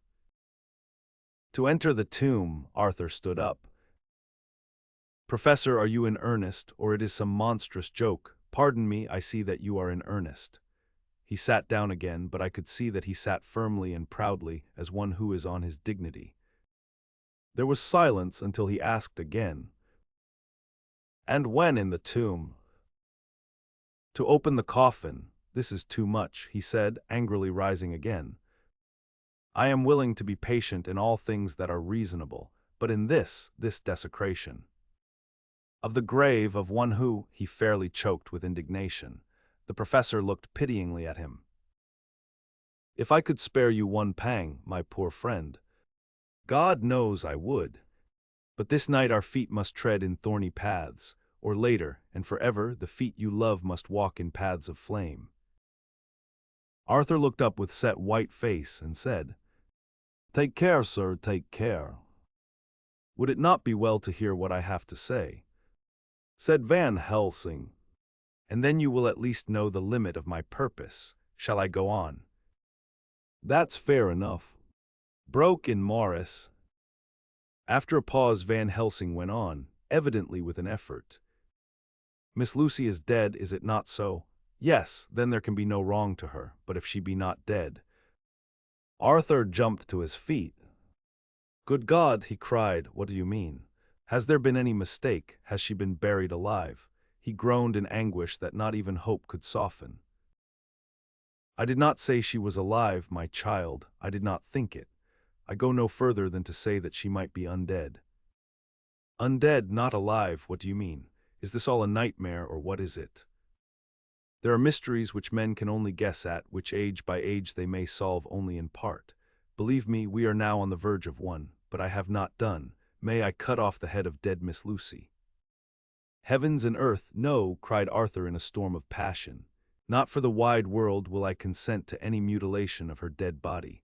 Dr. Van Helsing, you try me too far. What have I done to you that you should torture me so? What did that poor, sweet girl do that you should want to cast such dishonor on her grave? Are you mad to speak such things, or am I mad to listen to them? Don't dare to think more of such a desecration. I shall not give my consent to anything you do. I have a duty to do in protecting her grave from outrage, and by God I shall do it." Van Helsing rose up from where he had all the time been seated, and said, gravely and sternly, "My Lord Godalming, I too have a duty to do, a duty to others, a duty to you, a duty to the dead, and by God I shall do it. All I ask you now is that you come with me, that you look and listen. And if when later I make the same request you do not be more eager for its fulfillment even than I am, then I shall do my duty, whatever it may seem to me. And then, to follow of your lordship's wishes, I shall hold myself at your disposal to render an account to you, when and where you will." His voice broke a little, and he went on with a voice full of pity. "But I beseech you, do not go forth in anger with me. In a long life of acts which were often not pleasant to do, and which sometimes did wring my heart, I have never had so heavy a task as now. Believe me that if the time comes for you to change your mind towards me, one look from you will wipe away all this so sad hour, for I would do what a man can to save you from sorrow. Just think. For why should I give myself so much of labor and so much of sorrow? I have come here from my own land to do what I can of good, at the first to please my friend John, and then to help a sweet young lady, whom, too, I came to love. For her I am ashamed to say so much, but I say it in kindness. I gave what you gave, the blood of my veins. I gave it, I who was not like you, her lover, but only her physician and her friend. I gave to her my nights and days, before death, after death, and if my death can do her good even now, when she is the dead undead, she shall have it freely." He said this with a very grave, sweet pride, and Arthur was much affected by it. He took the old man's hand, and said in a broken voice, "Oh, it is hard to think of it, and I cannot understand, but at least I shall go with you and wait." Chapter 16. Dr. Seward's diary, continued IT, was just a quarter before 12 o'clock when we got into the churchyard over the low wall. The night was dark with occasional gleams of moonlight between the rents of the heavy clouds that scudded across the sky. We all kept somehow close together, with Van Helsing slightly in front as he led the way. When we had come close to the tomb I looked well at Arthur, for I feared that the proximity to a place laden with so sorrowful a memory would upset him, but he bore himself well. I took it that the very mystery of the proceeding was, in some way, a counteractant to his grief. The professor unlocked the door, and seeing a natural hesitation amongst us for various reasons, solved the difficulty by entering first himself. The rest of us followed, and he closed the door. He then lit a dark lantern and pointed to the coffin. Arthur stepped forward hesitatingly. Van Helsing said to me, "You were with me here yesterday. Was the body of Miss Lucy in that coffin?" It was. The professor turned to the rest, saying, "You hear, and yet there is no one who does not believe with me." He took his screwdriver and again took off the lid of the coffin. Arthur looked on, very pale but silent. When the lid was removed, he stepped forward. He evidently did not know that there was a leaden coffin, or, at any rate, had not thought of it. When he saw the rent in the lid, the blood rushed to his face for an instant, but as quickly fell away again, so that he remained of a ghastly whiteness. He was still silent. Van Helsing forced back the leaden flange, and we all looked in and recoiled. The coffin was empty. For several minutes no one spoke a word. The silence was broken by Quincy Morris. "Professor," I answered for you. "Your word is all I want. I wouldn't ask such a thing ordinarily. I wouldn't so dishonor you as to imply a doubt. But this is a mystery that goes beyond any honor or dishonor. Is this your doing? I swear to you by all that I hold sacred that I have not removed nor touched her. What happened was this. 2 nights ago my friend Seward and I came here, with good purpose, believe me. I opened that coffin, which was then sealed up, and we found it as now empty. We then waited and saw something white come through the trees. The next day we came here in daytime, and she lay there. Did she not, friend John?" "Yes." "That night we were just in time. One more so small child was missing, and we find it, thank God, unharmed amongst the graves. Yesterday I came here before sundown, for at sundown the undead can move. I waited here all the night till the sun rose, but I saw nothing. It was most probable that it was because I had laid over the clamps of those doors garlic, which the undead cannot bear, and other things which they shun. Last night there was no exodus, so tonight before the sundown I took away my garlic and other things. And so it is we find this coffin empty, but bear with me, so far there is much that is strange. Wait you with me outside, unseen and unheard, and things much stranger are yet to be." So here he shut the dark slide of his lantern, now to the outside. He opened the door and we filed out, he coming last and locking the door behind him. Oh, but it seemed fresh and pure in the night air after the terror of that vault. How sweet it was to see the clouds race by, and the passing gleams of the moonlight between the scudding clouds crossing and passing, like the gladness and sorrow of a man's life. How sweet it was to breathe the fresh air that had no taint of death and decay. How humanizing to see the red lighting of the sky beyond the hill and to hear far away the muffled roar that marks the life of a great city. Each in his own way was solemn and overcome. Arthur was silent and was, I could see, striving to grasp the purpose and the inner meaning of the mystery. I was myself tolerably patient, and half inclined again to throw aside doubt and to accept Van Helsing's conclusions. Quincy Morris was phlegmatic in the way of a man who accepts all things, and accepts them in the spirit of cool bravery, with hazard of all he has to stake. Not being able to smoke, he cut himself a good-sized plug of tobacco and began to chew. As to Van Helsing, he was employed in a definite way. First he took from his bag a mass of what looked like thin, wafer-like biscuit, which was carefully rolled up in a white napkin. Next he took out a double handful of some whitish stuff, like dough or putty. He crumbled the wafer up fine, and worked it into the mass between his hands. This he then took, and rolling it into thin strips, began to lay them into the crevices between the door and its setting in the tomb. I was somewhat puzzled at this, and being close, asked him what it was that he was doing. Arthur and Quincy drew near also, as they too were curious. He answered, "I am closing the tomb so that the undead may not enter." "And is that stuff you have put there going to do it?" asked Quincy. "Great Scott, is this a game?" "It is. What is that which you are using?" This time the question was by Arthur. Van Helsing reverently lifted his hat as he answered, "The host. I brought it from Amsterdam." I have an indulgence. It was an answer that appalled the most skeptical of us, and we felt individually that in the presence of such earnest purpose as the professor's, a purpose which could thus use the to him most sacred of things, it was impossible to distrust. In respectful silence, we took the places assigned to us close round the tomb, but hidden from the sight of anyone approaching. I pitied the others, especially Arthur. I had myself been apprenticed by my former visits to this watching horror, and yet I, who had up to an hour ago repudiated the proofs, felt my heart sink within me. Never did tombs look so ghastly white, never did cypress or yew or juniper so seem the embodiment of funereal gloom, never did tree or grass wave or rustle so ominously, never did bough creak so mysteriously, and never did the faraway howling of dogs send such a woeful presage through the night. There was a long spell of silence, a big, aching void, and then from the professor a keen SSSS. He pointed, and far down the avenue of yews we saw a white figure advance, a dim white figure which held something dark at its breast. The figure stopped, and at the moment a ray of moonlight fell upon the masses of driving clouds and showed in startling prominence a dark-haired woman, dressed in the cerements of the grave. We could not see the face, for it was bent down over what we saw to be a fair-haired child. There was a pause and a sharp little cry, such as a child gives in sleep, or a dog as it lies before the fire and dreams.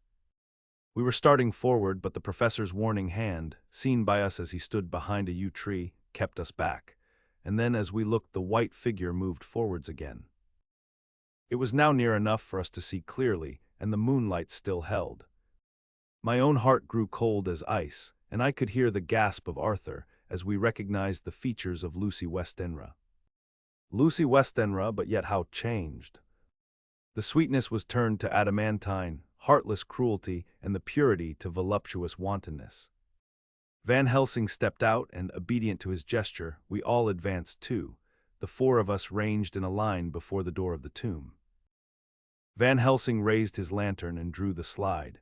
By the concentrated light that fell on Lucy's face, we could see that the lips were crimson with fresh blood, and that the stream had trickled over her chin and stained the purity of her lawn death robe. We shuddered with horror.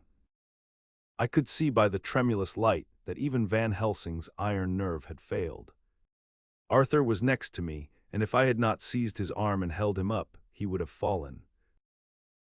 When Lucy, I call the thing that was before us Lucy because it bore her shape, saw us, she drew back with an angry snarl, such as a cat gives when taken unawares. Then her eyes ranged over us.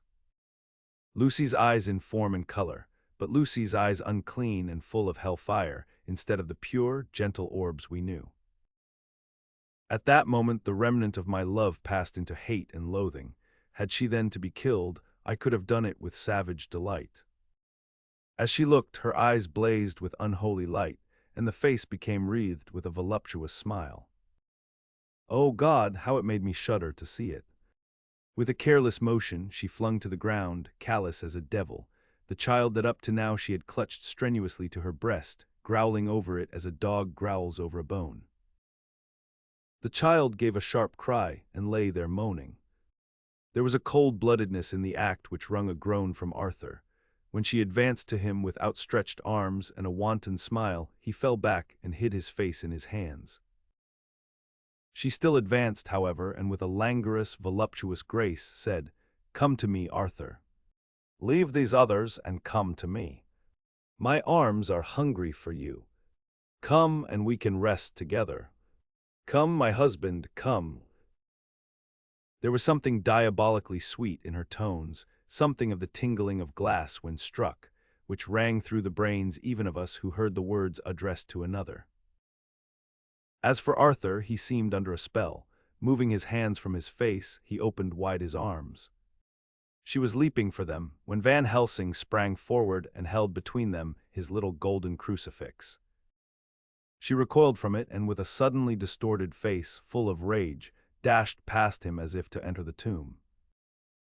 When within a foot or two of the door, however, she stopped, as if arrested by some irresistible force. Then she turned, and her face was shown in the clear burst of moonlight and by the lamp, which had now no quiver from Van Helsing's iron nerves. Never did I see such baffled malice on a face, and never, I trust, shall such ever be seen again by mortal eyes. The beautiful color became livid, the eyes seemed to throw out sparks of hellfire, the brows were wrinkled as though the folds of the flesh were the coils of Medusa's snakes, and the lovely, blood-stained mouth grew to an open square, as in the passion masks of the Greeks and Japanese. If ever a face meant death, if looks could kill, we saw it at that moment. And so, for full half a minute, which seemed an eternity, she remained between the lifted crucifix and the sacred closing of her means of entry. Van Helsing broke the silence by asking Arthur, "Answer me, O my friend. Am I to proceed in my work?" Arthur threw himself on his knees and hid his face in his hands as he answered, "Do as you will, friend, do as you will. There can be no horror like this ever any more." And he groaned in spirit. Quincy and I simultaneously moved towards him and took his arms. We could hear the click of the closing lantern as Van Helsing held it down. Coming close to the tomb, he began to remove from the chinks some of the sacred emblem which he had placed there. We all looked on in horrified astonishment as we saw, when he stood back, the woman, with a corporeal body as real at that moment as our own, pass in through the interstice where scarce a knife blade could have gone. We all felt a glad sense of relief when we saw the professor calmly restoring the strings of putty to the edges of the door. When this was done, he lifted the child and said, "Come now, my friends, we can do no more till tomorrow.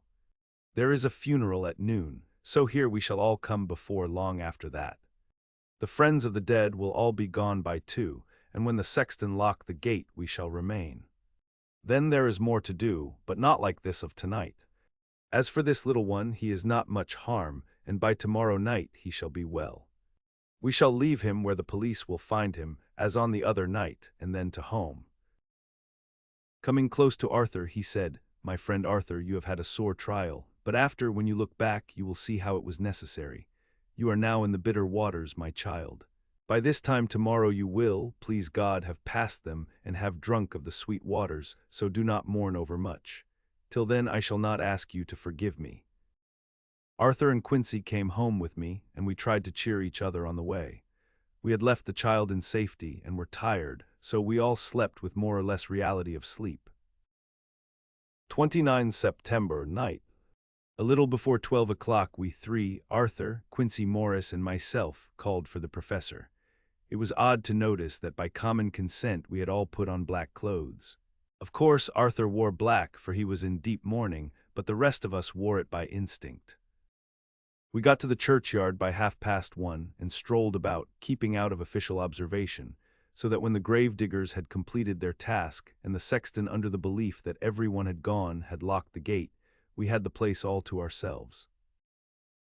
Van Helsing, instead of his little black bag, had with him a long leather one, something like a cricketing bag. It was manifestly of fair weight. When we were alone and had heard the last of the footsteps die out up the road, we silently, and as if by ordered intention, followed the professor to the tomb. He unlocked the door and we entered, closing it behind us. Then he took from his bag the lantern, which he lit, and also 2 wax candles, which when lighted he stuck, by melting their own ends on other coffins, so that they might give light sufficient to work by. When he again lifted the lid off Lucy's coffin, we all looked, Arthur trembling like an aspen, and saw that the body lay there in all its death beauty. But there was no love in my own heart, nothing but loathing for the foul thing which had taken Lucy's shape without her soul. I could see even Arthur's face grow hard as he looked. Presently he said to Van Helsing, "Is this really Lucy's body, or only a demon in her shape?" "It is her body and yet not it. But wait a while, and you all see her as she was and is."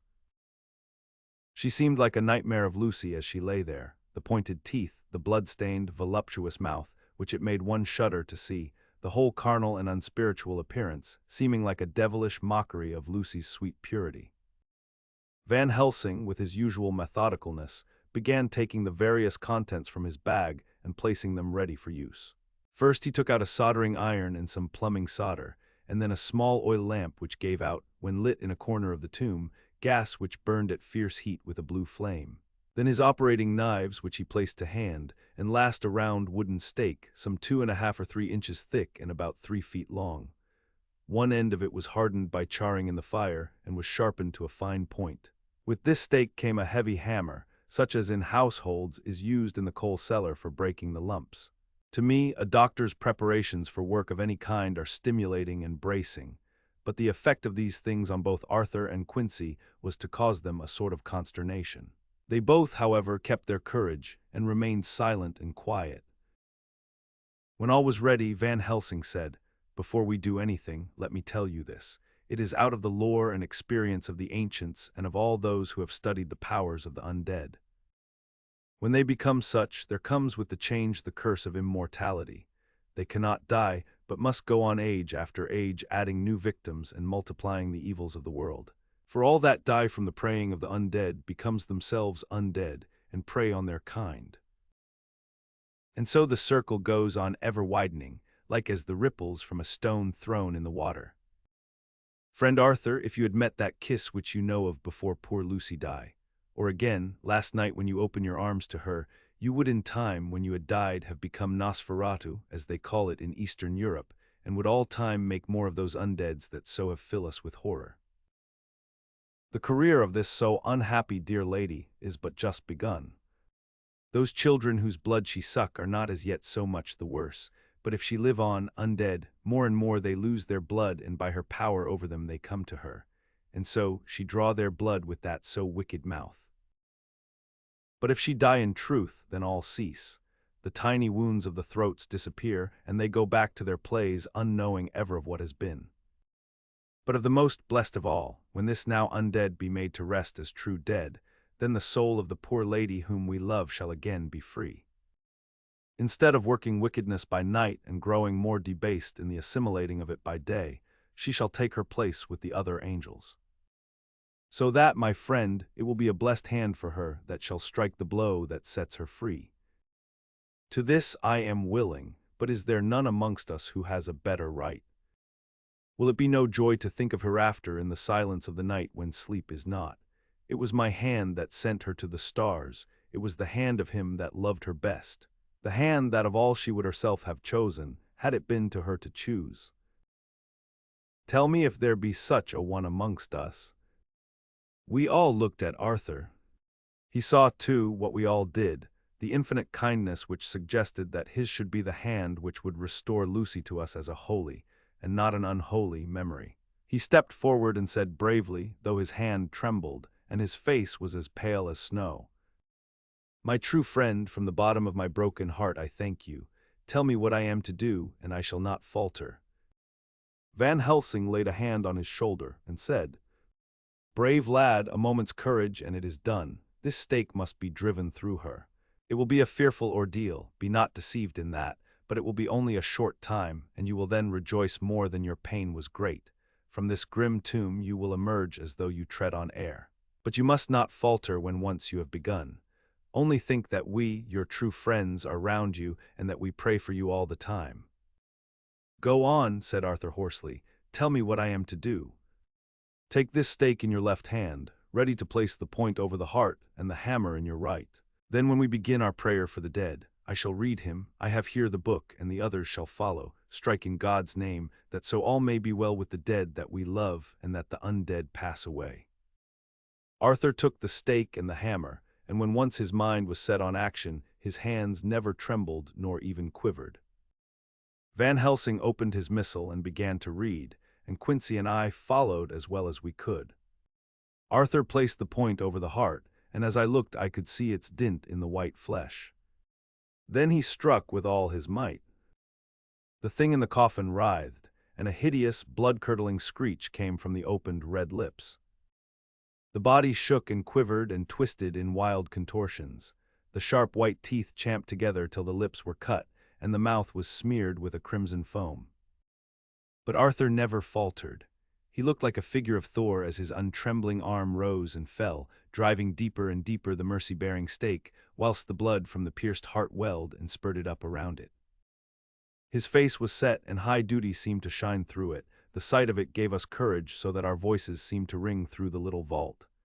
and then the writhing and quivering of the body became less, and the teeth seemed to champ, and the face to quiver. Finally it lay still. The terrible task was over. The hammer fell from Arthur's hand. He reeled and would have fallen had we not caught him. The great drops of sweat sprang from his forehead, and his breath came in broken gasps. It had indeed been an awful strain on him, and had he not been forced to his task by more than human considerations, he could never have gone through with it. For a few minutes we were so taken up with him that we did not look towards the coffin. When we did, however, a murmur of startled surprise ran from one to the other of us. We gazed so eagerly that Arthur rose, for he had been seated on the ground, and came and looked too. And then a glad, strange light broke over his face, and dispelled altogether the gloom of horror that lay upon it.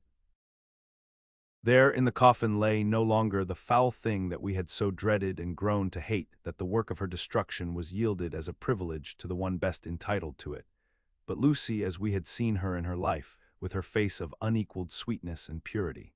True that there were there, as we had seen them in life, the traces of care and pain and waste, but these were all dear to us, for they marked her truth to what we knew. One and all we felt that the holy calm that lay like sunshine over the wasted face and form was only an earthly token and symbol of the calm that was to reign forever. Van Helsing came and laid his hand on Arthur's shoulder, and said to him, "And now, Arthur, my friend, dear lad, am I not forgiven?" The reaction of the terrible strain came as he took the old man's hand in his, and raising it to his lips, pressed it, and said, "Forgiven, God bless you that you have given my dear one her soul again, and me peace." He put his hands on the professor's shoulder, and laying his head on his breast, cried for a while silently, whilst we stood unmoving. When he raised his head, Van Helsing said to him, "And now, my child, you may kiss her. Kiss her dead lips if you will, as she would have you to, if for her to choose. For she is not a grinning devil now, not any more a foul thing for all eternity. No longer she is the devil's undead. She is God's true dead, whose soul is with him." Arthur bent and kissed her, and then we sent him and Quincy out of the tomb. The professor and I sawed the top off the stake, leaving the point of it in the body. Then we cut off the head and filled the mouth with garlic. We soldered up the leaden coffin, screwed on the coffin lid, and gathering up our belongings, came away. When the professor locked the door, he gave the key to Arthur. Outside the air was sweet, the sun shone and the birds sang, and it seemed as if all nature were tuned to a different pitch. There was gladness and mirth and peace everywhere, for we were at rest ourselves on one account, and we were glad, though it was with a tempered joy. Before we moved away, Van Helsing said, "Now, my friends, one step of our work is done, one the most harrowing to ourselves. But there remains a greater task, to find out the author of all this our sorrow, and to stamp him out. I have clues which we can follow, but it is a long task and a difficult, and there is danger in it and pain. Shall you not all help me? We have learned to believe, all of us, is it not so? And since so, do we not see our duty? Yes, and do we not promise to go on to the bitter end?" Each in turn we took his hand, and the promise was made. Then said the professor as we moved off, "2 nights hence you shall meet with me and dine together at 7 of the clock with friend John. I shall entreat 2 others, 2 that you know not as yet, and I shall be ready to all our work show and our plans unfold. Friend John, you come with me home, for I have much to consult about, and you can help me. Tonight I leave for Amsterdam, but shall return tomorrow night, and then begins our great quest. But first I shall have much to say, so that you may know what is to do and to dread. Then our promise shall be made to each other anew, for there is a terrible task before us, and once our feet are on the plowshare we must not draw back." Chapter 17. Dr. Seward's diary, continued W. Hen. We arrived at the Berkeley Hotel. Van Helsing found a telegram waiting for him. "Am coming up by train. Jonathan at Whitby." Important news. Mina Harker, the professor, was delighted. "Ah, that wonderful Madam Mina," he said, "pearl among women. She arrived, but I cannot stay. She must go to your house, friend John. You must meet her at the station. Telegraph her en route so that she may be prepared." When the wire was dispatched, he had a cup of tea. Over it he told me of a diary kept by Jonathan Harker when abroad, and gave me a typewritten copy of it, as also of Mrs. Harker's diary at Whitby. "Take these," he said, "and study them well. When I have returned you will be master of all the facts, and we can then better enter on our inquisition. Keep them safe, for there is in them much of treasure. You will need all your faith, even you who have had such an experience as that of today. What is here told," he laid his hand heavily and gravely on the packet of papers as he spoke, "may be the beginning of the end to you and me and many another. Or it may sound the knell of the undead who walk the earth. Read all, I pray you, with the open mind. And if you can add in any way to the story here told, do so, for it is all important. You have kept diary of all these so strange things, is it not so?" "Yes." "Then we shall go through all these together when we meet." He then made ready for his departure, and shortly after drove off to Liverpool Street. I took my way to Paddington, where I arrived about 15 minutes before the train came in. The crowd melted away, after the bustling fashion common to arrival platforms, and I was beginning to feel uneasy, lest I might miss my guest, when a sweet-faced, dainty-looking girl stepped up to me and after a quick glance said, "Dr. Seward, is it not?"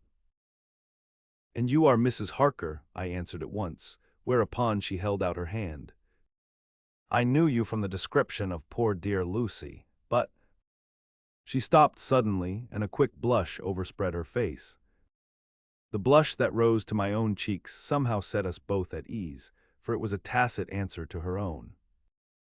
I got her luggage, which included a typewriter, and we took the Underground to Fenchurch Street, after I had sent a wire to my housekeeper to have a sitting room and bedroom prepared at once for Mrs. Harker. In due time we arrived. She knew, of course, that the place was a lunatic asylum, but I could see that she was unable to repress a shudder when we entered. She told me that, if she might, she would come presently to my study, as she had much to say. So here I am finishing my entry in my phonograph diary whilst I await her. As yet I have not had the chance of looking at the papers which Van Helsing left with me, though they lie open before me. I must get her interested in something, so that I may have an opportunity of reading them. She does not know how precious time is, or what a task we have in hand. I must be careful not to frighten her. Here she is. Mina Harker's Journal. 29 September. After I had tidied myself, I went down to Dr. Seward's study. At the door I paused a moment, for I thought I heard him talking with someone. As, however, he had pressed me to be quick, I knocked at the door, and on his calling out, "Come in," I entered. To my intense surprise, there was no one with him. He was quite alone, and on the table opposite him was what I knew at once from the description to be a phonograph. I had never seen one and was much interested. "I hope I did not keep you waiting," I said, "but I stayed at the door as I heard you talking and thought there was someone with you." "Oh," he replied with a smile, "I was only entering my diary." "Your diary?" I asked him in surprise. "Yes," he answered, "I keep it in this." As he spoke, he laid his hand on the phonograph. I felt quite excited over it and blurted out, "Why, this beats even shorthand. May I hear it say something?" "Certainly," he replied with alacrity, and stood up to put it in train for speaking. Then he paused, and a troubled look overspread his face. "The fact is," he began awkwardly, "I only keep my diary in it, and as it is entirely, almost entirely, about my cases, it may be awkward, that is, I mean." He stopped, and I tried to help him out of his embarrassment. "You helped to attend dear Lucy at the end. Let me hear how she died. For all that I know of her, I shall be very grateful. She was very, very dear to me." To my surprise, he answered, with a horror-struck look in his face, "Tell you of her death? Not for the wide world." "Why not?" I asked, for some grave, terrible feeling was coming over me. Again he paused, and I could see that he was trying to invent an excuse. At length he stammered out, "You see, I do not know how to pick out any particular part of the diary." Even while he was speaking, an idea dawned upon him, and he said with unconscious simplicity, in a different voice and with the naivete of a child, That's quite true, upon my honor, honest Indian. I could not but smile, at which he grimaced. I gave myself away that time, he said. But do you know that, although I have kept the diary for months past, it never once struck me how I was going to find any particular part of it in case I wanted to look it up. By this time, my mind was made up that the diary of a doctor who attended Lucy might have something to add to the sum of our knowledge of that terrible being. And I said boldly, "Then, Dr. Seward, you had better let me copy it out for you on my typewriter." He grew to a positively deathly pallor as he said, "No, no, no. For all the world, I wouldn't let you know that terrible story." Then it was terrible, my intuition was right. For a moment I thought, and as my eyes ranged the room, unconsciously looking for something or some opportunity to aid me, they lit on a great batch of typewriting on the table. His eyes caught the look in mine, and without his thinking, followed their direction. As they saw the parcel, he realized my meaning. "You do not know me," I said. "When you have read those papers, my own diary and my husband's also, which I have typed, you will know me better. I have not faltered in giving every thought of my own heart in this cause. But of course you do not know me, yet, and I must not expect you to trust me so far." He is certainly a man of noble nature. Poor dear Lucy was right about him.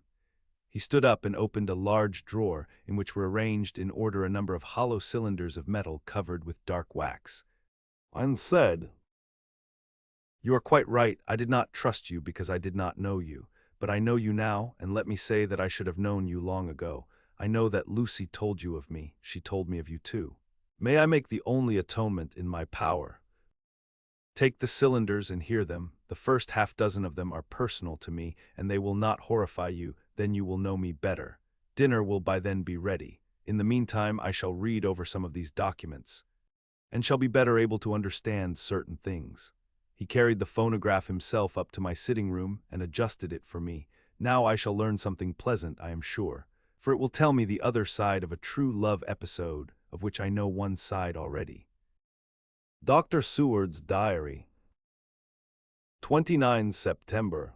I was so absorbed in that wonderful diary of Jonathan Harker and that other of his wife that I let the time run on without thinking. Mrs. Harker was not down when the maid came to announce dinner. So I said, "She is possibly tired, let dinner wait an hour," and I went on with my work. I had just finished Mrs. Harker's diary when she came in. She looked sweetly pretty but very sad, and her eyes were flushed with crying. This somehow moved me much. Of late I have had cause for tears, God knows, but the relief of them was denied me, and now the sight of those sweet eyes, brightened with recent tears, went straight to my heart. So I said as gently as I could, "I greatly fear I have distressed you." "Oh no, not distressed me," she replied, "but I have been more touched than I can say by your grief. That is a wonderful machine, but it is cruelly true. It told me in its very tones the anguish of your heart. It was like a soul crying out to Almighty God. No one must hear them spoken ever again. See, I have tried to be useful. I have copied out the words on my typewriter, and none other need now hear your heart beat as I did." "No one need ever know, shall ever know," I said in a low voice. She laid her hand on mine and said very gravely, "Ah, but they must." "Must, but why?" I asked. "Because it is a part of the terrible story, a part of poor dear Lucy's death and all that led to it. Because in the struggle which we have before us to rid the earth of this terrible monster, we must have all the knowledge and all the help which we can get. I think that the cylinders which you gave me contained more than you intended me to know. But I can see that there are in your record many lights to this dark mystery. You will let me help, will you not? I know all up to a certain point, and I see already, though your diary only took me to 7 September, how poor Lucy was beset and how her terrible doom was being wrought out. Jonathan and I have been working day and night since Professor Van Helsing saw us. He is gone to Whitby to get more information, and he will be here tomorrow to help us. We need have no secrets amongst us. Working together and with absolute trust, we can surely be stronger than if some of us were in the dark." She looked at me so appealingly, and at the same time manifested such courage and resolution in her bearing, that I gave in at once to her wishes. "You shall," I said, "do as you like in the matter. God forgive me if I do wrong. There are terrible things yet to learn of, but if you have so far traveled on the road to poor Lucy's death, you will not be content, I know, to remain in the dark. Nay, the end, the very end, may give you a gleam of peace. Come, there is dinner. We must keep one another strong for what is before us. We have a cruel and dreadful task. When you have eaten you shall learn the rest, and I shall answer any questions you ask, if there be anything which you do not understand, though it was apparent to us who were present." Mina Harker's Journal, 29 September. After dinner I came with Dr. Seward to his study. He brought back the phonograph from my room, and I took my typewriter. He placed me in a comfortable chair and arranged the phonograph so that I could touch it without getting up, and showed me how to stop it in case I should want to pause. Then he very thoughtfully took a chair with his back to me, so that I might be as free as possible, and began to read. I put the forked metal to my ears and listened. When the terrible story of Lucy's death and all that followed was done, I lay back in my chair powerless. Fortunately, I am not of a fainting disposition. When Dr. Seward saw me, he jumped up with a horrified exclamation, and hurriedly taking a case bottle from a cupboard, gave me some brandy, which in a few minutes somewhat restored me. My brain was all in a whirl, and only that there came through all the multitude of horrors, the holy ray of light that my dear, dear Lucy was at last at peace. I do not think I could have borne it without making a scene.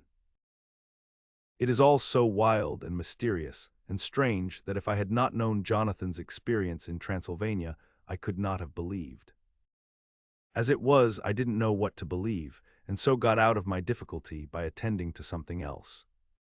I took the cover off my typewriter and said to Dr. Seward, "Let me write this all out now. We must be ready for Dr. Van Helsing when he comes.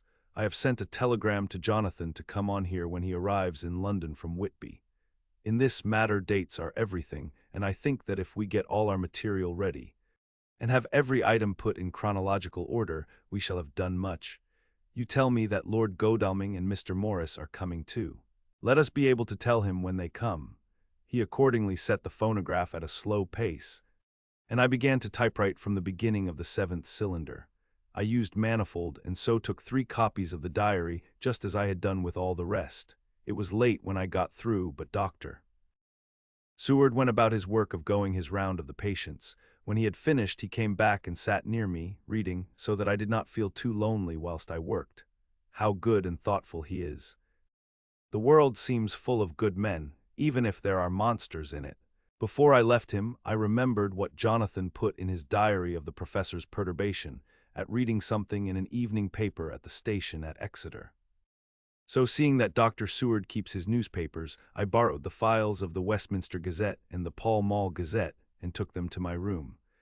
I remember how much the Dailygraph and the Whitby Gazette, of which I had made cuttings, helped us to understand the terrible events at Whitby when Count Dracula landed, so I shall look through the evening papers since then, and perhaps I shall get some new light. I am not sleepy, and the work will help to keep me quiet. Dr. Seward's Diary, 30 September. Mr. Harker arrived at 9 o'clock. He had got his wife's wire just before starting. He is uncommonly clever if one can judge from his face, and full of energy. If this journal be true, and judging by one's own wonderful experiences, it must be he is also a man of great nerve. That going down to the vault a second time was a remarkable piece of daring. After reading his account of it, I was prepared to meet a good specimen of manhood, but hardly the quiet, businesslike gentleman who came here today. Later, after lunch, Harker and his wife went back to their own room, and as I passed a while ago, I heard the click of the typewriter. They are hard at it. Mrs. Harker says that they are knitting together in chronological order every scrap of evidence they have. Harker has got the letters between the consignee of the boxes at Whitby and the carriers in London who took charge of them. He is now reading his wife's typescript of my diary. I wonder what they make out of it. Here it is. Strange that it never struck me that the very next house might be the Count's hiding place. Goodness knows that we had enough clues from the conduct of the patient Renfield. The bundle of letters relating to the purchase of the house were with the typescript. Oh, if we had only had them earlier, we might have saved poor Lucy. Stop, that way madness lies. Harker has gone back and is again collating his material. He says that by dinner time they will be able to show a whole connected narrative. He thinks that in the meantime I should see Renfield, as hitherto he has been a sort of index to the coming and going of the Count. I hardly see this yet, but when I get at the dates I suppose I shall. What a good thing that Mrs. Harker put my cylinders into type. We never could have found the dates otherwise. I found Renfield sitting placidly in his room with his hands folded, smiling benignly. At the moment he seemed as sane as anyone I ever saw. I sat down and talked with him on a lot of subjects, all of which he treated naturally. He then, of his own accord, spoke of going home, a subject he has never mentioned to my knowledge during his sojourn here. In fact, he spoke quite confidently of getting his discharge at once.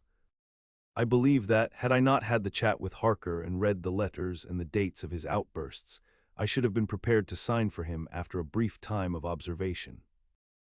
As it is, I am darkly suspicious. All those outbreaks were in some way linked with the proximity of the Count. What then does this absolute content mean? Can it be that his instinct is satisfied as to the vampire's ultimate triumph? Stay, he is himself Tsar Fagus, and in his wild ravings outside the chapel door of the deserted house he always spoke of master. This all seems confirmation of our idea. However, after a while I came away. My friend is just a little too sane at present to make it safe to probe him too deep with questions. He might begin to think, and then... So I came away.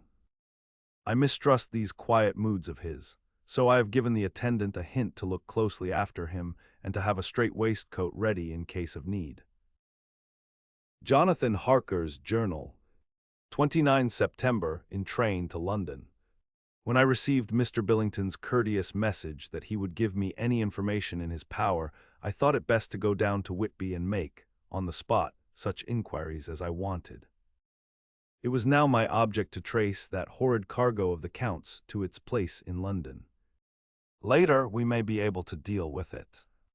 Billington Jr., a nice lad, met me at the station and brought me to his father's house, where they had decided that I must stay the night. They are hospitable with true Yorkshire hospitality, give a guest everything and leave him free to do as he likes. They all knew that I was busy and that my stay was short, and Mr. Billington had ready in his office all the papers concerning the consignment of boxes. It gave me almost a turn to see again one of the letters which I had seen on the Count's table before I knew of his diabolical plans.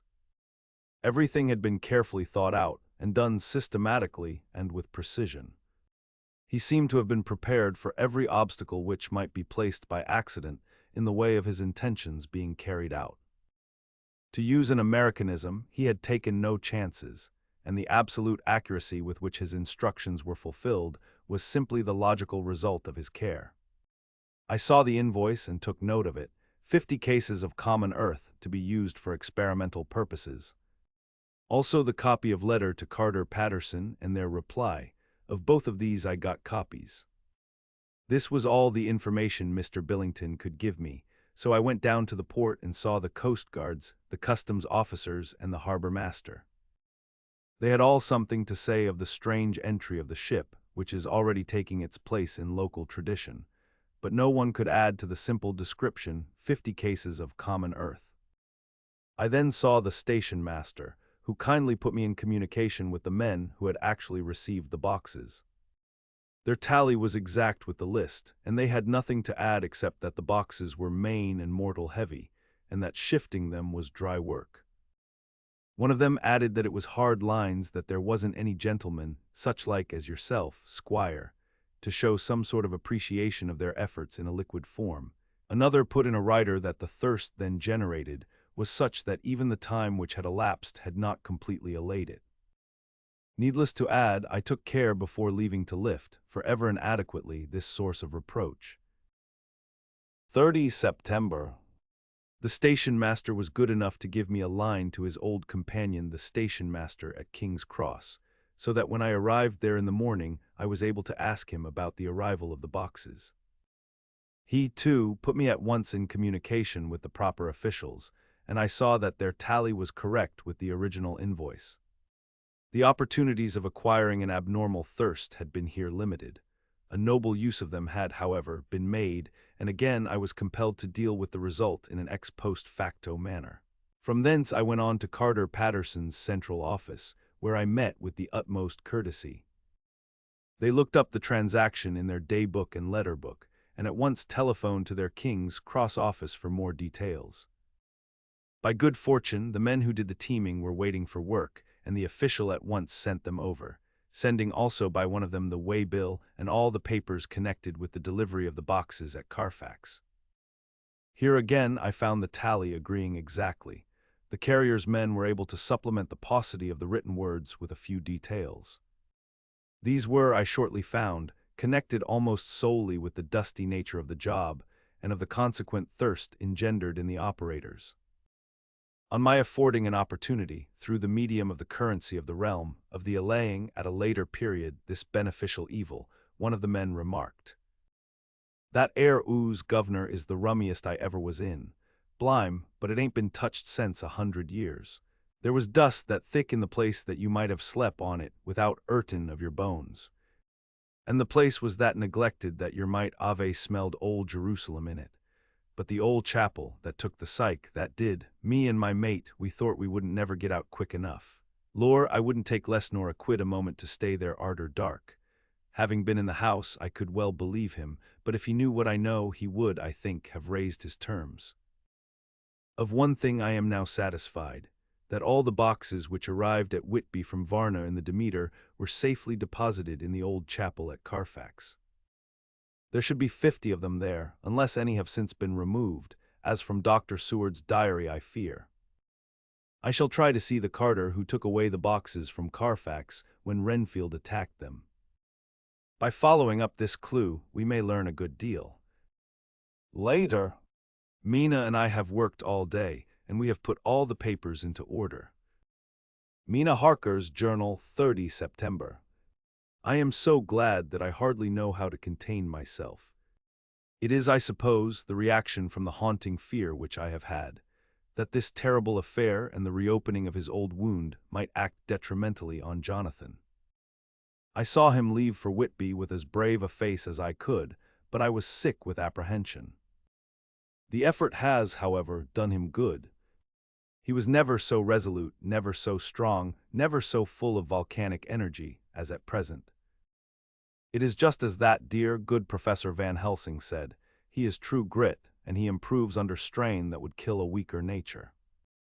He came back full of life and hope and determination. We have got everything in order for tonight. I feel myself quite wild with excitement. I suppose one ought to pity anything so hunted as is the Count. That is just it, this thing is not human, not even beast. To read Dr. Seward's account of poor Lucy's death, and what followed, is enough to dry up the springs of pity in one's heart.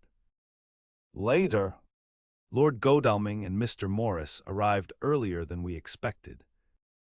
Dr. Seward was out on business, and had taken Jonathan with him, so I had to see them. It was to me a painful meeting, for it brought back all poor dear Lucy's hopes of only a few months ago. Of course they had heard Lucy speak of me, and it seemed that Dr. Van Helsing, too, has been quite blowing my trumpet, as Mr. Morris expressed it.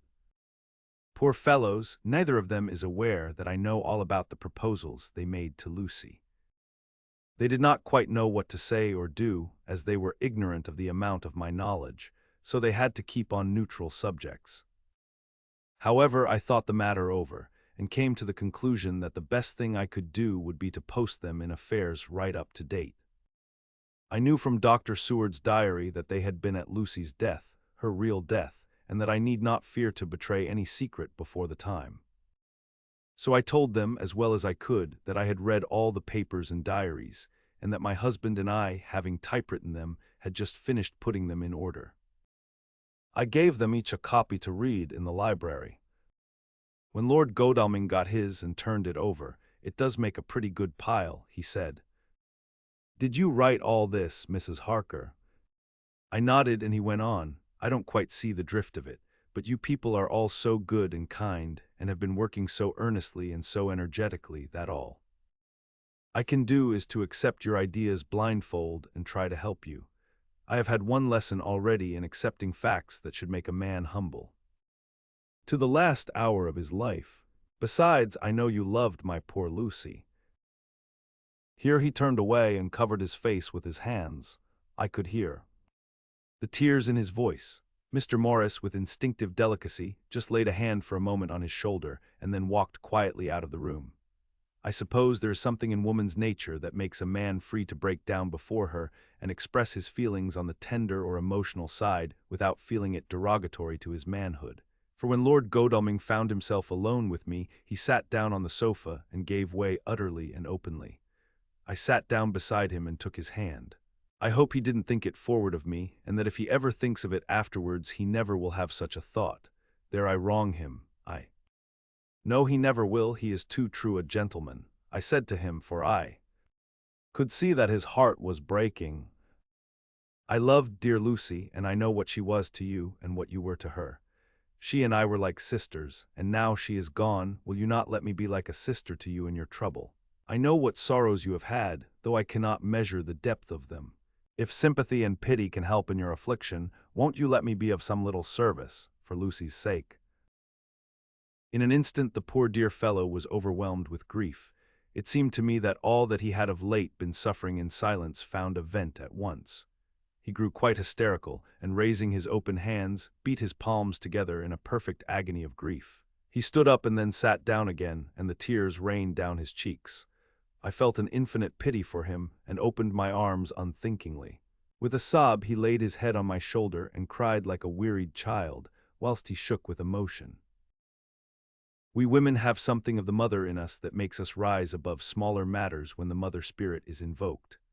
I felt this big sorrowing man's head resting on me, as though it were that of the baby that some day may lie on my bosom, and I stroked his hair as though he were my own child.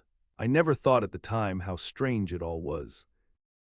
After a little bit his sobs ceased, and he raised himself with an apology, though he made no disguise of his emotion. He told me that for days and nights past, weary days and sleepless nights, he had been unable to speak with anyone, as a man must speak in his time of sorrow.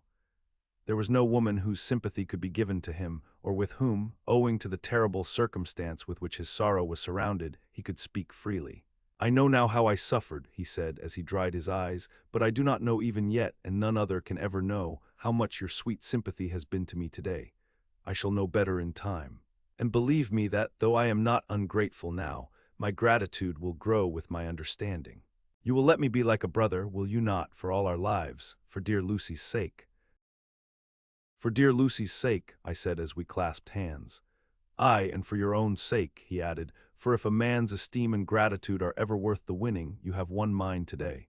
If ever the future should bring to you a time when you need a man's help, believe me, you will not call in vain.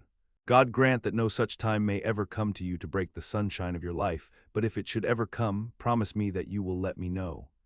He was so earnest, and his sorrow was so fresh, that I felt it would comfort him, so I said, I promise. As I came along the corridor I saw Mr. Morris looking out of a window. He turned as he heard my footsteps. How is Art? He said. Then noticing my red eyes, he went on, Ah, I see you have been comforting him, poor old fellow. He needs it. No one but a woman can help a man when he is in trouble of the heart, and he had no one to comfort him. He bore his own trouble so bravely that my heart bled for him. I saw the manuscript in his hand, and I knew that when he read it he would realize how much I knew. So I said to him, I wish I could comfort all who suffer from the heart. Will you let me be your friend, and will you come to me for comfort if you need it? You will know later on why I speak. He saw that I was in earnest, and stooping, took my hand, and raising it to his lips, kissed it. It seemed but poor comfort to so brave and unselfish a soul, and impulsively I bent over and kissed him. The tears rose in his eyes, and there was a momentary choking in his throat. He said quite calmly, Little girl, you will never regret that true-hearted kindness so long as ever you live. Then he went into the study to his friend. Little girl, the very words he had used to Lucy, and oh, but he proved himself a friend. Chapter 18 Dr. Seward's Diary 30 September. I got home at 5 o'clock and found that Godalming and Morris had not only arrived, but had already studied the transcript of the various diaries and letters which Harker and his wonderful wife had made and arranged. Harker had not yet returned from his visit to the carrier's men, of whom Dr. Hennessy had written to me. Mrs. Harker gave us a cup of tea, and I can honestly say that, for the first time since I have lived in it, this old house seemed like home. When we had finished, Mrs. Harker said, "Dr. Seward, may I ask a favor?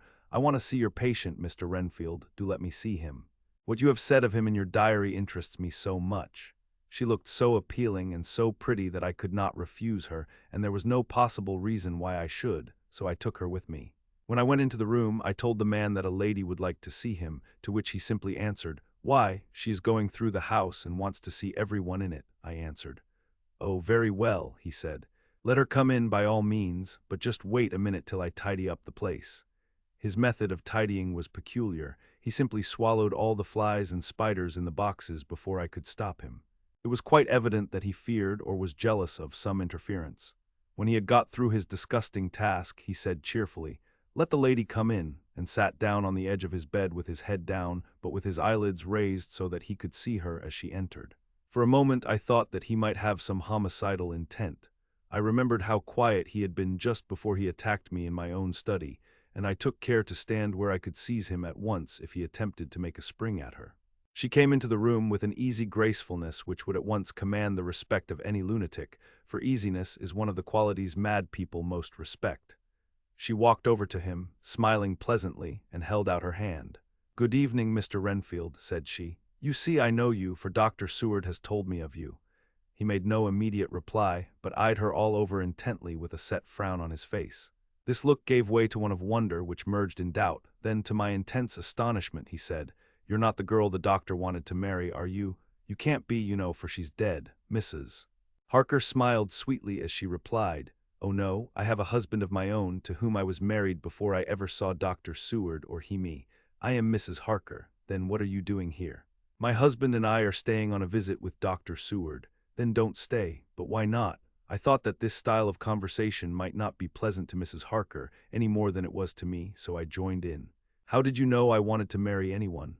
His reply was simply contemptuous, given in a pause in which he turned his eyes from Mrs. Harker to me, instantly turning them back again. What an asinine question. "I don't see that at all, Mr. Renfield," said Mrs. Harker, at once championing me. He replied to her with as much courtesy and respect as he had shown contempt to me.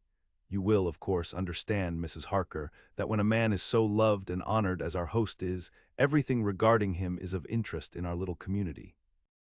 Dr. Seward is loved not only by his household and his friends, but even by his patients, who, being some of them hardly in mental equilibrium, are apt to distort causes and effects. Since I myself have been an inmate of a lunatic asylum, I cannot but notice that the sophistic tendencies of some of its inmates lean towards the errors of non causa and ignoratio elenchi. I positively opened my eyes at this new development. Here was my own pet lunatic, the most pronounced of his type that I had ever met with, talking elemental philosophy and with the manner of a polished gentleman. I wonder if it was Mrs. Harker's presence which had touched some chord in his memory. If this new phase was spontaneous, or in any way due to her unconscious influence, she must have some rare gift or power. We continued to talk for some time, and seeing that he was seemingly quite reasonable, she ventured, looking at me questioningly as she began, to lead him to his favorite topic. I was again astonished, for he addressed himself to the question with the impartiality of the completest sanity. He even took himself as an example when he mentioned certain things. Why, I myself am an instance of a man who had a strange belief. Indeed, it was no wonder that my friends were alarmed and insisted on my being put under control. I used to fancy that life was a positive and perpetual entity, and that by consuming a multitude of live things, no matter how low in the scale of creation, one might indefinitely prolong life. At times I held the belief so strongly that I actually tried to take human life. The doctor here will bear me out that on one occasion I tried to kill him for the purpose of strengthening my vital powers by the assimilation with my own body of his life through the medium of his blood, relying, of course, upon the scriptural phrase, "For the blood is the life." though indeed the vendor of a certain nostrum has vulgarized the truism to the very point of contempt. Isn't that true, doctor? I nodded assent, for I was so amazed that I hardly knew what to either think or say. It was hard to imagine that I had seen him eat up his spiders and flies not 5 minutes before. Looking at my watch, I saw that I should go to the station to meet Van Helsing, so I told Mrs. Harker that it was time to leave. She came at once after saying pleasantly to Mr. Renfield, "Goodbye, and I hope I may see you often under auspices pleasanter to yourself," to which, to my astonishment, he replied, "Goodbye, my dear. I pray God I may never see your sweet face again. May he bless and keep you." When I went to the station to meet Van Helsing, I left the boys behind me. Poor Art seemed more cheerful than he has been since Lucy first took ill, and Quincy is more like his own bright self than he has been for many a long day. Van Helsing stepped from the carriage with the eager nimbleness of a boy. He saw me at once and rushed up to me, saying, "Ah, friend John, how goes all? Well, so, I have been busy, for I come here to stay if need be. All affairs are settled with me, and I have much to tell. Madam Mina is with you, yes, and her so fine husband, and Arthur and my friend Quincy, they are with you too." "Good."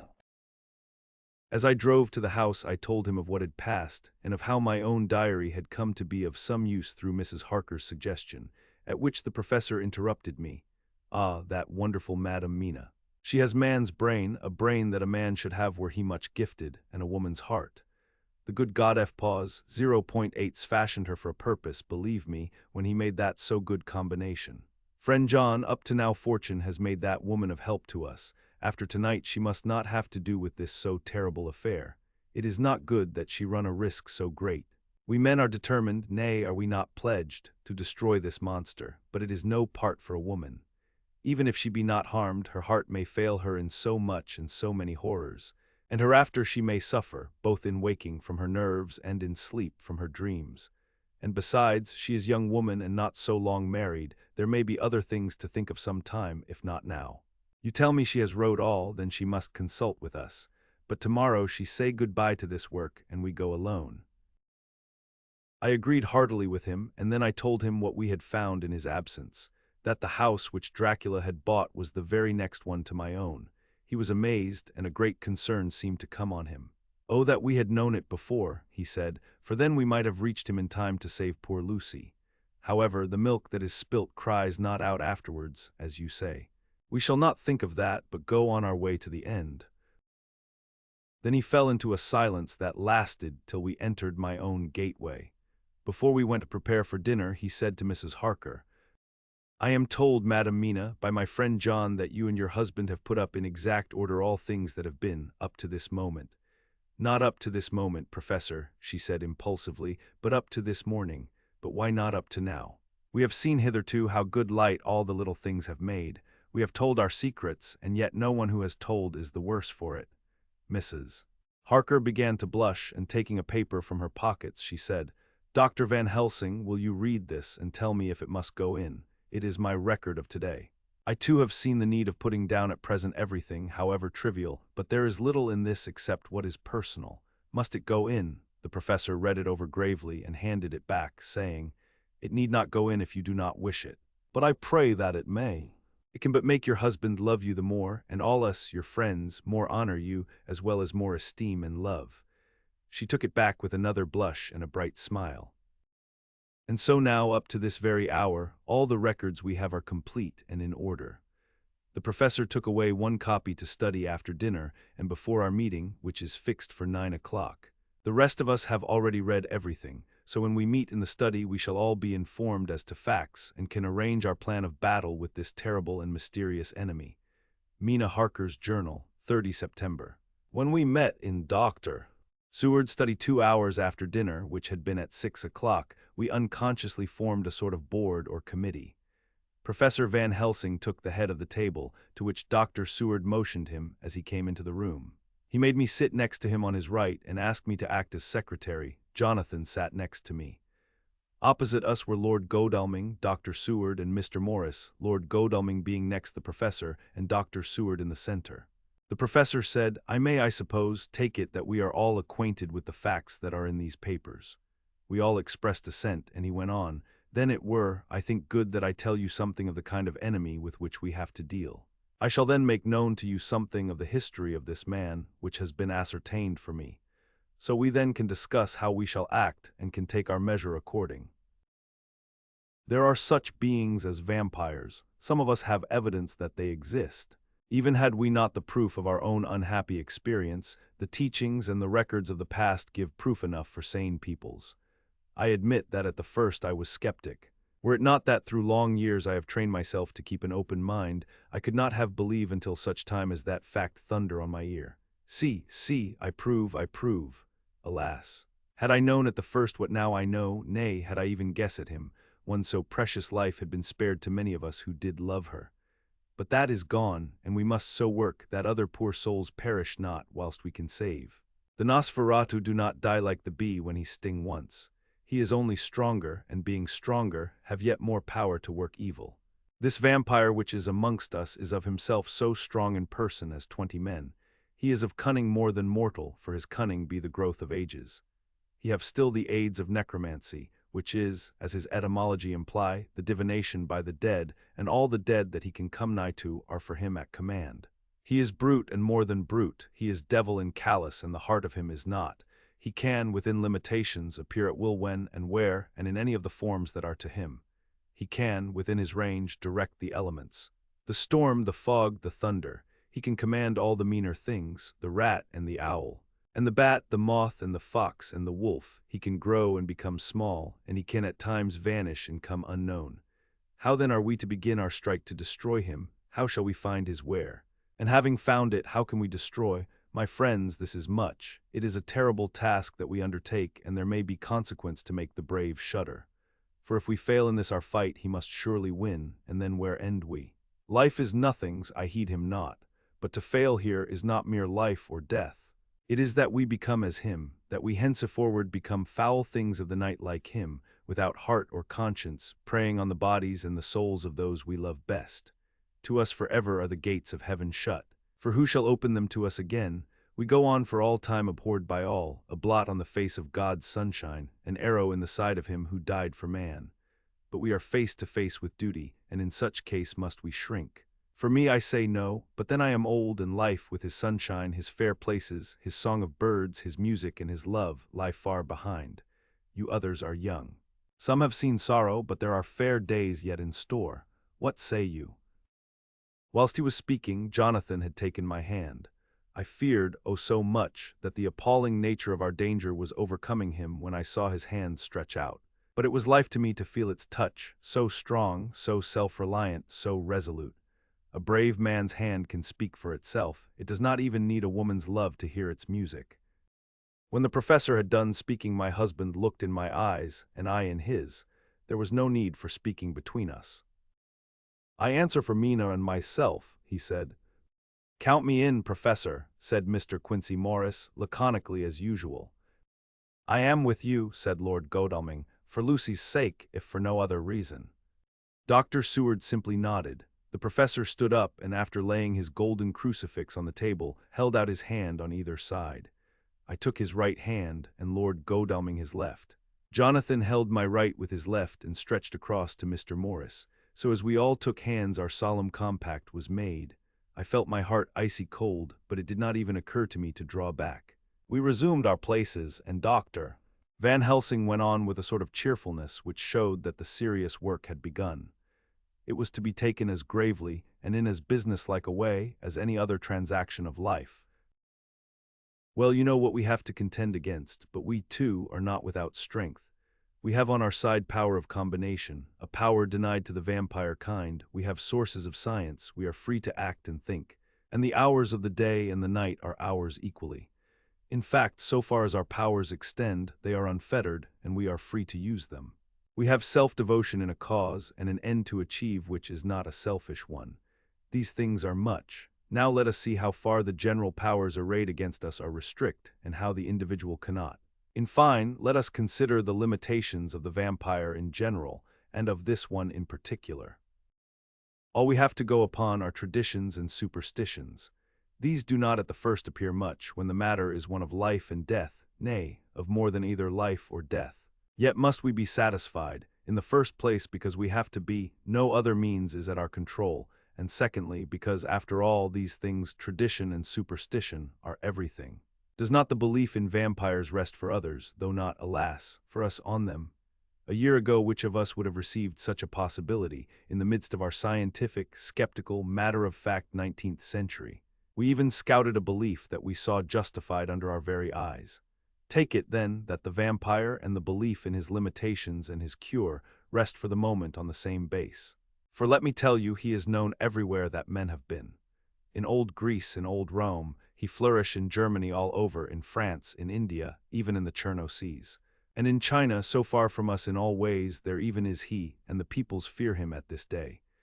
He have followed the wake of the berserker Icelander, the devil-begotten Hun, the Slav, the Saxon, the Magyar.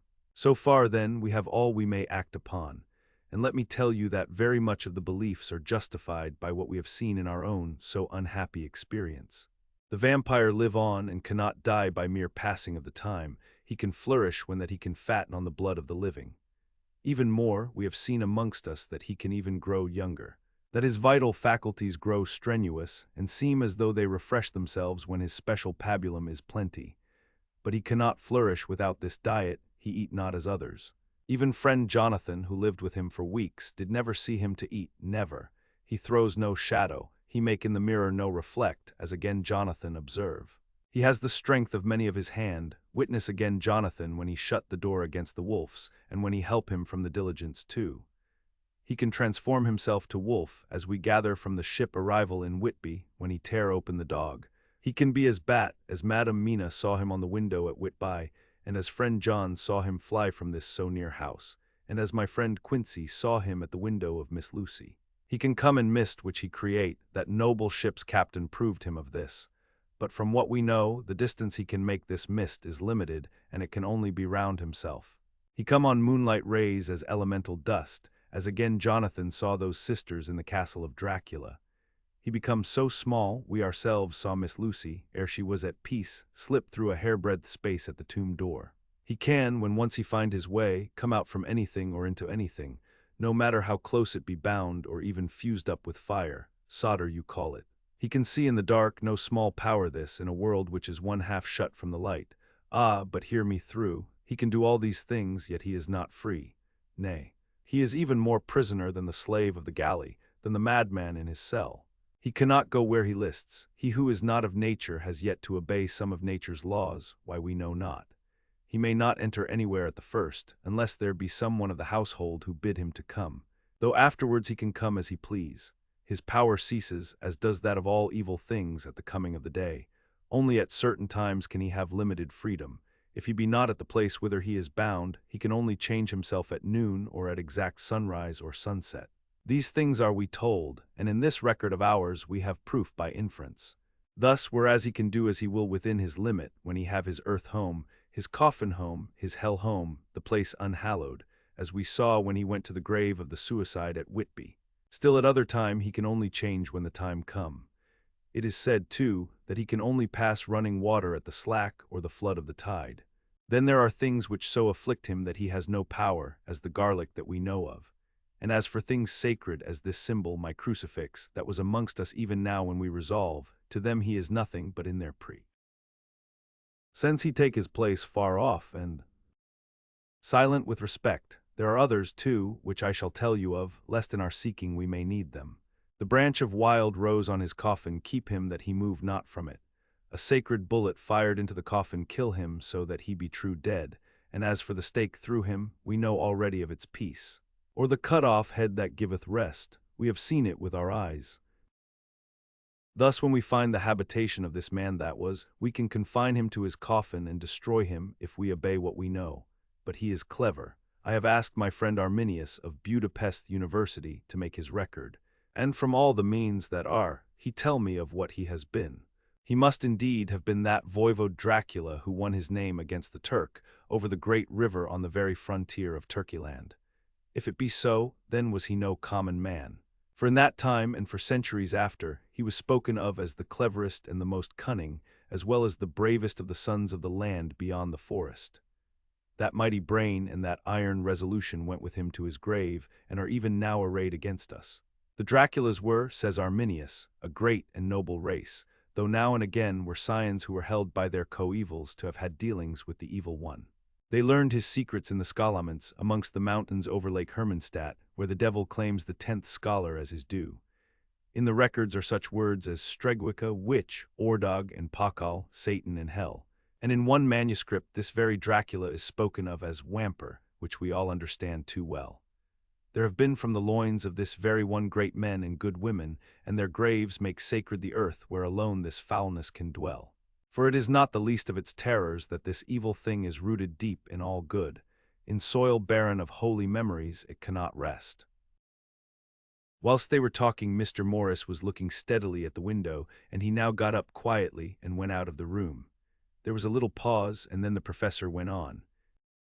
And now we must settle what we do. We have here much data, and we must proceed to lay out our campaign. We know from the inquiry of Jonathan that from the castle to Whitby came 50 boxes of earth, all of which were delivered at Carfax. We also know that at least some of these boxes have been removed. It seems to me that our first step should be to ascertain whether all the rest remain in the house beyond that wall where we look today, or whether any more have been removed. If the latter, we must trace. Here we were interrupted in a very startling way. Outside the house came the sound of a pistol shot. The glass of the window was shattered with a bullet, which, ricocheting from the top of the embrasure, struck the far wall of the room. I am afraid I am at heart a coward, for I shrieked out. The men all jumped to their feet. Lord Godalming flew over to the window and threw up the sash. As he did so, we heard Mr. Morris's voice without. "Sorry, I fear I have alarmed you. I shall come in and tell you about it." A minute later he came in and said, "It was an idiotic thing of me to do, and I ask your pardon, Mrs. Harker, most sincerely. I fear I must have frightened you terribly. But the fact is that whilst the professor was talking there came a big bat and sat on the windowsill. I have got such a horror of the damned brutes from recent events that I cannot stand them, and I went out to have a shot, as I have been doing of late of evenings, whenever I have seen one. You used to laugh at me for it then, Art." "Did you hit it?" asked Dr. Van Helsing. "I don't know, I fancy not, for it flew away into the wood." Without saying any more he took his seat, and the professor began to resume his statement. "We must trace each of these boxes, and when we are ready, we must either capture or kill this monster in his lair, or we must, so to speak, sterilize the earth so that no more he can seek safety in it. Thus in the end we may find him in his form of man between the hours of noon and sunset, and so engage with him when he is at his most weak. And now for you, Madam Mina, this night is the end until all be well. You are too precious to us to have such risk. When we part tonight, you no more must question. We shall tell you all in good time. We are men, and are able to bear. But you must be our star and our hope, and we shall act all the more free that you are not in the danger, such as we are." All the men, even Jonathan, seemed relieved. But it did not seem to me good that they should brave danger and perhaps lessen their safety, strength being the best safety, through care of me.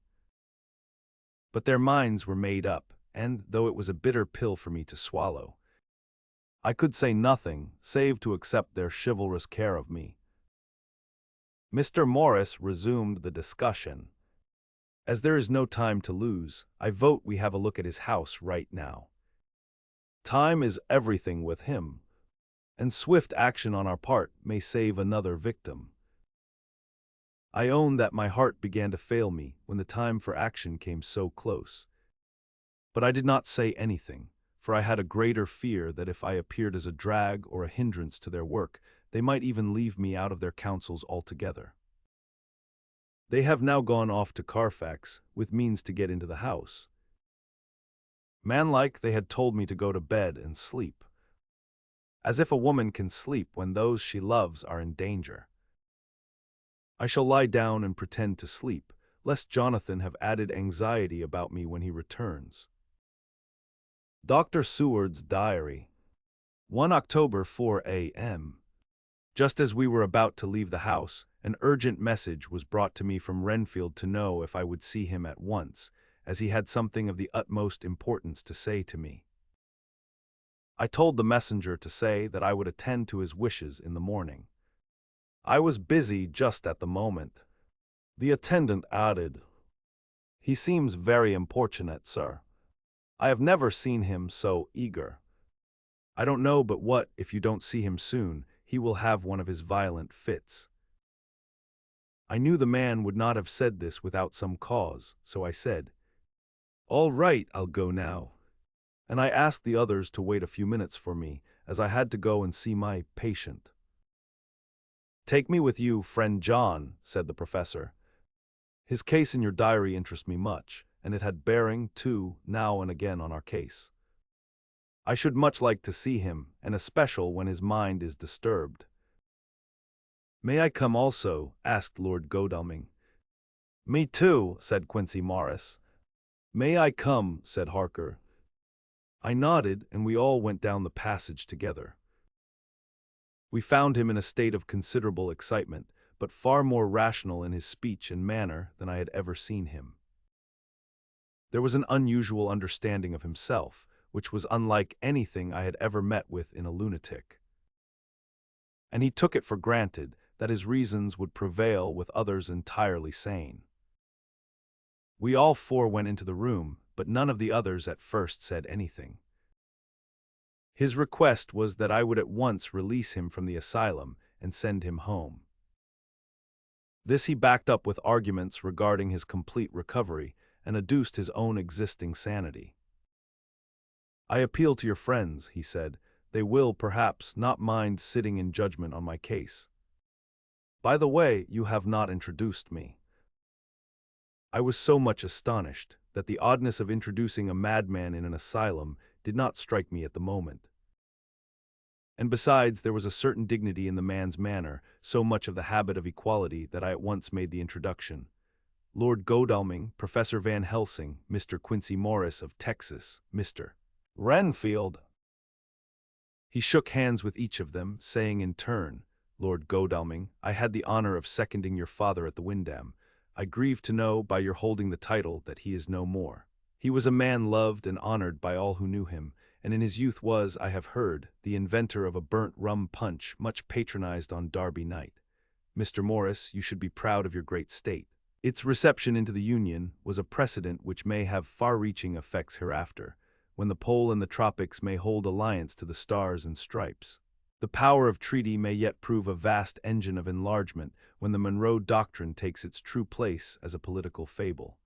What shall any man say of his pleasure at meeting Van Helsing? Sir, I make no apology for dropping all forms of conventional prefix. When an individual has revolutionized therapeutics by his discovery of the continuous evolution of brain matter, conventional forms are unfitting, since they would seem to limit him to one of a class. You, gentlemen, who by nationality, by heredity, or by the possession of natural gifts, are fitted to hold your respective places in the moving world, I take to witness that I am as sane as at least the majority of men who are in full possession of their liberties. And I am sure that you, Dr. Seward, humanitarian and medico-jurist as well as scientist, will deem it a moral duty to deal with me as one to be considered as under exceptional circumstances." He made this last appeal with a courtly air of conviction, which was not without its own charm. I think we were all staggered. For my own part, I was under the conviction, despite my knowledge of the man's character and history, that his reason had been restored, and I felt under a strong impulse to tell him that I was satisfied as to his sanity and would see about the necessary formalities for his release in the morning. I thought it better to wait, however, before making so grave a statement, for of old I knew the sudden changes to which this particular patient was liable. So I contented myself with making a general statement that he appeared to be improving very rapidly, that I would have a longer chat with him in the morning, and would then see what I could do in the direction of meeting his wishes. This did not at all satisfy him, for he said quickly, "But I fear, Dr. Seward, that you hardly apprehend my wish. I desire to go at once, here, now, this very hour, this very moment, if I may. Time presses, and in our implied agreement with the old Scytheman, it is of the essence of the contract. I am sure it is only necessary to put before so admirable a practitioner as Dr. Seward so simple yet so momentous a wish to ensure its fulfillment." He looked at me kindly, and seeing the negative in my face, turned to the others and scrutinized them closely. Not meeting any sufficient response, he went on. "Is it possible that I have erred in my supposition? You have, I said frankly, but at the same time as I felt brutally.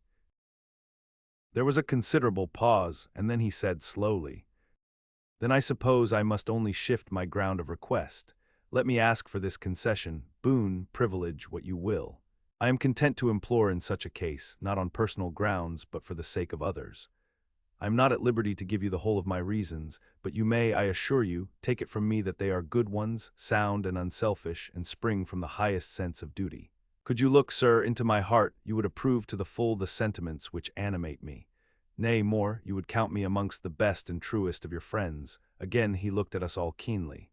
I had a growing conviction that this sudden change of his entire intellectual method was but yet another form or phase of his madness, and so determined to let him go on a little longer, knowing from experience that he would, like all lunatics, give himself away in the end.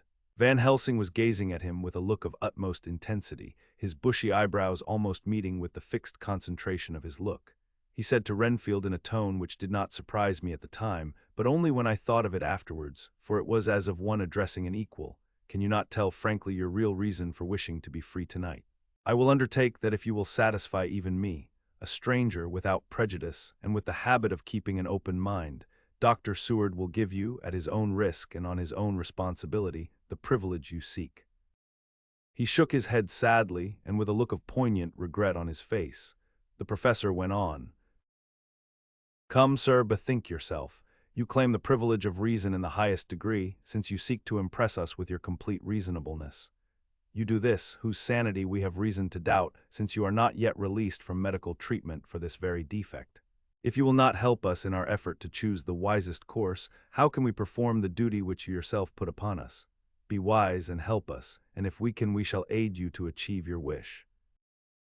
He still shook his head as he said, "Dr. Van Helsing, I have nothing to say. Your argument is complete, and if I were free to speak, I should not hesitate a moment, but I am not my own master in the matter. I can only ask you to trust me. If I am refused, the responsibility does not rest with me." I thought it was now time to end the scene, which was becoming too comically grave, so I went towards the door, simply saying, "Come, my friends, we have work to do. Good night." As, however, I got near the door, a new change came over the patient. He moved towards me so quickly that for the moment I feared that he was about to make another homicidal attack. My fears, however, were groundless, for he held up his two hands imploringly and made his petition in a moving manner. As he saw that the very excess of his emotion was militating against him, by restoring us more to our old relations, he became still more demonstrative. I glanced at Van Helsing and saw my conviction reflected in his eyes, so I became a little more fixed in my manner, if not more stern, and motioned to him that his efforts were unavailing. I had previously seen something of the same constantly growing excitement in him when he had to make some request of which at the time he had thought much, such, for instance, as when he wanted a cat, and I was prepared to see the collapse into the same sullen acquiescence on this occasion. My expectation was not realized, for when he found that his appeal would not be successful, he got into quite a frantic condition. He threw himself on his knees and held up his hands, wringing them in plaintive supplication, and poured forth a torrent of entreaty, with the tears rolling down his cheeks and his whole face and form expressive of the deepest emotion. "Let me entreat you, Dr. Seward, oh, let me implore you, to let me out of this house at once. Send me away how you will and where you will. Send keepers with me with whips and chains. Let them take me in a strait waistcoat, manacled and leg-ironed, even to a jail, but let me go out of this. You don't know what you do by keeping me here. I am speaking from the depths of my heart, of my very soul. You don't know whom you wrong or how, and I may not tell. Woe is me, I may not tell. By all you hold sacred, by all you hold dear, by your love that is lost, by your hope that lives, for the sake of the Almighty, take me out of this and save my soul from guilt. Can't you hear me, man? Can't you understand? Will you never learn? Don't you know that I am sane and earnest now, that I am no lunatic in a mad fit, but a sane man fighting for his soul? Oh, hear me, let me go, let me go, let me go." I thought that the longer this went on the wilder he would get, and so would bring on a fit, so I took him by the hand and raised him up. "Come," I said sternly, "no more of this, we have had quite enough already. Get to your bed and try to behave more discreetly." He suddenly stopped and looked at me intently for several moments. Then, without a word, he rose and moving over, sat down on the side of the bed. The collapse had come, as on former occasion, just as I had expected. When I was leaving the room, last of our party, he said to me in a quiet, well-bred voice, "You will, I trust, Dr. Seward, do me the justice to bear in mind later on that I did what I could to convince you tonight." Chapter 19. Jonathan Harker's Journal 1 October, 5 a.m. I went with the party to the search with an easy mind, for I think I never saw Mina so absolutely strong and well.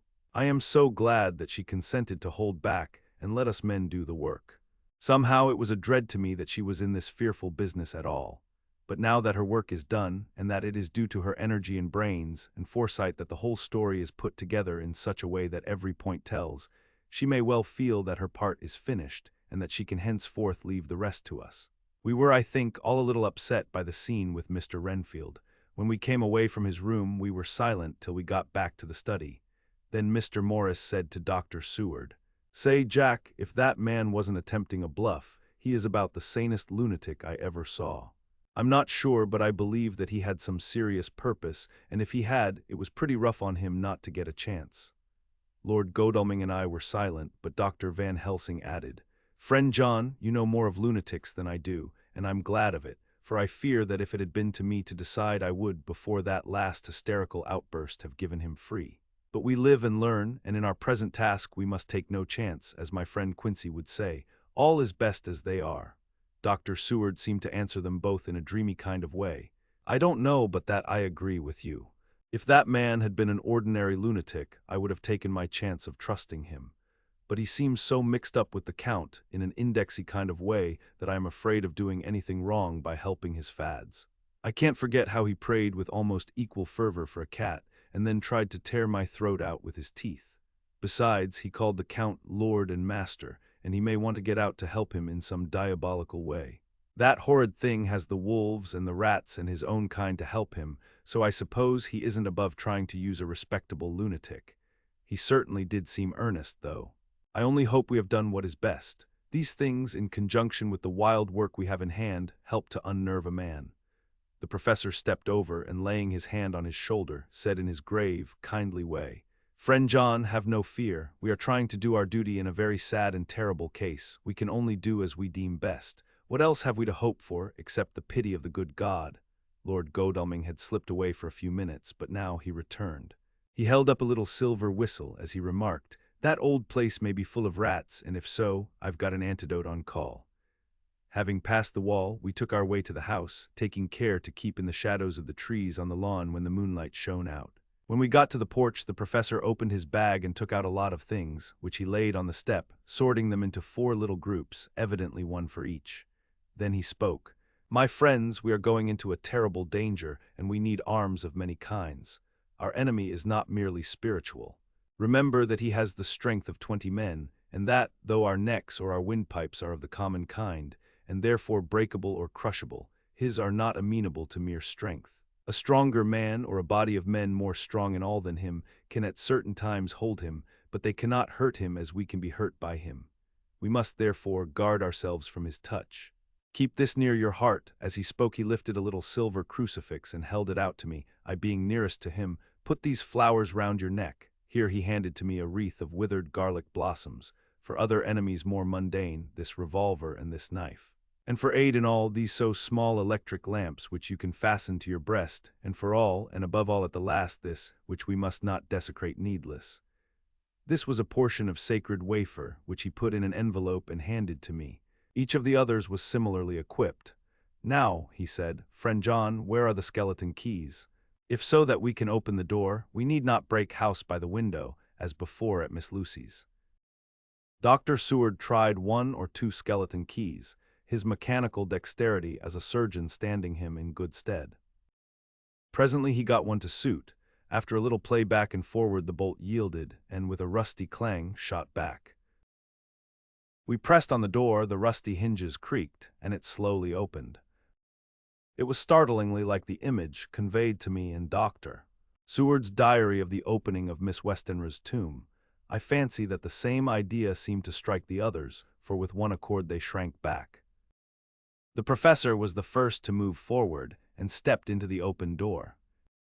In manus tuus domin, he said, crossing himself as he passed over the threshold. We closed the door behind us, lest when we should have lit our lamps we should possibly attract attention from the road. The professor carefully tried the lock, lest we might not be able to open it from within should we be in a hurry making our exit. Then we all lit our lamps and proceeded on our search. The light from the tiny lamps fell in all sorts of odd forms, as the rays crossed each other, or the opacity of our bodies threw great shadows. I could not for my life get away from the feeling that there was someone else amongst us. I suppose it was the recollection, so powerfully brought home to me by the grim surroundings, of that terrible experience in Transylvania. I think the feeling was common to us all, for I noticed that the others kept looking over their shoulders at every sound and every new shadow, just as I felt myself doing. The whole place was thick with dust. The floor was seemingly inches deep, except where there were recent footsteps, in which on holding down my lamp I could see marks of hobnails where the dust was cracked. The walls were fluffy and heavy with dust, and in the corners were masses of spiders' webs, whereon the dust had gathered till they looked like old tattered rags as the weight had torn them partly down. On a table in the hall was a great bunch of keys, with a time-yellowed label on each. They had been used several times, for on the table were several similar rents in the blanket of dust, similar to that exposed when the professor lifted them. He turned to me and said, "You know this place, Jonathan. You have copied maps of it, and you know it at least more than we do. Which is the way to the chapel?" I had an idea of its direction, though on my former visit I had not been able to get admission to it. So I led the way, and after a few wrong turnings found myself opposite a low, arched oaken door, ribbed with iron bands. "This is the spot," said the professor as he turned his lamp on a small map of the house, copied from the file of my original correspondence regarding the purchase. With a little trouble we found the key on the bunch and opened the door. We were prepared for some unpleasantness, for as we were opening the door a faint, malodorous air seemed to exhale through the gaps, but none of us ever expected such an odor as we encountered. None of the others had met the Count at all at close quarters, and when I had seen him, he was either in the fasting stage of his existence in his rooms, or, when he was gloated with fresh blood, in a ruined building open to the air. But here the place was small and close, and the long disuse had made the air stagnant and foul. There was an earthy smell, as of some dry miasma, which came through the fouler air. But as to the odor itself, how shall I describe it? It was not alone that it was composed of all the ills of mortality, and with the pungent, acrid smell of blood, but it seemed as though corruption had become itself corrupt. Faugh, it sickens me to think of it. Every breath exhaled by that monster seemed to have clung to the place and intensified its loathsomeness. Under ordinary circumstances, such a stench would have brought our enterprise to an end, but this was no ordinary case, and the high and terrible purpose in which we were involved gave us a strength which rose above merely physical considerations. After the involuntary shrinking consequent on the first nauseous whiff, we one and all set about our work as though that loathsome place were a garden of roses. We made an accurate examination of the place, the professor saying as we began, "The first thing is to see how many of the boxes are left. We must then examine every hole and corner and cranny and see if we cannot get some clue as to what has become of the rest." A glance was sufficient to show how many remained, for the great earth chests were bulky, and there was no mistaking them. There were only 29 left out of the 50. Once I got a fright for seeing Lord Godalming suddenly turn and look out of the vaulted door into the dark passage beyond. I looked too, and for an instant my heart stood still. Somewhere looking out from the shadow, I seemed to see the high lights of the Count's evil face, the ridge of the nose, the red eyes, the red lips, the awful pallor. It was only for a moment, for, as Lord Godalming said, "I thought I saw a face, but it was only the shadows," and resumed his inquiry. I turned my lamp in the direction and stepped into the passage. There was no sign of anyone, and as there were no corners, no doors, no aperture of any kind, but only the solid walls of the passage, there could be no hiding place even for him. I took it that fear had helped imagination and said nothing. A few minutes later, I saw Morris step suddenly back from a corner, which he was examining. We all followed his movements with our eyes, for undoubtedly some nervousness was growing on us, and we saw a whole mass of phosphorescence, which twinkled like stars. We all instinctively drew back. The whole place was becoming alive with rats. For a moment or two we stood appalled, all save Lord Godalming, who was seemingly prepared for such an emergency. Rushing over to the great iron-bound oaken door, which Dr. Seward had described from the outside, and which I had seen myself, he turned the key in the lock, drew the huge bolts, and swung the door open. Then, taking his little silver whistle from his pocket, he blew a low, shrill call. It was answered from behind Dr. Seward's house by the yelping of dogs, and after about a minute 3 terriers came dashing round the corner of the house.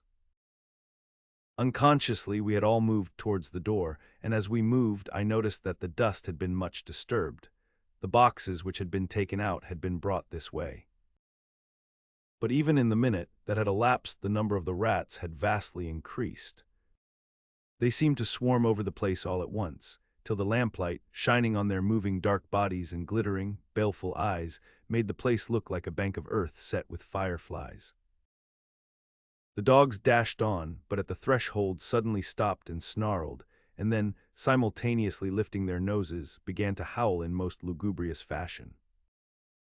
The rats were multiplying in thousands, and we moved out. Lord Godalming lifted one of the dogs, and carrying him in, placed him on the floor. The instant his feet touched the ground he seemed to recover his courage, and rushed at his natural enemies. They fled before him so fast that before he had shaken the life out of a score, the other dogs, who had by now been lifted in the same manner, had but small prey ere the whole mass had vanished. With their going it seemed as if some evil presence had departed, for the dogs frisked about and barked merrily as they made sudden darts at their prostrate foes, and turned them over and tossed them in the air with vicious shakes. We all seemed to find our spirits rise. Whether it was the purifying of the deadly atmosphere by the opening of the chapel door, or the relief which we experienced by finding ourselves in the open, I know not.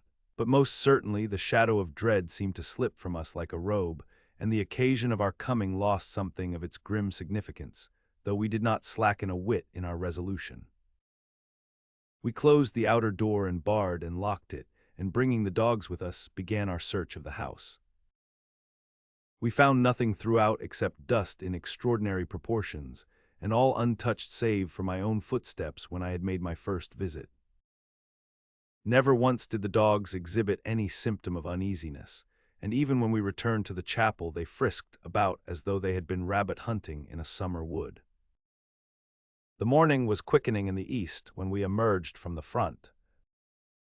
Dr. Van Helsing had taken the key of the hall door from the bunch, and locked the door in orthodox fashion, putting the key into his pocket when he had done.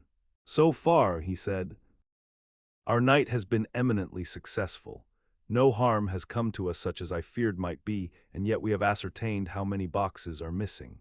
More than all do I rejoice that this, our first, and perhaps our most difficult and dangerous, step has been accomplished without the bringing thereinto our most sweet Madam Mina, or troubling her waking or sleeping thoughts with sights and sounds and smells of horror which she might never forget.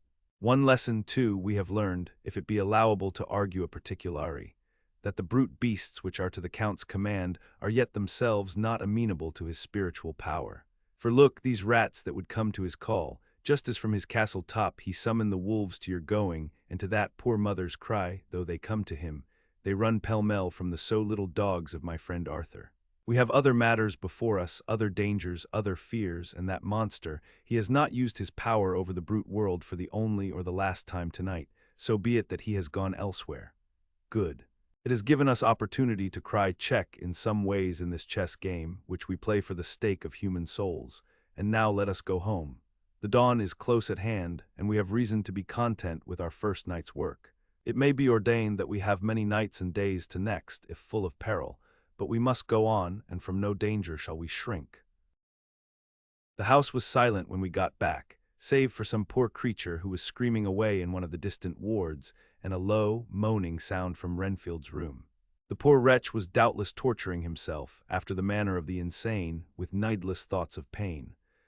I came tiptoe into our own room and found Mina asleep, breathing so softly that I had to put my ear down to hear it. She looks paler than usual. I hope the meeting tonight has not upset her. I am truly thankful that she is to be left out of our future work and even of our deliberations. It is too great a strain for a woman to bear. I did not think so at first, but I know better now. Therefore I am glad that it is settled.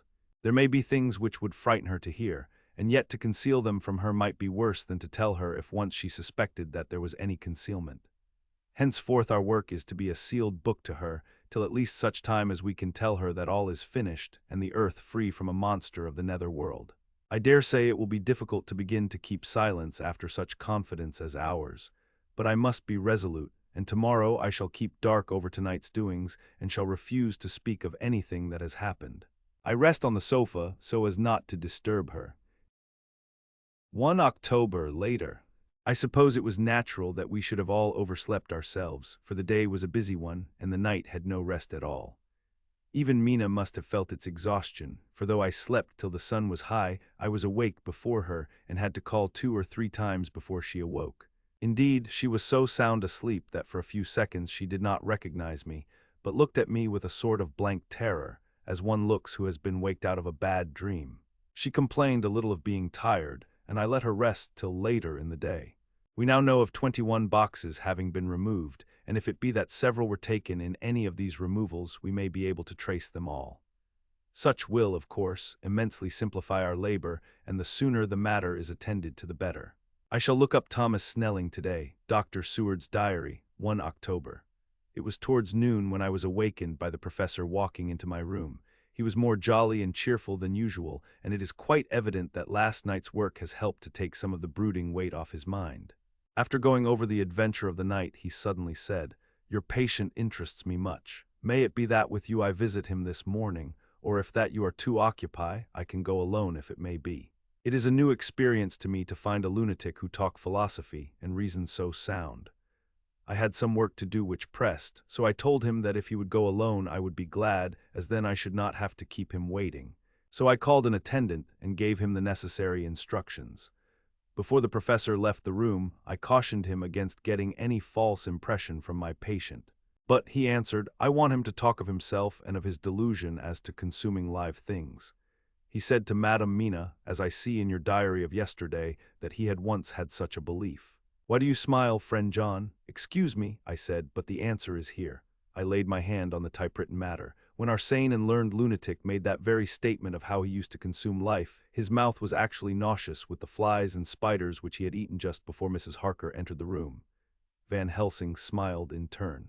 Good, he said. Your memory is true, friend John. I should have remembered. And yet it is this very obliquity of thought and memory which makes mental disease such a fascinating study. Perhaps I may gain more knowledge out of the folly of this madman than I shall from the teaching of the most wise. Who knows? I went on with my work, and before long was through that in hand. It seemed that the time had been very short indeed, but there was Van Helsing back in the study. Do I interrupt? He asked politely as he stood at the door. Not at all, I answered. Come in. My work is finished, and I am free. I can go with you now if you like. It is needless. I have seen him. Well, I fear that he does not appraise me at much. Our interview was short. When I entered his room, he was sitting on a stool in the center with his elbows on his knees, and his face was the picture of sullen discontent. I spoke to him as cheerfully as I could and with such a measure of respect as I could assume. He made no reply whatever. Don't you know me? I asked. His answer was not reassuring. I know you well enough. You are the old fool Van Helsing. I wish you would take yourself and your idiotic brain theories somewhere else. Damn all thick-headed Dutchmen. Not a word more would he say, but sat in his implacable sullenness as indifferent to me as though I had not been in the room at all. Thus departed for this time my chance of much learning from this so clever lunatic. So I shall go, if I may, and cheer myself with a few happy words with that sweet soul Madame Mina. Friend John, it does rejoice me unspeakable that she is no more to be pained, no more to be worried with our terrible things. Though we shall much miss her help, it is better so. I agree with you with all my heart, I answered earnestly, for I did not want him to weaken in this matter. Mrs. Harker is better out of it, Things are quite bad enough for us, all men of the world, and who have been in many tight places in our time, but it is no place for a woman, and if she had remained in touch with the affair, it would in time infallibly have wrecked her. So Van Helsing has gone to confer with Mrs. Harker and Harker. Quincy and Art are all out following up the clues as to the earth boxes. I shall finish my round of work and we shall meet tonight. Mina Harker's Journal, 1 October. It is strange to me to be kept in the dark as I am today. After Jonathan's full confidence for so many years, to see him manifestly avoid certain matters, and those the most vital of all. This morning I slept late after the fatigues of yesterday, and though Jonathan was late too, he was the earlier. He spoke to me before he went out, never more sweetly or tenderly, but he never mentioned a word of what had happened in the visit to the Count's house. And yet he must have known how terribly anxious I was. Poor dear fellow, I suppose it must have distressed him even more than it did me. They all agreed that it was best that I should not be drawn further into this awful work, and I acquiesced. But to think that he keeps anything from me, and now I am crying like a silly fool when I know it comes from my husband's great love and from the good wishes of those other strong men. That has done me good. Well, some day Jonathan will tell me all, and lest it should ever be that he should think for a moment that I kept anything from him, I still keep my journal as usual. Then if he has feared of my trust, I shall show it to him, with every thought of my heart put down for his dear eyes to read. I feel strangely sad and low-spirited today. I suppose it is the reaction from the terrible excitement. Last night I went to bed when the men had gone, simply because they told me to. I didn't feel sleepy, and I did feel full of devouring anxiety. I kept thinking over everything that has been ever since Jonathan came to see me in London. And it all seems like a horrible tragedy, with fate pressing on relentlessly to some destined end. Everything that one does seems, no matter how right it may be, to bring on the very thing which is most to be deplored. If I hadn't gone to Whitby, perhaps poor dear Lucy would be with us now. She hadn't taken to visiting the churchyard till I came, and if she hadn't come there in the daytime with me, she wouldn't have walked there in her sleep. And if she hadn't gone there at night in a sleep, that monster couldn't have destroyed her as he did. Oh, why did I ever go to Whitby? They're now crying again. I wonder what has come over me today. I must hide it from Jonathan, for if he knew that I had been crying twice in one morning, I, who never cried on my own account, and whom he has never caused to shed a tear, the dear fellow would fret his heart out. I shall put a bold face on. And if I do feel weepy, he shall never see it. I suppose it is one of the lessons that we poor women have to learn. I can't quite remember how I fell asleep last night. I remember hearing the sudden barking of the dogs and a lot of queer sounds, like praying on a very tumultuous scale, from Mr. Renfield's room, which is somewhere under this. And then there was silence over everything, silence so profound that it startled me, and I got up and looked out of the window. All was dark and silent, the black shadows thrown by the moonlight seeming full of a silent mystery of their own. Not a thing seemed to be stirring, but all to be grim and fixed as death or fate, so that a thin streak of white mist, that crept with almost imperceptible slowness across the grass towards the house, seemed to have a sentience and a vitality of its own. I think that the digression of my thoughts must have done me good, for when I got back to bed I found a lethargy creeping over me. I lay a while but could not quite sleep, so I got out and looked out of the window again. The mist was spreading and was now close up to the house, so that I could see it lying thick against the wall, as though it were stealing up to the windows. The poor man was more loud than ever, and though I could not distinguish a word he said, I could in some way recognize in his tones some passionate entreaty on his part. Then there was the sound of a struggle, and I knew that the attendants were dealing with him. I was so frightened that I crept into bed, and pulled the clothes over my head, putting my fingers in my ears. I was not then a bit sleepy, at least so I thought, but I must have fallen asleep, for except dreams, I do not remember anything until the morning, when Jonathan woke me. I think that it took me an effort and a little time to realize where I was, and that it was Jonathan who was bending over me. My dream was very peculiar, and was almost typical of the way that waking thoughts become merged in, or continued in, dreams. I thought that I was asleep and waiting for Jonathan to come back.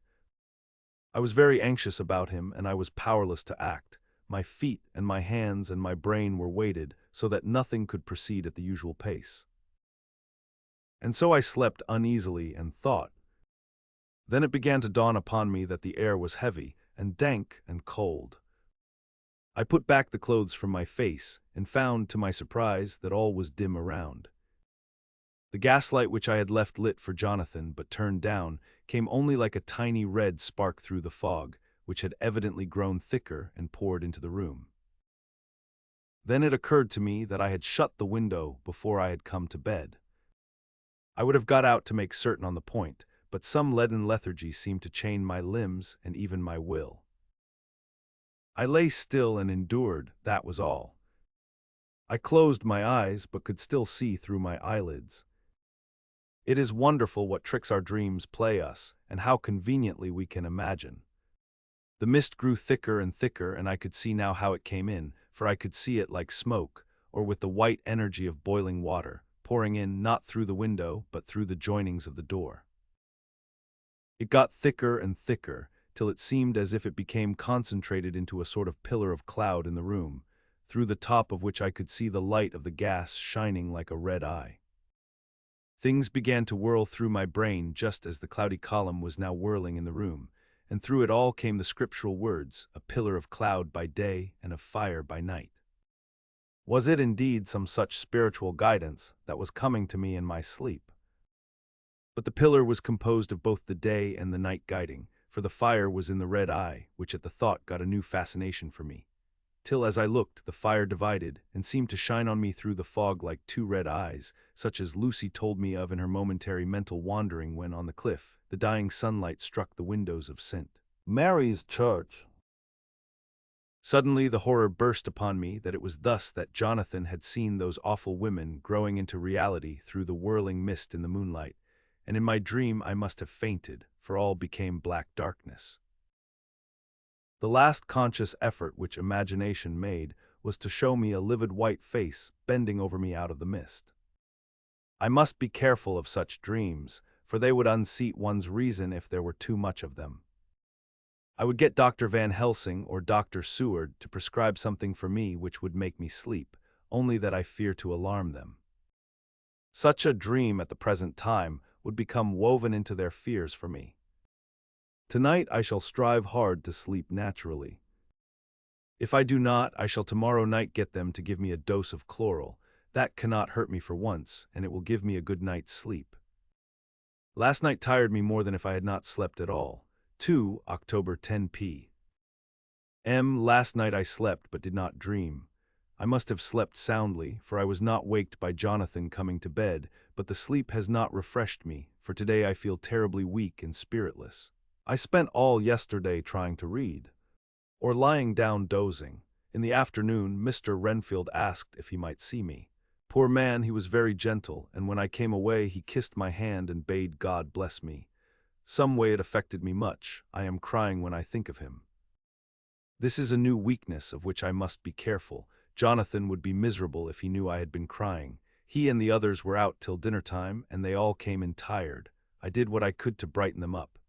And I suppose that the effort did me good, for I forgot how tired I was. After dinner they sent me to bed, and all went off to smoke together, as they said, but I knew that they wanted to tell each other of what had occurred to each during the day.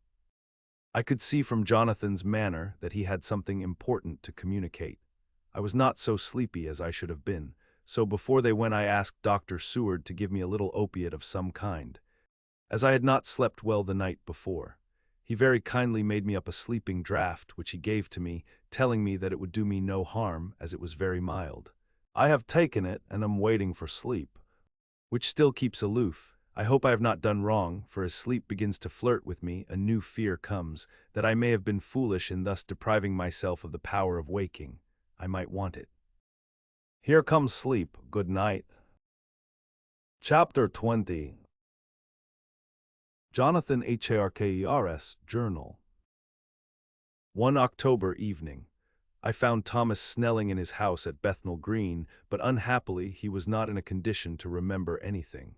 The very prospect of beer which my expected coming had opened to him had proved too much, and he had begun too early on his expected debauch. I learned, however, from his wife, who seemed a decent, poor soul, that he was only the assistant to Smollett, who of the two mates was the responsible person. So off I drove to Walworth and found Mr. Joseph Smollett at home and in his shirt sleeves, taking a late tea out of a saucer. He is a decent, intelligent fellow, distinctly a good, reliable type of workman. And with a headpiece of his own, he remembered all about the incident of the boxes, and from a wonderful dog's-eared notebook, which he produced from some mysterious receptacle about the seat of his trousers, and which had hieroglyphical entries in thick, half-obliterated pencil, he gave me the destinations of the boxes. There were, he said, 6 in the cartload which he took from Carfax and left at 197 Chicksand Street, Mile End New Town, and another 6 which he deposited at Jamaica Lane, Bermondsey. If then the Count meant to scatter these ghastly refuges of his over London, these places were chosen as the first of delivery, so that later he might distribute more fully.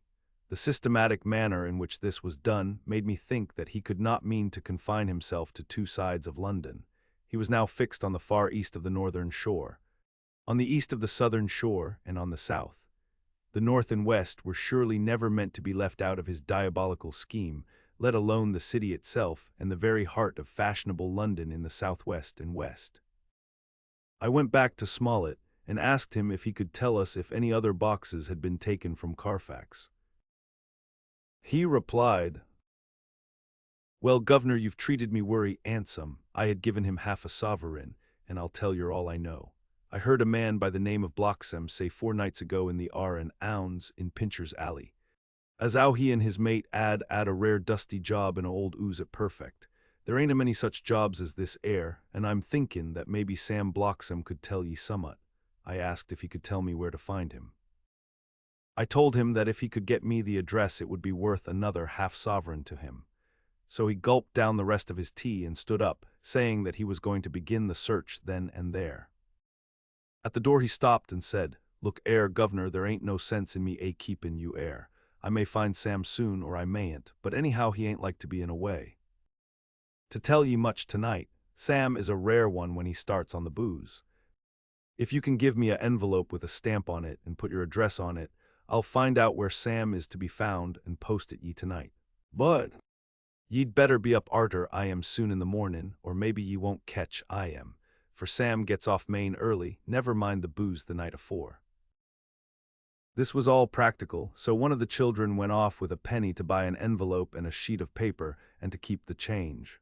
When she came back, I addressed the envelope and stamped it, and when Smollett had again faithfully promised to post the address when found, I took my way to home. We're on the track anyhow. I am tired tonight and want sleep. Mina is fast asleep and looks a little too pale. Her eyes look as though she had been crying. Poor dear, I've no doubt it frets her to be kept in the dark, and it may make her doubly anxious about me and the others, but it is best as it is. It is better to be disappointed and worried in such a way now than to have her nerve broken. The doctors were quite right to insist on her being kept out of this dreadful business. I must be firm, for on me this particular burden of silence must rest. I shall not ever enter on the subject with her under any circumstances. Indeed, it may not be a hard task after all, for she herself has become reticent on the subject and has not spoken of the Count or his doings ever since we told her of our decision. 2 October evening. A long and trying and exciting day. By the first post I got my directed envelope with a dirty scrap of paper enclosed on, which was written with a carpenter's pencil in a sprawling hand. Sam Bloxham, Corcoran's 4, Potter's Court, Bartle Street, Walworth. Arsk for the depite. I got the letter in bed and rose without waking Mina. She looked heavy and sleepy and pale and far from well. I determined not to wake her, but that, when I should return from this new search, I would arrange for her going back to Exeter. I think she would be happier in our own home, with her daily tasks to interest her, than in being here amongst us and in ignorance. I only saw Dr. Seward for a moment and told him where I was off to, promising to come back and tell the rest so soon as I should have found out anything. I drove to Walworth and found, with some difficulty, Potter's Court. Mr. Smollett's spelling misled me, as I asked for Potter's Court instead of Potter's Court. However, when I had found the court, I had no difficulty in discovering Corcoran's lodging-house.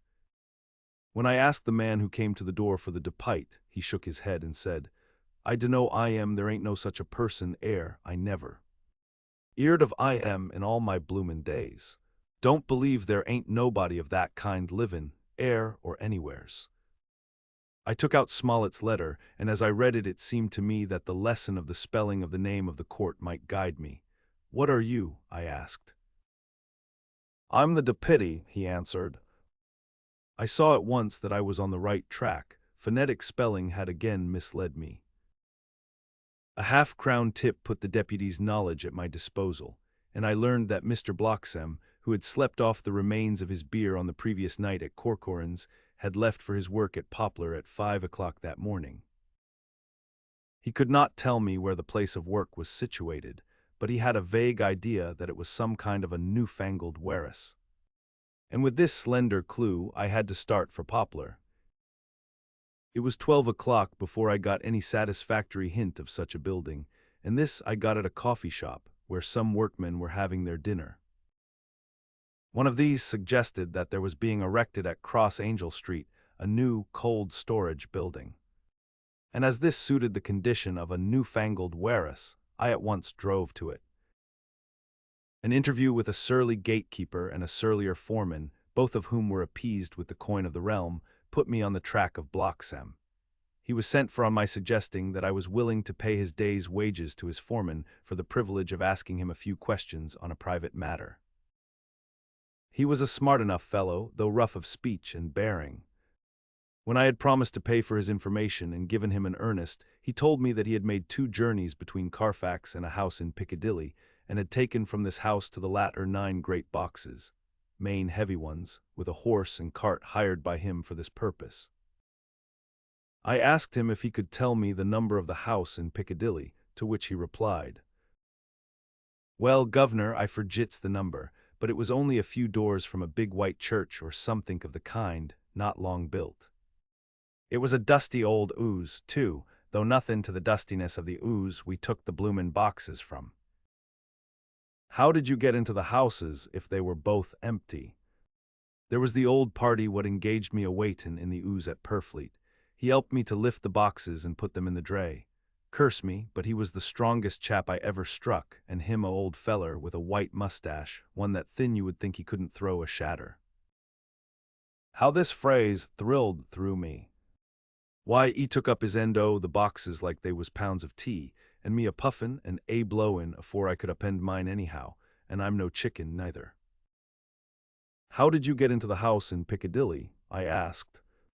He was there too. He must 'a started off and got there afore me, for when I rung of the bell he kem and opened the door hisself and helped me to carry the boxes into the 'all. The whole 9, I asked. Use, there was 5 in the first load and 4 in the second. It was main dry work, and I don't so well remember how I got home. I interrupted him. Were the boxes left in the hall? Use, it was a big 'all, and there was nothing else in it. I made one more attempt to further matters. You didn't have any key? Never used no key nor nothink. The old gent, he opened the door hisself and shut it again when I druv off. I don't remember the last time, but that was the beer. And you can't remember the number of the house? No, sir, but you needn't have no difficulty about that. It's a ig un with a stone front with a bow on it, and ig steps up to the door. I know them steps, avin, 'ad to carry the boxes up with 3 loafers what come round to earn a copper. The old gent give them shillin's, and they seein' they got so much, they wanted more, but he took one of them by the shoulder and was like to throw him down the steps, till the lot of them went away cussin'. I thought that with this description I could find the house, so, having paid my friend for his information, I started off for Piccadilly. I had gained a new painful experience. The Count could, it was evident, handle the earth boxes himself. If so, time was precious, for now that he had achieved a certain amount of distribution, he could, by choosing his own time, complete the task unobserved. At Piccadilly Circus I discharged my cab and walked westward. Beyond the Junior Constitutional I came across the house described, and was satisfied that this was the next of the lairs arranged by Dracula. The house looked as though it had been long untenanted. The windows were encrusted with dust, and the shutters were up. All the framework was black with time, and from the iron the paint had mostly scaled away. It was evident that up to lately there had been a large notice board in front of the balcony. It had, however, been roughly torn away, the uprights which had supported it still remaining. Behind the rails of the balcony I saw there were some loose boards, whose raw edges looked white. I would have given a good deal to have been able to see the notice board intact, as it would, perhaps, have given some clue to the ownership of the house. I remembered my experience of the investigation and purchase of Carfax, and I could not but feel that, if I could find the former owner, there might be some means discovered of gaining access to the house. There was at present nothing to be learned from the Piccadilly side, and nothing could be done, so I went round to the back to see if anything could be gathered from this quarter. The mews were active, the Piccadilly houses being mostly in occupation. I asked one or two of the grooms and helpers whom I saw around if they could tell me anything about the empty house. One of them said that he heard it had lately been taken, but he couldn't say from whom. He told me, however, that up to very lately there had been a notice board of for sale up, and that perhaps Mitchell, Sons, and Candy, the house agents, could tell me something, as he thought he remembered seeing the name of that firm on the board. I did not wish to seem too eager, or to let my informant know or guess too much, so, thanking him in the usual manner, I strolled away. It was now growing dusk, and the autumn night was closing in, so I did not lose any time. Having learned the address of Mitchell, Sons, and Candy from a directory at the Berkeley, I was soon at their office in Sackville Street. The gentleman who saw me was particularly suave in manner, but uncommunicative in equal proportion. Having once told me that the Piccadilly house, which throughout our interview he called a mansion, was sold, he considered my business as concluded. When I asked who had purchased it, he opened his eyes a thought wider and paused a few seconds before replying. "It is sold, sir." "Pardon me," I said with equal politeness, "but I have a special reason for wishing to know who purchased it." Again he paused longer and raised his eyebrows still more. "It is sold, sir," was again his laconic reply. "Surely," I said, "you do not mind letting me know so much." "But I do mind," he answered. "The affairs of their clients are absolutely safe in the hands of Mitchell, Sons, and Candy." This was manifestly a prig of the first water, and there was no use arguing with him. I thought I had best meet him on his own ground, so I said, "Your clients, sir, are happy in having so resolute a guardian of their confidence. I am myself a professional man." Here I handed him my card. "In this instance I am not prompted by curiosity. I act on the part of Lord Godalming, who wishes to know something of the property which was, he understood, lately for sale." These words put a different complexion on affairs. He said, "I would like to oblige you if I could, Mr. Harker, and especially would I like to oblige his lordship. We once carried out a small matter of renting some chambers for him when he was the Honorable Arthur Homewood. If you will let me have his lordship's address, I will consult the house on the subject, and will, in any case, communicate with his lordship by tonight's post. It will be a pleasure if we can so far deviate from our rules as to give the required information to his lordship." I wanted to secure a friend, and not to make an enemy, so I thanked him, gave the address at Dr. Seward's, and came away. It was now dark, and I was tired and hungry. I got a cup of tea at the Irated Bread Company and came down to Purfleet by the next train. I found all the others at home. Mina was looking tired and pale, but she made a gallant effort to be bright and cheerful. It wrung my heart to think that I had had to keep anything from her, and so caused her inquietude. Thank God, this will be the last night of her looking on at our conferences and feeling the sting of our not showing our confidence. It took all my courage to hold to the wise resolution of keeping her out of our grim task. She seems somehow more reconciled, or else the very subject seems to have become repugnant to her, for when any accidental allusion is made she actually shudders. I am glad we made our resolution in time. As with such a feeling as this, our growing knowledge would be torture to her. I could not tell the others of the day's discovery till we were alone, so after dinner, followed by a little music to save appearances even amongst ourselves, I took Mina to her room and left her to go to bed.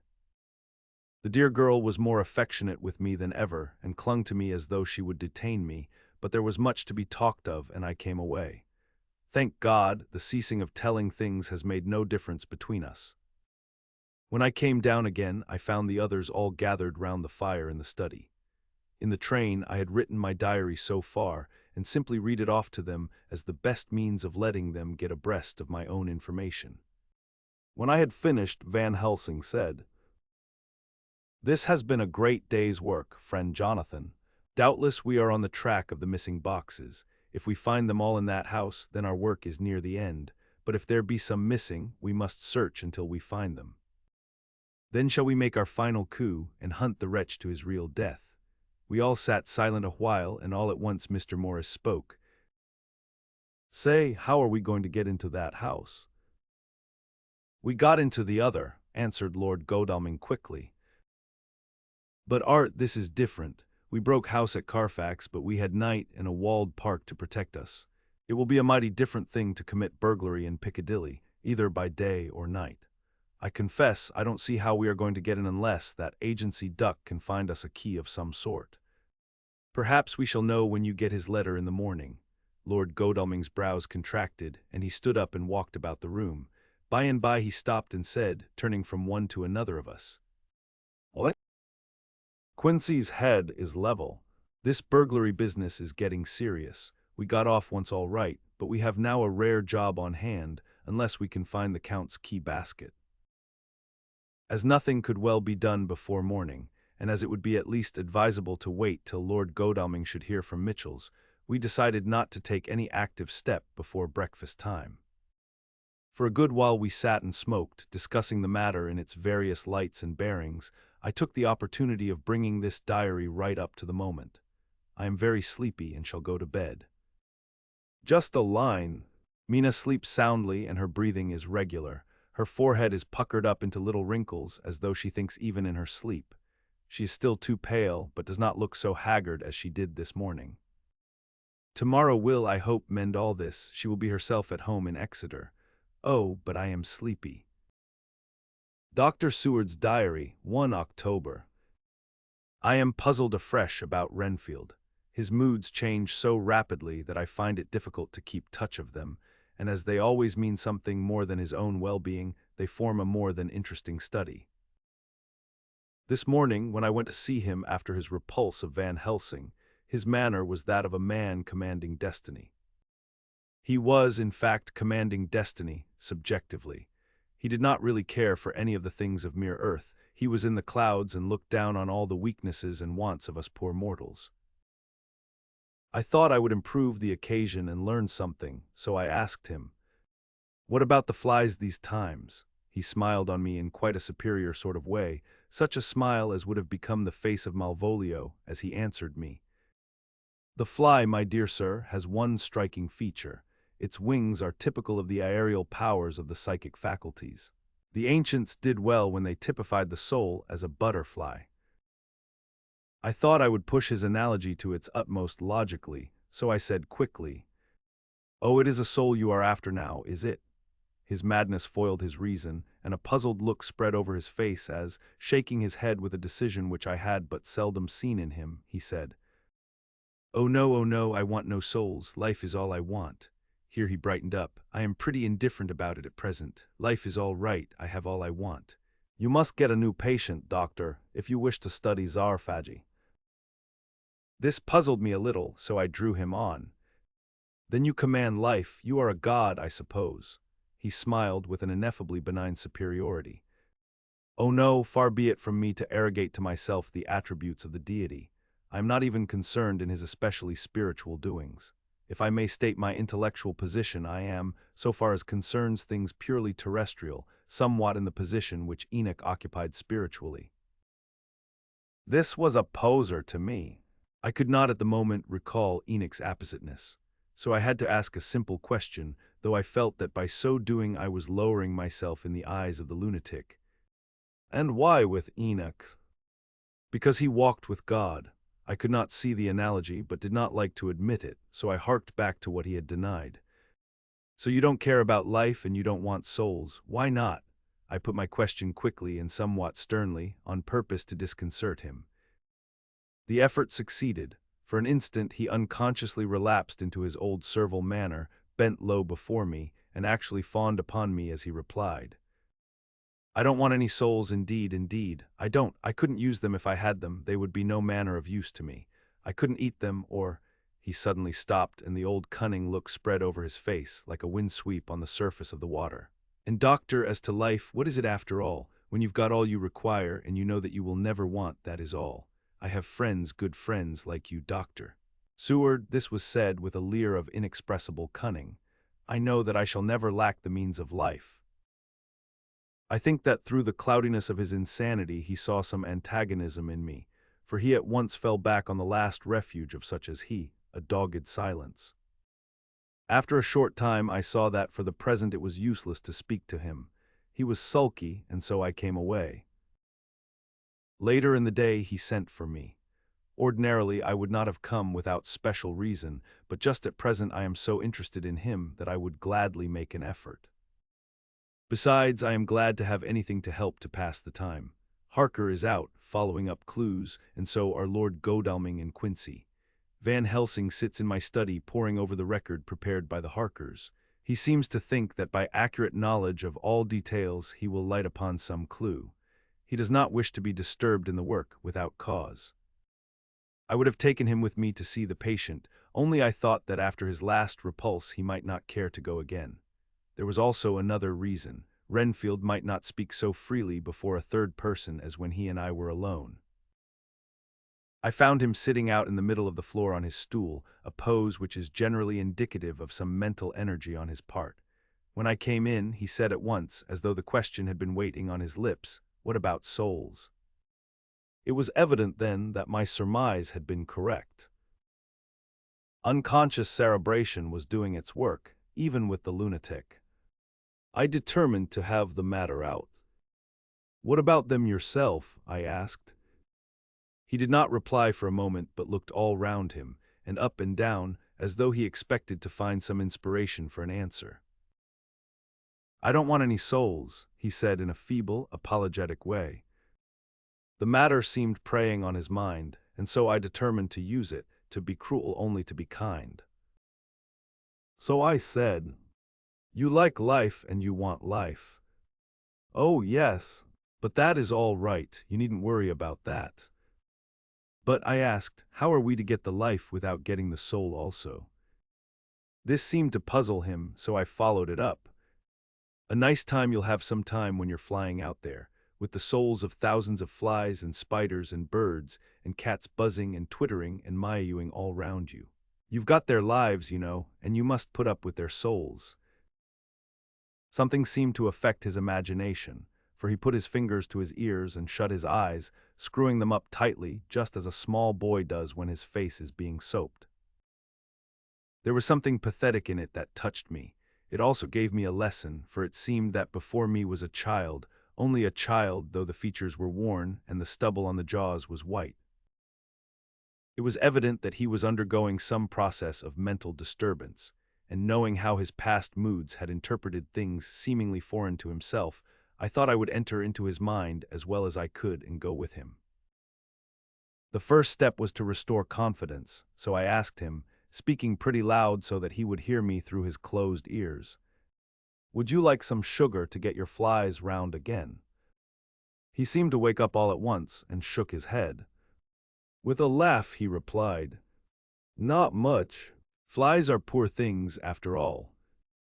After a pause he added, "But I don't want their souls buzzing round me all the same." "Or spiders," I went on. "Blow spiders, what's the use of spiders? There isn't anything in them to eat," or— He stopped suddenly, as though reminded of a forbidden topic. So, I thought to myself, this is the second time he has suddenly stopped at the word drink. What does it mean? Renfield seemed himself aware of having made a lapse, for he hurried on, as though to distract my attention from it. "I don't take any stock at all in such matters. Rats and mice and such small deer, as Shakespeare has it, chicken feet of the larder they might be called. I'm past all that sort of nonsense. You might as well ask a man to eat molecules with a pair of chopsticks, as to try to interest me about the lesser carnivora when I know of what is before me." "I see," I said. "You want big things that you can make your teeth meet in. How would you like to breakfast on elephant?"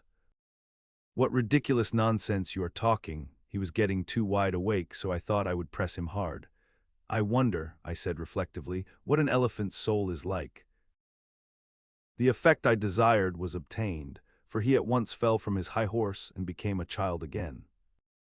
I don't want an elephant's soul, or any soul at all, he said.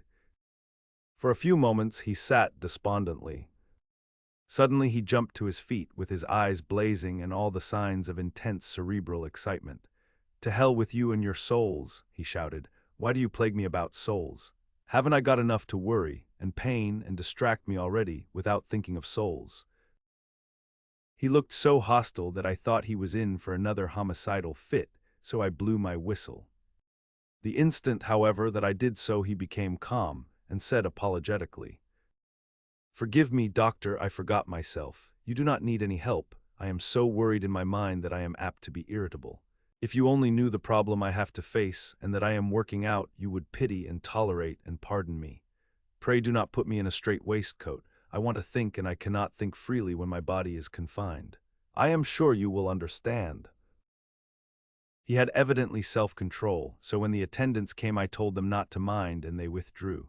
Renfield watched them go. When the door was closed he said, with considerable dignity and sweetness, "Doctor Seward, you have been very considerate towards me. Believe me that I am very, very grateful to you. I thought it well to leave him in this mood, and so I came away. There is certainly something to ponder over in this man's state. Several points seem to make what the American interviewer calls a story, if one could only get them in proper order. Here they are. Will not mention drinking. Fears the thought of being burdened with the soul of anything. Has no dread of wanting life in the future. Despises the meaner forms of life altogether, though he dreads being haunted by their souls.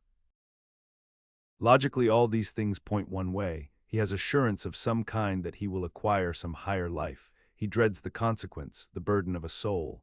Then it is a human life he looks to. And the assurance? Merciful God, the Count has been to him, and there is some new scheme of terror afoot. Later, I went after my round to Van Helsing and told him my suspicion. He grew very grave, and after thinking the matter over for a while asked me to take him to Renfield. I did so. As we came to the door, we heard the lunatic within singing gaily, as he used to do in the time which now seems so long ago. When we entered, we saw with amazement that he had spread out his sugar as of old. The flies, lethargic with the autumn, were beginning to buzz into the room. We tried to make him talk of the subject of our previous conversation, but he would not attend. He went on with his singing, just as though we had not been present. He had got a scrap of paper and was folding it into a notebook. We had to come away as ignorant as we went in. His is a curious case indeed. We must watch him tonight. Letter Mitchell, Sons and Candy to Lord Godalming. 1 October. My Lord, we are at all times only too happy to meet your wishes. We beg, with regard to the desire of your lordship, expressed by Mr. Harker on your behalf, to supply the following information concerning the sale and purchase of No. 347 Piccadilly. The original vendors are the executors of the late Mr. Archibald Winter-Suffield. The purchaser is a foreign nobleman, Count de Ville, who effected the purchase himself, paying the purchase money in notes over the counter. If your lordship will pardon us using so vulgar an expression, beyond this we know nothing whatever of him. We are, my lord, your lordship's humble servants, Mitchell, Sons and Candy. Dr. Seward's Diary. 2 October. I placed a man in the corridor last night, and told him to make an accurate note of any sound he might hear from Renfield's room, and gave him instructions that if there should be anything strange, he was to call me. After dinner, when we had all gathered round the fire in the study, Mrs. Harker having gone to bed, we discussed the attempts and discoveries of the day. Harker was the only one who had any result, and we are in great hopes that his clue may be an important one. Before going to bed, I went round to the patient's room and looked in through the observation trap. He was sleeping soundly, and his heart rose and fell with regular respiration. This morning the man on duty reported to me that a little after midnight he was restless and kept saying his prayers somewhat loudly. I asked him if that was all. He replied that it was all he heard. There was something about his manner so suspicious that I asked him point blank if he had been asleep. He denied sleep, but admitted to having dozed for a while. It is too bad that men cannot be trusted unless they are watched. Today Harker is out following up his clue, and Art and Quincy are looking after horses. Godalming thinks that it will be well to have horses always in readiness, for when we get the information which we seek there will be no time to lose. We must sterilize all the imported earth between sunrise and sunset. We shall thus catch the Count at his weakest and without a refuge to fly to. Van Helsing is off to the British Museum looking up some authorities on ancient medicine. The old physicians took account of things which their followers do not accept, and the professor is searching for witch and demon cures which may be useful to us later.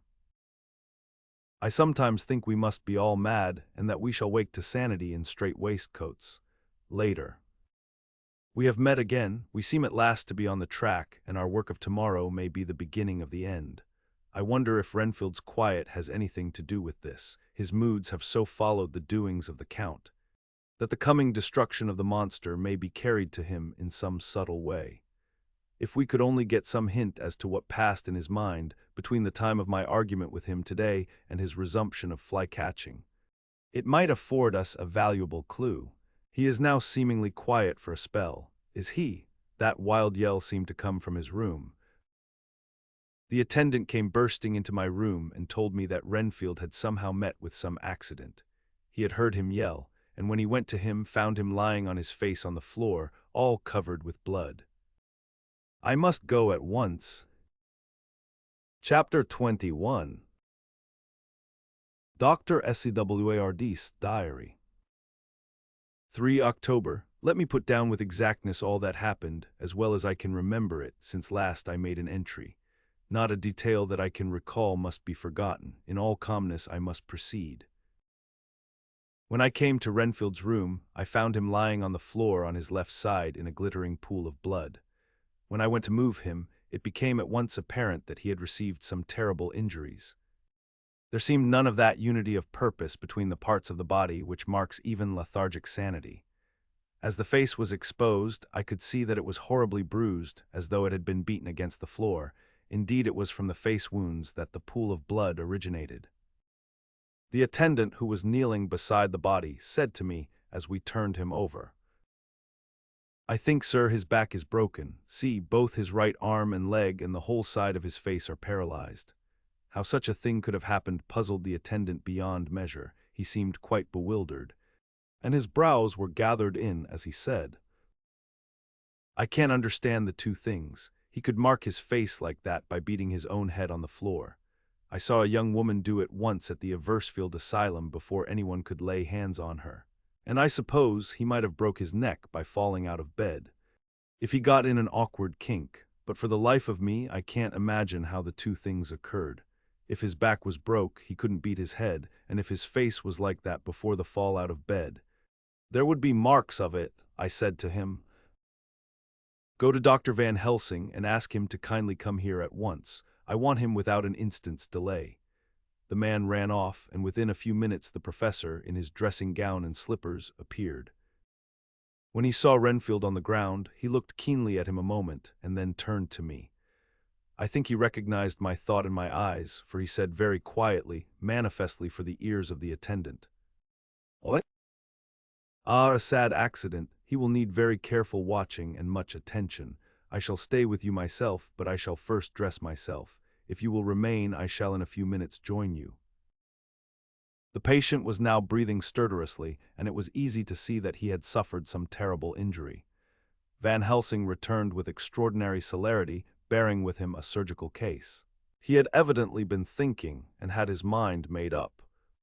For almost before he looked at the patient, he whispered to me, "Send the attendant away. We must be alone with him when he becomes conscious after the operation." So I said, "I think that will do now, Simmons. We have done all that we can at present. You had better go your round, and Dr. Van Helsing will operate. Let me know instantly if there be anything unusual anywhere." The man withdrew, and we went into a strict examination of the patient. The wounds of the face was superficial. The real injury was a depressed fracture of the skull, extending right up through the motor area. The professor thought a moment and said, "We must reduce the pressure and get back to normal conditions as far as can be. The rapidity of the suffusion shows the terrible nature of his injury. The whole motor area seems affected. The suffusion of the brain will increase quickly. So we must trephine at once, or it may be too late." As he was speaking, there was a soft tapping at the door. I went over and opened it and found in the corridor without Arthur and Quincy in pajamas and slippers. The former spoke. "I heard your man call up Dr. Van Helsing and tell him of an accident. So I woke Quincy, or rather called for him, as he was not asleep. Things are moving too quickly and too strangely for sound sleep for any of us. These times, I've been thinking that tomorrow night will not see things as they have been. We'll have to look back and forward a little more than we have done. May we come in?" I nodded and held the door open till they had entered, then I closed it again. When Quincy saw the attitude and state of the patient, and noted the horrible pool on the floor, he said softly, "My God, what has happened to him? Poor, poor devil." I told him briefly, and added that we expected he would recover consciousness after the operation, for a short time at all events. He went at once and sat down on the edge of the bed with Godalming beside him. We all watched in patience. "We shall wait," said Van Helsing, "just long enough to fix the best spot for trephining, so that we may most quickly and perfectly remove the blood clot, for it is evident that the hemorrhage is increasing." The minutes during which we waited passed with fearful slowness. I had a horrible sinking in my heart, and from Van Helsing's face I gathered that he felt some fear or apprehension as to what was to come. I dreaded the words that Renfield might speak. I was positively afraid to think, but the conviction of what was coming was on me, as I have read of men who have heard the death watch. The poor man's breathing came in uncertain gasps. Each instant he seemed as though he would open his eyes and speak, but then would follow a prolonged stertorous breath, and he would relapse into a more fixed insensibility. Inured as I was to sick beds and death, this suspense grew and grew upon me. I could almost hear the beating of my own heart, and the blood surging through my temples sounded like blows from a hammer. The silence finally became agonizing. I looked at my companions, one after another, and saw from their flushed faces and damp brows that they were enduring equal torture. There was a nervous suspense over us all, as though overhead some dread bell would peal out powerfully when we should least expect it. At last there came a time when it was evident that the patient was sinking fast. He might die at any moment. I looked up at the professor and caught his eyes fixed on mine. His face was sternly set as he spoke. "There is no time to lose. His words may be worth many lives. I have been thinking so as I stood here. It may be there is a soul at stake. We shall operate just above the ear." Without another word, he made the operation. For a few moments the breathing continued to be stertorous. Then there came a breath so prolonged that it seemed as though it would tear open his chest. Suddenly his eyes opened and became fixed in a wild, helpless stare. This was continued for a few moments. Then it softened into a glad surprise, and from the lips came a sigh of relief. He moved convulsively, and as he did so, said, "I'll be quiet, doctor. Tell them to take off the strait waistcoat. I have had a terrible dream, and it has left me so weak that I cannot move. What's wrong with my face? It feels all swollen, and it smarts dreadfully." He tried to turn his head, but even with the effort his eyes seemed to grow glassy again, so I gently put it back. Then Van Helsing said in a quiet, grave tone, "Tell us your dream, Mr. Renfield." As he heard the voice his face brightened through its mutilation, and he said, "That is Dr. Van Helsing. How good it is of you to be here. Give me some water, my lips are dry, and I shall try to tell you. I dreamed." He stopped and seemed fainting. I called quietly to Quincy. The brandy, it is in my study, quick."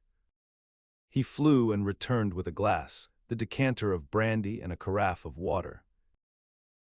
We moistened the parched lips, and the patient quickly revived. It seemed, however, that his poor injured brain had been working in the interval, for, when he was quite conscious, he looked at me piercingly with an agonized confusion which I shall never forget, and said, "I must not deceive myself, it was no dream, but all a grim reality." Then his eyes roved round the room. As they caught sight of the two figures sitting patiently on the edge of the bed, he went on, "If I were not sure already, I would know from them." For an instant his eyes closed, not with pain or sleep but voluntarily, as though he were bringing all his faculties to bear.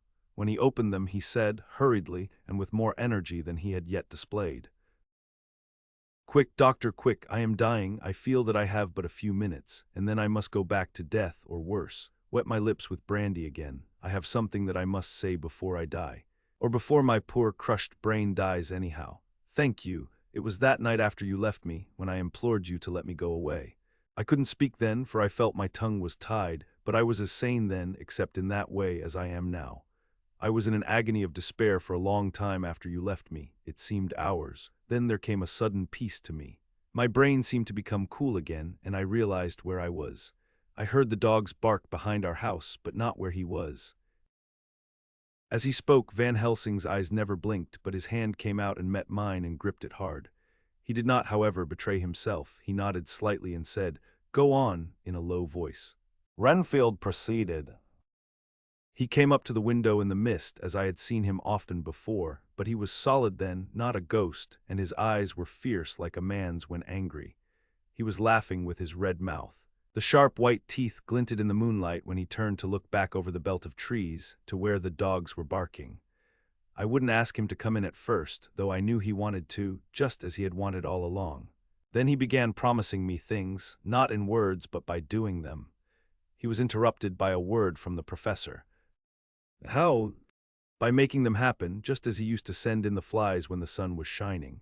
Great big fat ones with steel and sapphire on their wings, and big moths in the night with skull and crossbones on their backs." Van Helsing nodded to him as he whispered to me unconsciously, "The Acrontia aetotropos of the sphinges, what you call the death's head moth," the patient went on without stopping.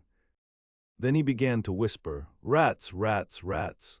Hundreds, thousands, millions of them, and everyone a life, and dogs to eat them, and cats too. All lives, all red blood with years of life in it, and not merely buzzing flies." I laughed at him, for I wanted to see what he could do. Then the dogs howled, away beyond the dark trees in his house. He beckoned me to the window. I got up and looked out, and he raised his hands and seemed to call out without using any words. A dark mass spread over the grass, coming on like the shape of a flame of fire. And then he moved the mist to the right and left, and I could see that there were thousands of rats with their eyes blazing red, like his, only smaller.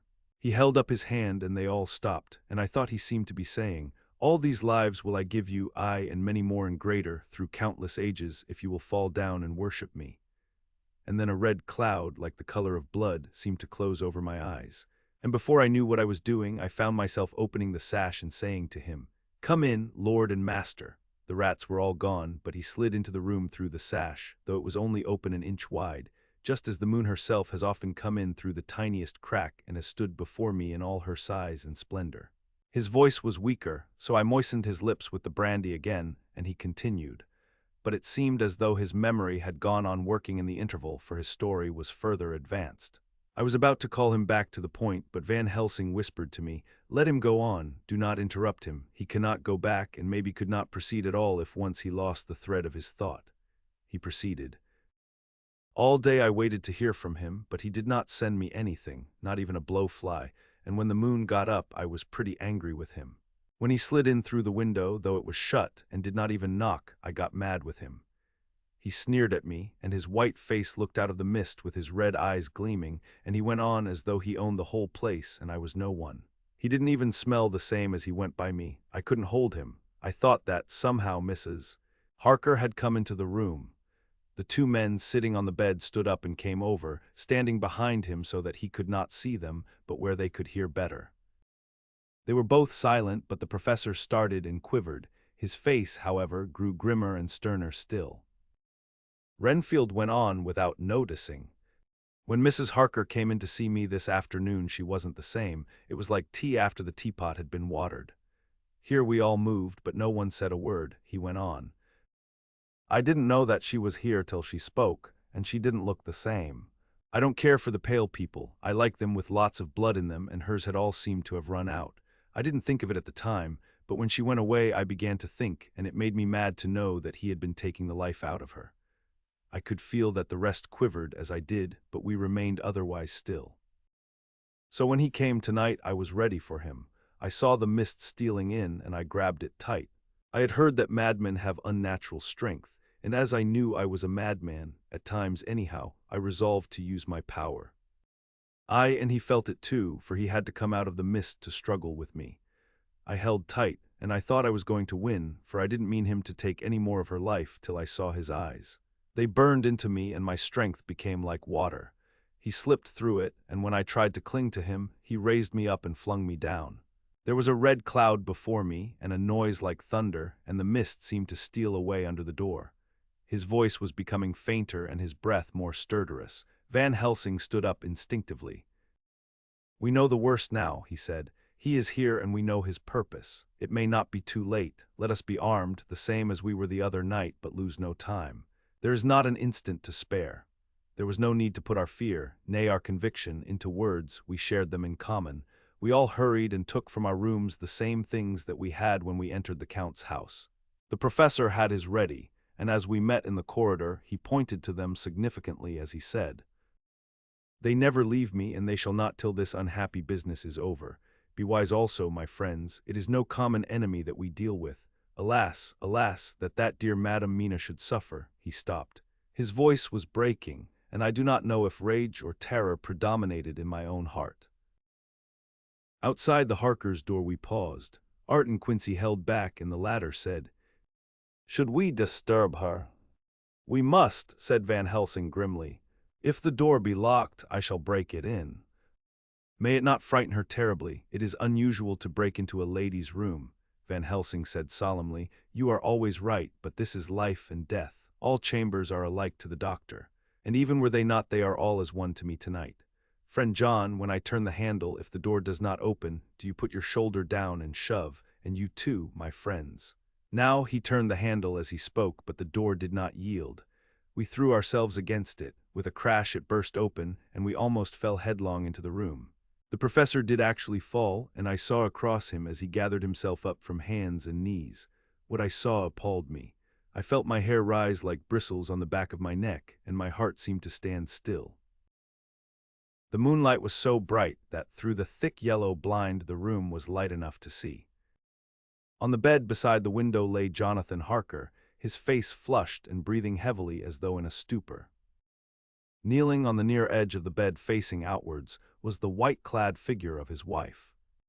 By her side stood a tall, thin man, clad in black. His face was turned from us, but the instant we saw we all recognized the Count, in every way, even to the scar on his forehead. With his left hand he held both Mrs. Harker's hands, keeping them away with her arms at full tension. His right hand gripped her by the back of the neck, forcing her face down on his bosom. Her white nightdress was smeared with blood, and a thin stream trickled down the man's bare breast, which was shown by his torn-open dress. The attitude of the two had a terrible resemblance to a child forcing a kitten's nose into a saucer of milk to compel it to drink. As we burst into the room, the Count turned his face, and the hellish look that I had heard described seemed to leap into it. His eyes flamed red with devilish passion. The great nostrils of the white aquiline nose opened wide and quivered at the edge. And the white sharp teeth, behind the full lips of the blood-dripping mouth, champed together like those of a wild beast. With a wrench which threw his victim back upon the bed as though hurled from a height, he turned and sprang at us. But by this time the professor had gained his feet, and was holding towards him the envelope which contained the sacred wafer. The Count suddenly stopped, just as poor Lucy had done outside the tomb, and cowered back. Further and further back he cowered, as we, lifting our crucifixes, advanced. The moonlight suddenly failed, as a great black cloud sailed across the sky. And when the gaslight sprang up under Quincy's match, we saw nothing but a faint vapor. This, as we looked, trailed under the door, which with the recoil from its bursting open, had swung back to its old position. Van Helsing, Art, and I moved forward to Mrs. Harker, who by this time had drawn her breath, and with it had given a scream so wild, so ear-piercing, so despairing that it seems to me now that it will ring in my ears till my dying day. For a few seconds she lay in her helpless attitude and disarray. Her face was ghastly, with a pallor which was accentuated by the blood which smeared her lips and cheeks and chin. From her throat trickled a thin stream of blood. Her eyes were mad with terror. Then she put before her face her poor crushed hands, which bore on their whiteness the red mark of the Count's terrible grip, and from behind them came a low desolate wail which made the terrible scream seem only the quick expression of an endless grief. Van Helsing stepped forward and drew the coverlet gently over her body, whilst Art, after looking at her face for an instant despairingly, ran out of the room. Van Helsing whispered to me, "Jonathan is in a stupor such as we know the vampire can produce. We can do nothing with poor Madame Mina for a few moments till she recovers herself. I must wake him." He dipped the end of a towel in cold water, and with it began to flick him on the face, his wife all the while holding her face between her hands and sobbing in a way that was heartbreaking to hear. I raised the blind and looked out of the window. There was much moonshine, and as I looked I could see Quincy Morris run across the lawn and hide himself in the shadow of a great yew tree. It puzzled me to think why he was doing this. But at the instant I heard Harker's quick exclamation as he woke to partial consciousness and turned to the bed. On his face, as there might well be, was a look of wild amazement. He seemed dazed for a few seconds, and then full consciousness seemed to burst upon him all at once, and he started up. His wife was aroused by the quick movement, and turned to him with her arms stretched out, as though to embrace him. Instantly, however, she drew them in again, and putting her elbows together, held her hands before her face, and shuddered till the bed beneath her shook. "In God's name, what does this mean?" Harker cried out. "Dr. Seward, Dr. Van Helsing, what is it? What has happened? What is wrong? Mina, dear, what is it? What does that blood mean? My God, has it come to this?" And raising himself to his knees, he beat his hands wildly together. "Good God, help us, help her. Oh, help her!" With a quick movement he jumped from bed and began to pull on his clothes, all the man in him awake at the need for instant exertion. "What has happened? Tell me all about it," he cried without pausing. "Dr. Van Helsing, you love Mina, I know. Oh, do something to save her. It cannot have gone too far yet. Guard her while I look for him." His wife, through her terror and horror and distress, saw some sure danger to him. Instantly forgetting her own grief, she seized hold of him and cried out, "No, no, Jonathan, you must not leave me. I have suffered enough tonight, God knows, without the dread of his harming you. You must stay with me. Stay with these friends who will watch over you." Her expression became frantic as she spoke. And he yielding to her, she pulled him down sitting on the bedside and clung to him fiercely. Van Helsing and I tried to calm them both. The professor held up his little golden crucifix and said with wonderful calmness, "Do not fear, my dear, we are here, and whilst this is close to you no foul thing can approach. You are safe for tonight, and we must be calm and take counsel together." She shuddered and was silent, holding down her head on her husband's breast. When she raised it, his white nightrobe was stained with blood where her lips had touched, and where the thin, open wound in her neck had sent forth drops.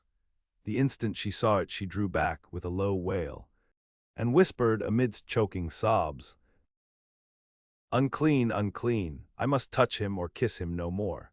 Oh, that it should be that it is I who am now his worst enemy, and whom he may have most cause to fear." To this he spoke out resolutely. "Nonsense, Mina, it is a shame to me to hear such a word. I would not hear it of you, and I shall not hear it from you. May God judge me by my deserts and punish me with more bitter suffering than even this hour, if by any act or will of mine anything ever come between us." He put out his arms and folded her to his breast, and for a while she lay there sobbing. He looked at us over her bowed head, with eyes that blinked damply above his quivering nostrils. His mouth was set as steel. After a while her sobs became less frequent and more faint, and then he said to me, speaking with a studied calmness which I felt tried his nervous power to the utmost, "And now, Dr. Seward, tell me all about it. Too well I know the broad fact, tell me all that has been." I told him exactly what had happened, and he listened with seeming impassiveness, but his nostrils twitched and his eyes blazed as I told how the ruthless hands of the Count had held his wife in that terrible and horrid position, with her mouth to the open wound in his breast. It interested me, even at that moment, to see that, whilst the face of white-set passion worked convulsively over the bowed head, the hands tenderly and lovingly stroked the ruffled hair. Just as I had finished, Quincy and Godalming knocked at the door. They entered in obedience to our summons. Van Helsing looked at me questioningly. I understood him to mean if we were to take advantage of their coming to divert, if possible, the thoughts of the unhappy husband and wife from each other and from themselves. So on nodding acquiescence to him, he asked them what they had seen or done, to which Lord Godalming answered. I could not see him anywhere in the passage or in any of our rooms. I looked in the study, but though he had been there, he had gone. He had, however, he stopped suddenly, looking at the poor drooping figure on the bed. Van Helsing said gravely, "Go on, friend Arthur, we want here no more concealments. Our hope now is in knowing all. Tell freely." So Art went on. He had been there, and though it could only have been for a few seconds, he made rare hay of the place. All the manuscript had been burned, and the blue flames were flickering amongst the white ashes. The cylinders of your phonograph, too, were thrown on the fire, and the wax had helped the flames. Here I interrupted. "Thank God there is the other copy in the safe." His face lit for a moment, but fell again as he went on. I ran downstairs then, but could see no sign of him.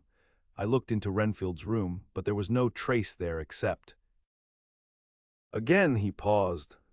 "Go on," said Harker hoarsely. So he bowed his head and, moistening his lips with his tongue, added, "Except that the poor fellow is dead."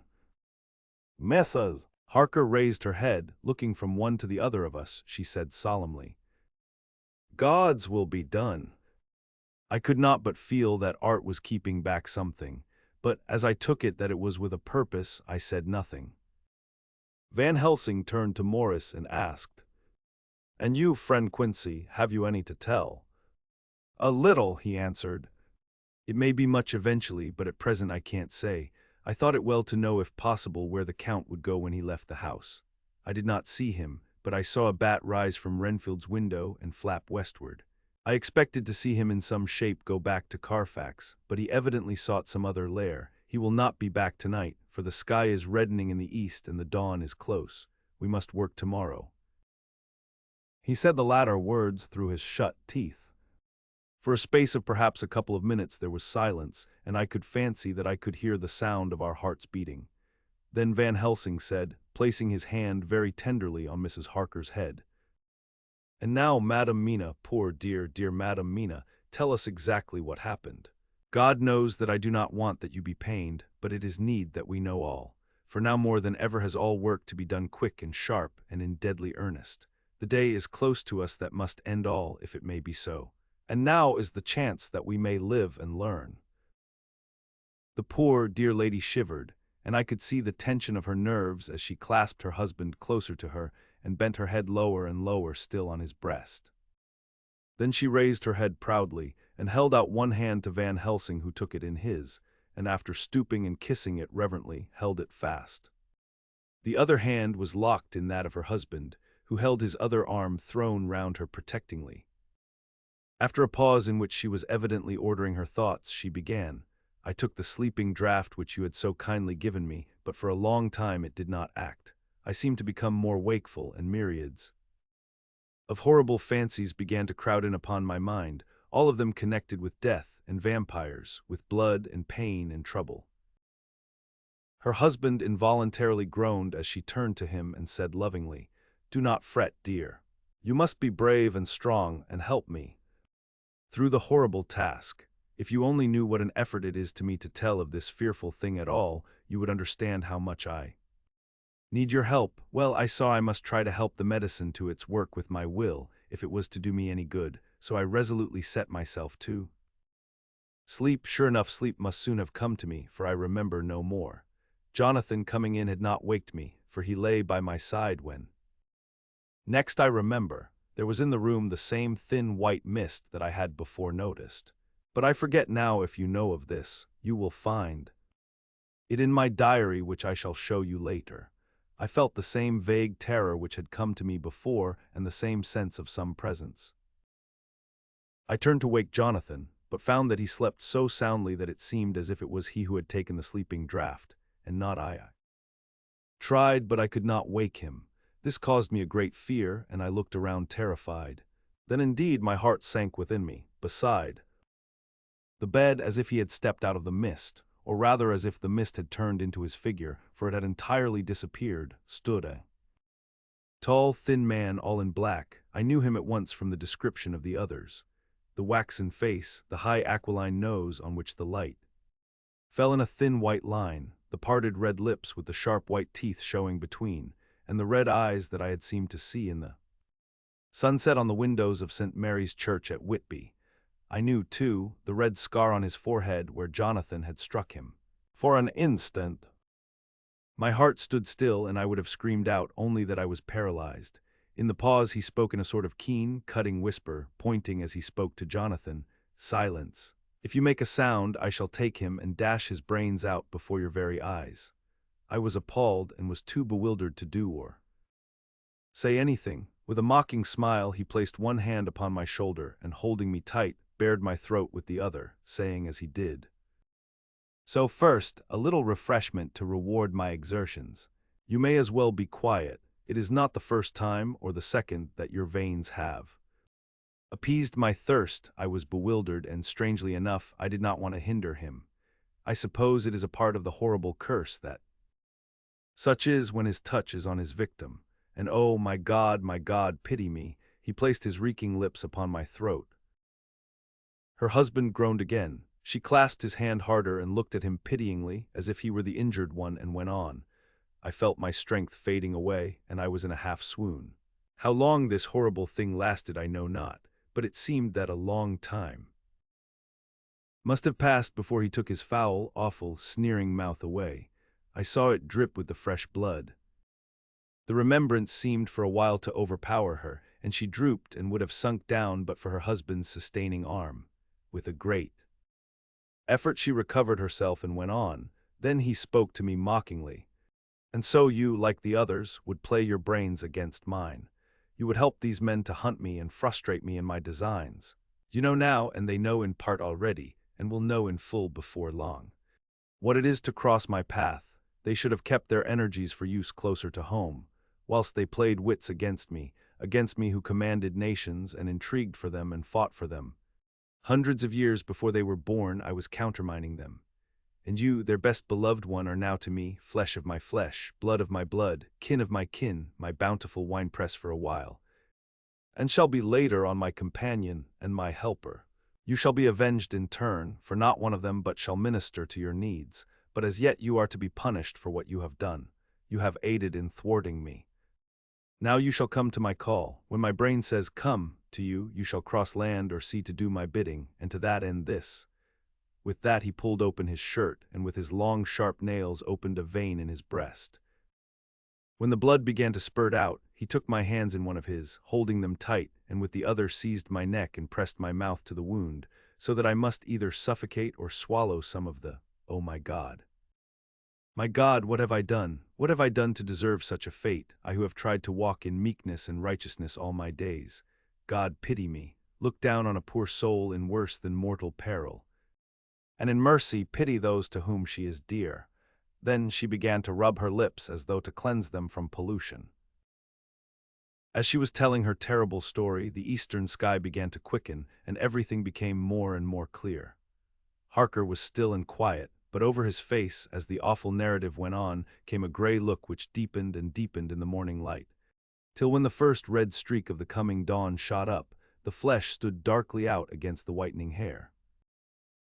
We have arranged that one of us is to stay within call of the unhappy pair, till we can meet together and arrange about taking action. Of this I am sure. The sun rises today on no more miserable house in all the great round of its daily course. Chapter 22. Jonathan Harker's Journal. 3 October. As I must do something or go mad, I write this diary. It is now 6 o'clock, and we are to meet in the study in half an hour and take something to eat. For Dr. Van Helsing and Dr. Seward are agreed that if we do not eat, we cannot work our best. Our best will be, God knows, required today. I must keep writing at every chance, for I dare not stop to think. All, big and little, must go down. Perhaps at the end the little things may teach us most. The teaching, big or little, could not have landed Mina or me anywhere worse than we are today. However, we must trust and hope. Poor Mina told me just now, with the tears running down her dear cheeks, that it is in trouble and trial that our faith is tested, that we must keep on trusting, and that God will aid us up to the end. The end, oh my God, what end? To work, to work. When Dr. Van Helsing and Dr. Seward had come back from seeing poor Renfield, we went gravely into what was to be done. First, Dr. Seward told us that when he and Dr. Van Helsing had gone down to the room below, they had found Renfield lying on the floor. All in a heap, his face was all bruised and crushed in, and the bones of the neck were broken. Dr. Seward asked the attendant who was on duty in the passage if he had heard anything. He said that he had been sitting down, he confessed to half dozing, when he heard loud voices in the room, and then Renfield had called out loudly several times, "God, God, God." After that there was a sound of falling, and when he entered the room he found him lying on the floor, face down, just as the doctors had seen him. Van Helsing asked if he had heard voices or a voice, and he said he could not say. That at first it had seemed to him as if there were two, but as there was no one in the room it could have been only one. He could swear to it, if required, that the word God was spoken by the patient. Dr. Seward said to us, when we were alone, that he did not wish to go into the matter. The question of an inquest had to be considered, and it would never do to put forward the truth, as no one would believe it. As it was, he thought that on the attendant's evidence he could give a certificate of death by misadventure in falling from bed. In case the coroner should demand it, there would be a formal inquest, necessarily to the same result. When the question began to be discussed as to what should be our next step, the very first thing we decided was that Mina should be in full confidence, that nothing of any sort, no matter how painful, should be kept from her. She herself agreed as to its wisdom, and it was pitiful to see her so brave and yet so sorrow, and in such a depth of despair.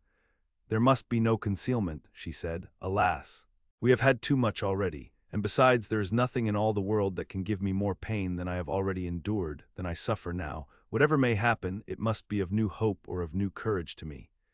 Van Helsing was looking at her fixedly as she spoke, and said, suddenly but quietly, "But dear Madam Mina, are you not afraid, not for yourself, but for others from yourself, after what has happened?" Her face grew set in its lines, but her eyes shone with the devotion of a martyr as she answered, "Ah no, for my mind is made up." "To what?" he asked gently, whilst we were all very still, for each in our own way we had a sort of vague idea of what she meant. Her answer came with direct simplicity, as though she were simply stating a fact. "Because if I find in myself, and I shall watch keenly for it, a sign of harm to any that I love, I shall die." "You would not kill yourself?" he asked hoarsely. "I would.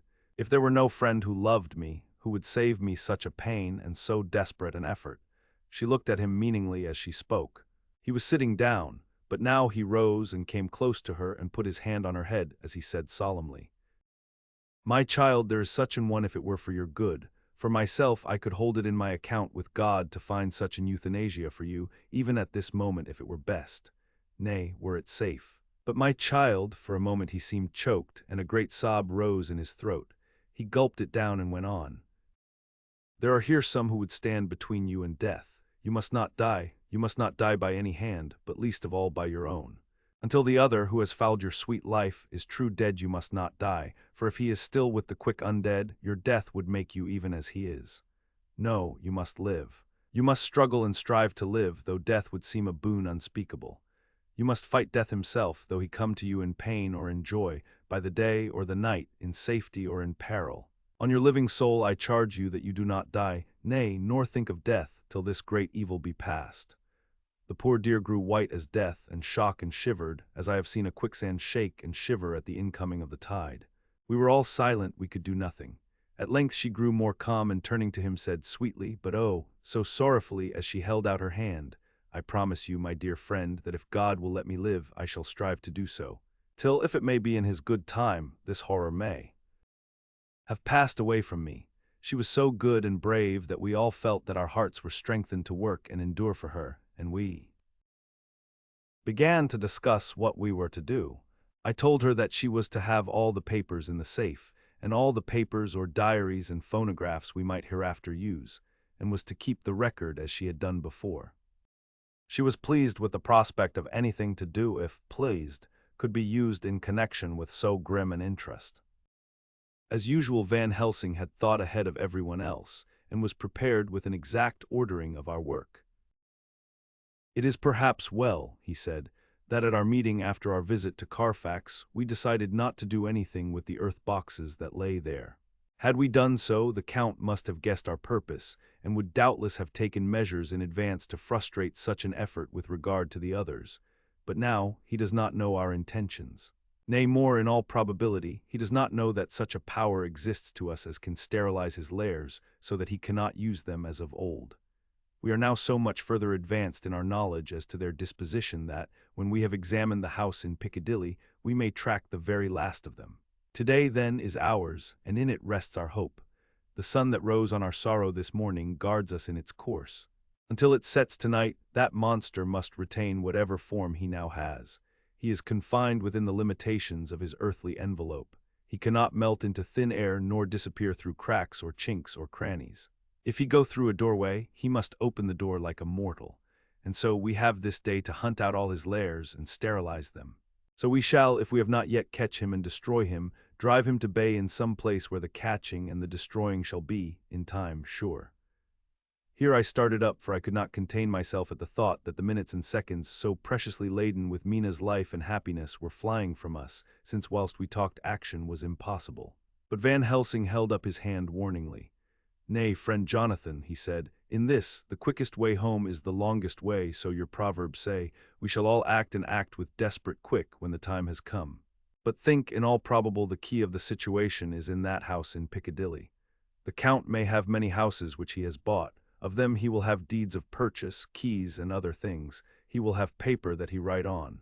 He will have his book of checks. There are many belongings that he must have somewhere. Why not in this place so central, so quiet, where he come and go by the front or the back at all hour, when in the very vast of the traffic there is none to notice?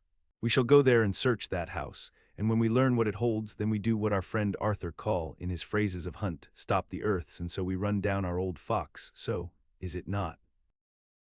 Then let us come at once, I cried. We are wasting the precious, precious time. The professor did not move, but simply said, And how are we to get into that house in Piccadilly? Any way, I cried. We shall break in if need be. And your police, where will they be, and what will they say? I was staggered, but I knew that if he wished to delay, he had a good reason for it. So I said, as quietly as I could, Don't wait more than need be. You know, I am sure, what torture I am in. Ah, my child, that I do, and indeed there is no wish of me to add to your anguish. But just think, what can we do until all the world be at movement? Then will come our time. I have thought and thought, and it seems to me that the simplest way is the best of all. Now we wish to get into the house, but we have no key. Is it not so? I nodded. Now suppose that you were, in truth, the owner of that house, and could not still get in, and think there was to you no conscience of the housebreaker, what would you do? I should get a respectable locksmith, and set him to work to pick the lock for me. And your police, they would interfere, would they not? Oh, no, not if they knew the man was properly employed. Then. He looked at me as keenly as he spoke. All that is in doubt is the conscience of the employer, and the belief of your policeman as to whether or no that employer has a good conscience or a bad one. Your police must indeed be zealous men and clever, oh, so clever, in reading the heart that they trouble themselves in such matter. No, no, my friend Jonathan, you go take the lock off 100 empty house in this your London, or of any city in the world. And if you do it as such things are rightly done, and at the time such things are rightly done, no one will interfere. I have read of a gentleman who owned a so fine house in London, and when he went for months of summer to Switzerland and lock up his house, some burglar came and broke window at back and got in. Then he went and made open the shutters in front and walk out and in through the door, before the very eyes of the police. Then he have an auction in that house and advertise it and put up big notice. And when the day come, he sell off by a great auctioneer all the goods of that other man who owned them. Then he go to a builder and he sell him that house, making an agreement that he pull it down and take all away within a certain time. And your police and other authority help him all they can. And when that owner come back from his holiday in Switzerland, he find only an empty hole where his house had been. This was all done en règle, and in our work we shall be en règle too. We shall not go so early that the policemen who have then little to think of shall deem it strange. But we shall go after 10 o'clock, when there are many about, and such things would be done were we indeed owners of the house. I could not but see how right he was, and the terrible despair of Mina's face became relaxed a thought. There was hope in such good counsel. Van Helsing went on, when once within that house we may find more clues. At any rate some of us can remain there whilst the rest find the other places where there be more earth boxes, at Bermondsey and Mile End. Lord Godalming stood up. I can be of some use here, he said. I shall wire to my people to have horses and carriages where they will be most convenient. Look here, old fellow, said Morris, it is a capital idea to have all ready in case we want to go horsebacking. But don't you think that one of your snappy carriages with its heraldic adornments in a byway of Walworth or Mile End would attract too much attention for our purposes? It seems to me that we ought to take cabs when we go south or east, and even leave them somewhere near the neighborhood we are going to. Friend Quincy is right, said the professor. His head is what you call in plain with the horizon. It is a difficult thing that we go to do, and we do not want no peoples to watch us if so it may. Mina took a growing interest in everything, and I was rejoiced to see that the exigency of affairs was helping her to forget for a time the terrible experience of the night. She was very, very pale, almost ghastly, and so thin that her lips were drawn away, showing her teeth in somewhat of prominence. I did not mention this last, lest it should give her needless pain, but it made my blood run cold in my veins to think of what had occurred with poor Lucy when the Count had sucked her blood. As yet there was no sign of the teeth growing sharper, but the time as yet was short, and there was time for fear. When we came to the discussion of the sequence of our efforts and of the disposition of our forces, there were new sources of doubt. It was finally agreed that before starting for Piccadilly we should destroy the Count's lair close at hand. In case he should find it out too soon, we should thus be still ahead of him in our work of destruction. And his presence in his purely material shape, and at his weakest, might give us some new clue.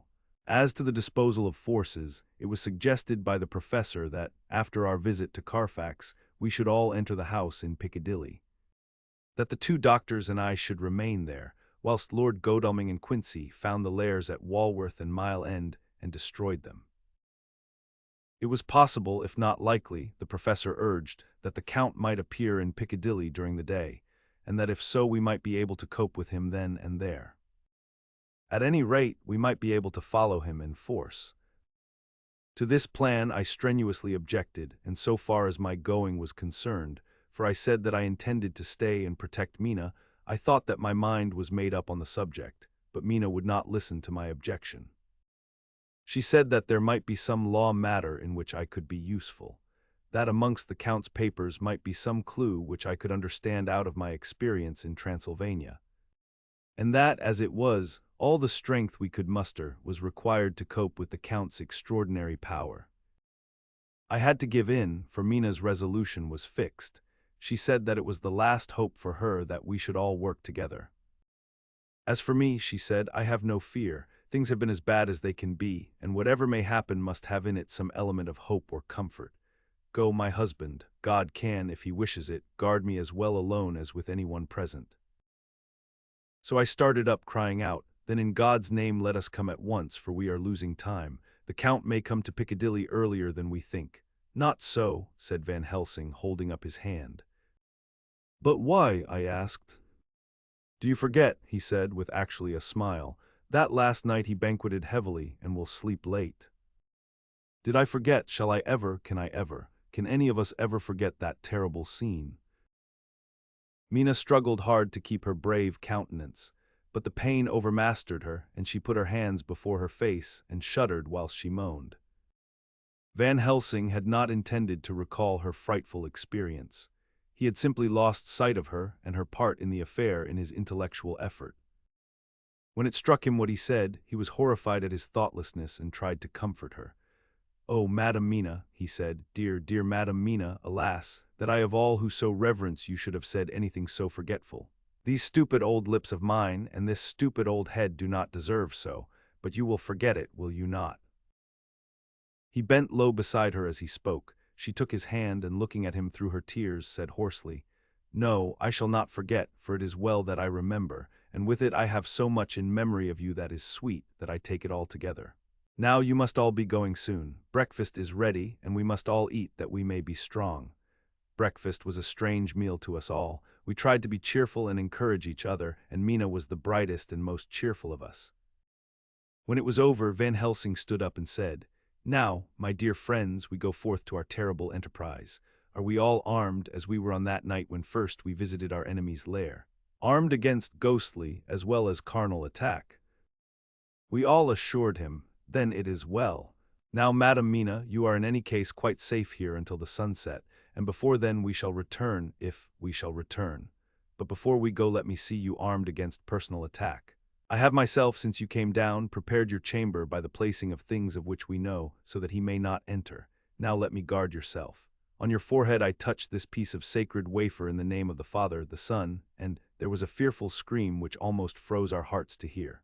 As he had placed the wafer on Mina's forehead, it had seared it, had burned into the flesh as though it had been a piece of white-hot metal.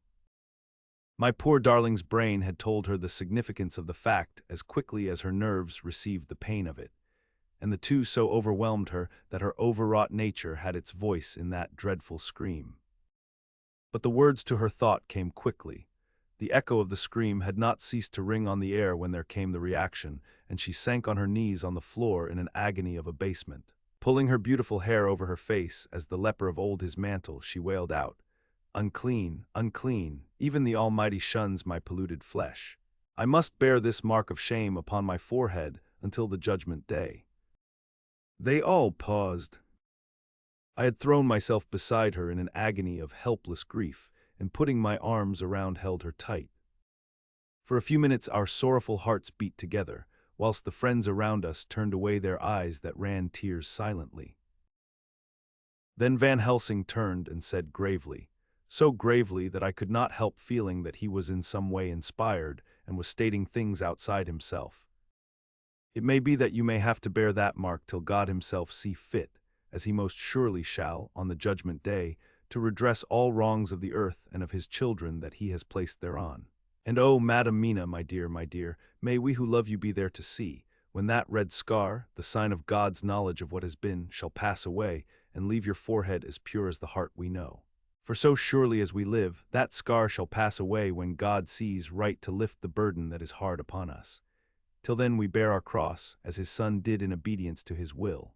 It may be that we are chosen instruments of his good pleasure, and that we ascend to his bidding as that other through stripes and shame, through tears and blood, through doubts and fears, and all that makes the difference between God and man." There was hope in his words and comfort, and they made for resignation. Mina and I both felt so, and simultaneously we each took one of the old man's hands and bent over and kissed it. Then without a word we all knelt down together, and, all holding hands, swore to be true to each other. We men pledged ourselves to raise the veil of sorrow from the head of her whom, each in his own way, we loved, and we prayed for help and guidance in the terrible task which lay before us. It was then time to start. So I said farewell to Mina, a parting which neither of us shall forget to our dying day, and we set out. To one thing I have made up my mind. If we find out that Mina must be a vampire in the end, then she shall not go into that unknown and terrible land alone. I suppose it is thus that in old times one vampire meant many. Just as their hideous bodies could only rest in sacred earth, so the holiest love was the recruiting sergeant for their ghastly ranks. We entered Carfax without trouble, and found all things the same as on the first occasion. It was hard to believe that amongst so prosaic surroundings of neglect and dust and decay there was any ground for such fear as already we knew. Had not our minds been made up, and had there not been terrible memories to spur us on, we could hardly have proceeded with our task.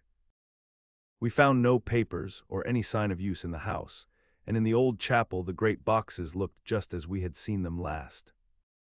Dr. Van Helsing said to us solemnly as we stood before them, "And now, my friends, we have a duty here to do. We must sterilize this earth, so sacred of holy memories, that he has brought from a far distant land for such fell use. He has chosen this earth because it has been holy. Thus we defeat him with his own weapon, for we make it more holy still. It was sanctified to such use of man, now we sanctify it to God." As he spoke, he took from his bag a screwdriver and a wrench, and very soon the top of one of the cases was thrown open. The earth smelled musty and close, but we did not somehow seem to mind, for our attention was concentrated on the professor. Taking from his box a piece of the sacred wafer, he laid it reverently on the earth, and then shutting down the lid began to screw it home, we aiding him as he worked.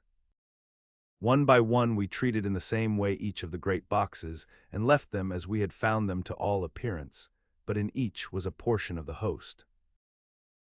When we closed the door behind us, the professor said solemnly, "So much is already done. If it may be that with all the others we can be so successful, then the sunset of this evening may shine on Madame Mina's forehead all white as ivory and with no stain." As we passed across the lawn on our way to the station to catch our train, we could see the front of the asylum. I looked eagerly, and in the window of my own room saw Mina. I waved my hand to her and nodded to tell that our work there was successfully accomplished. She nodded in reply to show that she understood. The last I saw, she was waving her hand in farewell. It was with a heavy heart that we sought the station and just caught the train, which was steaming in as we reached the platform. I have written this in the train. Piccadilly, 12:30 o'clock. Just before we reached Fenchurch Street, Lord Godalming said to me, "Quincy and I will find a locksmith. You had better not come with us in case there should be any difficulty, for under the circumstances it wouldn't seem so bad for us to break into an empty house. But you are a solicitor, and the Incorporated Law Society might tell you that you should have known better." I demurred as to my not sharing any danger even of odium, but he went on. "Besides, it will attract less attention if there are not too many of us. My title will make it all right with the locksmith and with any policeman that may come along. You had better go with Jack and the professor and stay in the Green Park, somewhere in sight of the house, and when you see the door opened and the smith has gone away, do you all come across. We shall be on the lookout for you and shall let you in." "The advice is good," said Van Helsing, so we said no more. Godalming and Morris hurried off in a cab, we following in another. At the corner of Arlington Street, our contingent got out and strolled into the Green Park. My heart beat as I saw the house on which so much of our hope was centered, looming up grim and silent in its deserted condition amongst its more lively and spruce-looking neighbors.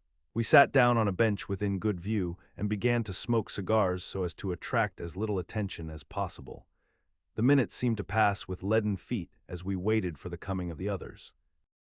At length we saw a four-wheeler drive up. Out of it, in leisurely fashion, got Lord Godalming and Morris, and down from the box descended a thick-set working man with his rush-woven basket of tools. Morris paid the cabman, who touched his hat and drove away. Together the two ascended the steps, and Lord Godalming pointed out what he wanted done. The workman took off his coat leisurely and hung it on one of the spikes of the rail, saying something to a policeman who just then sauntered along. The policeman nodded acquiescence, and the man kneeling down placed his bag beside him. After searching through it, he took out a selection of tools which he produced to lay beside him in orderly fashion. Then he stood up, looked into the keyhole, blew into it, and turning to his employers, made some remark. Lord Godalming smiled, and the man lifted a good-sized bunch of keys. Selecting one of them, he began to probe the lock, as if feeling his way with it. After fumbling about for a bit, he tried a second, and then a third. All at once the door opened under a slight push from him, and he and the two others entered the hall. We sat still. My own cigar burnt furiously, but Van Helsing's went cold altogether. We waited patiently as we saw the workman come out and bring in his bag. Then he held the door partly open, steadying it with his knees, whilst he fitted a key to the lock. This he finally handed to Lord Godalming, who took out his purse and gave him something.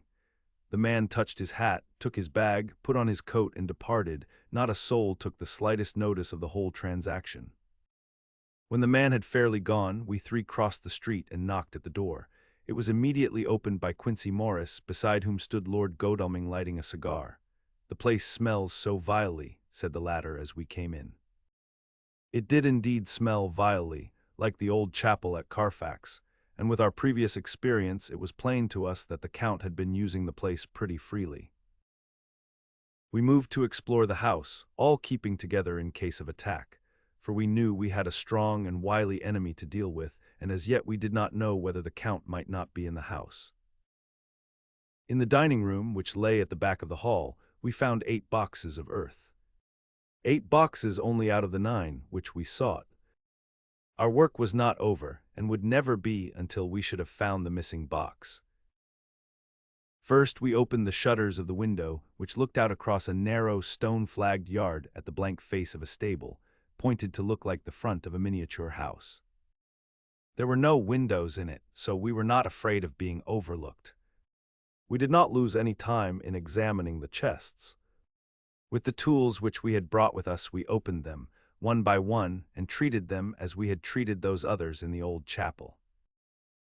It was evident to us that the Count was not at present in the house, and we proceeded to search for any of his effects. After a cursory glance at the rest of the rooms, from basement to attic, we came to the conclusion that the dining room contained any effects which might belong to the Count, and so we proceeded to minutely examine them. They lay in a sort of orderly disorder on the great dining room table. There were title deeds of the Piccadilly house in a great bundle, deeds of the purchase of the houses at Mile End and Bermondsey, note paper, envelopes, and pens and ink. All were covered up in thin wrapping paper to keep them from the dust. There were also a clothes brush, a brush and comb, and a jug and basin, the latter containing dirty water which was reddened as if with blood. Last of all was a little heap of keys of all sorts and sizes, probably those belonging to the other houses. When we had examined this last find, Lord Godalming and Quincy Morris, taking accurate notes of the various addresses of the houses in the east and the south, took with them the keys in a great bunch, and set out to destroy the boxes in these places. The rest of us are, with what patience we can, waiting their return, or the coming of the Count. Chapter 23. Dr. Seward's Diary. 3 October. The time seemed terribly long, whilst we were waiting for the coming of Godalming and Quincy Morris. The professor tried to keep our minds active by using them all the time. I could see his beneficent purpose by the side glances which he threw from time to time at Harker. The poor fellow is overwhelmed in a misery that is appalling to see. Last night he was a frank, happy-looking man, with strong, youthful face full of energy and with dark brown hair. Today he is a drawn, haggard old man, whose white hair matches well with the hollow burning eyes and grief-written lines of his face. His energy is still intact. In fact, he is like a living flame. This may yet be his salvation, for, if all go well, it will tide him over the despairing period. He will then, in a kind of way, wake again to the realities of life.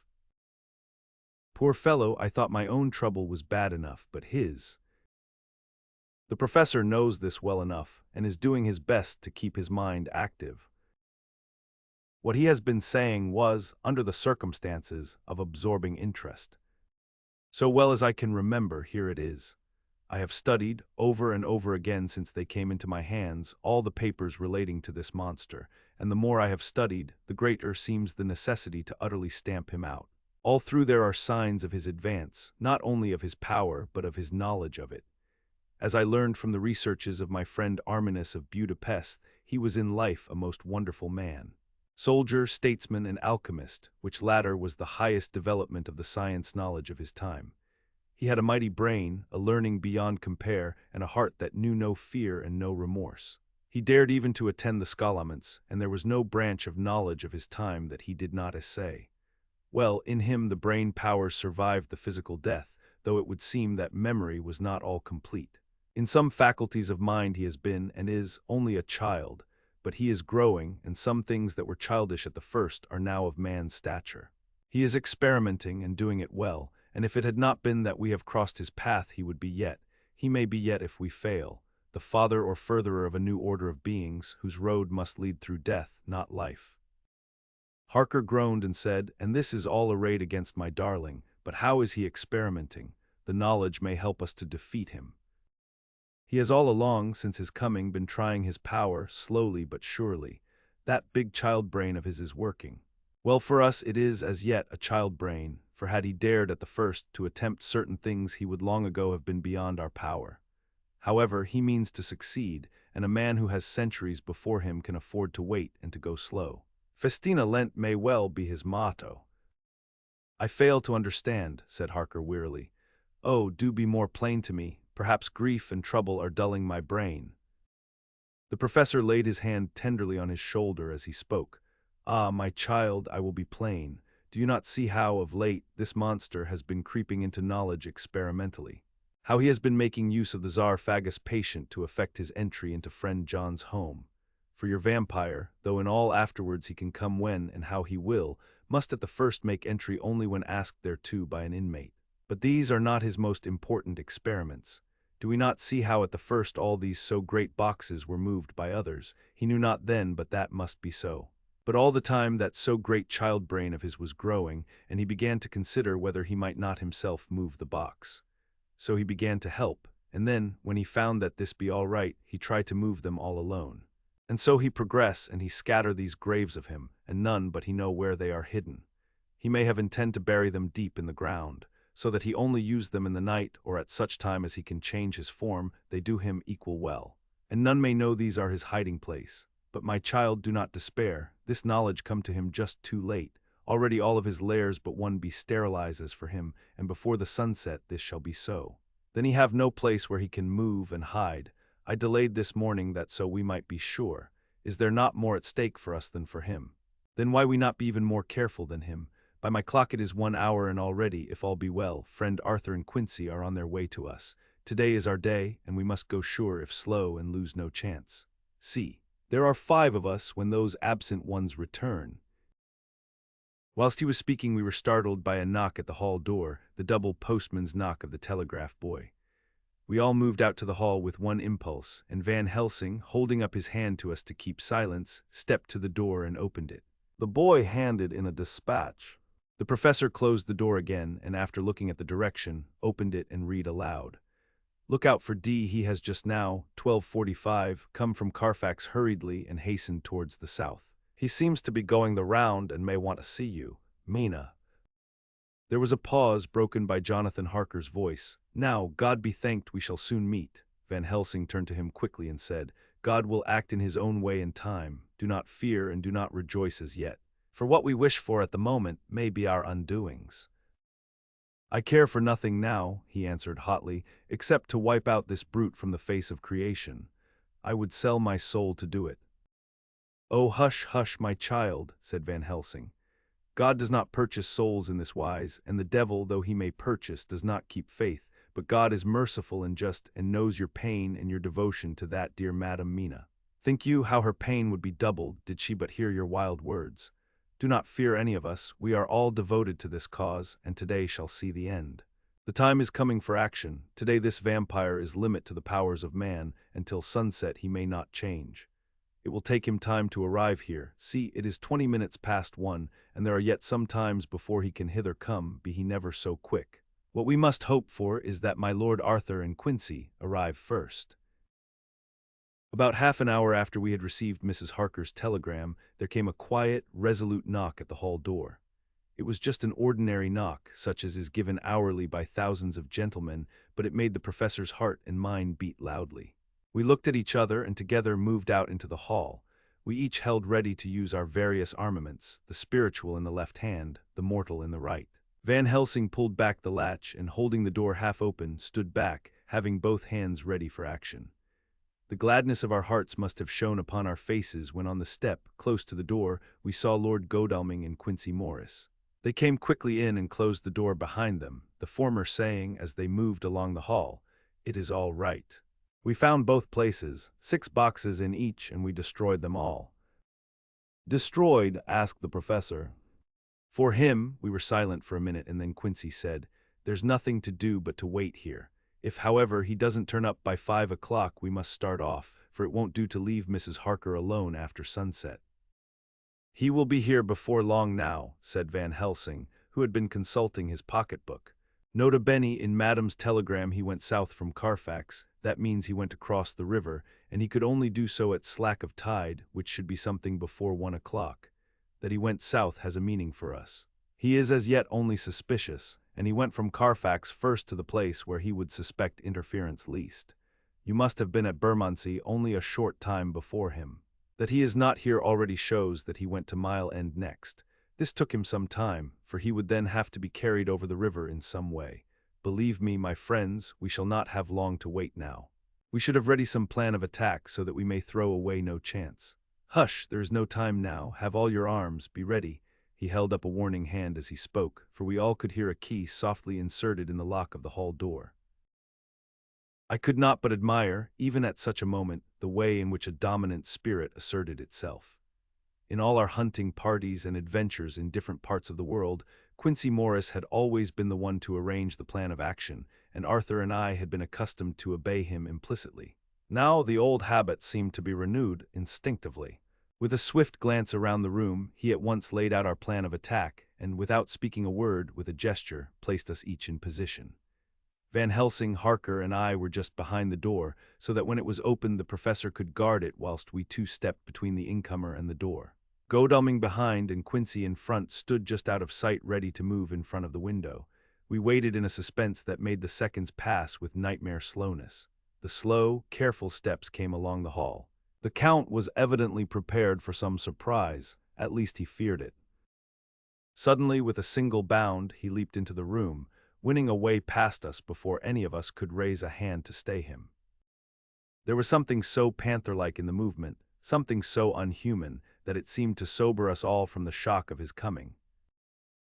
The first to act was Harker, who, with a quick movement, threw himself before the door leading into the room in the front of the house. As the Count saw us, a horrible sort of snarl passed over his face, showing the eye-teeth long and pointed, but the evil smile as quickly passed into a cold stare of lion-like disdain. His expression again changed as, with a single impulse, we all advanced upon him. It was a pity that we had not some better organized plan of attack, for even at the moment I wondered what we were to do. I did not myself know whether our lethal weapons would avail us anything. Harker evidently meant to try the matter, for he had ready his great cookery knife and made a fierce and sudden cut at him. The blow was a powerful one. Only the diabolical quickness of the Count's leap back saved him. A second less, and the trenchant blade had shorn through his heart. As it was, the point just cut the cloth of his coat, making a wide gap whence a bundle of banknotes and a stream of gold fell out. The expression of the Count's face was so hellish that for a moment I feared for Harker, though I saw him throw the terrible knife aloft again for another stroke. Instinctively, I moved forward with a protective impulse, holding the crucifix and wafer in my left hand.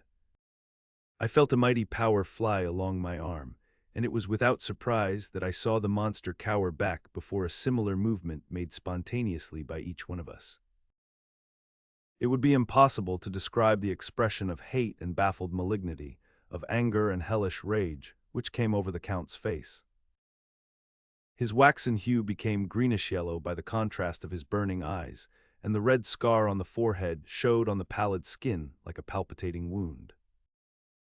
The next instant, with a sinuous dive, he swept under Harker's arm, ere his blow could fall, and grasping a handful of the money from the floor, dashed across the room, threw himself at the window. Amid the crash and glitter of the falling glass, he tumbled into the flagged area below. Through the sound of the shivering glass, I could hear the ting of the gold, as some of the sovereigns fell on the flagging. We ran over and saw him spring unhurt from the ground. He, rushing up the steps, crossed the flagged yard and pushed open the stable door. There he turned and spoke to us. "You think to baffle me, you with your pale faces all in a row like sheep in a butcher's. You shall be sorry yet, each one of you. You think you have left me without a place to rest, but I have more. My revenge is just begun. I spread it over centuries, and time is on my side. Your girls that you all love are mine already, and through them you and others shall yet be mine, my creatures, to do my bidding and to be my jackals when I want to feed. Bah!" With a contemptuous sneer, he passed quickly through the door, and we heard the rusty bolt creak as he fastened it behind him. A door beyond opened and shut. The first of us to speak was the professor, as, realizing the difficulty of following him through the stable, we moved toward the hall. "We have learnt something much, notwithstanding his brave words he fears us, he fear time, he fear want. For if not, why he hurry so? His very tone betray him, or my ears deceive. Why take that money? You follow quick. You are hunters of wild beast and understand it so. For me, I make sure that nothing here may be of use to him, if so that he return."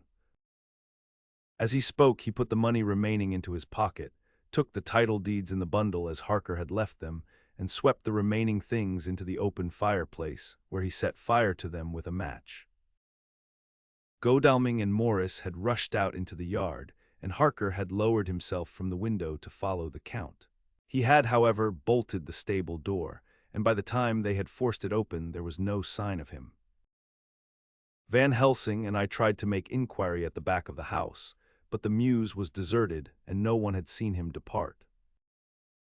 It was now late in afternoon, and sunset was not far off. We had to recognize that our game was up. With heavy hearts we agreed with the professor when he said, "Let us go back to Madame Mina, poor dear Madame Mina. All we can do just now is done, and we can there at least protect her. But we need not despair. There is but one more earth box, and we must try to find it. When that is done, all may yet be well." I could see that he spoke as bravely as he could to comfort Harker. The poor fellow was quite broken down. Now and again he gave a low groan which he could not suppress. He was thinking of his wife. With sad hearts we came back to my house, where we found Mrs. Harker waiting us, with an appearance of cheerfulness which did honor to her bravery and unselfishness. When she saw our faces, her own became as pale as death. For a second or two her eyes were closed as if she were in secret prayer. And then she said cheerfully, "I can never thank you all enough, oh my poor darling." As she spoke, she took her husband's gray head in her hands and kissed it. "Lay your poor head here and rest it. All will yet be well, dear. God will protect us if he so will it in his good intent." The poor fellow groaned. There was no place for words in his sublime misery. We had a sort of perfunctory supper together, and I think it cheered us all up somewhat. It was, perhaps, the mere animal heat of food to hungry people, for none of us had eaten anything since breakfast, or the sense of companionship may have helped us. But anyhow we were all less miserable, and saw the morrow as not altogether without hope. True to our promise, we told Mrs. Harker everything which had passed, and although she grew snowy white at times when danger had seemed to threaten her husband, and red at others when his devotion to her was manifested, she listened bravely and with calmness. When we came to the part where Harker had rushed at the Count so recklessly, she clung to her husband's arm and held it tight as though her clinging could protect him from any harm that might come. She said nothing, however, till the narration was all done, and matters had been brought right up to the present time. Then, without letting go her husband's hand, she stood up amongst us and spoke. Oh, that I could give any idea of the scene, of that sweet, good woman in all the radiant beauty of her youth and animation, with the red scar on her forehead, of which she was conscious, and which we saw with grinding of our teeth, remembering whence and how it came. Her loving kindness against our grim hate, her tender faith against all our fears and doubting. And we, knowing that so far as symbols went, she with all her goodness and purity and faith was outcast from God.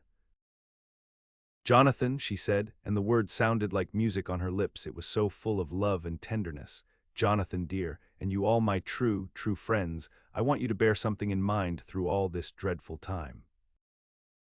I know that you must fight, that you must destroy even as you destroyed the false Lucy, so that the true Lucy might live hereafter. But it is not a work of hate. That poor soul who has wrought all this misery is the saddest case of all. Just think what will be his joy when he, too, is destroyed in his worser part, that his better part may have spiritual immortality. You must be pitiful to him, too, though it may not hold your hands from his destruction. As she spoke, I could see her husband's face darken and draw together, as though the passion in him were shriveling his being to its core. Instinctively, the clasp on his wife's hand grew closer, till his knuckles looked white. She did not flinch from the pain which I knew she must have suffered, but looked at him with eyes that were more appealing than ever. As she stopped speaking, he leaped to his feet, almost tearing his hand from hers as he spoke. May God give him into my hand, just for long enough to destroy that earthly life of him which we are aiming at. If beyond it I could send his soul forever and ever to burning hell, I would do it. Oh, hush, in the name of the good God. Don't say such things, Jonathan, my husband, or you will crush me with fear and horror.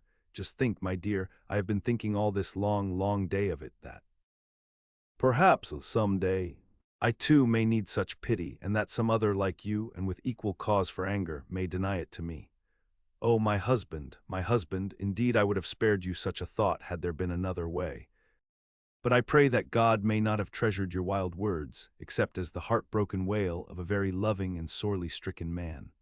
Oh, God, let these poor white hairs go in evidence of what he has suffered, who all his life has done no wrong, and on whom so many sorrows have come. We men were all in tears now. There was no resisting them, and we wept openly. She wept, too, to see that her sweeter counsels had prevailed. Her husband flung himself on his knees beside her and, putting his arms round her, hid his face in the folds of her dress. Van Helsing beckoned to us, and we stole out of the room, leaving the two loving hearts alone with their God. Before they retired, the professor fixed up the room against any coming of the vampire, and assured Mrs. Harker that she might rest in peace. She tried to school herself to the belief, and manifestly for her husband's sake, tried to seem content. It was a brave struggle, and was, I think and believe, not without its reward. Van Helsing had placed at hand a bell which either of them was to sound in case of any emergency. When they had retired, Quincy, Godalming, and I arranged that we should sit up, dividing the night between us, and watch over the safety of the poor stricken lady.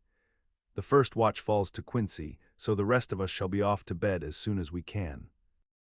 Godalming has already turned in, for his is the second watch. Now that my work is done, I, too, shall go to bed. Jonathan Harker's Journal. 3-4 October, close to midnight. I thought yesterday would never end. There was over me a yearning for sleep, in some sort of blind belief that to wake would be to find things changed, and that any change must now be for the better. Before we parted, we discussed what our next step was to be, but we could arrive at no result. All we knew was that one earth box remained, and that the Count alone knew where it was, if he chooses to lie hidden. He may baffle us for years, and in the meantime, the thought is too horrible, I dare not think of it even now. This I know, that if ever there was a woman who was all perfection, that one is my poor wronged darling. I love her 1,000 times more for her sweet pity of last night, a pity that made my own hate of the monster seem despicable. Surely God will not permit the world to be the poorer by the loss of such a creature. This is hope to me. We are all drifting reefwards now, and faith is our only anchor. Thank God, Mina is sleeping, and sleeping without dreams. I fear what her dreams might be like, with such terrible memories to ground them in. She has not been so calm, within my seeing, since the sunset. Then for a while there came over her face a repose which was like spring after the blasts of March. I thought at the time that it was the softness of the red sunset on her face, but somehow now I think it has a deeper meaning. I am not sleepy myself, though I am weary to death. However, I must try to sleep, for there is tomorrow to think of, and there is no rest for me until. Later, I must have fallen asleep, for I was awaked by Mina, who was sitting up in bed with a startled look on her face. I could see easily, for we did not leave the room in darkness. She had placed a warning hand over my mouth. And now she whispered in my ear, "Hush, there is someone in the corridor." I got up softly, and crossing the room, gently opened the door. Just outside, stretched on a mattress, lay Mr. Morris, wide awake. He raised a warning hand for silence as he whispered to me, Hush, go back to bed, it is all right. One of us will be here all night. We don't mean to take any chances. His look and gesture forbade discussion, so I came back and told Mina. She sighed, and positively a shadow of a smile stole over her poor, pale face as she put her arms round me and said softly, "Oh, thank God for good brave men." With a sigh she sank back again to sleep. I write this now as I am not sleepy, though I must try again. 4 October morning. Once again during the night I was wakened by Mina. This time we had all had a good sleep, for the gray of the coming dawn was making the windows into sharp oblongs, and the gas flame was like a speck rather than a disk of light. She said to me hurriedly, "Go call the professor, I want to see him at once." "Why?" I asked. "I have an idea. I suppose it must have come in the night and matured without my knowing it. He must hypnotize me before the dawn, and then I shall be able to speak. Go quick, dearest, the time is getting close." I went to the door. Dr. Seward was resting on the mattress, and seeing me, he sprang to his feet. "Is anything wrong?" he asked in alarm. "No," I replied, "but Mina wants to see Dr. Van Helsing at once." "I will go," he said, and hurried into the professor's room. In 2 or 3 minutes later, Van Helsing was in the room in his dressing gown, and Mr. Morris and Lord Godalming were with Dr. Seward at the door asking questions. When the professor saw Mina smile, a positive smile ousted the anxiety of his face. He rubbed his hands as he said, "Oh, my dear Madam Mina, this is indeed a change. See, friend Jonathan, we have got our dear Madam Mina, as of old, back to us today." Then turning to her, he said cheerfully, "And what am I do for you? For at this hour you do not want me for nothings." "I want you to hypnotize me," she said. "Do it before the dawn, for I feel that then I can speak and speak freely. Be quick, for the time is short." Without a word he motioned her to sit up in bed. Looking fixedly at her, he commenced to make passes in front of her, from over the top of her head downward, with each hand in turn. Mina gazed at him fixedly for a few minutes, during which my own heart beat like a trip hammer, for I felt that some crisis was at hand. Gradually her eyes closed, and she sat stock still. Only by the gentle heaving of her bosom could one know that she was alive. The professor made a few more passes and then stopped, and I could see that his forehead was covered with great beads of perspiration. Mina opened her eyes, but she did not seem the same woman. There was a faraway look in her eyes, and her voice had a sad dreaminess which was new to me.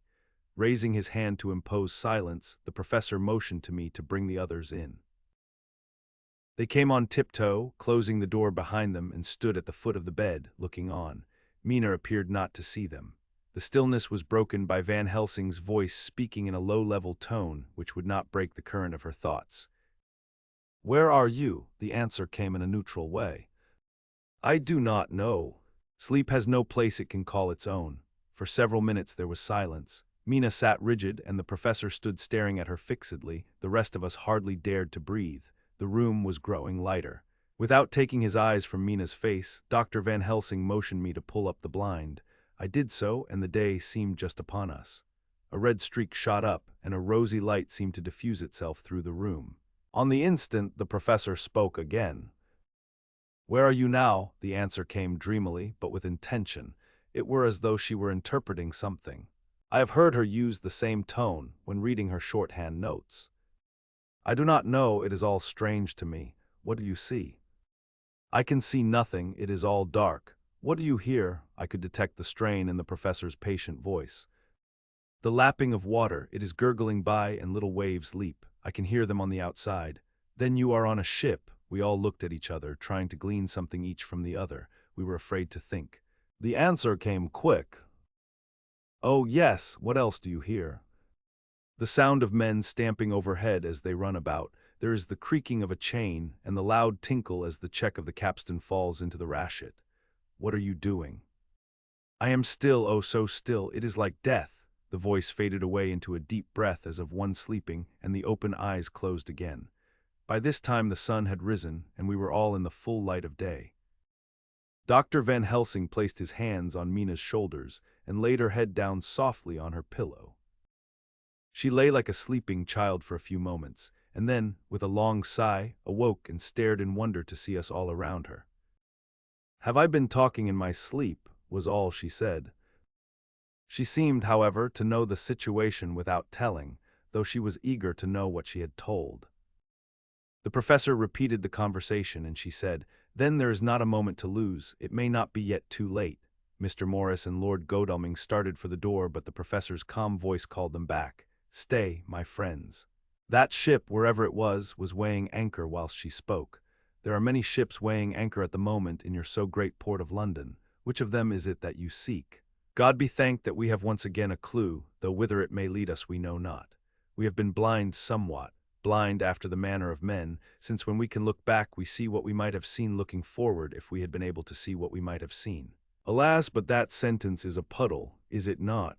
We can know now what was in the Count's mind when he seized that money, though Jonathan's so fierce knife put him in the danger that even he dread. He meant escape. Hear me, escape. He saw that with but one earth box left, and a pack of men following like dogs after a fox, this London was no place for him. He have take his last earth box on board a ship, and he leave the land. He think to escape, but no, we follow him. Tally-ho, as friend Arthur would say when he put on his red frock. Our old fox is wily, oh, so wily, and we must follow with wile. I too am wily, and I think his mind in a little while. In meantime we may rest and in peace, for there are waters between us which he do not want to pass, and which he could not if he would, unless the ship were to touch the land, and then only at full or slack tide. See, and the sun is just rose, and all day to sunset is to us. Let us take bath and dress and have breakfast which we all need, and which we can eat comfortably since he be not in the same land with us.